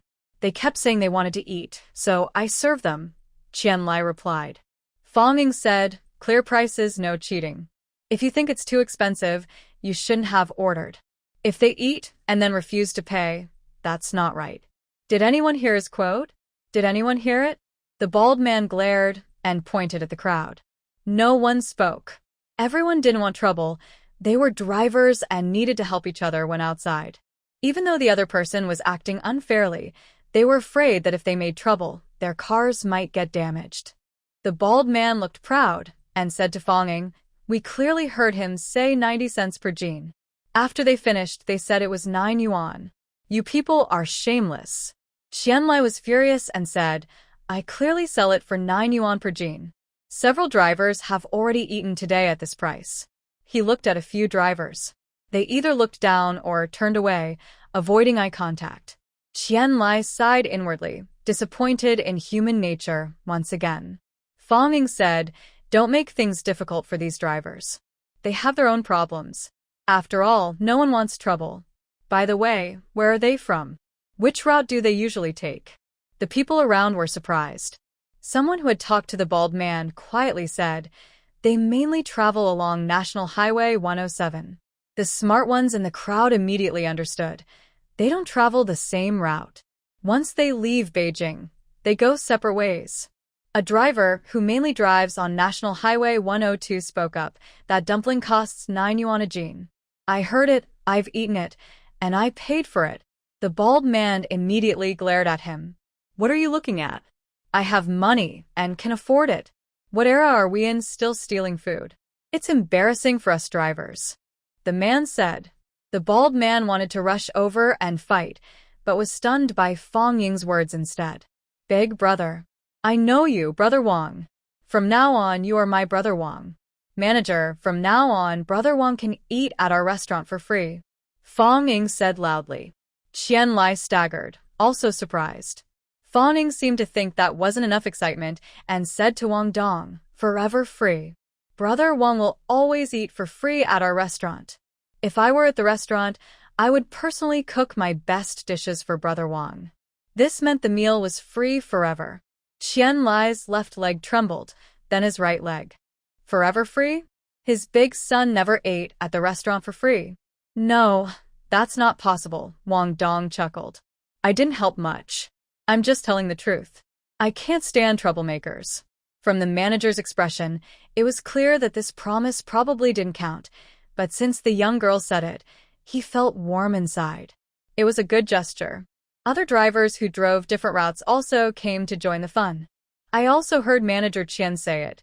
"Those dumplings are 9 yuan a jin. Xiao Fong, will I also eat for free in the future?" Fong Ying smiled. "There's only one forever. My brother Wang just made a big risk by speaking up. Brother Chen probably knows. Later, I'll personally make dumplings for Brother Chen to cooking." That's what free meal forever meant. Chen Gang was also happy. He didn't believe the forever free promise was real.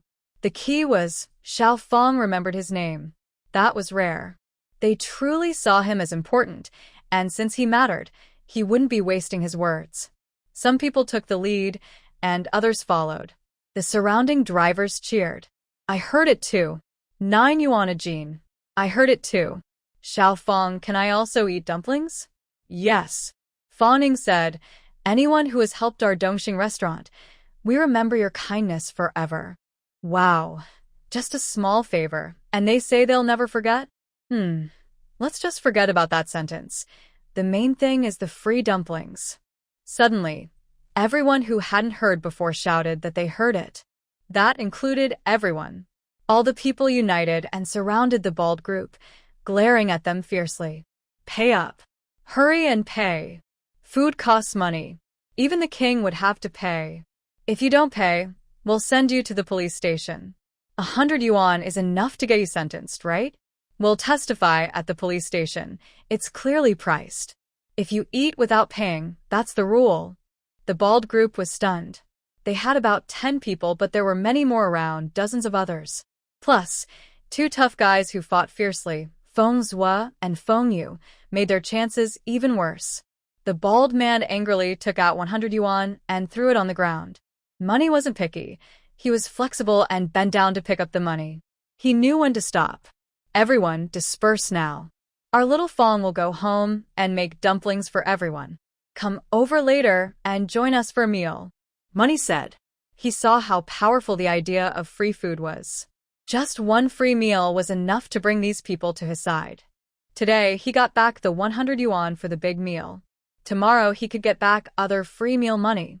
If he kept this up, no one would dare to eat for free at his place anymore. Anyone who tried would face a group attack.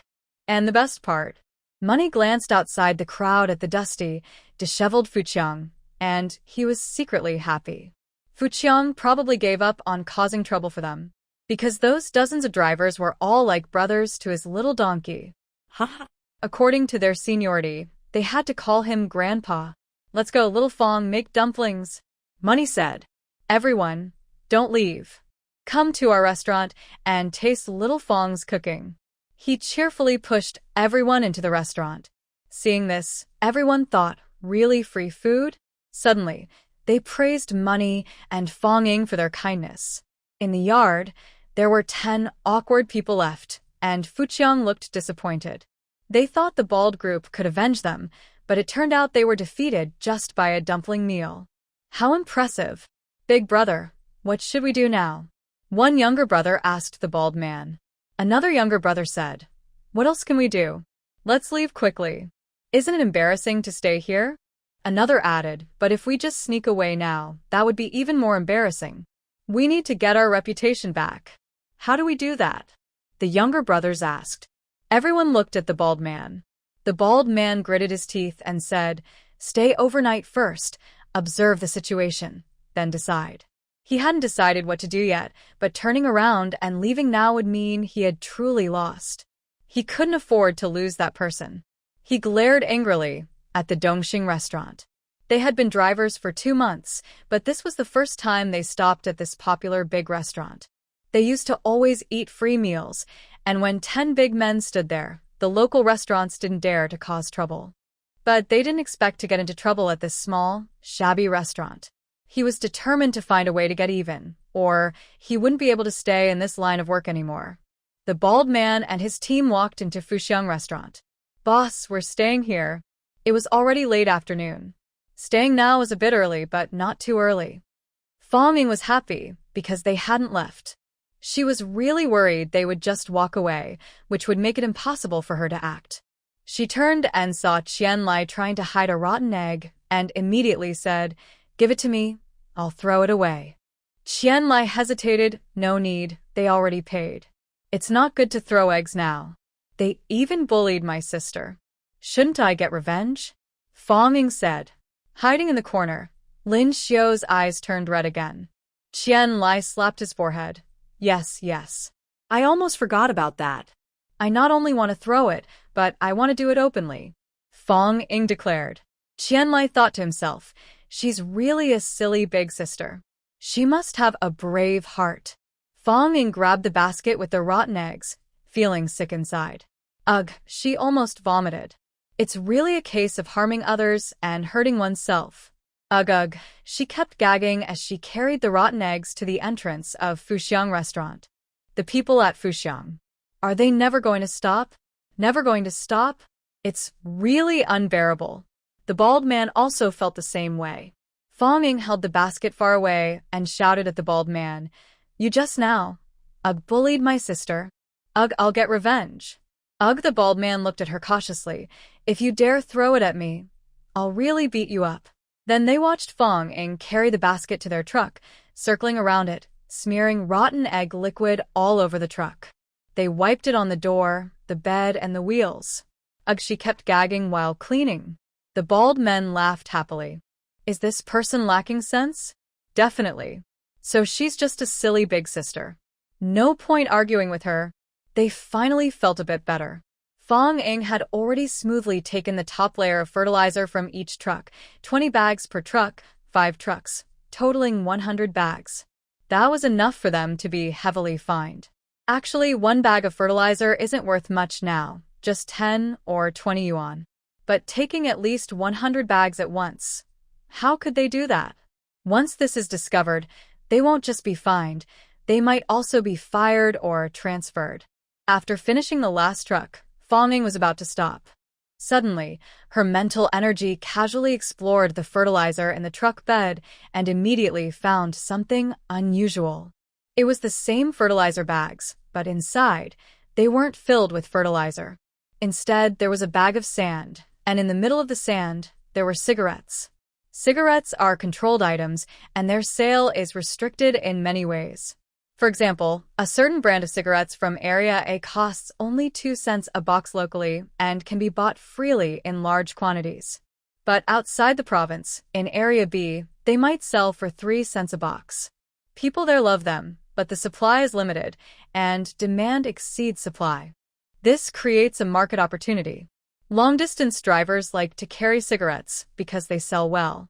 They can carry as many as they want without restrictions, but if they carry more than the allowed amount, they risk a fine.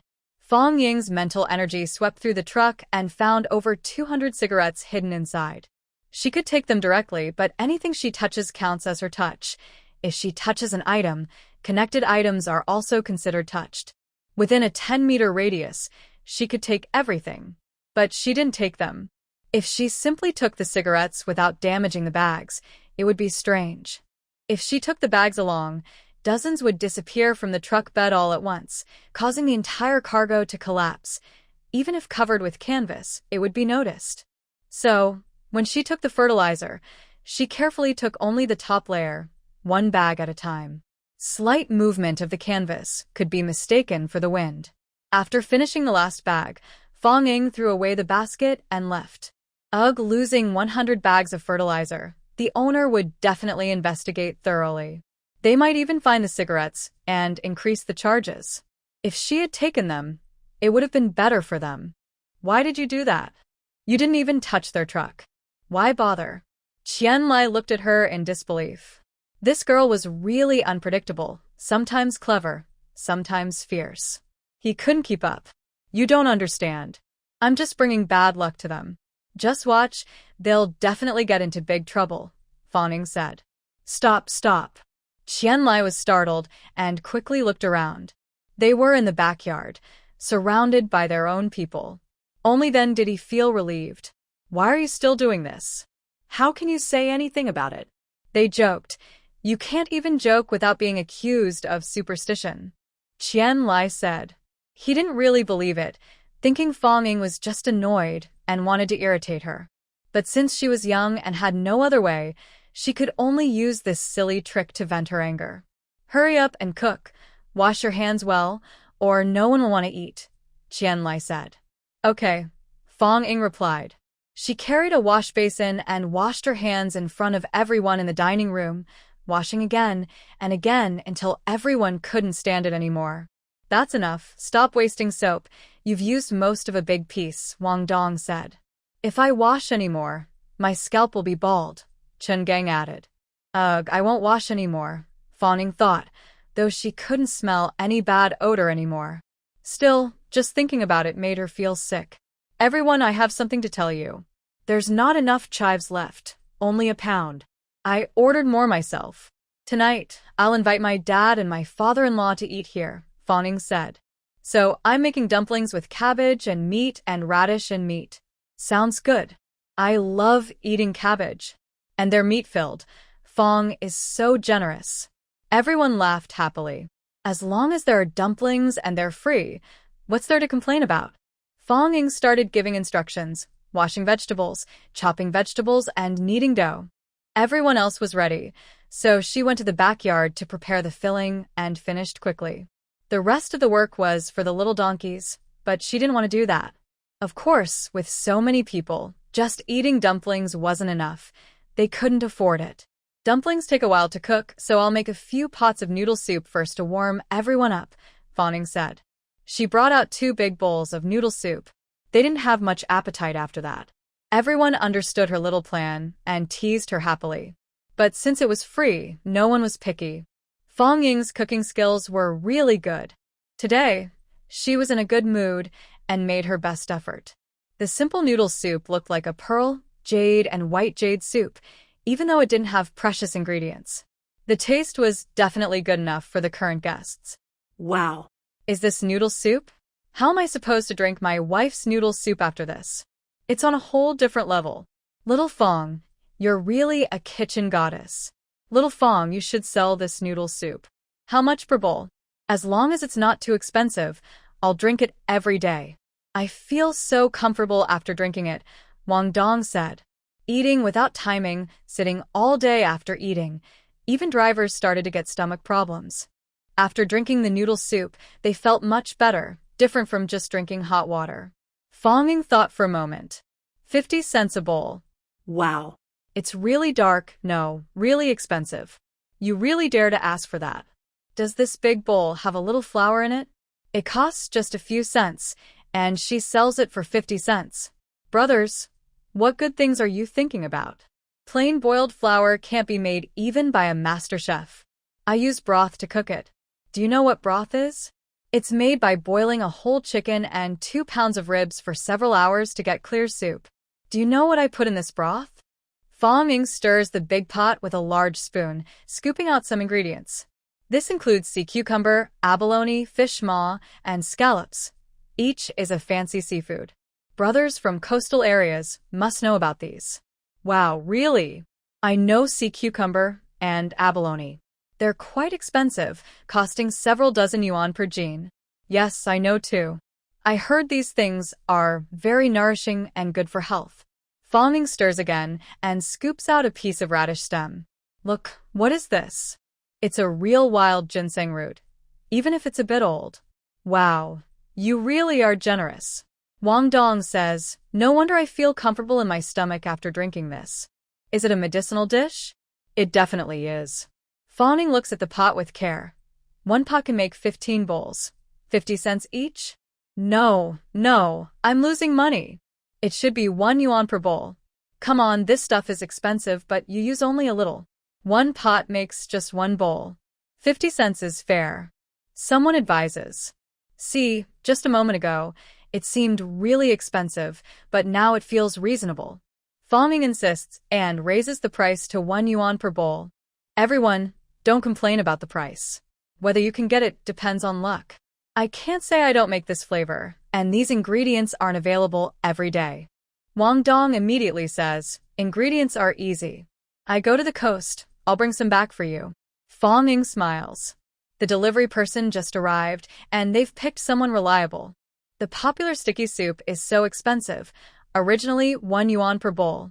Now it's free and everyone drinks as much as they want. One person drinks 3 or 4 large bowls.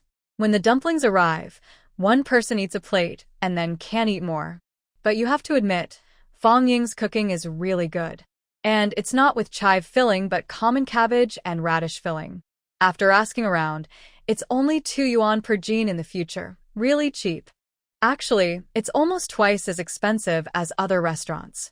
Other places sell meat dumplings for just over 1 yuan per jean. But Fong Ying's prices are higher for everything. They're used to it now. A little more expensive is still very cheap. Fong Ying openly talked with Qian in front of everyone. Manager, today's lesson teaches us that we can't sell chive-filled dumplings by weight anymore. Now, 10 pieces per plate, 1.50 yuan per plate, limited to 1 plate per person. Fong Ying said, since we don't have that many chives anyway, it's fine to let more people taste it. Otherwise, if a convoy comes and spends 100 yuan, that's 3 months' wages for an ordinary person. Converted, it's like people in later generations spending thousands of yuan on a meal at a service area. Who wouldn't be upset? Spending 1.50 yuan to try the taste is enough. Qian nodded. That's settled then. It was almost dark.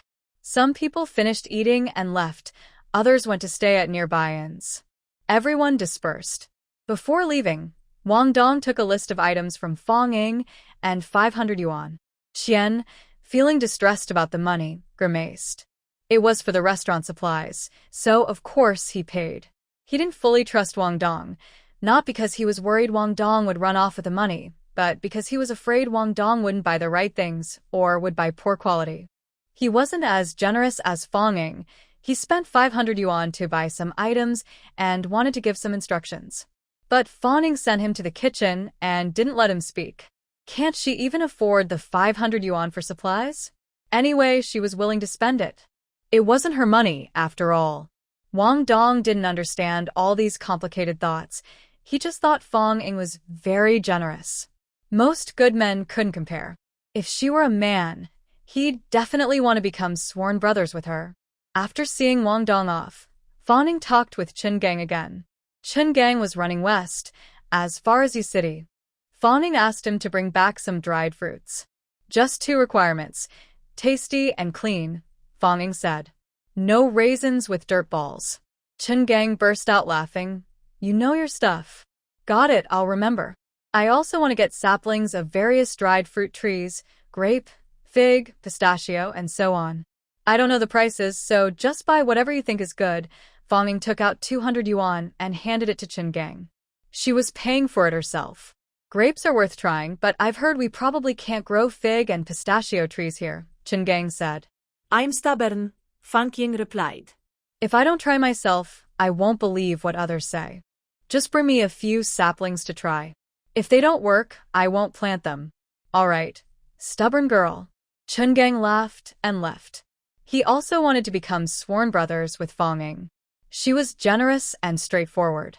She didn't let others suffer losses and even had some benefits. Who wouldn't like a friend like that? After sending off all the drivers, Fong Ying started to get busy. Looking at the time, her father and father-in-law would arrive soon. Xiaoer, cut some cabbage. Chuier, soak some vermicelli. Zhuer, pull some noodles. Youer, go to the station to pick up your uncle. Ugh, I feel a bit unwell, I won't go. Feng Yu happily went, soon bringing Fong Da and Lin Yuanshan along. They took the same bus and met on the way. Fong Da had a seat, but Lin Yuanshan didn't, which made him very angry. When they got off, they saw someone specially picking up Fong Da, as if he was very important. At the restaurant, Fanging was working, and her daughter was serving dishes. Lin Yuanshan was stunned and asked Fanging, who was greeting him, "Aren't you working at a food factory? And are you the manager?" "Yes," Fanging replied. "I do many jobs. I started working at this public restaurant, and the food factory is also run by this community." "Oh." Lin Yuanshan looked at Lin Xiao. "Dad, I have to tell you something," Fanging said. Fangda sat comfortably, ready to watch the show. He was sure she wasn't talking about him. Lin Yuanshan had a feeling she was about to say something sharp again, but he remembered Fanging said that when she spoke harshly, he should listen carefully. He thought it made sense. After all, she was always trying to help him. "What's wrong?" he asked nervously, sitting up straight. Dad, how old is Showa this year? Fanging asked. Lin Yuanshan was confused. How old was she? When was she born? He couldn't remember. What zodiac sign? Maybe. Monkey. When is the year of the monkey? Rat, ox, tiger. He started calculating wildly. A few seconds later, he excitedly shouted, "She's 18. Yes, now I understand." "Your math is good," Fanging said. Lin Yuanshan wanted to argue, but he wasn't using math. He was using the zodiac signs. Forget it. He dared not speak. She will graduate from high school soon and face two choices: go to the countryside or find a job. Have you arranged a place for her to go to the countryside? Or found her a job? Fanging asked. Lin Yuanshan shrank back nervously. He had forgotten about this and hadn't made any arrangements. Fanging saw he was at a loss and changed her tone. "Dad, I know you're busy with important national work and don't have much time for family. Rest assured, now that I'm here, I will take good care of them, like a big sister or mother. I not only arrange jobs for Shower, but also for Daki. In the future, when Siuyu graduates, I will find work for him too. When they get married, leave the arrangements to me, you don't need to worry. Just like my father, you only need to prepare some dowry and bride price for your children." Fangda's eyes lit up suddenly. What a big opportunity. Lin Yuanshan didn't know, but he nodded excitedly. "Yes, yes, yes. Thank you for your hard work. Rest assured, I will prepare the bride price." He glanced at Fangda and said, "It will be more than what your father gave, not less." Is he saying he's not as good as Fangda? Fangda suppressed a smile and frowned as he advised, "Brother Lin, don't compare yourself. How much dowry to give is just a parent's wish. Just do what you can, no need to compare." Lin Yuanshan was unhappy. "What do you mean? Who's comparing? If you can afford the bride price, I can't? Who are you looking down on?" Fangda sighed helplessly. All right, I was talking too much. This money isn't mine. It's for your children. Shower, come here and thank your dad." Lin Xiao came over with a serious face. "I didn't expect I could have 10,000 yuan as bride price." "Thanks, Dad." Lin Yuanshan. "How much?" Lin Xiao said, "My uncle Fang gave my sister-in-law and sister Fang Yuan each 10,000 yuan as bride price. Everyone around knows about it. You can ask around." Lin Yuanshan stiffened and turned to look at Fangda. Fangda looked at Lin Xiao with satisfaction. Good kid, knows who to be close to. "I told you not to compare yourself to me," Fangda said. Lin Yuanshan immediately replied, "Here. It's just 10,000. I can afford it too." Fangda took the hint and stopped. "Just prepare a bride price for your daughter. It's not easy for her to get married into someone else's family. We don't need to worry about the son's bride price. Just keep it simple. If it's too little, let them save up themselves." He had to say this because he still had a son who wasn't married yet. He no longer had an extra 10,000 yuan. Lin Yuanshan, honest and straightforward, hadn't thought of this. He only remembered he still had 3 unmarried sons. He looked at Fangda gratefully and took a step back. The tense atmosphere of looking for trouble eased a bit. Fangda smiled contentedly and then asked, "You said you had something to tell me. What's the matter?" Suddenly, Lin Yuanshan became confident again. "What's going on with your little wife?" "Stop," Fangda interrupted him. "My wife isn't little. She's about my age. Your little wife is the one you should be careful with. Mind your words." Lin Yuanshan, No matter big or small, she's so scheming. Why does she teach the kids all sorts of messy, confusing things? Fongda guessed what he was about to say. Finally, has he been embarrassed enough and thrown out? He didn't dare ask. But he was afraid that if things got too serious and he didn't understand the situation, he might be caught off guard. He looked grim and hesitantly asked, "What did Xiaoying say this time?" Lin Yuanshan looked around. Qian Lai and Qi Chong were nearby, watching curiously. He moved closer to Fongda and whispered. Fongda's face darkened completely. "Good job, Tang Zhen. You really taught her a lot." He couldn't hold it in anymore. He hadn't even thought about how to be patient. He despises hitting his wife, but if he did, it would be effective. Fong Ying has learned everything she needs to know. Seeing his uncomfortable expression, Lin Yuanshan finally felt relieved and thought he had won this round. Fongda couldn't stand seeing him happy and asked, "Your usual salary and bonus are all given to Xiaoying to support your family. What about saving for your daughter's dowry? Are you going to take the money your mistress secretly deducted?" Lin Yuanshan. "She has no money." Fong Ying brought the dishes to the table and immediately said, "Dad, do you believe me? Let me tell you, how much money has she been able to hold back over the years? I heard that your parents and daughter from your hometown ask you for money. They call her, and she tells you, right?" Fong Ying said. Fongda relaxed into a new position, happy that his daughter was explaining again. The happiest part was, it wasn't for him. "That's good. Then let her explain." Lin Yuanshan thought for a moment. "That's how it is." "Is it possible she lied about the amount?" Fong Ying asked. "Like if the other side asks for 1,000, she tells you 2,000. "No, that can't be," Lin Yuanshan said blankly after a few seconds. "No, it definitely wouldn't happen. A few times, my family in the hometown wrote me letters asking for money, and it was written clearly on paper. Could it be that Li's stepmother wrote to them and made arrangements? When they ask for 2,000, she transfers 1,000. Lin Yuanshan hesitated for a few seconds. "No, that can't be. Every time she comes back, she shows me the remittance slip.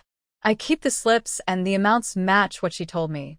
Is there a chance she discussed with the other side and agreed to transfer 2,000, and then they send her back 1,000? Fong Ying asked. "Just say it. I can argue against every word you say." This time, Lin Yuanshan couldn't think of a reason to argue. If it really worked like that, it would be perfectly foolproof. Suddenly, Lin Yuanshan thought of a new solution and said excitedly, "My parents and daughter definitely didn't team up with her to trick me. I am their real son, their biological father. I am the one who gives them money. Why would they join forces with Li Meihua to deceive me? Because Li Meihua can stop this from happening. Without her approval, they wouldn't get a single cent," Fong Ying explained. "Dad, don't forget, your salary only covers the daily expenses for our family of 8. The first time your hometown asked for a large sum of money, if Li Meihua said it was my mother-in-law's money and couldn't be touched, would you still have given it?" Lin Yuanshan fell silent again. He's not a shameless person, but if Li Meihua had stopped him back then, he might have felt too embarrassed to take that money. He remembered that back then he didn't want to take the money. It was Li Meihua who advised him, saying that his parents were old and had a hard life, living in a simple house, afraid it might collapse and hurt them during bad weather. As a son, he enjoyed comfort in the city, but he let his parents live in a simple house that could collapse. Was he still human? Money is for the living. He clenched his teeth and closed his eyes, then started sending money home. Today, he was building a house. Tomorrow, he would buy a pig. The day after, he would buy a TV. Li Meihua supported him and sided with his parents and brothers. He often praised Li Meihua for being very filial. Fongda suddenly spoke up. "Your little wife has a very dark heart. Not darker than your wife." Lin Yuanshan retorted stubbornly. "Enough." Fong Ying interrupted Fongda before he could reply. "Is this the time to talk about whose heart is darker? Don't delay her important work." Dad, let's continue. Over the years, she sent so much money to her hometown. At least half of it was her kickback. Plus, the IOUs she secretly wanted to take back. We've tallied everything. So she stole at least 40,000 yuan from you. 40,000. Dad, with that money, even Xiao's dowry and bride price are covered. She didn't really know exactly how much kickback Li Meihua had taken. Just talking nonsense, Lin Yuanshan's face darkened completely. He stopped eating and stood up to leave. I'm going to ask her for the money. Dad, she's stubborn and won't give it without proof, Fawning said. You can't beat her. You have to let me handle this. Lin Yuanshan was really incapable, and he needed to focus on his work and earning bonuses. Handling the scheming wife was something she had to do. Lin Yuanshan was very pleased and immediately said, all right, leave it to you. The money I get back will all go to you. Xiao's dowry and bride price will also come from that. Fawning. Honest people are not fools. That depends on how much she has left, Fawning said. No matter how much, it's still the dowry and bride price for Xiao and a Qi with Xiaoyu. Lin Yuanshan sighed as he looked at Fawning. Such a good daughter-in-law. Don't forget about yours. You and Lin Ming are getting married, and I haven't given any money either, he said. Dad has already given us a lot. I believe his future bonuses will be even more. Just don't worry about it, Fawning replied. No worries, it's all yours anyway, Lin Yuanshan said happily. Fawning also smiled and continued serving food. Fangda looked at Lin Yuanshan happily eating and suddenly felt a bit sorry for him. Has the old man realized that this table of food is worth 40,000 yuan? Plus a lifetime of bonuses. Soon, a pot of fish soup on the stove was ready, and Lin Xiao brought it over. It smelled deliciously fishy, but Fawning detected an odd, unpleasant smell she couldn't quite identify. Ugh. She quickly covered her mouth and gagged. Ugh, who made this? Did they forget the internal organs? She asked. This dish wasn't made by her. Lin Xiao said, I made it. I removed everything, very clean. She was confident because her previous fish soup was always praised as very tasty, and today she used the same method. Ugh. Fonda watched his daughter keep gagging and dropped his chopsticks on the table. You might be pregnant, right? He stammered. Is she going to be a grandma? But he thought it unlikely. Although she was married to Lin Ming had stayed at home for a night. And their marriage seemed a bit playful. She begged Lin Ming to save her. Did Lin Ming touch her? Could he kiss her? His daughter was quite pretty, but her figure. And the day before the wedding, she was still his prospective daughter-in-law. Would he dare to kiss her? Lin Yuanshan knew very well. His son dared, very much so. They had made the beds several times that night. Don't think he didn't know. He heard Lin Ming get up in the middle of the night to find wood in the kitchen, and the new wood he found caused trouble. He even went to the living room and dismantled a rosewood stool. Lin Yuanshan excitedly said, I'm going to be a grandpa. Fang Ying stopped gagging and froze stiffly. Lin Xiao suddenly smiled. You misunderstood. My sister-in-law was just smoking with rotten eggs. It's been really disgusting. Ugh. Fang Ying covered her mouth. Don't mention rotten eggs. Just thinking about it makes me sick. Rotten eggs? Lin Yuanshan looked disappointed. Lin Xiao suddenly stopped talking and turned away. She had to talk about being pulled by a rude bully, which she found disgusting. What's going on with this girl? Lin Yuanshan asked. It's nothing. You guys eat first. I'm going outside to get some fresh air, Fang Ying said, and left. The weather was getting colder. The leaves had fallen, the grass and trees looked yellow and dry, and it was getting dark outside. It was quiet and lonely, with no one around. Her mind was in chaos. She touched her lower abdomen. In her previous life, she had no children. After Lin Ming died, life wore her down. She lost her energy to deal with men, and she was surrounded by trash. When she had money, she was surrounded by good men. Many people wanted to pursue her. But she had a space ability, so she was busy planting and storing supplies every day and didn't want to bother with men. In the end, she remained single. If she had any regrets from her past life, it was not having a child of her own. She longed to feel that blood connection, to see a soft little one call her mom. On the first day of her rebirth, she pushed Lin Ming down, and also had this idea. But she thought the chances were small. She heard that natural pregnancy only had a 20% chance, and she got pregnant in one night?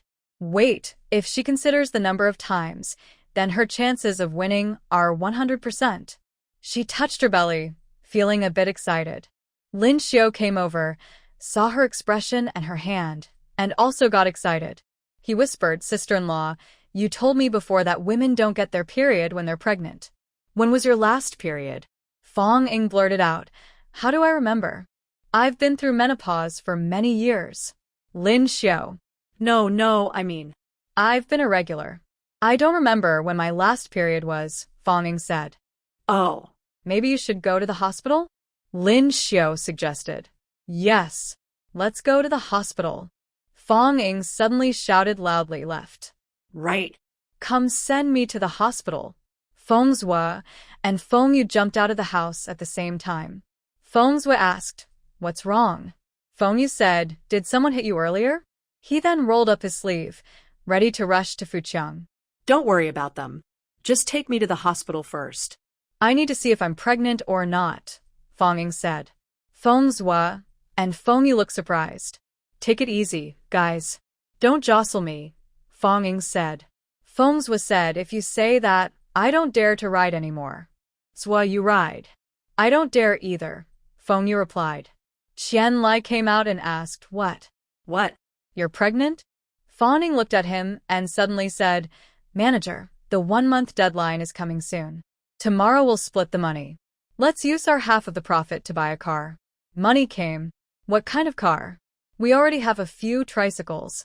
"Buy a small car," Fong Ying said. "That's impossible. Too expensive.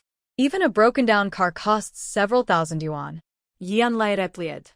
"And we can only buy broken cars. You definitely won't like the good ones. Nowadays, cars are all state-owned, whether trains, trucks, small cars, or motorcycles. But now, they are also part of a collective unit, not state-owned, and eligible to buy old cars discarded by individuals. Forget about good cars.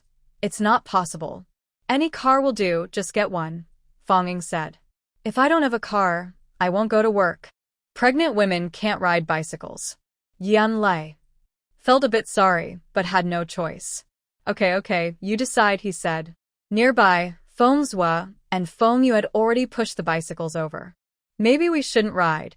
We'll push you there," Feng Zhua suggested. Fong Ying, "I'd rather just walk." Feng Yu, "That might tire the baby." Fong Ying, "Then let's try it. Both dads, you eat first." "I'll go to the hospital," she said. How could Fong Da and Lin Yuanshan eat? They also went to the hospital together. A group of people, loud and lively, left together. Everyone had bicycles, but no one rode. They pushed Fong Ying. Li Haiyan from the state-run restaurant stood at the door, spat, and said, "Phew." Fake concern. Is she carrying a golden egg? Suddenly, she remembered what she heard about Fong Ying. Her husband went back to work the day they got married. In just one day, she was sure she was carrying a wild child. Li Haiyan got excited, pulled the door curtain, and went back inside, happily telling the driver at the inn, "Did you hear? Fong Ying's pregnant, carrying a wild child." "Really?" Someone asked for details.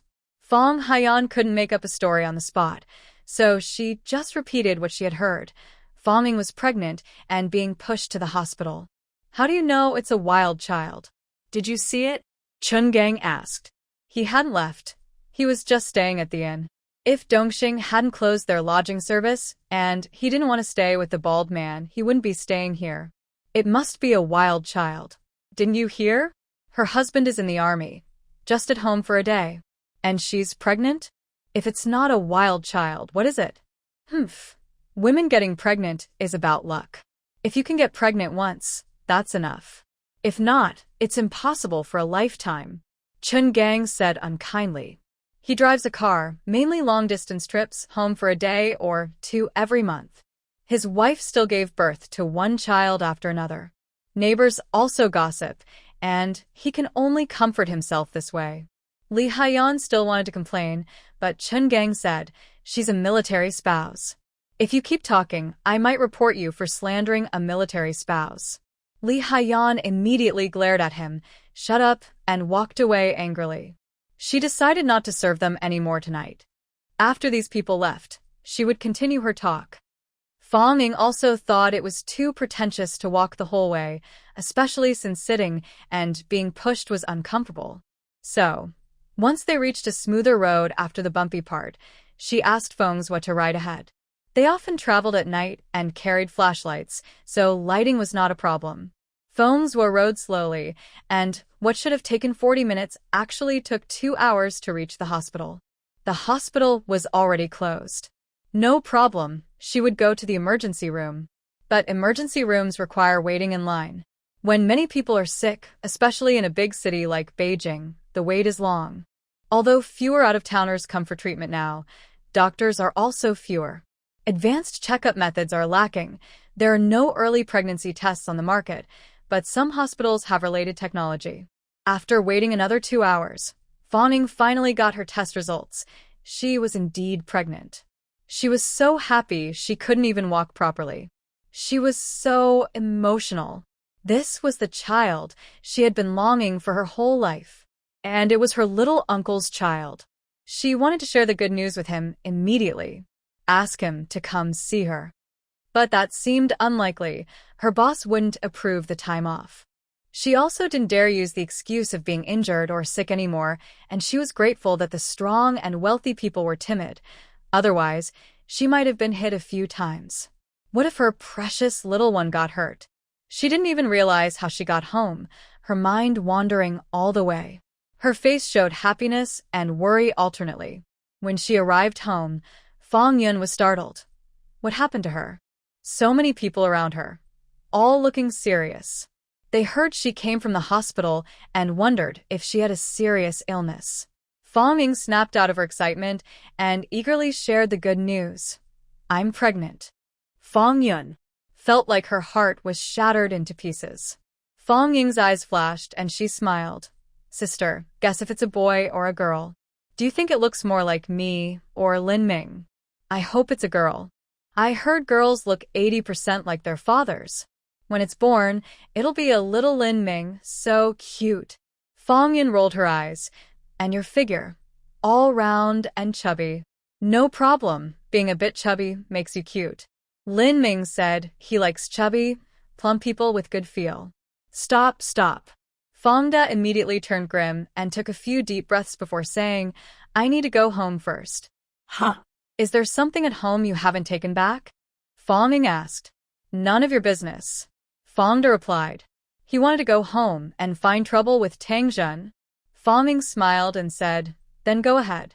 Just remember, when you get home, don't eat anything or drink water. Fong Da's heart skipped a beat, but he still turned away with a dark face. Fong Shui came back from outside and asked curiously, Dad, what's wrong? Did someone upset him? Fong Ying giggled and said, I don't know. Fong Yun asked Fong Shui, Brother, after so long, have you found a house for me and Dad to live in? She finally realized clearly that this was Fong Ying and Lin Ming's home. The young couple even had children, a family of 3. What was she doing here? Oh, I just want to look at houses today, Fong Shui said. I think it's pretty good. Tomorrow you and Dad can check it out. No need to look anymore. If you think it's good, that's enough. I trust you. Fong Yun turned to pack her luggage. Fong Shui asked blankly, what's wrong with her now? Did someone upset her? Fong Ying giggled and said, I don't know. Fong Shui thought, it must be her fault. By the way, big brother, I'm pregnant. Fong Ying couldn't help sharing her happiness with everyone. She was so excited, so happy. Really? Fong Shui also felt surprised. Seeing Fong Ying genuinely happy instead of looking dazed or upset, everyone finally relaxed and started feeling happy too. They were startled earlier, thinking she didn't like the baby. Turns out, she was just overly happy. Fong Yu jumped around, muttering, I'm going to be the little uncle.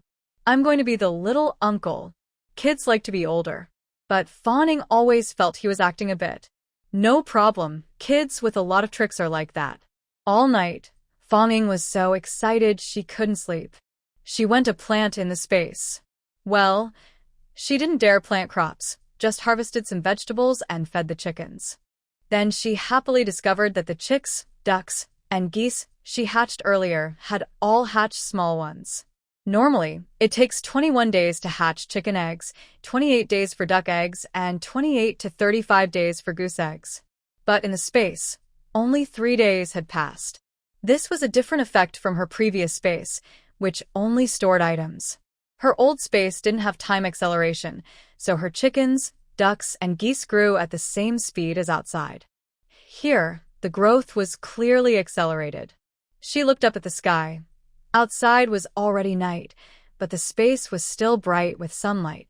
She hadn't spent much time in the space and didn't know how long a full day and night lasted there. That's okay. She would study it later. There's plenty of time. She relaxed on the grass in the space, basking in the sun for a while. Listening to the distant chirping of little chicks and ducklings, she felt the space was no longer so lonely and scary. She ate a big apple, left the space, and went back to her room to sleep. At first, she was very happy but couldn't fall asleep. Her lips curled up unconsciously, and she couldn't bring herself to lie down. Then she heard her neighbor Fong tossing and turning, unable to sleep either. Her longtime crush married her sister and had a child. Just thinking about it made her feel heartbroken. But her sister's behavior still made her happy. She only rolled her eyes once and was about to move out. She was sensible. Why hasn't her dad come back yet? Fan desturma Tom and Grilly. Tangjin saw him and instantly felt happy. But whether she was happy or not didn't matter. As long as she could see him, she could cheer him up. She was just afraid she wouldn't see him. Now he was finally back. Tangjin didn't give Fangda a chance to speak and quickly went to her bedroom. When Fangda followed, he saw Tangjin had already taken off her clothes and was striking a pose on the bed. Adieu. Tangjin called softly. Fangda's face darkened instantly. Okay. I said you're not that kind of person. How could you say such inappropriate things? Turns out you've been pretending all along. You just can't keep pretending now, right?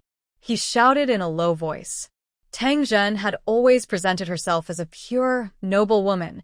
She was divorced but innocent and elegant. She hadn't used any flirtatious tricks with Fangda.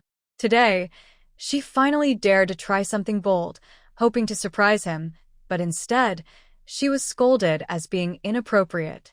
How am I inappropriate? Tangjin shouted. You're the one being inappropriate, and you're corrupting the kids. Your heart is rotten, Fangda said. Tangjin knew it was Fong in giving her hints again. I really didn't teach her those things. She felt wronged. She was upset with Fong Ying. She even dared to poison her, but she truly hadn't taught her those things. Stop making excuses. All just excuses. Fangda didn't believe her at all. He scolded her harshly, saying the worst words he could think of. Tangjin endured her tears, put on her clothes, and went to the kitchen to pour Fangda a glass of water, acting kindly. Are you thirsty? Drink some water to calm down. We'll talk later, she said softly. Fangda looked at the water handed to him, and his face darkened completely. Since he was being cursed so harshly, most women would have already argued with their husbands or at least cried bitterly, feeling very wronged. But then he looked at Tangjin. Her ancestors would be turning in their graves because she was still smiling and pouring him water? To make him get scolded again later? Is this normal behavior? No. She must have poisoned the water. Not in a way that makes him immediately choke, but enough to make him suffer for days. At the very least, she spat in the water just to disgust him. Fangda snatched the cup and slammed it to the ground. Pointing at her, he accused, the most poisonous woman's heart. Tangjin. Me? She felt so wronged, she almost wanted to cry. She kindly offered him water to calm him down. Even though she was insulted so badly, how could that be the most poisonous? That's not true poison. At this moment, seeing Fangda's hateful face, she really wanted to poison him to death. And the change in her expression was caught by Fangda, who had been watching her closely. A jolt of electric shock shot from his back straight to his brain, and he went numb. What a poisonous woman. The daughter wasn't wrong about her. He blurted out, divorce. I can't stay in this house anymore. Tangjin immediately sensed something was wrong. She quickly withdrew her gaze, and upon hearing this, her face changed drastically. She was shocked and couldn't believe it. Asking divorce? You want to divorce me? After all these years and giving birth to a daughter for you, you want to divorce me just because of someone else's instigation? Fangda didn't want to stay another second and immediately got up to leave. I won't argue with you anymore. We're getting divorced. I don't agree. Tang Jin shouted. If you dare to leave me, I'll dare to die. I want you to die right outside the workplace. Fangda said, that fine, then die cleanly. Tang Jun. What kind of man did she marry? Fangda opened the door and left. The neighbors in the corridor all opened their doors to listen to the commotion. Seeing him, they felt awkward, excited, and angry all at once. What's going on, Lao Fang? Another argument? You finally came back and you're arguing again? Yeah. Just after entering, they started fighting without saying a word. What exactly happened? Fangda had been staying at his son-in-law's house for several days. Everyone knew. When Fangda returned just now, they all heard it. There are no secrets in the apartment building, and they were shouting so loudly. Fangda has always been someone who keeps family secrets quiet, but at this moment, he couldn't hold back anymore. It's all my fault. I didn't recognize her true nature, and I hurt the children. I was led astray by her on purpose. He wanted to warn the neighbors so they wouldn't send Fanging away again and then take her back. It wasn't his daughter's fault. It was Tang Jun's misleading. What happened? What did she teach? Someone asked curiously. Well, I didn't. Tang Jun rushed out shouting, it's all Fangying's fault. She loves to make dirty jokes herself. It's not me teaching her that. Wow. The neighbors were shocked but didn't believe her. Fangying loves to make dirty jokes? That's a joke. We've watched her grow up. She never even dares to say a word, let alone make dirty jokes. You're falsely accusing her without a good reason. Exactly. Fangying is the most polite and well-behaved girl, always proper and clean. And now you say she loves to make dirty jokes? You're a mean stepmother. No, it's not me. Tang Jun pointed at Fangda. It's him. Spitting, an older woman stepped forward and spat at Tang Jun. And her own father said his daughter loved to make dirty jokes? Is Fangda crazy? Or is she? She must be the one who's crazy. Tang Jun was about to lose her mind. It was really Fangda who told her. Otherwise, how would she know? What's wrong with this world? Why doesn't anyone believe her? Fangda forced a sad smile and said with a villain, I really can't stay married to such a woman anymore. This time, some neighbors stood on Tang Jun's side. It's not a big deal. She's not a good stepmother, but the children are grown up and independent now. She can't influence them much. We can't just divorce over this. Yeah. Kind neighbors advised her, saying they'd rather tear down a temple than break up a marriage. Fangda, feeling defeated, said goodbye to everyone and went home. Fangying couldn't sleep. Hearing the noise, she got up and went to find him. Dad, how's the situation? Fangying called him into the living room and asked. Guess. Fangda replied. Surely you won. That means stepmother of mine is no match for you. All those years I was fooled because I didn't speak up. I just wanted to think of you, not cause trouble, so I suffered in silence. Fangying, should I thank you? She continued, but now I realize I was wrong. That was the real problem, her deception, and sleeping with such a dangerous woman all these years. Thanks to the fact that they separated now, it's still possible. Otherwise, if she suddenly lost her temper and took a kitchen knife in the middle of the night, who doesn't have a time to sleep? Fangde. Anyway, he's no longer brave enough to sleep with Tang Jun again. His daughter worked very hard to break them apart. All right, I get it. You don't need to worry. I just told her I want a divorce, Fangda said. Fangying's eyes lit up. She'll definitely refuse.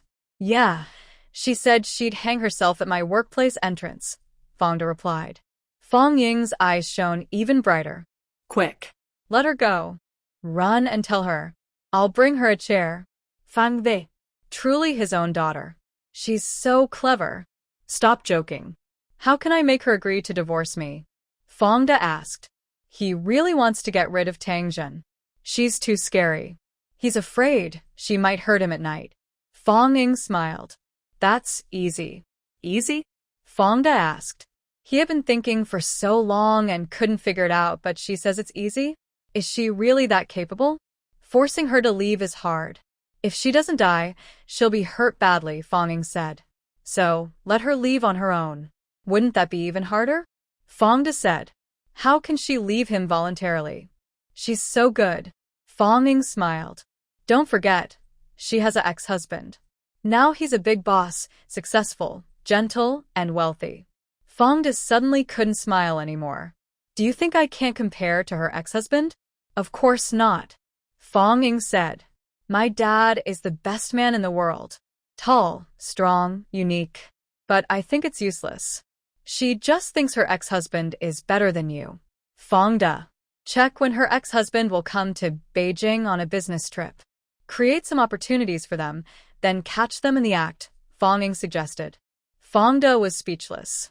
He never thought that one day he would have to set up chances for his wife and another man. What kind of thing is this? But he thought the idea was pretty good. Sure enough, she's cleverer than him. Fong Da got a good idea and went to sleep peacefully. Early the next morning, Sun Gang brought people to deliver the baskets. 500 square-shaped baskets of various models, plus 500 side baskets for bicycles. Fong Ying checked them. The defect rate was very low this time. Only dozens were slightly flawed. She placed another 1,000 orders. Isn't that too many? Won't they sell? Lin Chi asked. The previous baskets hadn't sold out yet.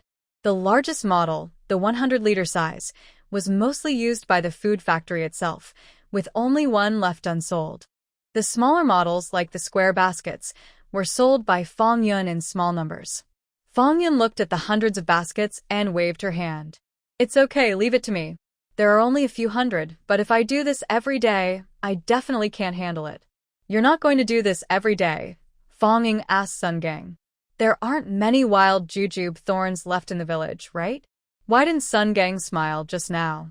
Because he realized this business isn't long-term or endless.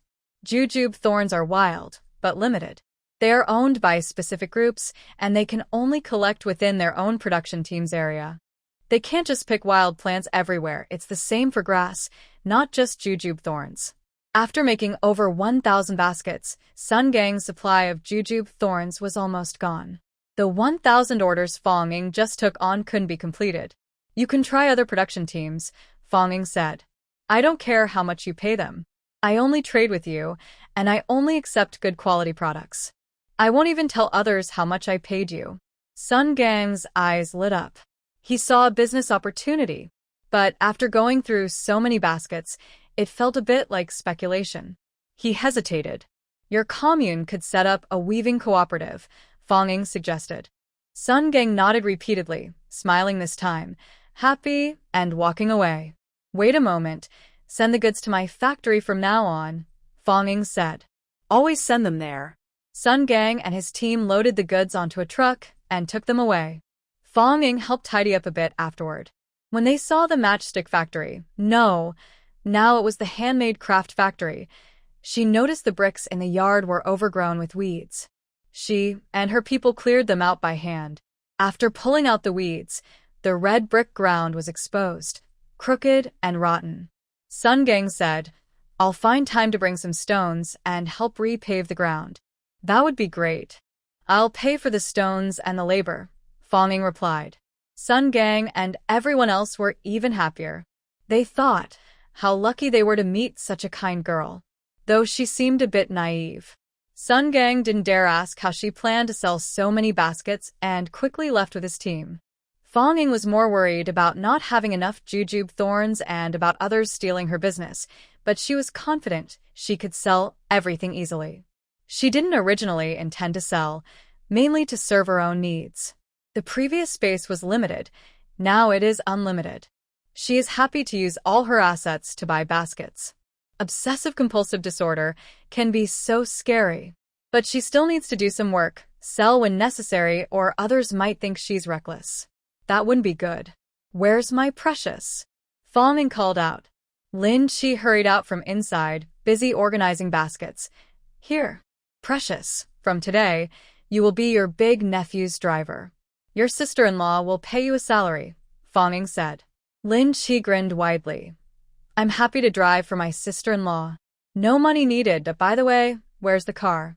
Let's start with a tricycle, Fonging sighed. Not only can she not buy a new car now, even if she could, she wouldn't. She thinks cars are the biggest fool's gold of this era. Plus, she can't find any collectible or appreciating models. Everything she can get is constantly losing value. A crown car worth 100,000 yuan now might only be worth 2,000 in the future. But even if it's not cost-effective, she still wants one. Better than a tricycle. She'd rather laugh in a broken-down car than cry in a tricycle. Enough talk. Let's make money. Fonging had Lin Chi load 30 bicycle side baskets into the tricycle's cargo bed and said, let's go to the nearest high school. Go to the high school? For what? Lin Chi asked while riding. Deliver baskets, Fonging replied. Huh? Free delivery? Why? Lin Chi shouted, reluctant. Each basket costs only 50 cents. Because you can't catch a wolf if you don't let go of the sheep, Fonging said. Lin Chi stopped asking and pedaled on. When they arrived at the school, he helped carry the baskets to the principal's office. Hello, principal. I am Fonging, the factory director of Dongxing Handicrafts.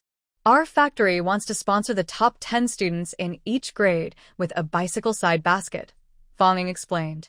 The principal looked confused and even more puzzled. A bicycle side basket? Let me show you with a bicycle, Fonging said. A helpful teacher immediately brought over his bicycle. Fonging quickly installed the basket. Backpacks are heavy, and putting them in the front basket affects steering, but on the side it almost doesn't feel it. Sometimes a front basket isn't enough, so having multiple side baskets provides more storage space, she explained. Actually, everyone saw the benefits as soon as she attached the baskets. Carrying baskets or buckets on both sides of a bicycle is not a new idea. Many people know how to do it. But most people don't need large baskets or buckets. A small side basket can make up for the lack of a front basket. If one isn't enough, you can hang two. Are you giving these to our school for free? The principal asked happily. Yes, Fonging replied. They are free for the top 10 students in each grade. Great, great. The principal immediately called out the top 10 students from the last exam results and gathered them. Fonging didn't bother with formalities and simply handed out the baskets, then left quickly. She was straightforward, which surprised all the teachers. They thought she was giving them things for free just to get good publicity, and now she didn't even say a few words of praise? What's her real purpose? Her purpose? She just wants money. Not all high school students have bicycles. Some families don't provide one, or they live close enough that it's unnecessary. But in the big city, most families have 2 working adults or even more. Grandparents, uncles, aunts, parents, brothers, and sisters all have jobs, leaving only the students themselves to study. Families like this usually have bicycles. Now, this small side basket is only given to the top 10 students in each grade. It's a symbol of honor. The already cool side basket becomes even more impressive with this honor. Other students' eyes will be full of envy.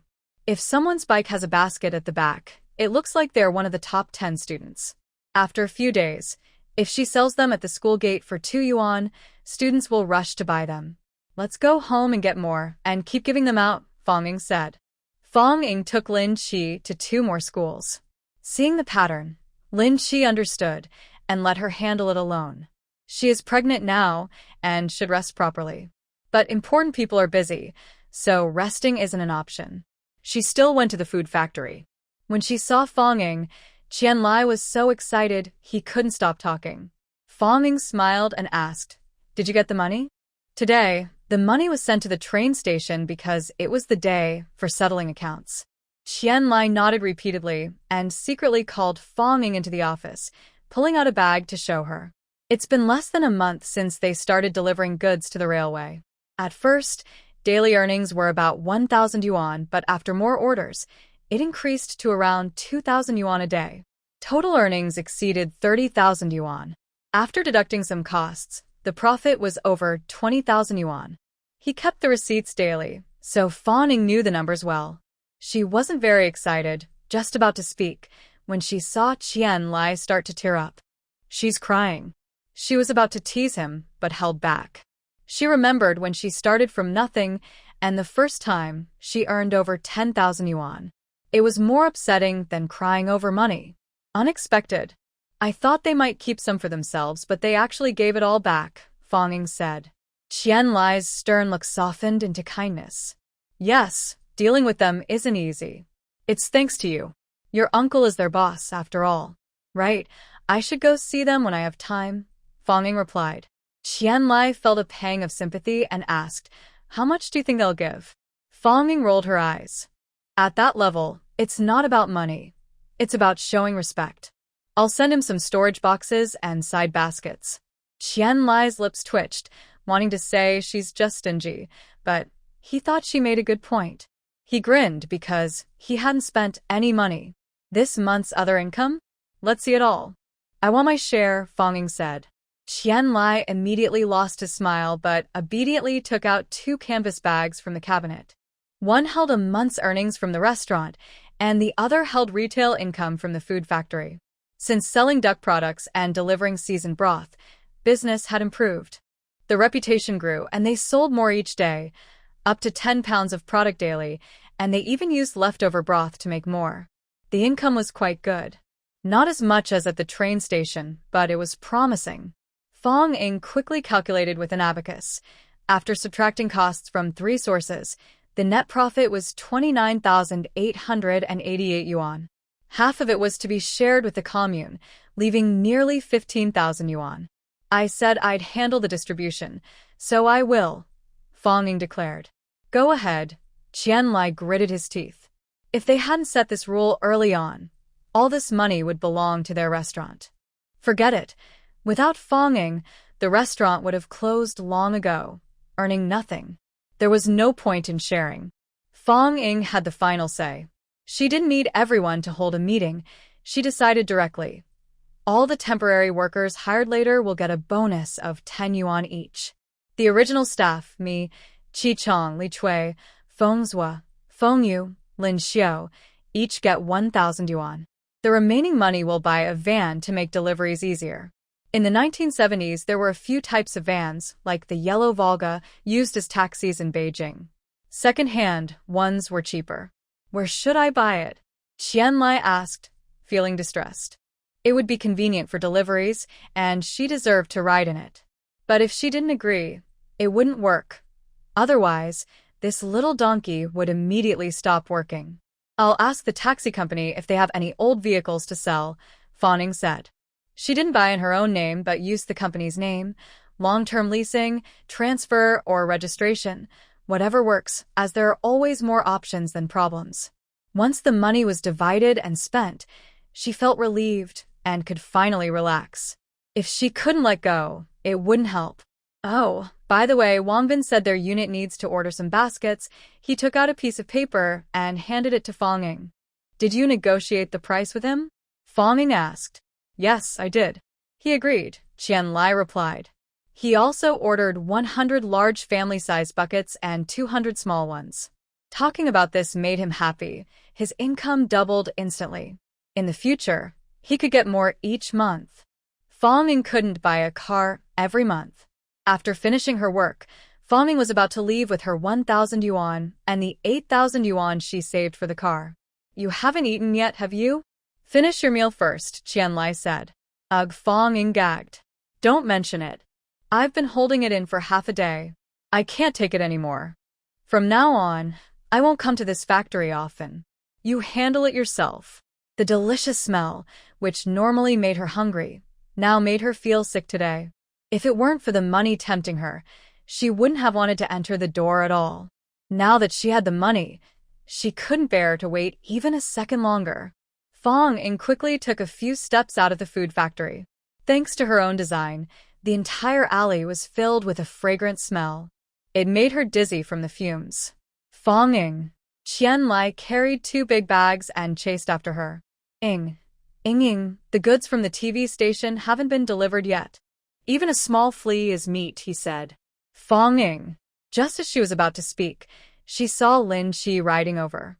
It was time to eat. Since she had a driver now, it was okay to make a quick trip. I'll wait for you at the intersection. Finish your meal and come find me, Fonging said quickly and walked away. Lin Chi hurriedly ate a few bites and then rode over on his tricycle. As he approached Fonging, he sniffed deeply. What's that smell? Apples? He looked at Fong Ying's empty hands with a puzzled expression. Such a dog's nose. I just passed someone with a bag of apples and I bought one from her, Fong Ying explained. From now on, she needed to be more careful when eating. A couple of times was fine, but too often he would start to suspect. Oh, Lin Chi said, feeling a bit tempted by the apples, but he definitely wouldn't fight his nephew for food now. He patted his pocket happily and said, Sister-in-law, I got my salary. 60 yuan. I'll go to the grocery store later and buy you some apples, several Jean, so you can eat enough. Among the original staff at the restaurant, Fong Ying only counted Lin Xiao, not Lin Chi. Lin Xiao and she started working together. They agreed to go to the restaurant together, but Lin Chi only joined a few days later after opening a food factory, so he doesn't count. Each has their own way of doing things. Lin Chi's starting salary was 30, which was already quite high. With overtime pay, bonuses, and extra earnings, he made 60, which was half more than an average person. He was very happy about that. Fong Ying smiled and said, when you buy apples later, remember to share some with your dad. Lin Chi's smile froze on his face. That's not my dad. It's your dad. Foolish child, give a few more apples. Then he will be your dad, she said. In the future, you'll take care of him when he's old. Lin Chi frowned. I'd rather just eat them myself. Fong Ying thought to herself, forget it, let's take it step by step.